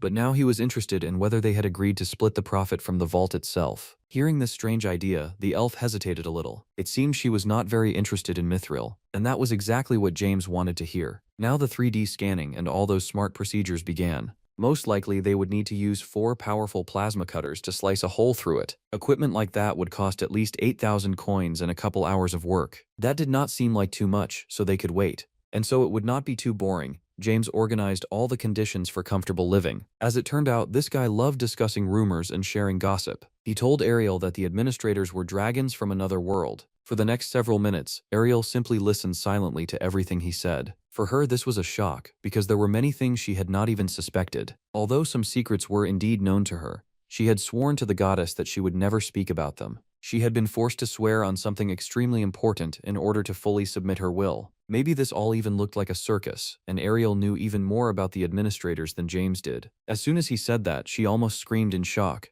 which meant that was exactly the case. Fine, it was better to set this conversation aside, because the passage was finally open. The author wanted to convince viewers that machine guns could make such a perfect entrance. I will pretend I believe it so I can see what happens next. This looked more like a full building than a vault. With every minute it was getting hotter and hotter here, and there was a logical explanation for that. A high-level fire spirit was here, and it had met the unexpected guests. First, they needed to assess the situation, and only then take action. They were in a hexagonal chamber, with a special crystal lying in each corner. James realized the truth faster than Ariel and asked her to get ready. At first, she did not understand what was going on, but then she saw the spirits advancing. The destroyer had to take on the manly duty and do all the dirty work. For this, he wanted to use the dragon bracelet, but magic did not work here. That meant he would have to fight the spirits without any aces up his sleeve. Maybe his little helpers could improve the situation somehow, because beating these spirits with bare hands was impossible. Compared to ranks, high-level spirits were usually somewhere between the awakened and heroic ranks. Of course, without magic, the battle became very difficult, but nothing was impossible. Ariel tried in every possible way to help, although it was clearly harder for her than for James. He used the dragon's thunderblade to quickly suppress the enemy advance. As soon as the spirits saw this weapon, they immediately broke into a cold sweat from fear. By that point, the little helpers had already made progress in battle. They needed to block the spirits' movement so they could no longer defend themselves. After that, James would take on the right to put a fat period at the end of the fight. It did not take too long, and the crystals returned to their normal state. There was a crystal of fire, water, wind, and even earth here. Naturally, the experienced businessman quickly estimated that all of this was worth a colossal amount of money. It felt like he would even sell his homeland if someone paid him well enough. The journey did not end there, because the vault had many rooms like this. The guests entered the second room and saw deep vessels in front of them. Then attraction magic activated, and everyone became uncomfortable. Everything slowed down so no one could show off overwhelming speed. The first room tested magic. While this place was centered entirely on physical strength, All those clay vessels burst open, and some rather unpleasant creatures broke out of them. These ghosts had been waiting for a meeting for a long time so they could protect their shelter. They had a fairly strong spiritual aura, and no slowing spell affected them. In short, there was no magic and no speed here, so how were they supposed to defeat the spirits? It seemed they would have to use an old and proven method. Just activate the ring and let Doris do the dirty work. For him, this was a real feast, one he even considered a gift from his master. Within a few minutes, he was full and became much kinder. Naturally, after that, there were no ghosts left here at all. Ariel looked at James like he was some kind of god who simply could not be this strong at 18. From the moment he took control of Navarro's territory, everyone around him began to prosper and live happily. It felt like some kind of black magic was helping him, because there was simply no other explanation. He said it was all thanks to interspatial trade, but that explanation was weak, to put it mildly. Although it seemed like they had known each other for a long time, this guy was clearly hiding something, and that did not mean he would tell her all his secrets. It was better to continue their path and enter the next room than to think about things they could not influence. It was also interesting to understand how Ariel knew exactly where they needed to go. Maybe she also had her own secrets and was no better than James. Then they had to fight stone gargoyles. These creatures were somewhat reminiscent of Harry Potter fans, and they were not just stone monsters but creatures with a dispersion effect. They resisted most physical and magical attacks very well, but they were far too slow. They could be called convenient flying targets for precise shooters. James gave Ariel a new crossbow, and she quickly learned how to shoot. At some point, she even became curious about how much he had already earned. As soon as James named the honest amount, the elf nearly lost her mind. To her, he immediately started looking much more handsome and honest. This was called classic rich guy syndrome. By the way, I just made that term up, but that does not matter. In the fourth room, there was a table with precious stones. There were 9 slots and 9 switches of different colors. Like a true professional, James began pressing all the switches at once to understand how they worked. Naturally, this was the worst possible option. The green switch opened, and beautiful earrings appeared there. The other switches did not react at all, either because they were just decoys, or because they were traps. At some point, James realized why such a complicated room had been built. Most likely, the local administrator had loved a special creature. This creature had 9 types of coloring. After that clue, Ariel immediately understood everything. Huge dragons appeared in her mind. Every smart person on the continent knew that 9 kinds of dragons existed here. That meant the administrator had joined forces with a dragon from the Zero system, although it was unclear why he needed all of this. The first room with the spirits was the perfect trap for a wizard and even a legendary rank knight. In the second room, even a stronger knight would have turned into a cold corpse. As for the third room, even a spirit master would not have passed it. The gargoyles used dispersion, which meant only a knight could defeat them, and that knight should have already died in the previous room. That meant only someone trained in absolutely all basic skills could pass this trial. On the entire continent, aside from James, there were practically no outside figures like that. Unless, of course, they counted the dragon for whom this testing ground had been created. It was unclear why the administrator had done all this and captured the strongest dragons. Perhaps if he put on the earrings, the answer would become obvious. Right after that, Herb's message began playing. He greeted the one who had passed the trial and stayed alive. Most importantly, Ariel could not see this message. The administrator admitted that he was not an enemy at all and was on the winner's side. Right now, the administrators had gone insane, so they needed to unite and overthrow the madmen. His entire idea was to push out the administrators by joining forces with powerful dragons. That meant Ariel and her friend had killed the wrong administrator. Herb would have spent a long time proving that the administrators were evil beings who had joined with the gods to open the age of humans. He considered dragons the greatest creatures and said that humans should be the ones going extinct instead of them. In short, he was simply a madman obsessed with the greatness of dragons, so killing him had been the right move. Now let's rewind time roughly 300 years. The administrators killed a large number of dragons to restore balance and open the age of humans. At that time, the deeply dissatisfied Herb gathered the dragons of the continent and plotted a rebellion. Later, Ariel and her partner destroyed him. Every time a dragon passed the trial in this vault, it received instructions to bring the next dragon here. The dragons who joined Herb even came to be called guardians.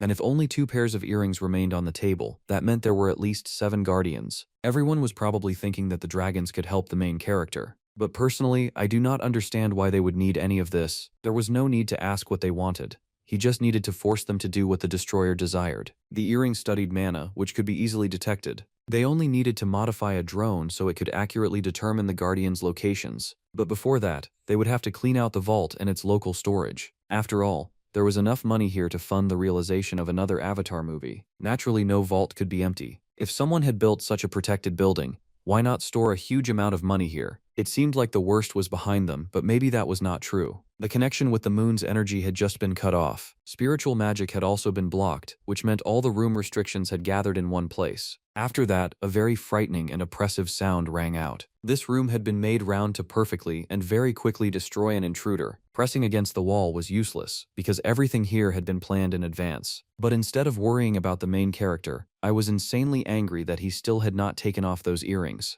They looked way too extravagant and were clearly distracting even Ariel herself. Apparently, the guy had simply decided to change his style, at least for a while. When Ariel smelled death, she almost started crying. Then she began apologizing to James and even kissed him passionately. I wonder what he was thinking about right then. About how nice it felt, or about the fact that a huge iron ball was about to crush him. Actually, no one was planning to die here. All he had to do was open the entrance to his inventory, and the murder weapon disappeared. That meant the kiss had not been necessary, although of course it did not hurt. Someone felt a little embarrassed, but we will not focus on that. Now the problems were behind them, and they could focus on the treasure. Here they could find various jewels that were far more expensive than gold. If everything was added together, it came to no less than 12 million coins. And that was no less profitable than early investments in crypto. In one of the chests, they found the heart of a blue dragon. It was strange that someone who loved dragons so much would hide a dragon heart in his secret stash. It was kind of like animal rights activists eating delicious chicken for dinner. According to Ariel, this was the greatest loot any being on this planet could obtain.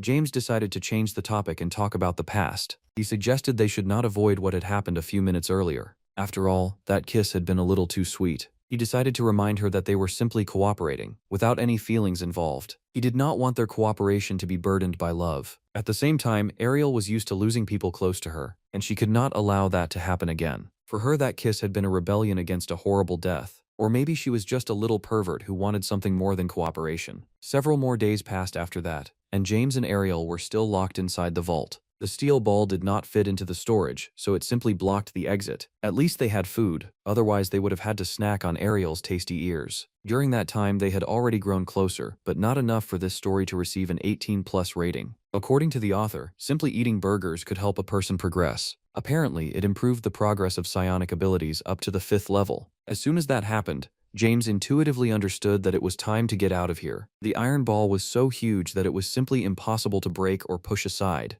Unless, of course, they called King Kong for help. But with telekinesis, they could come up with something unusual. I do not know how he comes up with all these genius ideas, but the guy is clearly very smart. He was no longer just some ordinary inspiration, but a true superhuman. Ariel had to take his hand and hold on tight, because anything could happen. For now, let's leave them aside and return to the King of Magical Beasts. In case you did not understand, I mean Sari, this little baby had gathered a huge number of beasts around him. During that time, he had become a legend among the magical residents of the forest. That is what happens when you leave your little beast alone with strangers. Now this 3-day kingdom would have to be destroyed, because the king would be taken by his master and put into his pocket. Naturally, when James himself said this, many of them did not understand him. The magical beasts even wanted to tear the guy apart for disrespecting royalty. Claws and fangs were ready for battle, and a real war began. The most interesting part was that no one actually wanted this. Naturally, the destroyer was not harmed. If he lost to all these small beasts, his cool aura would finally be destroyed. It was Sari who calmed all his followers so they would not learn anything unnecessary. And so the era of the King of Magical Beasts came to an end, and together with the destroyer, they returned home.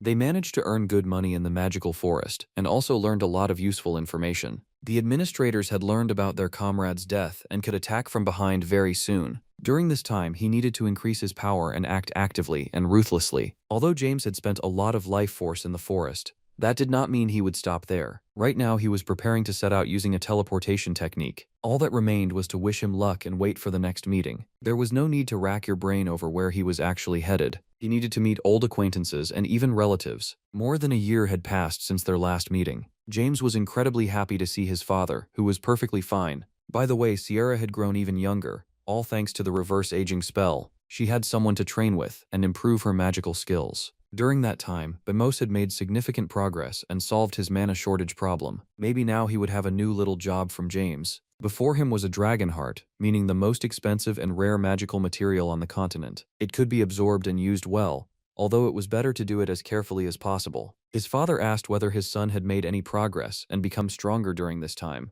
If he told the truth, his father would not even believe it, so it was better to dose the information. As for Ray himself, he had not been sitting around either and had reached a new level. He said he had achieved enlightenment, although it was not entirely clear what all of that meant. Something like this would make a warrior from the first system laugh. But as soon as Ray got serious, everyone in the room became a little tense. James immediately felt the energy coming from his father. He realized that his father was a true genius, someone who had even surpassed his legendary grandfather in some ways. Over the past year, Ray had used various artifacts, and all of it was to develop his own personal interpretation of enlightenment. Now he could help his son reach new heights. All James had to do was relax and give his father the chance to create history. The key of enlightenment was firmly inserted into the keyhole. In the age of humanity, this was unexplored territory, except for special legendary figures. They were called geniuses among geniuses because only the chosen few managed to open the door of enlightenment and, as Buddha said, cross to the other side of the river. Even in the world of martial arts, this was considered the highest level one could reach after devoting an entire life to training. James quickly felt what his father was talking about and almost exploded from happiness. He called it a perfect metamorphosis of the body. From the outside, it looked like the guy had simply gotten lucky with such an amazing father. In the end, he handled the enhancement, and Ray could be proud of him. This meant the main character had finally reached the mythical rank. Even the greatest geniuses of past eras could not achieve it this simply and quickly. People usually suffered for decades for this, while someone here had simply gotten lucky. It even felt like Sierra herself was jealous of the guy. After all, she had devoted her whole life to magic, and it had not come to her that easily. Either way, now was not the time for stupid conversations. Their main enemy was the administrators, and James's team was currently outnumbered. The administrators had reached the 8th circle hundreds of years ago, while James had only recently reached the initial stage. He needed to progress even faster, if that was even possible. His father wished his son luck but asked him to be careful. He would help him train, as long as he did not kill him during their first sparring match. The main thing was not to tell his father that James was the one who had smashed his carriage, because in that case, even family bonds would not be enough to hold back Ray's anger. Well then, now it was time to see what they were truly capable of. His father asked his son to try hard and give it everything he had. In training, you could not go easy on your opponent, even if that opponent was your own father. It felt like that was exactly what James had wanted to hear. Maybe he had some childhood grudges and trauma he wanted to get revenge for. In short, they clashed with each other, and the ground split apart in every direction. Magical flashes kept blinding all the spectators. At some point, Ray realized this was no longer simple training. Even the experienced wizards understood that the situation was getting out of control. This is what happens when an offended son starts taking revenge for childhood grudges. Still, this probably would not last too long. Skills like this required an enormous amount of effort, and sooner or later that effort would run out, or they would force him to use a skill that went beyond the usual limits. James had just activated the mythical rank sword art. This skill had been invented by his grandfather almost 100 years earlier. At that moment, doubt appeared in Ray's eyes for the first time. He was no longer looking at James as a child but as a predator that had gone out hunting. The shockwave rushed forward, and a second later an explosion rang out. Even the two elderly spectators almost fell off the high cliff. Anyone too impressionable should calm down, because Ray was perfectly fine, and that was all thanks to the reinforced barrier. He confirmed that his son had reached the mythical rank, and now he was even prouder of him. The training could end there, especially since no one had lost any arms or legs. It was almost unpleasant to admit that an 18-year-old guy was stronger than all his allies combined. It was hard to even imagine how strong he would be next year. With this kind of setup, they were fully capable of dealing with all their competitors. Let them pay for daring to ignore humanity. His communication with his loved ones had dragged on for too long. They had spent several days together after a year apart, and now they would once again go their separate ways. Thanks to the training, his father realized many things and would soon please his son with his own progress. The same could be said about the experienced wizards. James believed in each of them because he understood that he could not do everything alone. He wished them luck and reminded them that next time they would meet at the Steel Guard mansion. After that, he returned to his homeland with magic. Right now, he was interested in an uninhabited island covered by an invisibility spell. Even the administrators would not notice the island because it was hidden far too well from their eyes. The moon goddess listened to the report about the latest events. Then she began asking her own personal questions. She was interested in everything that had happened inside the vault, especially the kiss with Ariel. James pretended nothing had happened because to him it meant nothing. It was better to quickly change the subject and talk about his achievements. He had managed to create a ring out of air, which meant he had reached the mythical rank. The guy was clearly enjoying his progress, so he told absolutely everyone he met along the way about it. The moon goddess even wanted to give him a gift. Knowing his love for precious things, he was unlikely to refuse. She would buy him a book on mythical rank martial arts. By the way, his allies had been bored for quite a while. After all, without James, this place turned into real chaos. Then a familiar sound rang out, and everyone saw Sorry. It was not hard to guess that the Lord had finally returned home. That meant they had to race over to greet him and tell him about the situation. By the way, James had already managed to sit down at his desk and get to work. He was signing documents at incredible speed, as if he already knew what was written in them. At first, the employees even thought the guy had lost his mind. After all, it was impossible to review so many documents at the same time, and yet he signed them exactly where he needed to, as if a robot were working in his place. All of this was explained by a simple skill called multiple psychometry.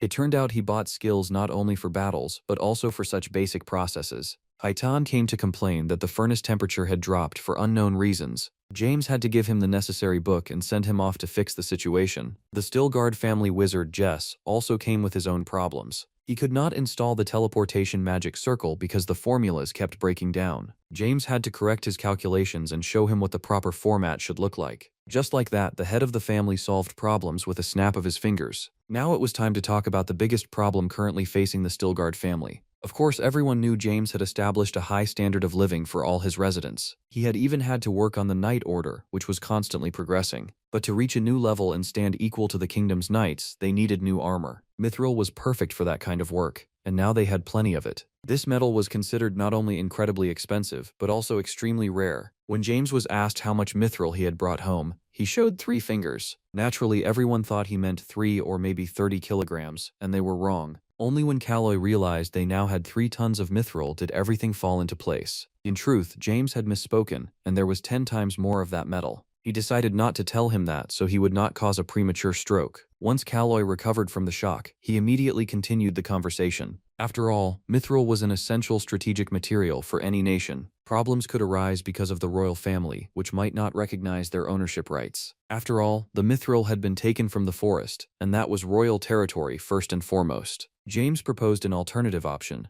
simply reveal all the information without any secrets. At the same time, they were not planning to share with anyone. Instead, they wanted to stage an interesting little story. The royal family would rush into the forest and try to mine the mithril. Naturally, they would fail, and then James and his team would step onto the stage. After that, no one would dare take away the prize they had won or create any problems. Besides, it was true pleasure because this plan would let them mess with the royal family. Immediately after that conversation, he met with his older sister. Lately, she seemed worried about something. Maybe she had simply seen the new Harry Potter trailer. She understood perfectly well that James was busy with work, but she wanted him to spend more time at home with the family. Thanks to his abilities, he could even read her thoughts to some extent and understand her worries. With their father's disappearance, one of the pillars of his sister's world had collapsed, and she had clearly grown sad. If James's disappearance were added to that, she definitely would not be able to bear it. After all, she had no husband or friend who could support her during difficult moments. James rose from the couch and honestly admitted that he knew the reasons for her anxiety. He promised he would not disappear anywhere and would always stay close to his family.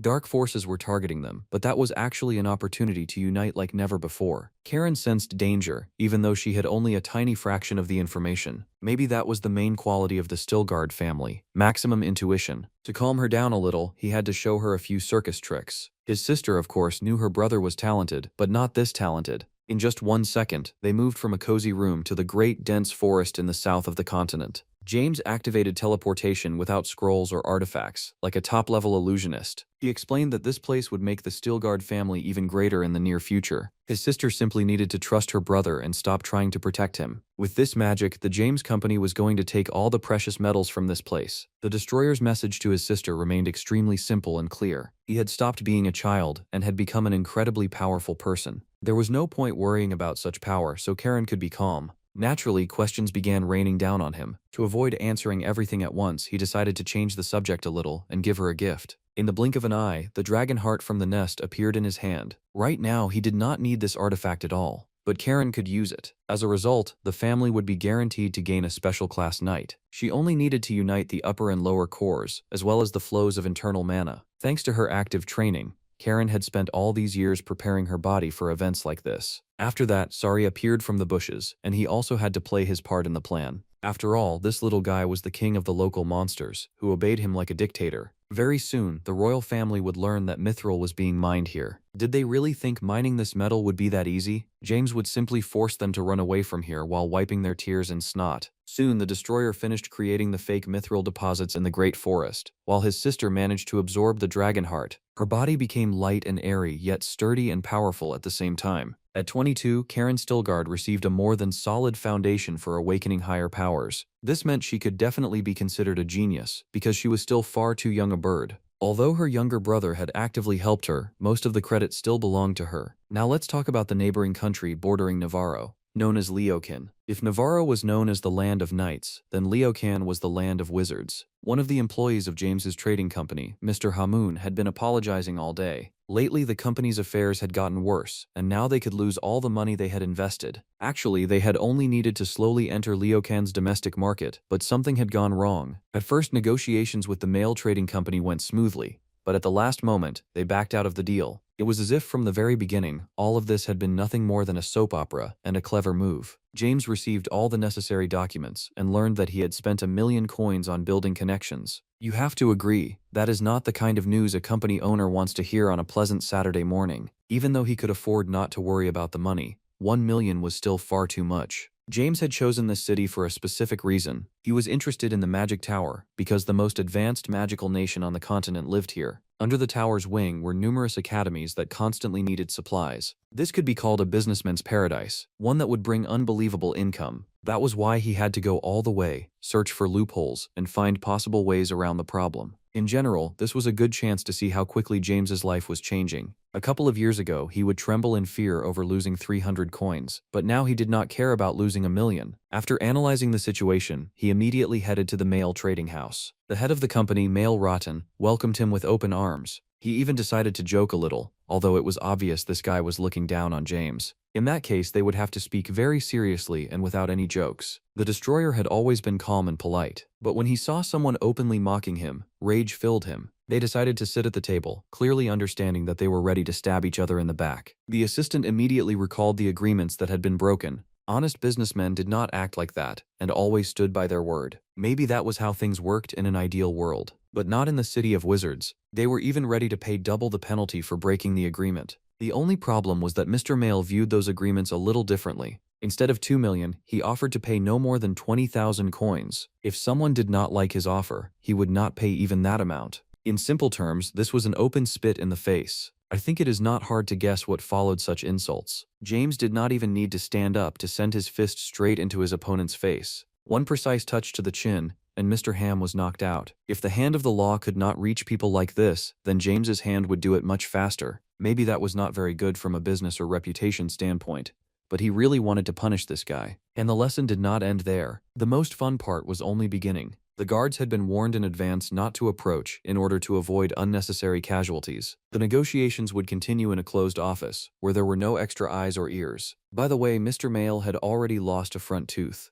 And as we know, back then, people could not even dream of veneers. Of course, he was only a pawn, which meant he had to say who was really trying to interfere with James Stilgard. Mr. Ham did not understand anything, so James had to add a few more blows. If he did not want to lose all his remaining teeth, it was time for him to start talking. James decided not to turn into a bloodthirsty killer and guessed the problem in advance. Most likely, this whole show was being orchestrated by the already annoying Aziz Sergi. Leocan was one of the countries where Aziz had the strongest influence. Mr. Mail admitted that he had no other choice, or he would have been crushed like a bug. After all, the main client was the 5th Magic Tower, and if he picked a fight with them, he could end up without orders. The Magic Tower was the main rebel, one that did not obey even the Emperor himself. It was interesting how Aziz had forced these wizards to follow his orders. Most likely, he really had a lot of leverage. Maybe this was even for the best, especially for Mr. Mail. He and his company could join James and benefit from it. A little later, there was a meeting with 2 mangy dogs. These 2 were spies whom Aziz had planted in this trading company. They immediately began to suspect that James had tried to persuade the head of the company. Mr. Mail said he had been pressured,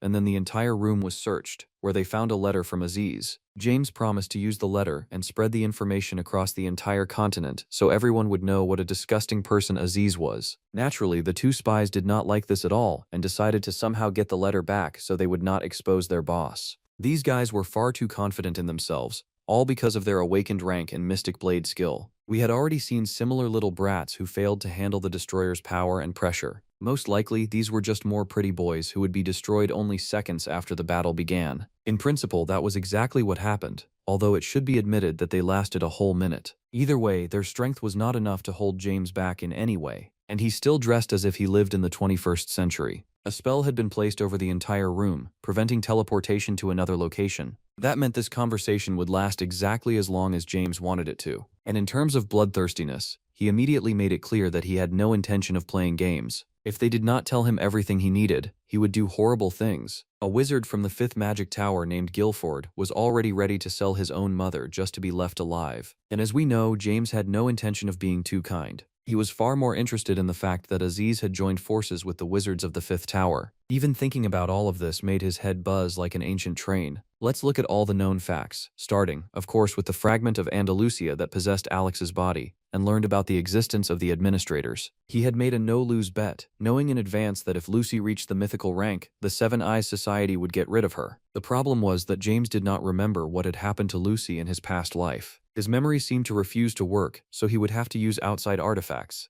He specifically tuned his memories to the needed fragment of time and space. Back then, he was only 27 years old, which meant he did not have much time left until the end of his life. According to rumors, the Northern Beast, meaning Lucy, had given up her position as commander, and even the title of one of the Empire's 5 great knights. No one knew why she had done that. Maybe because of her father's old age and her desire to control family affairs. James had been very close to the knights and heard that conversation. He also heard them mock him and say he definitely was not the kind of person who cared about family. These memories clearly emphasized what a loser he had been in his past life. That meant Aziz had abandoned the idea of making Lucy a mythical rank knight. But why? He had been seeking power, but in the end he had probably found something more attractive. What could be better than a family's prosperity through power? A new PlayStation, of course. Or maybe the old man had simply desired eternal life, where a family successor was no longer needed at all. There must have been people who guaranteed eternal life in exchange for certain conditions. Thanks to such a deal, Archmage Areldo, the head of the 5th Magic Tower, gained great control. But now this Archmage had already died by James's hands, along with the Seven Eyes Corporation. In that case, I personally do not understand who Mr. Aziz was conspiring with. All that remained was to guess the strangest options, like a deal with UFOs or P. Diddy. Hamoon had some guesses and immediately got to work. They needed to deceive the wizard, and transformation magic would not help here. It was much easier to simply put on a mask and head to the 5th Magic Tower. The assistant had to shut up, because James would be the one doing the talking. The head of the Steelguard family had even changed his voice, meaning everything was top level. As for Assistant Hammond, in his past life, things had been much more fun for him. He had always walked along the edge of a knife, possessing fearlessness and a strong spirit. In the end, he became a giant capable of challenging any monster. In this life, he lived more peacefully, because James had influenced his fate. But if we give a small spoiler, sooner or later, his old temperament would definitely show itself. Now let's focus all our attention on the 5th Magic Tower. A young wizard had just ordered his senior brothers to stand up immediately. Senior mages had arrived here, which meant they needed to show respect. It turned out the local students did not train at all and spent their time doing nonsense. When they saw Lord Guilford, meaning James in disguise, they immediately swallowed their tongues. That was exactly what the main character wanted. Now everyone was confused, and no one would even notice the switch. The senior wizard smiled and said there was nothing wrong with rest, because it helped the body recover. But there was no place in the world more old-fashioned and hierarchical than a magic tower, which meant all the young wizards heard roughly the following words: "I'll rip out your eyes, you little bastards, and then make you eat your own guts." After that, the young people got to training, while James and his assistant continued through the tower. For now, their plan was working perfectly, and no one even thought of suspecting them. Now they needed to find the wizard who held the highest position here. Spoiler right away, it was not Dumbledore. They said this gentleman's name was Manuel, and James immediately headed to meet him. The local boss did not want any conversations, and as soon as he started chasing the student away, James caught a familiar smell, and it did not smell like homemade turkey. He decided to immediately use the cube that nullified magic in a certain space. All he had to do was throw this artifact in the right direction and wait for a miracle. Naturally, Manuel had not expected this at all and was horrified. He did not even have time to twitch before James's hand had already reached his face. The smell clearly present in this room was the unmistakable smell of blood. This old fart was conducting a ritual to summon a devil, or at least some kind of demon. The old man began making excuses, saying it had happened by accident and all that other nonsense. And of course, he kept calling the student by the name Guilford. So James had to remove the mask and show his real face. The fame of 18-year-old James Stuhlgard had long since spread beyond his hometown,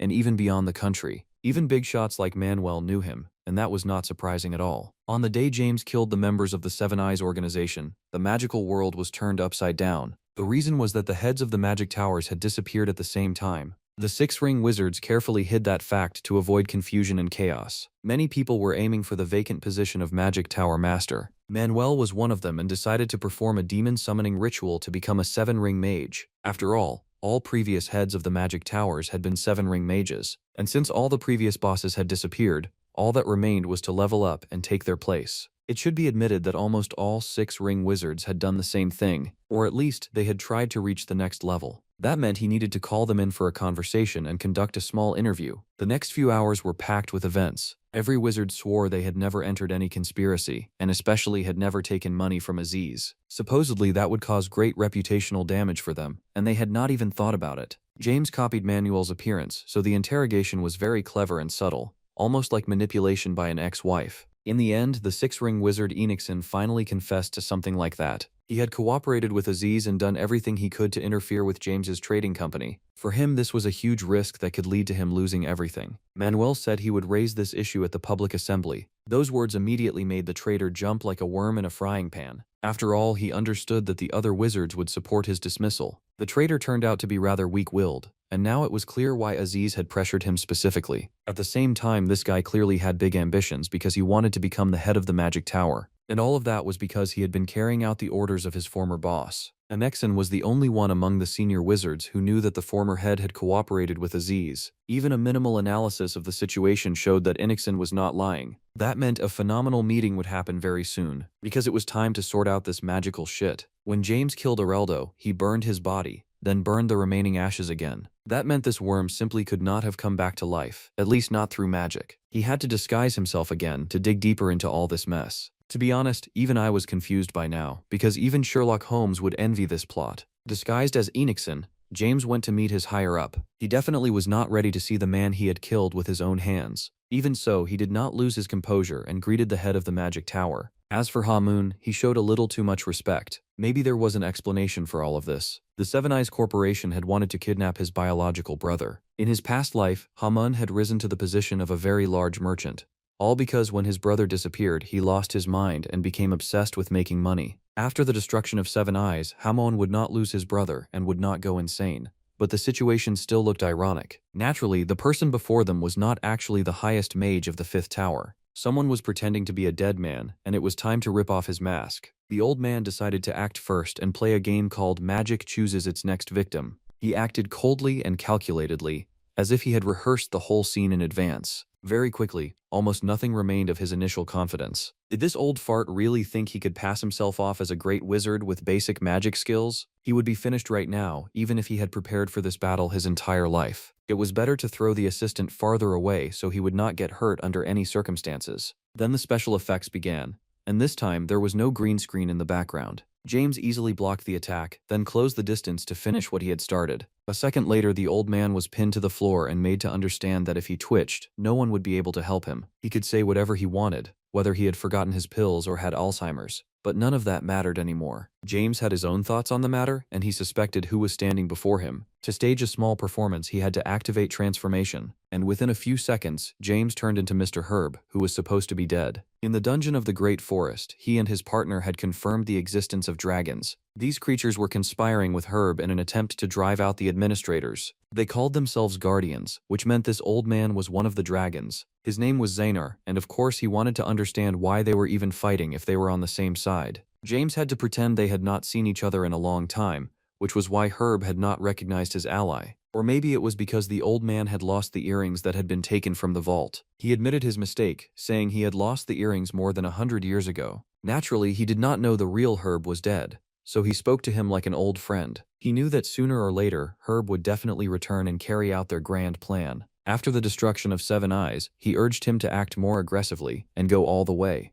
After all, dragons were guardians, and Herb was their savior who had to lead them forward. James was perfectly fine with that, because now he was playing the role of the dragon's savior. If this had happened a little earlier, he could have ended up in Game of Thrones. Now all that remained was to understand what this grand plan of those bastards actually was. By the way, only now did the dragon reveal his true identity. It turned out he was a young man named Siren Haswelder. He had been involved in this matter for more than 300 years, so he changed his appearance from time to time. Naturally, he had long since absorbed all the influence of the Haswelder family and become much stronger. There were 6 guardian dragons in total, which meant the other families they had taken over were also in decline. By the way, during that time, the Guardian had managed to earn a colossal 50 million gold coins. Naturally, as soon as James heard that amount, he felt his knees weaken. Most likely, the other Guardians had not fallen behind either and had gathered a lot of money. It was unclear what exactly their plan was, but either way, this was extremely interesting. Right now, James had a bunch of fools in front of him whom he could easily wrap around his finger. The conversation continued, and Herb had to admit that he had also absorbed one of the families.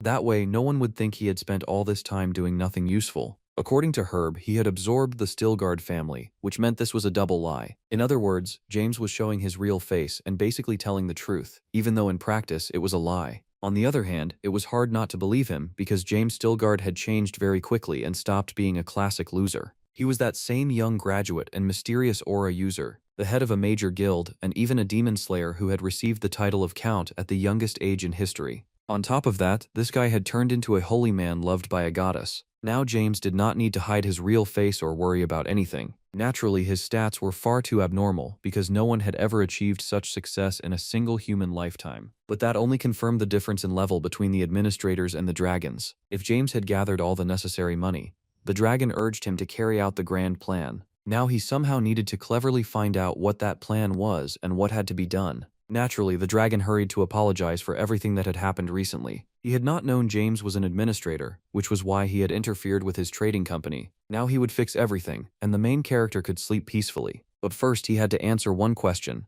Why had he returned after 300 years instead of the promised 150? James started talking the usual nonsense about problems appearing and needing to act carefully. It turned out this guy could lie just as well as a businessman facing the tax office. Over the next few hours, they actively talked. Thanks to that, he managed to learn a lot of information and get the outline of the main plan. 300 million gold coins were war funds for the fight against the administrators. They needed to buy relics to compensate for the gap in power. Although this was a very short-sighted plan. Of the 7 guardians, one was already dead, and another had disappeared somewhere. Even by the most cautious estimate, they had gathered roughly 200 million gold coins. That meant, under the pretext of buying relics, James could make an obscene amount of money. On top of that, he would gain 5 dragons who opposed the administrators. Of course, it would be a sin to refuse cards like these, but he still had to stay calm. James was being asked to act immediately, and for that there was already permission from magic towers across the continent. At that exact moment, the destroyer realized the full scale of the events.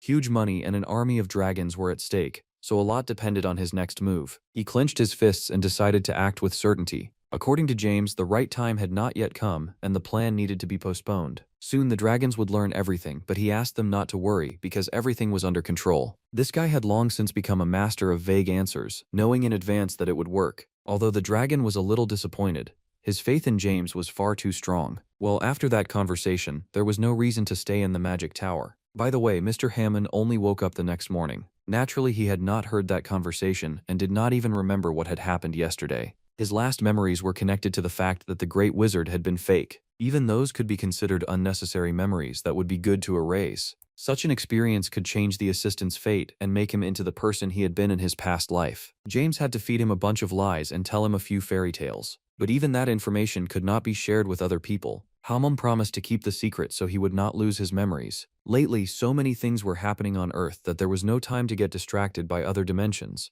And yet our hero had become interested in the nameless true scripture, a book that contained the secrets of nature. James wanted to buy this book, which meant he would have to deal with the sun god. Long ago, he had read several pages from this book and had understood absolutely nothing. James hoped that this path would be much easier for him. The information from the book would allow him to rise to a completely different level, one he had only dreamed of before. Naturally, he would have to pay a high price, but those were the rules of the game. Even during short breaks, this guy managed to make interspatial deals. The goddess was shocked by his level and constantly complimented him. It was almost as if she was hoping for something more than ordinary cooperation. And right now, the most interesting period of James's life was beginning, because he had gotten closer than ever to the Dragon Squad, which meant this guy was preparing to roast those lizards alive. The silver dragon Lumades was clearly unhappy. Right away, he blamed Mr. Herb for his colossal delay. After all, his authority had been completely destroyed, which meant he had to restore it. James apologized for being late and hinted that he hoped for their understanding. After all, for dragons, 150 years was nothing, so they could shut up. He suggested they enter a protected space to avoid the god's eyes and speak privately. Naturally, everyone agreed. The only problem was that the protected space raised even more questions. Selena was also outraged by the postponed plans. James was very lucky to have a friend among the dragons. Sciron decided to stand up for him and said a few words. Supposedly, while preparing the grand plan, Mr. Herb had been seriously wounded because of the administrator's suspicions. After that came many more beautiful words and all kinds of nonsense. Most importantly, those words worked, although not on everyone. Maybe Mr. Herb had constantly tried to please the dragons, but James had no intention of doing that. He immediately said that if someone did not like something, they could attack him right here and now. In the past, he had tried to please them, so they had stopped understanding who the real boss was and who was only a servant. Dragons were not used to tolerating such arrogance, which meant there was no doubt a head-on battle was about to begin. The beautiful blonde activated a destruction technique and aimed it at James. It would be funny if the destroyer died from a destruction technique. For a second, everyone even believed that might happen. But then they were surprised to see him defend himself with a wall of reinforced chi, meaning physical rank skills. And all of this was needed to show the difference in their levels. If that was not enough for the dragons, they could continue. These pathetic lizards had to realize how weak they were compared to him. It happened very quickly, and within a minute they offered to talk and leave magic aside. That was how they should have started from the very beginning. Each of them promised to help their boss carry out the grand plan. Even those who had insulted him a minute ago now showed respect. Now they could tell him how much gold they had saved over all these years. Each of them began confessing their own achievements. And naturally, the dragons were impersonating other people. This meant that aside from gold, they had also gained significant influence in the human world. After hearing all of this, James immediately demanded the money, like a salesman who had just met the perfect rich customer. Now an impressive sight opened before the dragons. All the gold was gathered together and filled the hidden space. Naturally, the destroyer quickly hid the gold in his inventory. He thanked the dragons, who did not even suspect they had been wrapped around his finger. Only now did they learn that the grand plan would be postponed for an unknown period. Sciron tried to explain why everything was happening this way. For James, the moment of truth had arrived. He had to read the dragons' thoughts and learn what their true intentions were. Right now, they were very dissatisfied and were not even trying to hide it. He managed to read some of their thoughts and understood a lot. Everyone had long known that the magic tower was a mechanism for suppressing dragons. It was because of the magic tower that the age of myths came to an end and the age of humanity began. Now let's move to the 14th magic tower. There, James met the ego controller created to control the dragon vein in the magic tower. This time, he had not come to steal its mana. It was far more interesting to learn about the connection between dragons and magic towers. Although the controller had no intention of trading information, it still knew a great deal. It was interesting to learn how the magic towers had first been built 300 years ago. The controller started talking after the very first threat and said that the magic towers were built on dragon veins. A dragon vein was a place that released mana and distributed it across the continent. If a vein was blocked, the mana of the entire continent would decrease, along with the power of all living beings. This was how humans became the rulers of the continent. Iron shackles had been placed on all other beings, while humans were left unrestricted. The magic towers had been built by the founding emperor. The controller did not remember whether there was a connection between the administrators and the emperor. Most likely, a seal had been placed on it so it would not reveal important information. Most likely 300 years ago, the administrators reduced the number of dragons to balance the world. Around the same time, the founding emperor built the magic towers to restrain the power of dragons. It was not hard to guess that all of this pointed to the founding emperor being an administrator. That was exactly why a seal had been placed on the controller and information like this had been hidden. It was the emperor who opened the path to the top for humanity and began a new era. This figure had long been praised in myths and legends, but in reality, he was a dragon who had invaded from the fifth system. It was not every day you learned something like that. This whole story was starting to look like unsealed Epstein files. If the dragon vein was unblocked, the continent's mana volume would increase 5-fold, meaning dragons, elves, and dwarves would become far stronger. Even with ordinary words, dragons would be able to harm their enemies. Now it was clear why all these beings were obsessed with destroying the magic towers. In the fight against the administrators, it would be better if the dragons on James's side became stronger, but he was not sure whether the magic towers really needed to be destroyed. Until the dragons were tamed, he had to calculate every next step carefully. By the way, during the conversation, he tried to find out where the other two dragons were. After all, there should have been 7 guardians, judging by the number of slots in the vault. One of them had died, and the second was listed as missing. As soon as James heard that, he immediately fell into thought. Most likely the 7th dragon was hiding, but why? He would have to figure that out himself. The destroyer headed to the cold lands and found the yellow dragon. Before him was a dragon named Jin, who was clearly shocked that he had been found. The human introduced himself as Herb and said he had borrowed James Stilgard's body. Lies flowed from his mouth as naturally as breathing. He had come to figure out why the dragon had been hiding all this time, while his comrades were gathering money and doing important work. The dragon was deeply offended by all these hints, especially coming from an administrator who was 150 years late. No one had invited him into this lair, so he could go straight to hell. The dragon tried to attack James, but naturally nothing came of it. Just one raised hand was enough to stop the magical attack, and all thanks to that very bracelet shining on his right hand. A moment later, the yellow dragon Jin was on his knees, apologizing for his reckless action. Now he could explain why he was hiding here and what all of this meant. He had also been ordered to gather gold, but he decided that this was too much. The answer turned out to be completely unexpected. The dragon simply burst into tears and said he was incredibly afraid of the human world. It all started when he disguised himself as a count in the imperial house. Then he kept changing bodies and served for more than 200 years. Life among humans always made him depressed, and even magic did not help. One day, after exhausting work, he realized he would rather die than continue living like that. Apparently, even dragons can go through something like this. This dragon ran away from the human world because of emotional burnout. Even so, over those 200 years he had managed to save up at least some gold,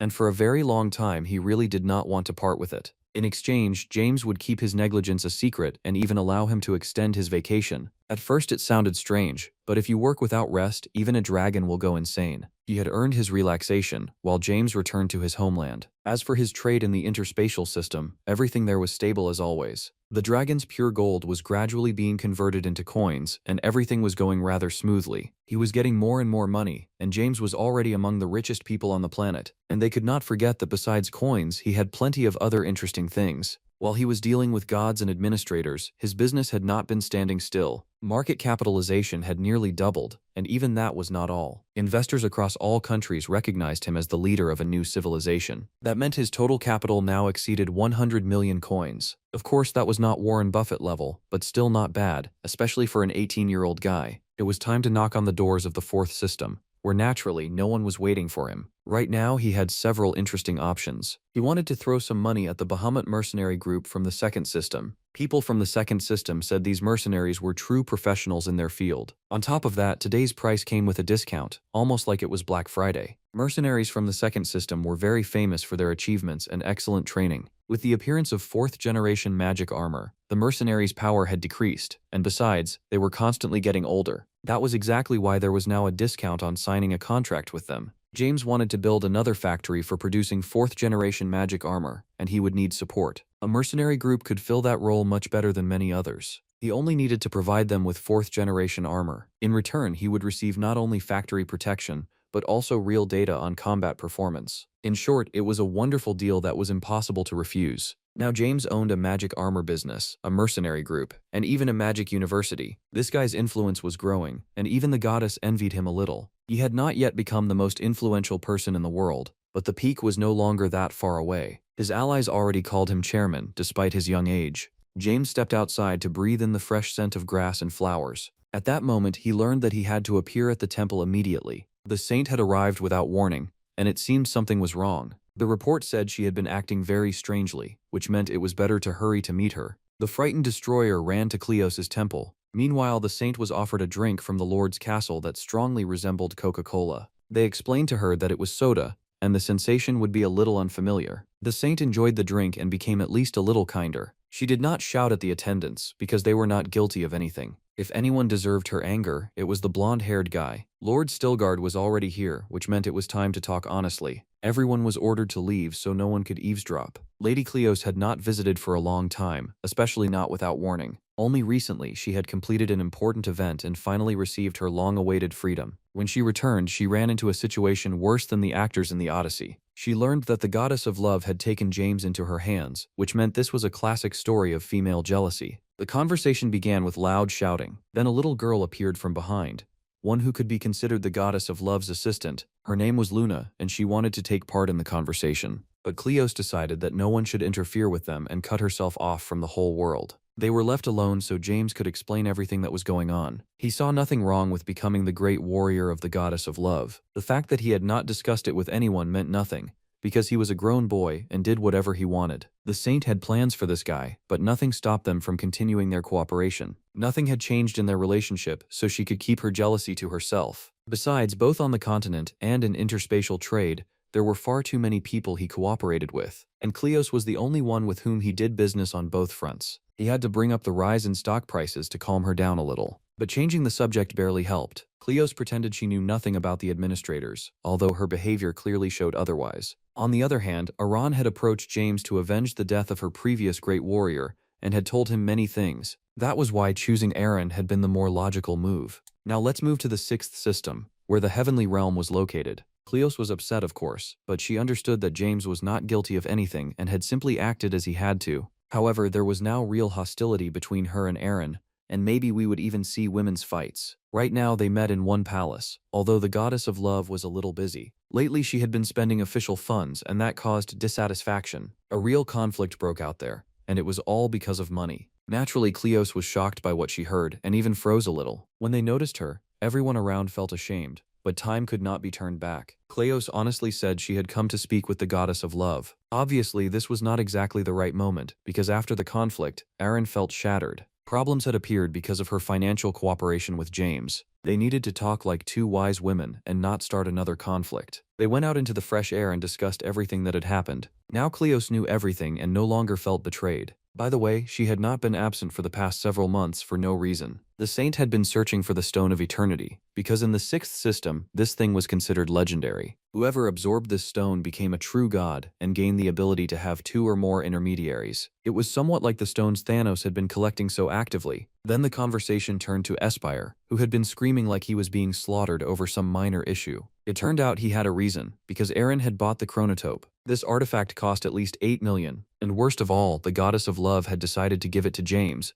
which no longer looked like simple help. This smelled like love, and Cleos forced the goddess of love to suppress that feeling. Such behavior could supposedly harm everyone, although it was unclear exactly how. People said the goddess of love had already had problems in the past, but so far there were no details. Do not think the saint was worried simply because she was in a bad mood. She understood perfectly well that cracks could now appear in a stable ruling dimension. And now even Cleos herself did not know which side she should take. James was informed that the conversation had ended successfully. Supposedly the girls had made peace, and now there were no more problems. To keep him from asking unnecessary questions, they immediately handed him an insanely expensive gift. The chronotope was an artifact in the form of a glove, on a completely different level from the gifts he had received before. With this glove he could control time. Just thinking about that made his head spin and his heart dance at a wild rhythm. The only problem was that the glove was incredibly heavy and could barely be lifted. That was because it was made from megadite, a metal considered the heaviest in the universe. It seemed the fragile body of an 18-year-old child simply could not lift something this heavy.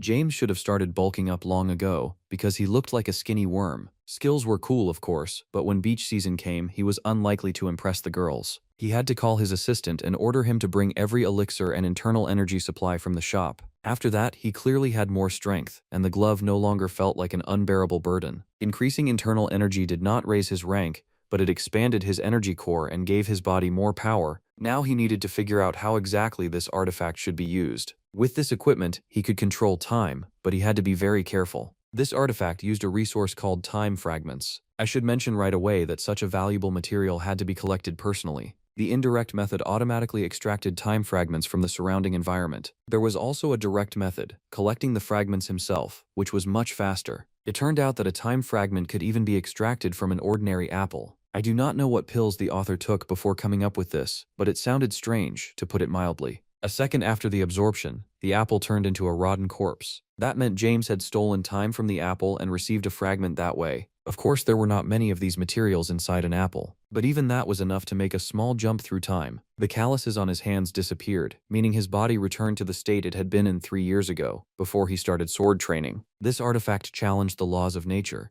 and its possibilities were limitless. James did not even know how to thank them for such a valuable gift. He had received the artifact because he would soon need it, but first he had to properly master the time glove. All those words sounded somehow mysterious and tense. There was no time to relax, because the expedition to mine mithril had already set out. Huge mithril deposits had been discovered in the Great Forest. James made a plan, and everything began when he announced his discovery to the kingdom. Many famous figures instantly joined the expedition. Among them was a famous marquis who wanted to regain his former glory. There were also people who could be considered close friends of the Steelguard family. In short, James decided to go to the Great Forest to keep everything under control. He asked his little beast to gather demonic monsters. All of this was needed to turn the Great Forest into a real problem for the expedition. He could also collect time fragments here, since he had a free minute. The destroyer quickly absorbed all the fragments around him. The beautiful blooming forest turned into a withering wasteland. Just please do not show this footage to environmental activists. As soon as James finished the absorption, those very monsters appeared nearby.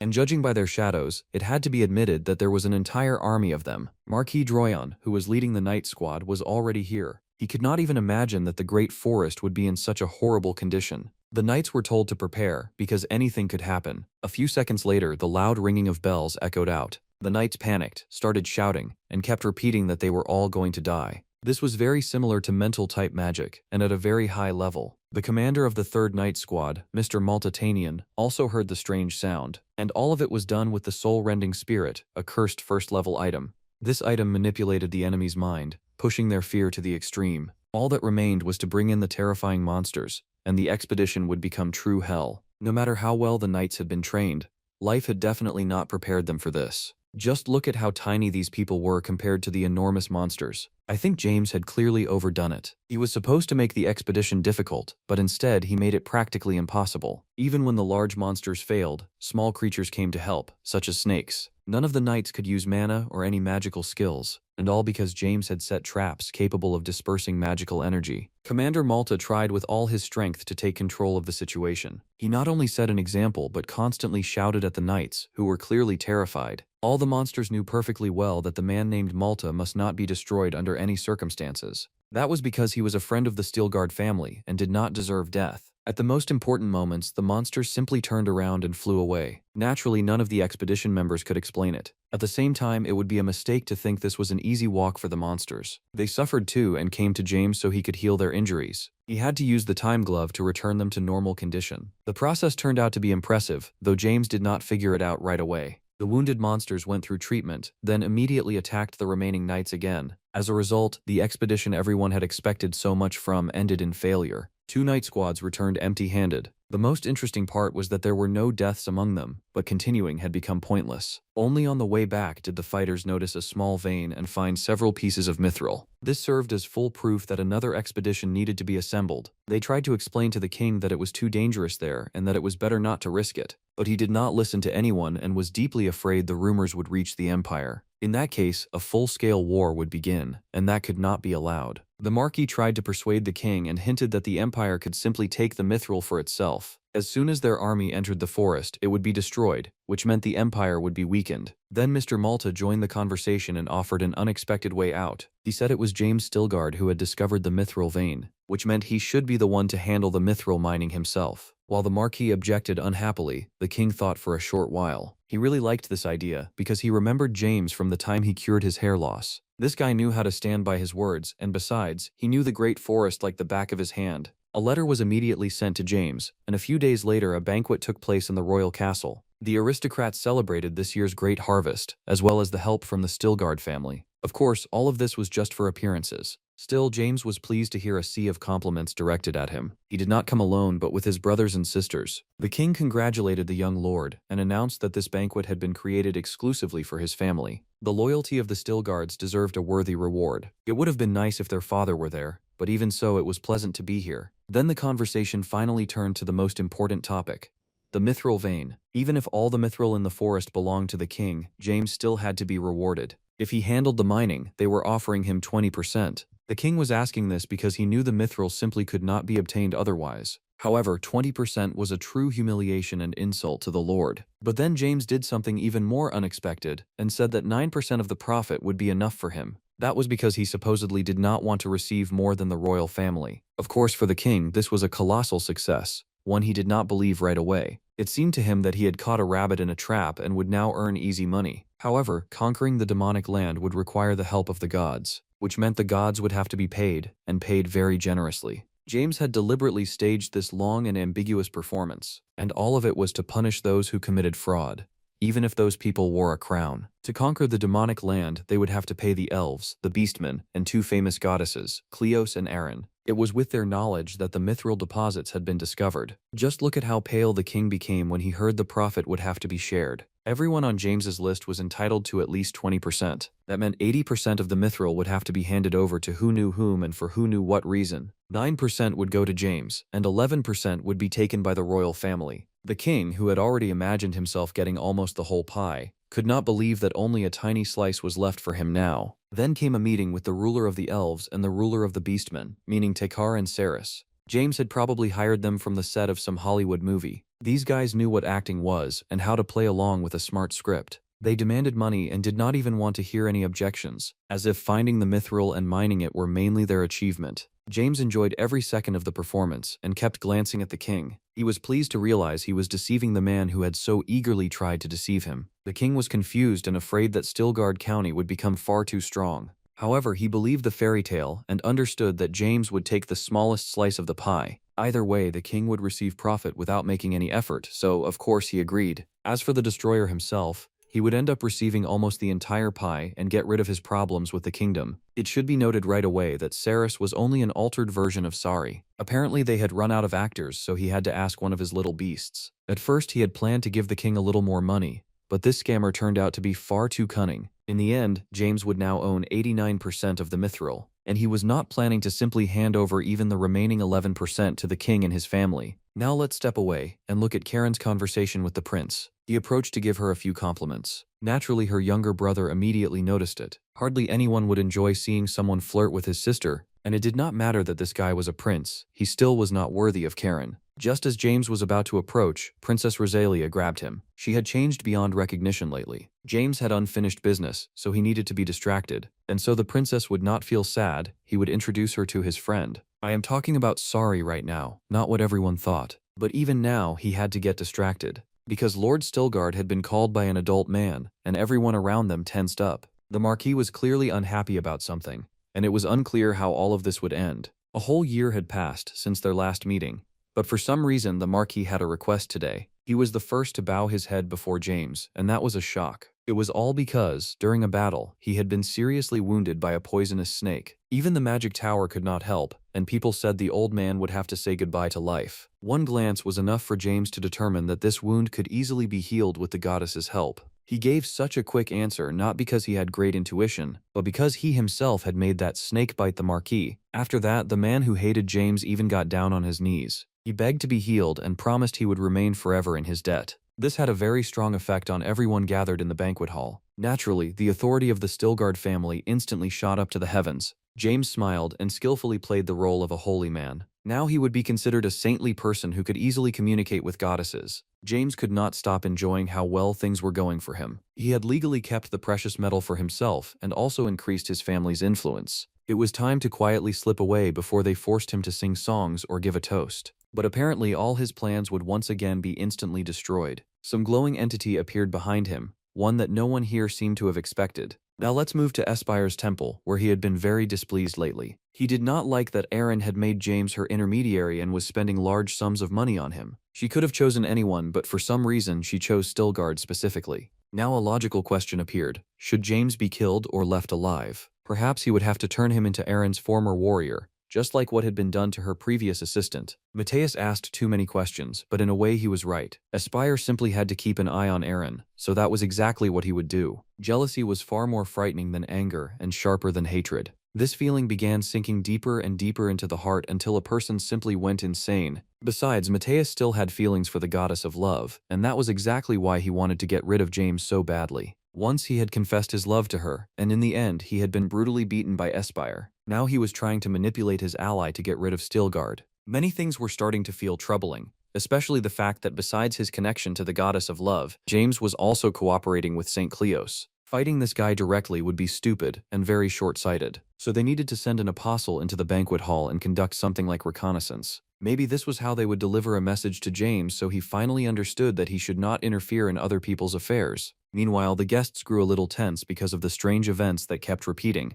Everyone was curious why the apostle had personally decided to appear here without any invitation. He immediately turned his gaze toward the destroyer and greeted the guest of honor. Aspire wanted to determine the strongest knight on the continent. For that purpose, he announced the holding of a divine tournament, and this could seriously ruin the main character's previous plans. This tournament was held to determine the strongest knight on the continent. The list of candidates included 11 legendary rank warriors and 4 heroic rank fighters, along with the mysterious blade. The contest would be held in a protected location, so everything would be fair. The winner would receive the title of Heavenly Knight and even a sword made of mithril. The winner would also be able to ask a god 3 questions, and they could ask anything they wanted. For many warriors, this was a wonderful chance. Some wanted simply to show themselves and earn respect. Some wanted to regain their former greatness and prove their strength. And some wanted revenge on the person who had recently taken over everything around him. All these people would be personally selected by Espire. Naturally, everyone was curious why James Steelguard, with his ordinary awakened rank, had appeared among the tournament participants. No one had explained that the gods simply wanted to get rid of him. Naturally, questions immediately rained down on Espire from every side. He began telling the kind of basic nonsense that was hard to believe. Supposedly, they were now in a period of stagnation and needed to take action to restore prosperity. In short, classic nonsense from any politician who wants to make people's lives even worse. Warriors used to be much better, but now their level had become far too weak. That was why the tournament had to find the warrior who would lead humans and gods toward prosperity. I have no idea how that was supposed to work, but it sounded very interesting. Almost everyone gave silent agreement, although, of course, St. Cleos protested until the very end. In the end, James still received an official invitation to the Divine Tournament. He had no intention of refusing to participate, because he always believed in his own strength. At the same time, even if he won, he would gain almost no real benefit, except that he would be able to ask a god questions and learn what had interested him for so long. To drive the administrators into a corner, he needed to become stronger than their organization and also secure non-interference from the gods. On this path, Aspire could get in his way, because he had loved Aren for a very long time.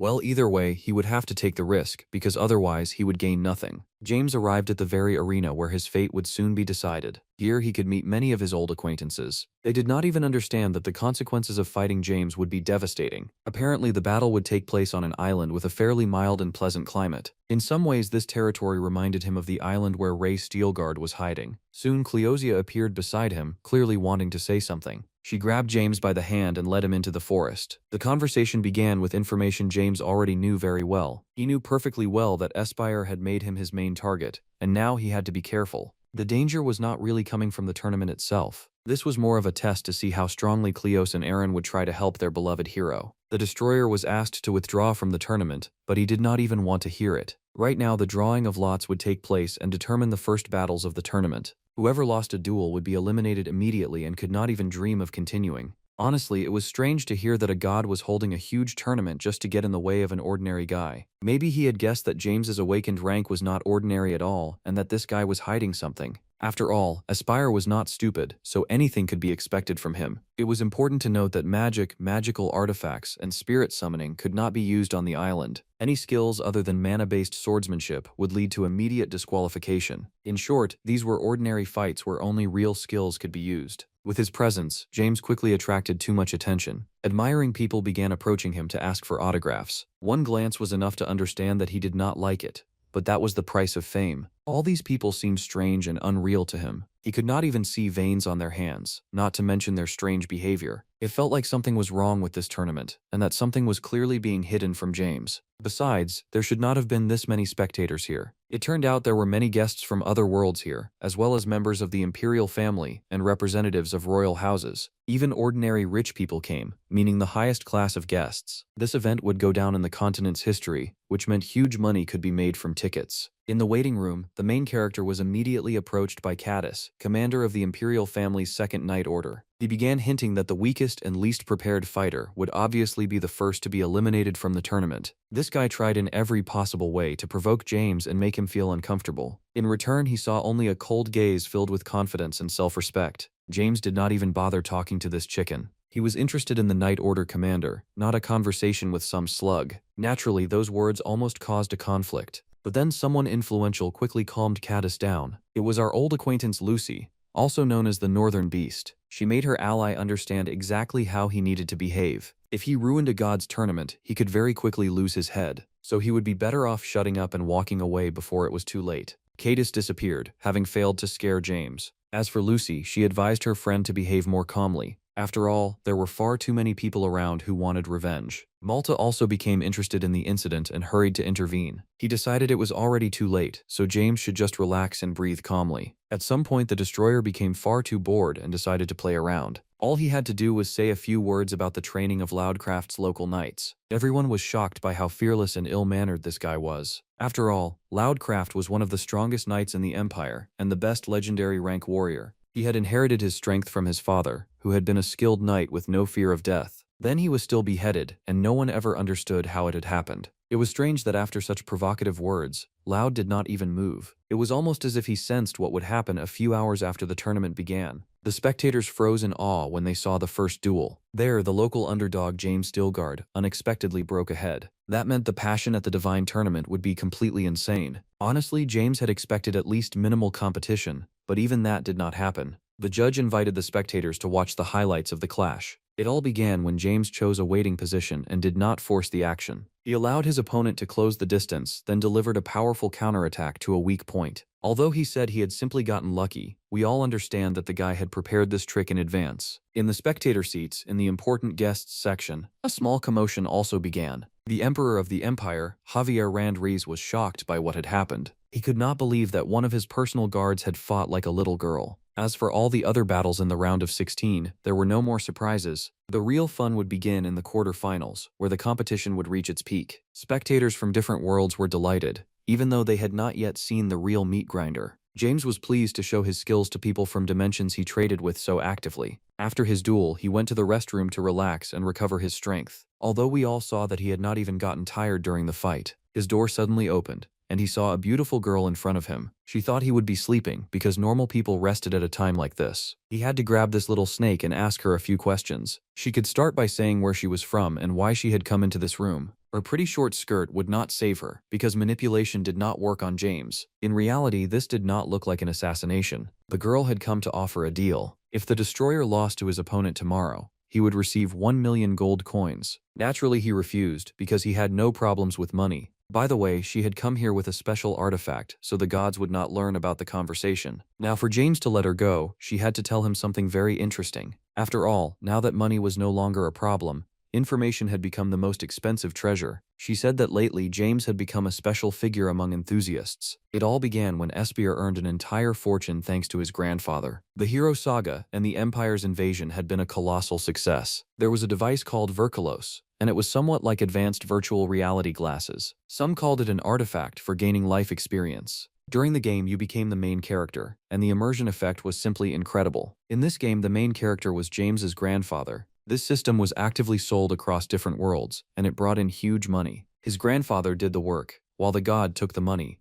But now it was time to release an updated game. The winner of the tournament was supposed to become the new main character of the second part. All the fans in the stands were crazy about this idea, and that was why they were watching the tournament. No one believed in James, so they suggested he simply fall to his knees and admit defeat. Right now, almost all the odds were on his opponent, whose name was Sarah. Although, of course, after James's previous victory, many people had begun doubting her success. He was once again offered money to lose, and he refused again. And that was because he did not like the god's plans. This slippery slug had made a pile of money by using Paul Stilgard's strength, and now he wanted to use James the same way. Now the destroyer was taking the tournament into his own hands and playing out his own script. The long-awaited quarterfinals began the next day. Sarah launched several powerful attacks and offered James a chance to surrender. For the first time in a long while, blood appeared on his face. The spectators who had bet money on him grew worried when they saw how hard it was for him. Yesterday's victory had been a lucky coincidence, and many people had overestimated the destroyer's strength. This time, things were much harder for him. But this was only acting, so next time, people would not dare bet money on him. The tournament organizers did not hide their happiness. The number of tickets sold had broken every record. On top of that, many people were making donations and placing constant bets.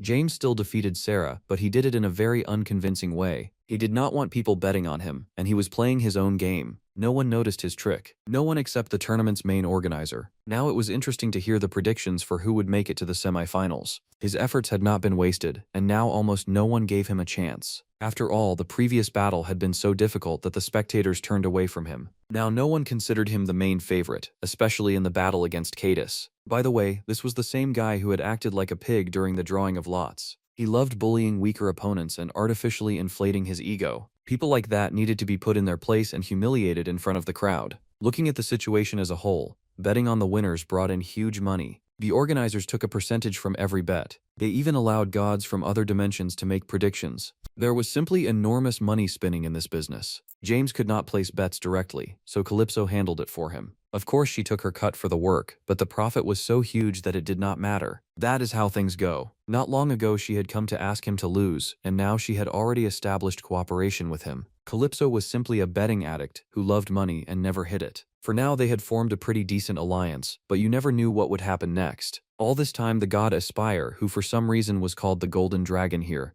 was clearly furious. He had not expected James to make it this far and become the most talked about participant in the tournament. If he interfered recklessly, it would create problems, so he would have to wait. The Golden Dragon placed his bet on the strongest knight on the continent, the one who had been considered the main favorite of the tournament from the very beginning. Loud confidently defeated the well-known Marquis today. The match was boring as always, because no one saw any real competition. This lowered the excitement a little, but then the semi-final arrived, and James Stelgard stepped into the arena. This time Caddis no longer looked so confident. Remember how he mocked James and acted like he could easily defeat him? Now he had that chance, and we would gladly watch it happen. But for some reason, it felt like this guy would need a change of underwear. He went on the attack and immediately delivered several wide, sweeping strikes. Speed and strength were clearly present in this guy's hands, but as everyone knew, at the highest level, intelligence was what won. Sylvester Stallone said the brain was our main muscle, and it was hard to disagree with him. During battle, it was important to calculate an opponent's strengths and weaknesses. If you pushed the duel into an uncomfortable direction for the opponent, victory became very easy. For the next several minutes, Caddis attacked non-stop, but not one of his 500 strikes reached the target. To put it mildly, he looked tired and scared, unlike the Destroyer.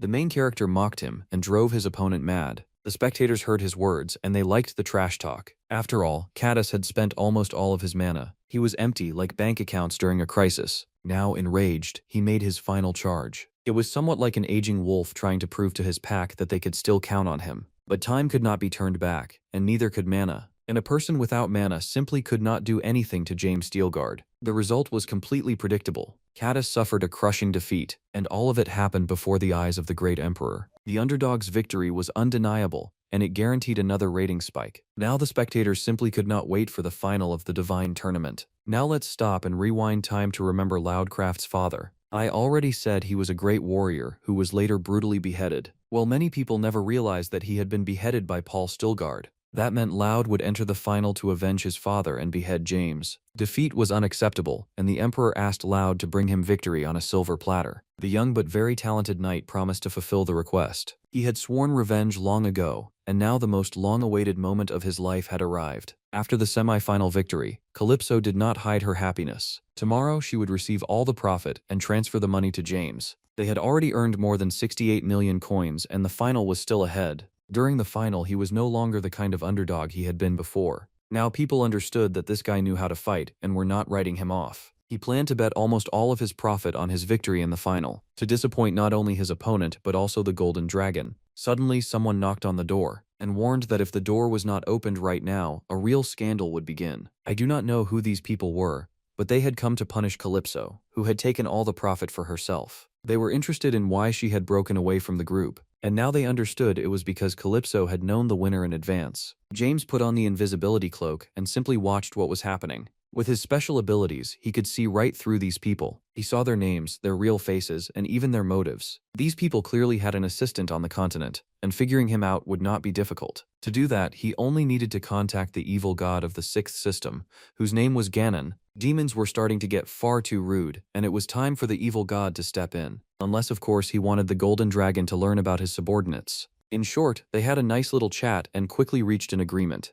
After the conflict was settled, it was time for the long-awaited final of the Divine Tournament. Bets started pouring in from every side, and of course many people bet on the favorite. But there were also those who believed in James Steelguard until the very end. The finalists were already standing in the arena, waiting for the judge's command to begin the fight. Each of them looked far too calm. It felt as if a regular chess match was ahead, not a bloody showdown. Many people argued and gave their own reasons for who would become the future winner. Plenty of people believed in both finalists' chances. Loud seemed calm and reasonable, but deep inside he was boiling with a thirst for revenge. After all, this duel had become the perfect chance to avenge his father. There was no room for doubt here, and absolutely no room for mercy. With a smile on his face, the judge spoke the cherished words. The battle began, and Loud immediately got to work. His secret family technique was called Shadow Attack. It was as if he split apart and attacked together with his clones. The problem with such attacks was that you never knew where the real opponent was. Usually, fighters were distracted by the illusion and took a hit in the back from the real Loud. It was with this family technique that he had won most of his victories. But James's intuition was on a high level,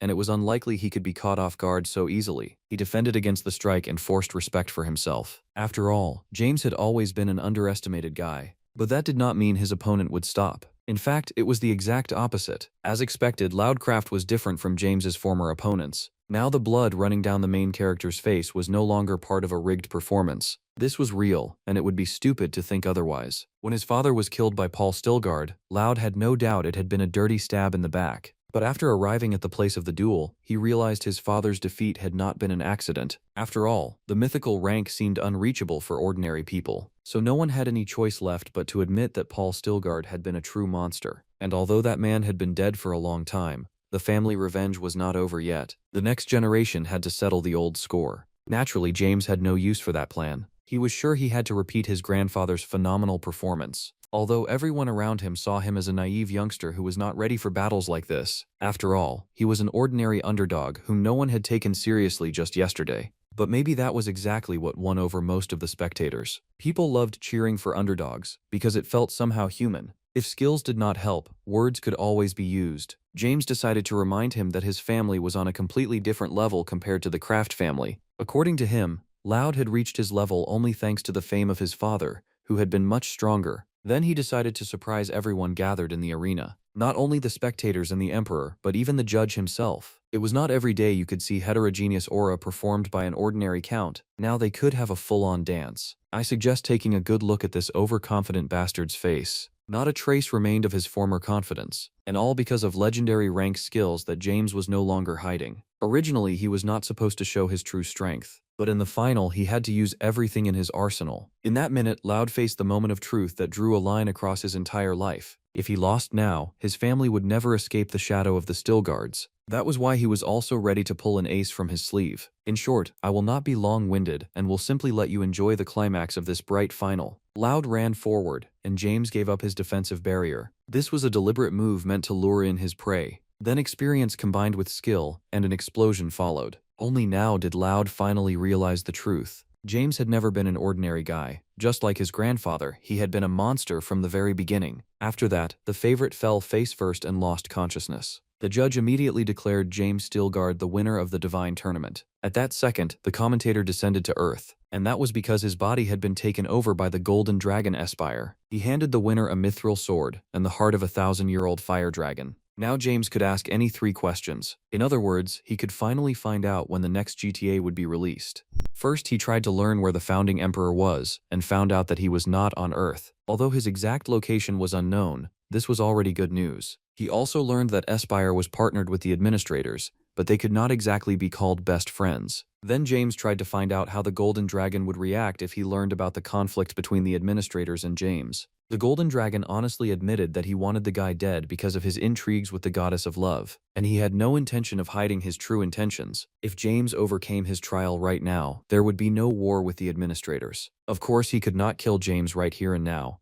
so he came up with additional trials. Cleos had been right when she spoke about the Golden Dragon's cunning, but for James, these were ideal conditions either way, because he was damn confident in himself. That meant he was ready to hear the terms and take the risk if necessary. None of the spectators had heard the contents of these conversations. Then a few minutes later, the sound-blocking spell disappeared. Everyone suddenly saw James kneeling before the Golden Dragon. He admitted that he had not yet earned the right to be called the winner. He realized that the strongest person on the continent was not Loud at all. Therefore, to become the best, he would have to defeat Espire's priest, whose name was Robello. Naturally, no one had expected that at all. But for the fans, it was a celebration, because they were getting another super interesting fight for free. Meanwhile, the goddesses were pouring out their outrage. Naturally, the Golden Dragon went along with the guy, because they had discussed it in advance. The fight would be broadcast not only on the island, but across the entire continent, in order to make as much money as possible. At the same time, no one cared about their tearful emotions. After that, bets immediately started pouring in. Almost every spectator considered it important to make a prediction. Calypso hesitated a little and did not know what to do. Then she received an angry message from James, who ordered her to bet 20 million coins on his victory. Now let's talk about Robello, the priest who served in the Golden Dragon's church and acted as his intermediary on Earth. In ordinary life, he was no different from a simple priest, but his body was strengthened through his connection with the deity. He had long since had no equal on the continent and possessed abnormal strength. It could be said with confidence that this was not a simple knight or even a dungeon monster. A man who drew power from a god was clearly on a completely different level, and to defeat him, every available resource had to be mobilized in advance. Without dragging things out, Espire immediately gave the command to begin the fight.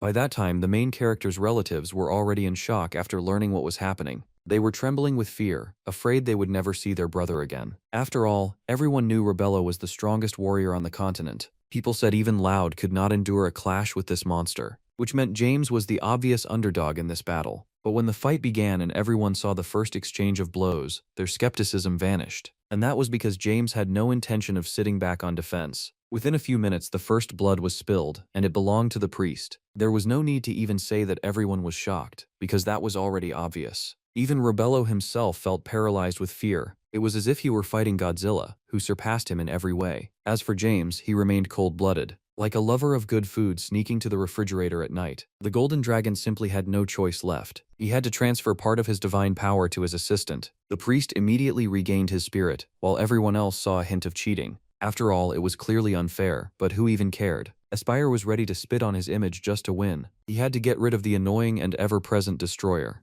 The spectators did not like this, and they were openly scared for James. A power that no ordinary person could withstand was flying toward him. Even the arena itself might cease to exist, not to mention James. Right now, everyone who cared about him held their breath, waiting for the outcome. Among them were also people who had wanted James dead for a long time. Even seven-ring magic could not compare to mythical rank aura. That meant absolutely everyone watching the battle was certain James would be defeated. But the main character himself was not even thinking about packing his bags for hell. He had far too long a life ahead of him, and he had no intention of saying goodbye to it. If mythical rank aura was coming toward him, then he was ready to answer with something even more serious. On that day, the entire continent witnessed something terrifying. People rubbed their eyes and had no doubt that some kind of interference had appeared in the broadcast. It was simply impossible to believe, because history was being made before their eyes. A new star was born, and so was a new victor. And now let's pause and step away from what happened. Usually the administrators slept in the Hall of Eternal Life. As long as the world continued to exist within the established rules, the administrators had no reason to strain themselves.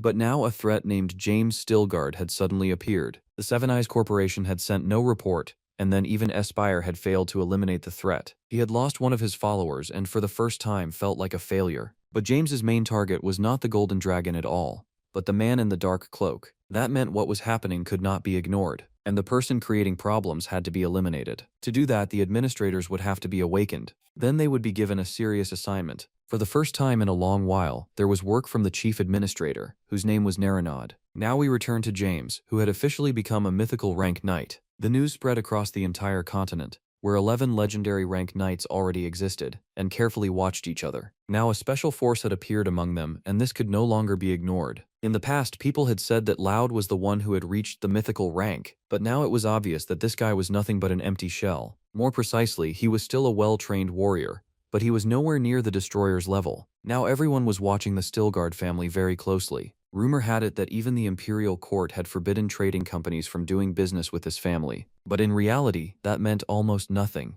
because now everyone respected James almost more than the emperor himself. This only confirmed once again how powerful people considered the mythical rank to be. By that time, Darren and her husband had become the CEOs of the trading company. In addition, there was Administrator Marcus and security from Merrill, and all of this was for negotiations with an influential merchant named Ahmad, as if he were Ramzan Kadyrov's personal assistant. All this time he had been talking nonsense about profitable cooperation. They quickly saw through him and told him to get lost. Too many people were waiting in line today, so there was no time for unnecessary formalities. If they did not like someone, they said it directly. Ahmad's guard did not appreciate that behavior. It was as if he had forgotten where he was and who he was dealing with. Fortunately, Harvest immediately grabbed his weapon and made it clear that any careless word would end in blood. After all, Darren's husband was an aura user and it was better not to joke with him. This house was not afraid of power because the Steelguard family was now on a completely different level. Naturally, James approved of conversations like this. He liked putting every arrogant slug on the continent in its place. Once, they had not respected his family,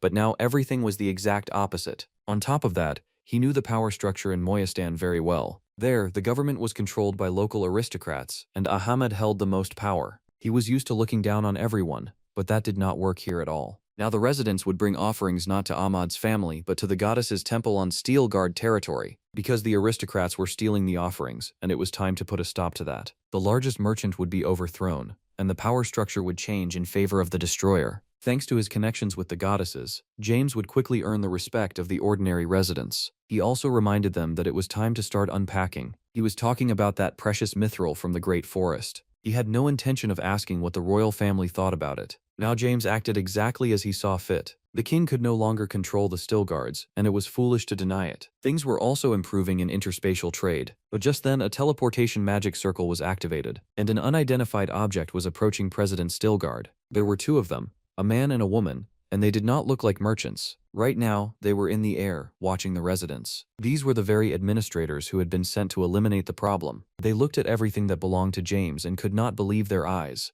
Such progress was simply impossible without cheating. At least that was what they believed. The girl did not understand what Delkheim had been doing, and why he had allowed James to progress this much. Actually, that was a stupid question, because that administrator had long since died in a clash with James. Chelsea kept getting nervous and called for James to be dealt with immediately. The Flame Rain skill was supposed to burn the entire estate to the ground. These administrators had long since reached the level of 6-ring magic. Together they formed a truly powerful pair and a serious force. But when it came to fighting a mythical rank human, who also possessed 7-ring magic, they could not even dream of having an advantage. James arrived at the meeting on time and made it clear with just one look that the conversation would be short. He decided not to rush and first calmly greeted the guests. He called them arrogant beings who considered themselves gods. The furious Chelsea became even angrier after those words. After all, negotiations had clearly failed here, which meant we were about to see something similar to Star Wars. James chose his classic tactic, while his opponents were sure their magical attacks had landed. Then, when he disappeared, each of them grew seriously tense, because instead of a dead boy, they saw emptiness. A moment later, he appeared from above. He attacked without hesitation and pressed them to the very end. All of this became possible thanks to the Horn of the Thunder Dragon Emperor. James combined this sword perfectly with his teleportation skills. He appeared and disappeared again and again, making himself an extremely difficult opponent. At the same time, we should not forget who he was facing. Here, any mistake could cost him his life, so he had to be careful. By that point, the administrators realized they were fighting a monster. The guy decided to leave and call for reinforcements. As for the furious Chelsea, of course, she stayed. A girl like that was never afraid of a one-on-one battle. If she had a chance to kill someone, she immediately took it. The problem was that before this, she had always fought weaker beings, and today her tricks simply would not work. James defended himself perfectly with the quick access ring. With his actions, he forced his opponent to play against the rules. She pulled out every trump card she had and pushed herself to the limit. Her rage was aimed at one point, the place where James stood. His 8-ring force barrier managed to withstand the pressure. Double casting a spell was the highest level of magical mastery. But could he defend not only himself, but the entire estate as well? After all, Chelsea was determined to wipe Stillguard County off the map of the continent. James was under so much pressure that he even contacted his allies to ask for advice. After all, various forms of high-level magic were being aimed at him. If this continued, he would be in trouble without any kind of hint. Every strike felt harsher and harsher. For now the barrier was holding, but for how long? James looked closely and noticed his opponent's fingers. Magical formulas were written on her fingertips. That meant spells were being transferred through her fingers right now. This secret technique had only been used once in the second system. Right now, there were far too few people in the entire galaxy who knew how to help stop something like this. On top of that, time had run out, and another administrator had returned here. I do not see him bringing reinforcements, but this guy looked determined. He closed the distance and struck, intending to finally destroy the barrier. It was as if the two of them had conspired to pressure James with high-level magical spells. These two really were very well prepared. The idea that James would easily deal with them and barely lose any time turned out to be wrong. When he was pushed against the wall, he realized he had to act completely differently. If these filthy pups were using forbidden techniques, then it still would not help them. They had decided to overwhelm him with quantity, but quality was always more important than quantity. He had just completely distorted the laws of nature. After that, a deafening explosion rang out with an incredibly powerful shockwave. James enjoyed every second of the battle, while his opponents lost control of what was happening. A few minutes later, they were already lying unconscious and could barely breathe. Their life force was truly good, but even that was not enough. Their numerical advantage vanished and did not help them achieve victory. But by that point, support had finally arrived to help them. Right now, another administrator was standing behind him. This person began speaking unknown words in the dragon language. The destroyer was immediately seized by magical chains. The administrator wondered how his two allies had failed to handle some 18-year-old brat. He immediately used magic to take the administrators away. Either way, punishment awaited them for their poor preparation. But the battle was not over, because Iron Man had appeared in the building. Although everyone knew Robert Downey Jr. had stepped away from that role, the Shadow Knight in magic armor was a real threat. James put on the armor to personally test it in practice. After all, he had been selling this armor all this time without even knowing how well it worked. While he tried to close the distance, the administrator kept spouting nonsense in the dragon language. The words of pain were incomprehensible, but they worked very well. Fire immediately wrapped around the iron body, and it got a little hot inside the suit. But that did not mean James would stop applying pressure. All this time he had not been fighting at full strength and still had durability to spare.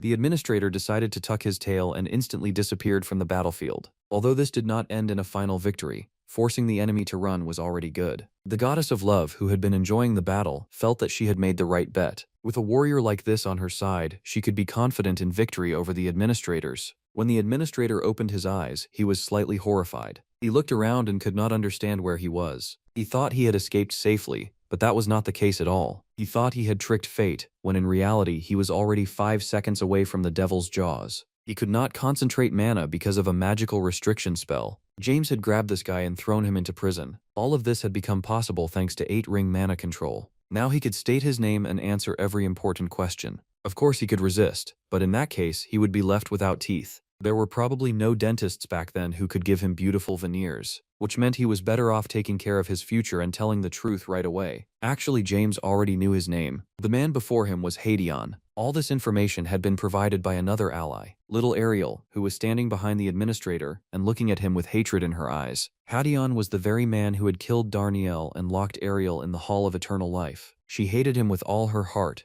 even though the last time they had seen each other was at least 300 years ago. He decided to convince her otherwise and said he was the one who had managed to save her life. Supposedly, the other administrators had planned to kill her, and he had stopped them. This vile bastard thought someone would actually believe his fairy tale. Naturally, Ariel did not want to hear a single word. James allowed her to do whatever she wanted, meaning she could set up a real torture room. She would not hurry to kill this bastard. Before that, she would torment him a little and even get to his magic wand. Meanwhile, Mr. Naranad also learned about everything that had happened. His son arrived to report all this terrible news. It was not every day you heard that 3 administrators could not handle an 18-year-old weakling. James knew how to destroy administrators, which meant he was now a real threat. The guy should not have been underestimated, and Espire had constantly warned them about that. Judging by the eyewitnesses' words, the destroyer really was as serious as people said. It was not even clear where this guy had gotten divine armor. Armor like that immediately made him almost invulnerable. The old man ordered his son to rest a little, go to the jacuzzi and have fun with some girls. His child did not even know about interspatial deals, so he did not understand where divine armor could be bought. As for the old man himself, he was much better informed about everything that was happening. Because of all this chaos, we completely forgot about furious Chelsea. She had just opened her eyes and saw her father in front of her. He said he had gone after her and saved her from the jaws of death. Then he said he had led all his children into battle and destroyed James Stilgard. Now there was nothing more to worry about. They only needed to restore order and preserve balance on the continent. For some reason, all these words made Chelsea tense up. She looked closely at her father, as if she could not believe her own eyes and ears. By that moment, she realized that the person before her was not her father at all, but someone else. The girl turned out to be truly smart and saw through the dream machine. After all, James had not expected to be exposed so quickly. But even during that short conversation, he received valuable information. He managed to learn that only 6 administrators remained, and that was already good. Chelsea kept talking and pretending it was all lies, but her eyes showed that the girl was nervous and understood her mistake. Now she was completely in James's hands, and he could do absolutely anything he wanted with her. The conversation did not last long, and James managed to learn very little. The green-haired girl turned out to be much tougher than she had seemed before. Four Eyes Jess decided to help.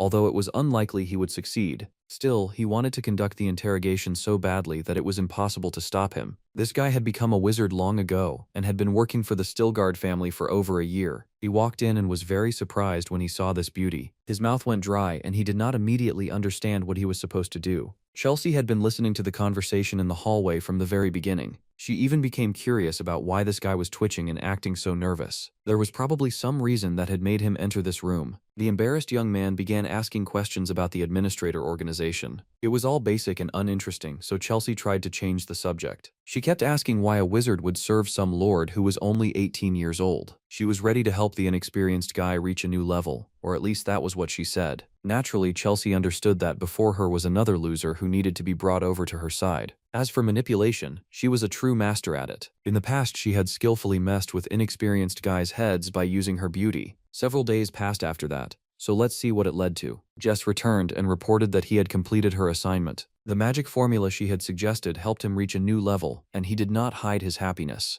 It turned out this girl's advice really could make him happy, but James sensed moments like this very well. He entered the interrogation room to find out what was actually going on here. Actually, they were supposed to be torturing the dragon woman and forcing her to tell the whole truth, not solving math problems. The interrogation was officially over, and tomorrow Chelsea would have to be destroyed. Of course that sounded too cruel, but James simply had no other choice. The frightened wizard immediately started shouting and begging him to leave her alive. According to him, you could not treat living beings like that just because they had stumbled once. He could not take it anymore and said he would help her escape from this place. That was exactly what she had been waiting for, and she was not even surprised at all. Toward evening, Jess did everything he could to help Chelsea escape. They ended up in a hut deep in the forest where it was quiet and peaceful. The effects of the mana-suppressing device had not worn off yet, which meant the girl had not managed to recover all her power. That would take some time. She was in no hurry to kill this stupid guy, since he could still be used for her own purposes. It was strange that he did not ask any questions about the administrators or the mission. According to him, he was not very interested in that, unlike the laws of magic and progress. Most likely James would soon begin a full search for the fugitive. Chelsea had to return to her hideout to escape this devil's claws. She could not reveal every detail of her work, but Jess was not asking. He simply wanted to stay close and learn from her experience. He was so kind and caring that he almost seemed unreal. Then a familiar voice rang out, and everyone tensed up. The protective barrier set around the house would not save anyone. The knights ordered Jess to come outside immediately and surrender before it was too late. The guy immediately activated a magic circle. Then he asked the girl to run immediately while he protected her from the knights. He seemed like a complete idiot who had simply handed his heart to the enemy. But something about that kindness was still charming, and even Chelsea could not resist it. In any case, she would not be able to get far alone, so it was better to join forces. After all, her little heart could not take it, and she decided to become at least a little kinder. She would teach the guy how to transfer data through his fingers. That was how she had managed to resist during James's attack. The beauty had no idea that standing before her was the destroyer Steelguard, pretending to be his own assistant. This had been his clever plan from the very beginning, and it worked perfectly. He turned on Fool mode, acting like he had never even heard of magic transmission mode, and she believed him. It was as if they had detached themselves from everything happening outside. They fully concentrated and decided to dive into the magical flows of mana. Then the special effects we love so much began. There were a lot of heavy explanations, but I will not even repeat them so I do not fill your head with nonsense. It turned out that mana flows were only an auxiliary device, but even an auxiliary device could make a person incredibly strong. At that moment, James ordered the attack on the hut to begin immediately. After receiving the signal, the knights immediately rushed forward. They finally broke into the building, piercing through the protective barrier. Everyone surrounded Jess and ordered him to surrender immediately. The young man activated the destruction technique, and his eyes flashed with anger. He aimed the attack at his ally, although the ally clearly had not expected that. The knight armor withstood the hit, but it was still extremely painful. They would have to pay Harvest a bonus, otherwise it would be unfair. Chelsea shouted at the guy and said he should have aimed better, but that was exactly what he had done. After that, the entire illusion gradually disappeared. The furious beauty saw that all this time she had been talking to James Steelguard. She thought she would fool a young and inexperienced wizard, but in the end she had fallen into an illusion trap herself. Her fragile ego dropped below her knees. Although James had only heard the theory, that did not stop him. He mastered skills so quickly that this was already enough. He managed to understand the basic principles in a short amount of time. Now that he had received all the necessary information, the performance could end. Chelsea could not even hope for timely support from her partners. All this time, she had been inside a subspace, completely isolated from the outside world, and now she no longer had any use, which meant it was time to take out the trash and get rid of the problem. He cut off her head, leaving Chelsea in the past. The chief administrator seemed to feel it. He had just learned the approximate income of James's company. This guy was not only powerful, but also unbelievably rich, which made him a dangerous opponent. No one could still solve his secret. How an 18-year-old guy had managed to reach the mythical rank without anyone's support. Simple words about genius would not be enough here. They would have to change their method and even ask Aspire for help. From this moment on, old Naranad was taking control of the Gion continent himself. Well, most likely, this would be interesting, but for now, let's move to the imperial capital, Landrise. Here stood a fortress that had never once allowed an invasion in all of history. This place was rightfully considered the heart of the empire. But sooner or later, a moment comes when even the heart cannot endure. An invasion had just begun,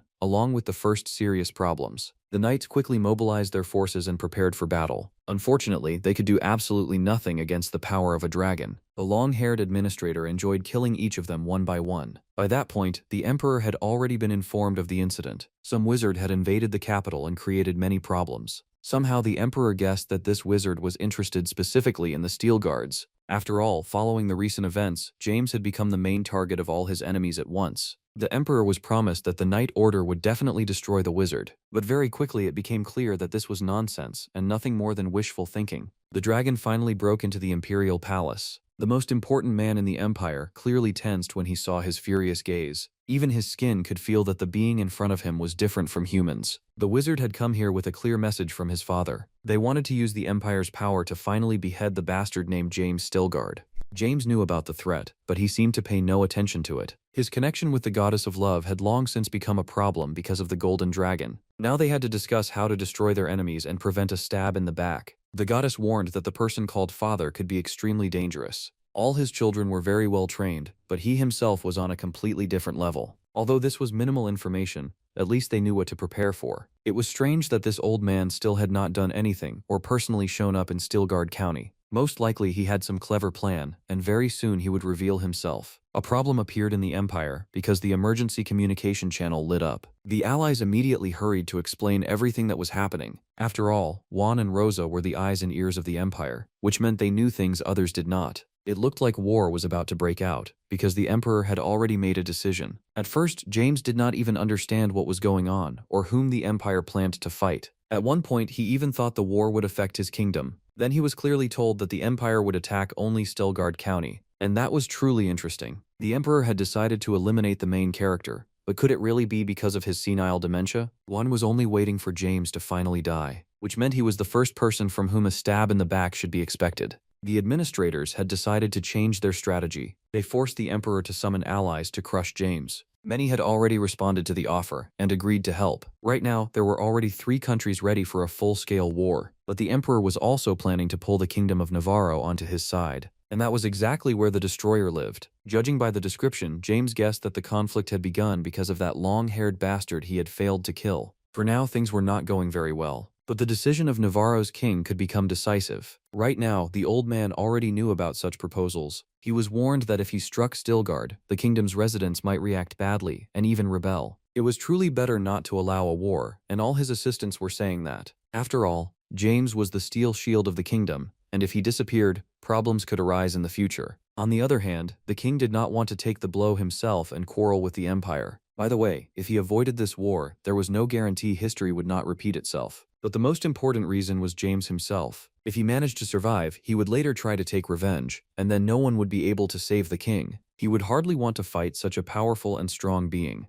No matter how impressive the king was considered in society, everyone understood that it was better not to quarrel with a mythical rank human. The imperial ambassador, Count Grad, arrived to hear the royal decision. He hurried the king himself, showing his poor manners and disrespect. And he did not stop there, continuing to pressure him to speed up the process. Even when he was told to shut up, the Count allowed himself to keep arguing. He reminded them that 3 kingdoms had already united against James, and now everyone was waiting for Navarro. Either way, nothing would be left of the destroyer, so he advised the king to join the winner's side. If he decided to watch from the sidelines, he would later face unpleasant consequences. But the king had always had positive feelings toward James. After all, he had been blessed with medicine that saved his appearance. Every day, he looked at his thick hair and enjoyed life, even though he could have turned into Jason Statham. His brief reflection finally ended, and not in James's favor. The king unexpectedly accepted the empire's offer, even despite the cries of his assistants. That meant they now needed to discuss the details of starting the war. The king pushed aside his doubts and was sure he was acting correctly for the authority of the kingdom.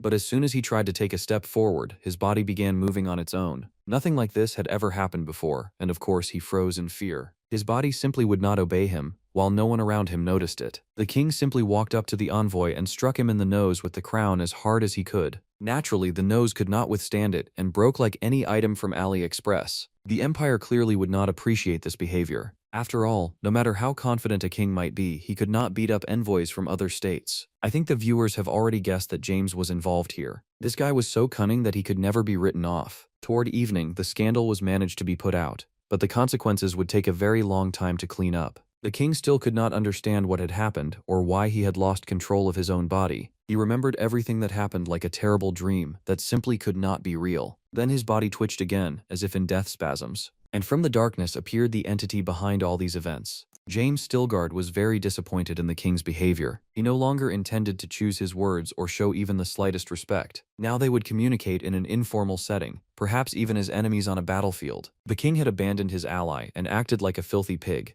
No matter how much he tried to remind James who was in charge here, it looked ridiculous. It was obvious James had already become so powerful that no king could scare him. He had betrayed the kingdom's people and essentially stabbed them in the back. Actions like that simply could not be forgiven, not even for the king himself. The bearded old man began remembering all the good things he had done for Stilgard County. He thought some pretty words would save him from his inevitable fate. Although he tried to speak loudly and authoritatively, the cold drops of sweat rolling down his forehead revealed his uncertainty. He was afraid like a little boy with nowhere left to retreat. Naturally, something like a contract had existed between them before. The mana oath was supposed to restrain James, but he had managed to get around the rules. After that, nothing stopped him from punishing the guilty old man, whom he no longer considered his king. Using telepathy, James saw darkness in his heart, and that became the king's sentence. Someone would probably ask what would happen next. Even for that question, James had already found an answer. The same disguise technique came to his aid once again. If the king could no longer be trusted, then James himself would become the king. The next morning, the assistant noticed the king's strange behavior. Instead of getting up around lunch, the king woke up early in the morning and immediately demanded a meeting with the finance minister. He was interested in how much tax revenue had been collected this year. Right now, more than 45 million gold coins had been confirmed. It felt like the taxes of a small state, not a small financial company. At least there was a fairly large reserve of gold and silver in the storage. The finance minister understood perfectly well where this was going. After yesterday's events, war against the empire was only a matter of time.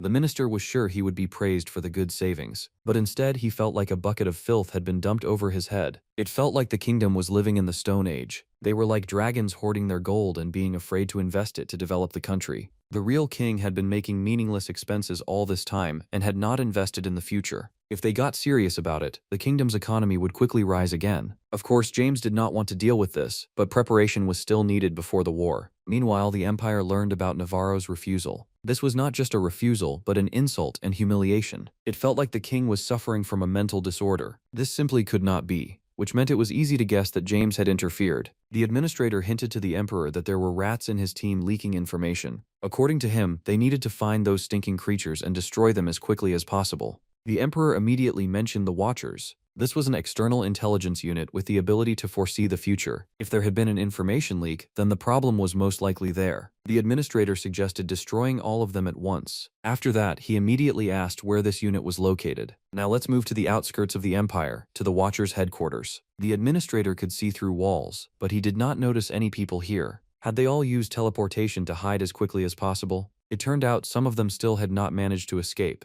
Rosa kept rushing her allies, then sensed a threat. It was already too late to react, because an explosion thundered. Illegal immigrants detected. The administrator still had not given his name and acted as if he could do whatever he wanted. He had come to find out why the apostle was helping James, and they did not even have to answer, because the administrator could get into their heads and learn everything without any trouble. The women were very frightened and did not know whom to ask for protection. At the same time, the administrator was already using his power. He was about to destroy them all, but at the last moment, protection came from an unexpected side. Not every living being could block this guy's attack, but somehow Little Sari still managed to do it. The pet used a quick summoning ring that worked at a distance. After that, a true protector appeared out of nowhere. James was always ready to come help his friends, especially when those friends were this beautiful. Finally, they met again. Maybe now we would see the full conclusion of the previous battle. It would be nice to get rid of the annoying administrator. This long-haired guy had already become seriously irritating, but he was so frightened that he immediately asked for help, because he knew in advance that the destroyer could not be eliminated so easily. He did not call absolutely all of his allies. He said Mari alone would be more than enough. After that, red stars began flashing in the sky. James did not need much time to understand what was happening here. The fourth administrator, named Mary, appeared before him. He probably sensed in advance that today would not be easy, and that was exactly why he had brought divine armor with him. Little Mari immediately began taking active action. No one knew how old she was, but she looked like a spoiled child. Unlike other children, however, Marie had incredible skills in controlling magical elements. She summoned the highest level spirits and immediately made it clear that getting rid of her would not be so easy. After all, a spirit master was a real headache. And someday in the future, she would become someone's wife. And in any unclear situation, she would use force. James also needed support to even the situation out. That was exactly why he asked his pet to transform into a full-fledged dragon. The release of the giant fire titan happened in just 1 second. Now no stone monsters would scare this creature. As for the administrators themselves, they clearly had not expected this. James caught them off guard, but Mary was in no hurry to be frightened. It was as if she had fallen in love with this pet and said she wanted one just like it. This girl seriously had something wrong with her head, and even a therapist would not help here. She decided to kill James just so she could take the pet for herself. Now grab some popcorn because the battle was beginning. Of course, this was not the main fight of the last 30 chapters, but it was still pretty good. Right now, it would become clear just how good James was in his current form. If he could not defeat the administrators, dreaming about victory in the war against the Empire would be pointless. Although it was interesting to see what would happen if he managed to destroy these two. Maybe the whole problem with the Empire would immediately disappear somewhere. When the area became too hot, a third administrator stepped in. He looked like an aristocrat and the older brother of the previous opponent. This influential guy's name was Wilhelm, and his cold gaze made people feel uncomfortable. It seemed he was another wizard, and a very high-level one at that. He decided to use his magic wand and some Hogwarts-style tricks. One spoken spell was enough to open a red portal. Horrible one-eyed creatures immediately appeared from that portal. All these monsters looked extremely unusual and terrifying. Naturally, the girls in the squad did not faint from fear. It turned out that after the Spirit Master, a creature summoner had arrived here. James's allies watched the battle, and quickly made it clear to him that today he was very unlucky. Until this moment he had never dealt with summons before. Yes, of course, he had fought monsters, but that was not the same thing. After all, a summoner fought using a special type of creature, which he also empowered with magic. The frightened girls wanted to run, but Rosa was against it. She quickly explained that they were not the ones in trouble, their enemies were. And that was because the destroyer had arrived here wearing divine armor. If he used his signature skills now, no monsters would be able to stop him. As soon as he activated the mana flash, the monsters in front of him froze and did not move. Everyone held their breath, and then they saw an incredibly powerful explosion. While everyone was frightened, the psychopath Mari continued admiring James's skills. Now she wanted a suit like that too, although not long ago she had been screaming about how important it was to take Sari. As for the summoner himself, he did not appreciate tricks like this. Continents lay at his feet, and he had long been considered the Lord of Demons. In that case, there was no point dreaming that he would retreat, so it was necessary to worry about the safety of civilians in advance. James gave Rosa movement rings so she could take all the priestesses to a safe place. They had no place on the battlefield right now, because some hellish rock and roll was about to begin. Wilhelm was clearly interested in a second round so he could once again prove that he was the strongest of the administrators. If of course you did not count that old fart. James was ready to surprise them, once again with the help of divine armor. This Iron Man suit allowed him to keep maneuvering and use various skills. He gathered internal energy for a long time and combined it with mythical rank enlightenment. In the end, a power appeared that even Sari feared a little. The huge bloody monster was simply blown apart into atoms. As for the demon lord himself, an equally bad fate awaited him. Despite his aristocratic manners, he still failed to leave without saying goodbye. That meant he was left without a head right before the eyes of the other allies. That was what the Iron Man suit was capable of. Finally, we saw furious Mari. After all, everyone had gotten tired of her smiles long ago. She created a fire spirit, or rather summoned it from the other world. Then the little girl began complaining that the guy in iron armor was bullying her. Just as James solved one problem, another appeared out of nowhere. He had not fought fire spirits yet, so this would be an interesting experience. Which raised a logical question. Would the armor withstand the heat of the sun, or would James turn into melted lava?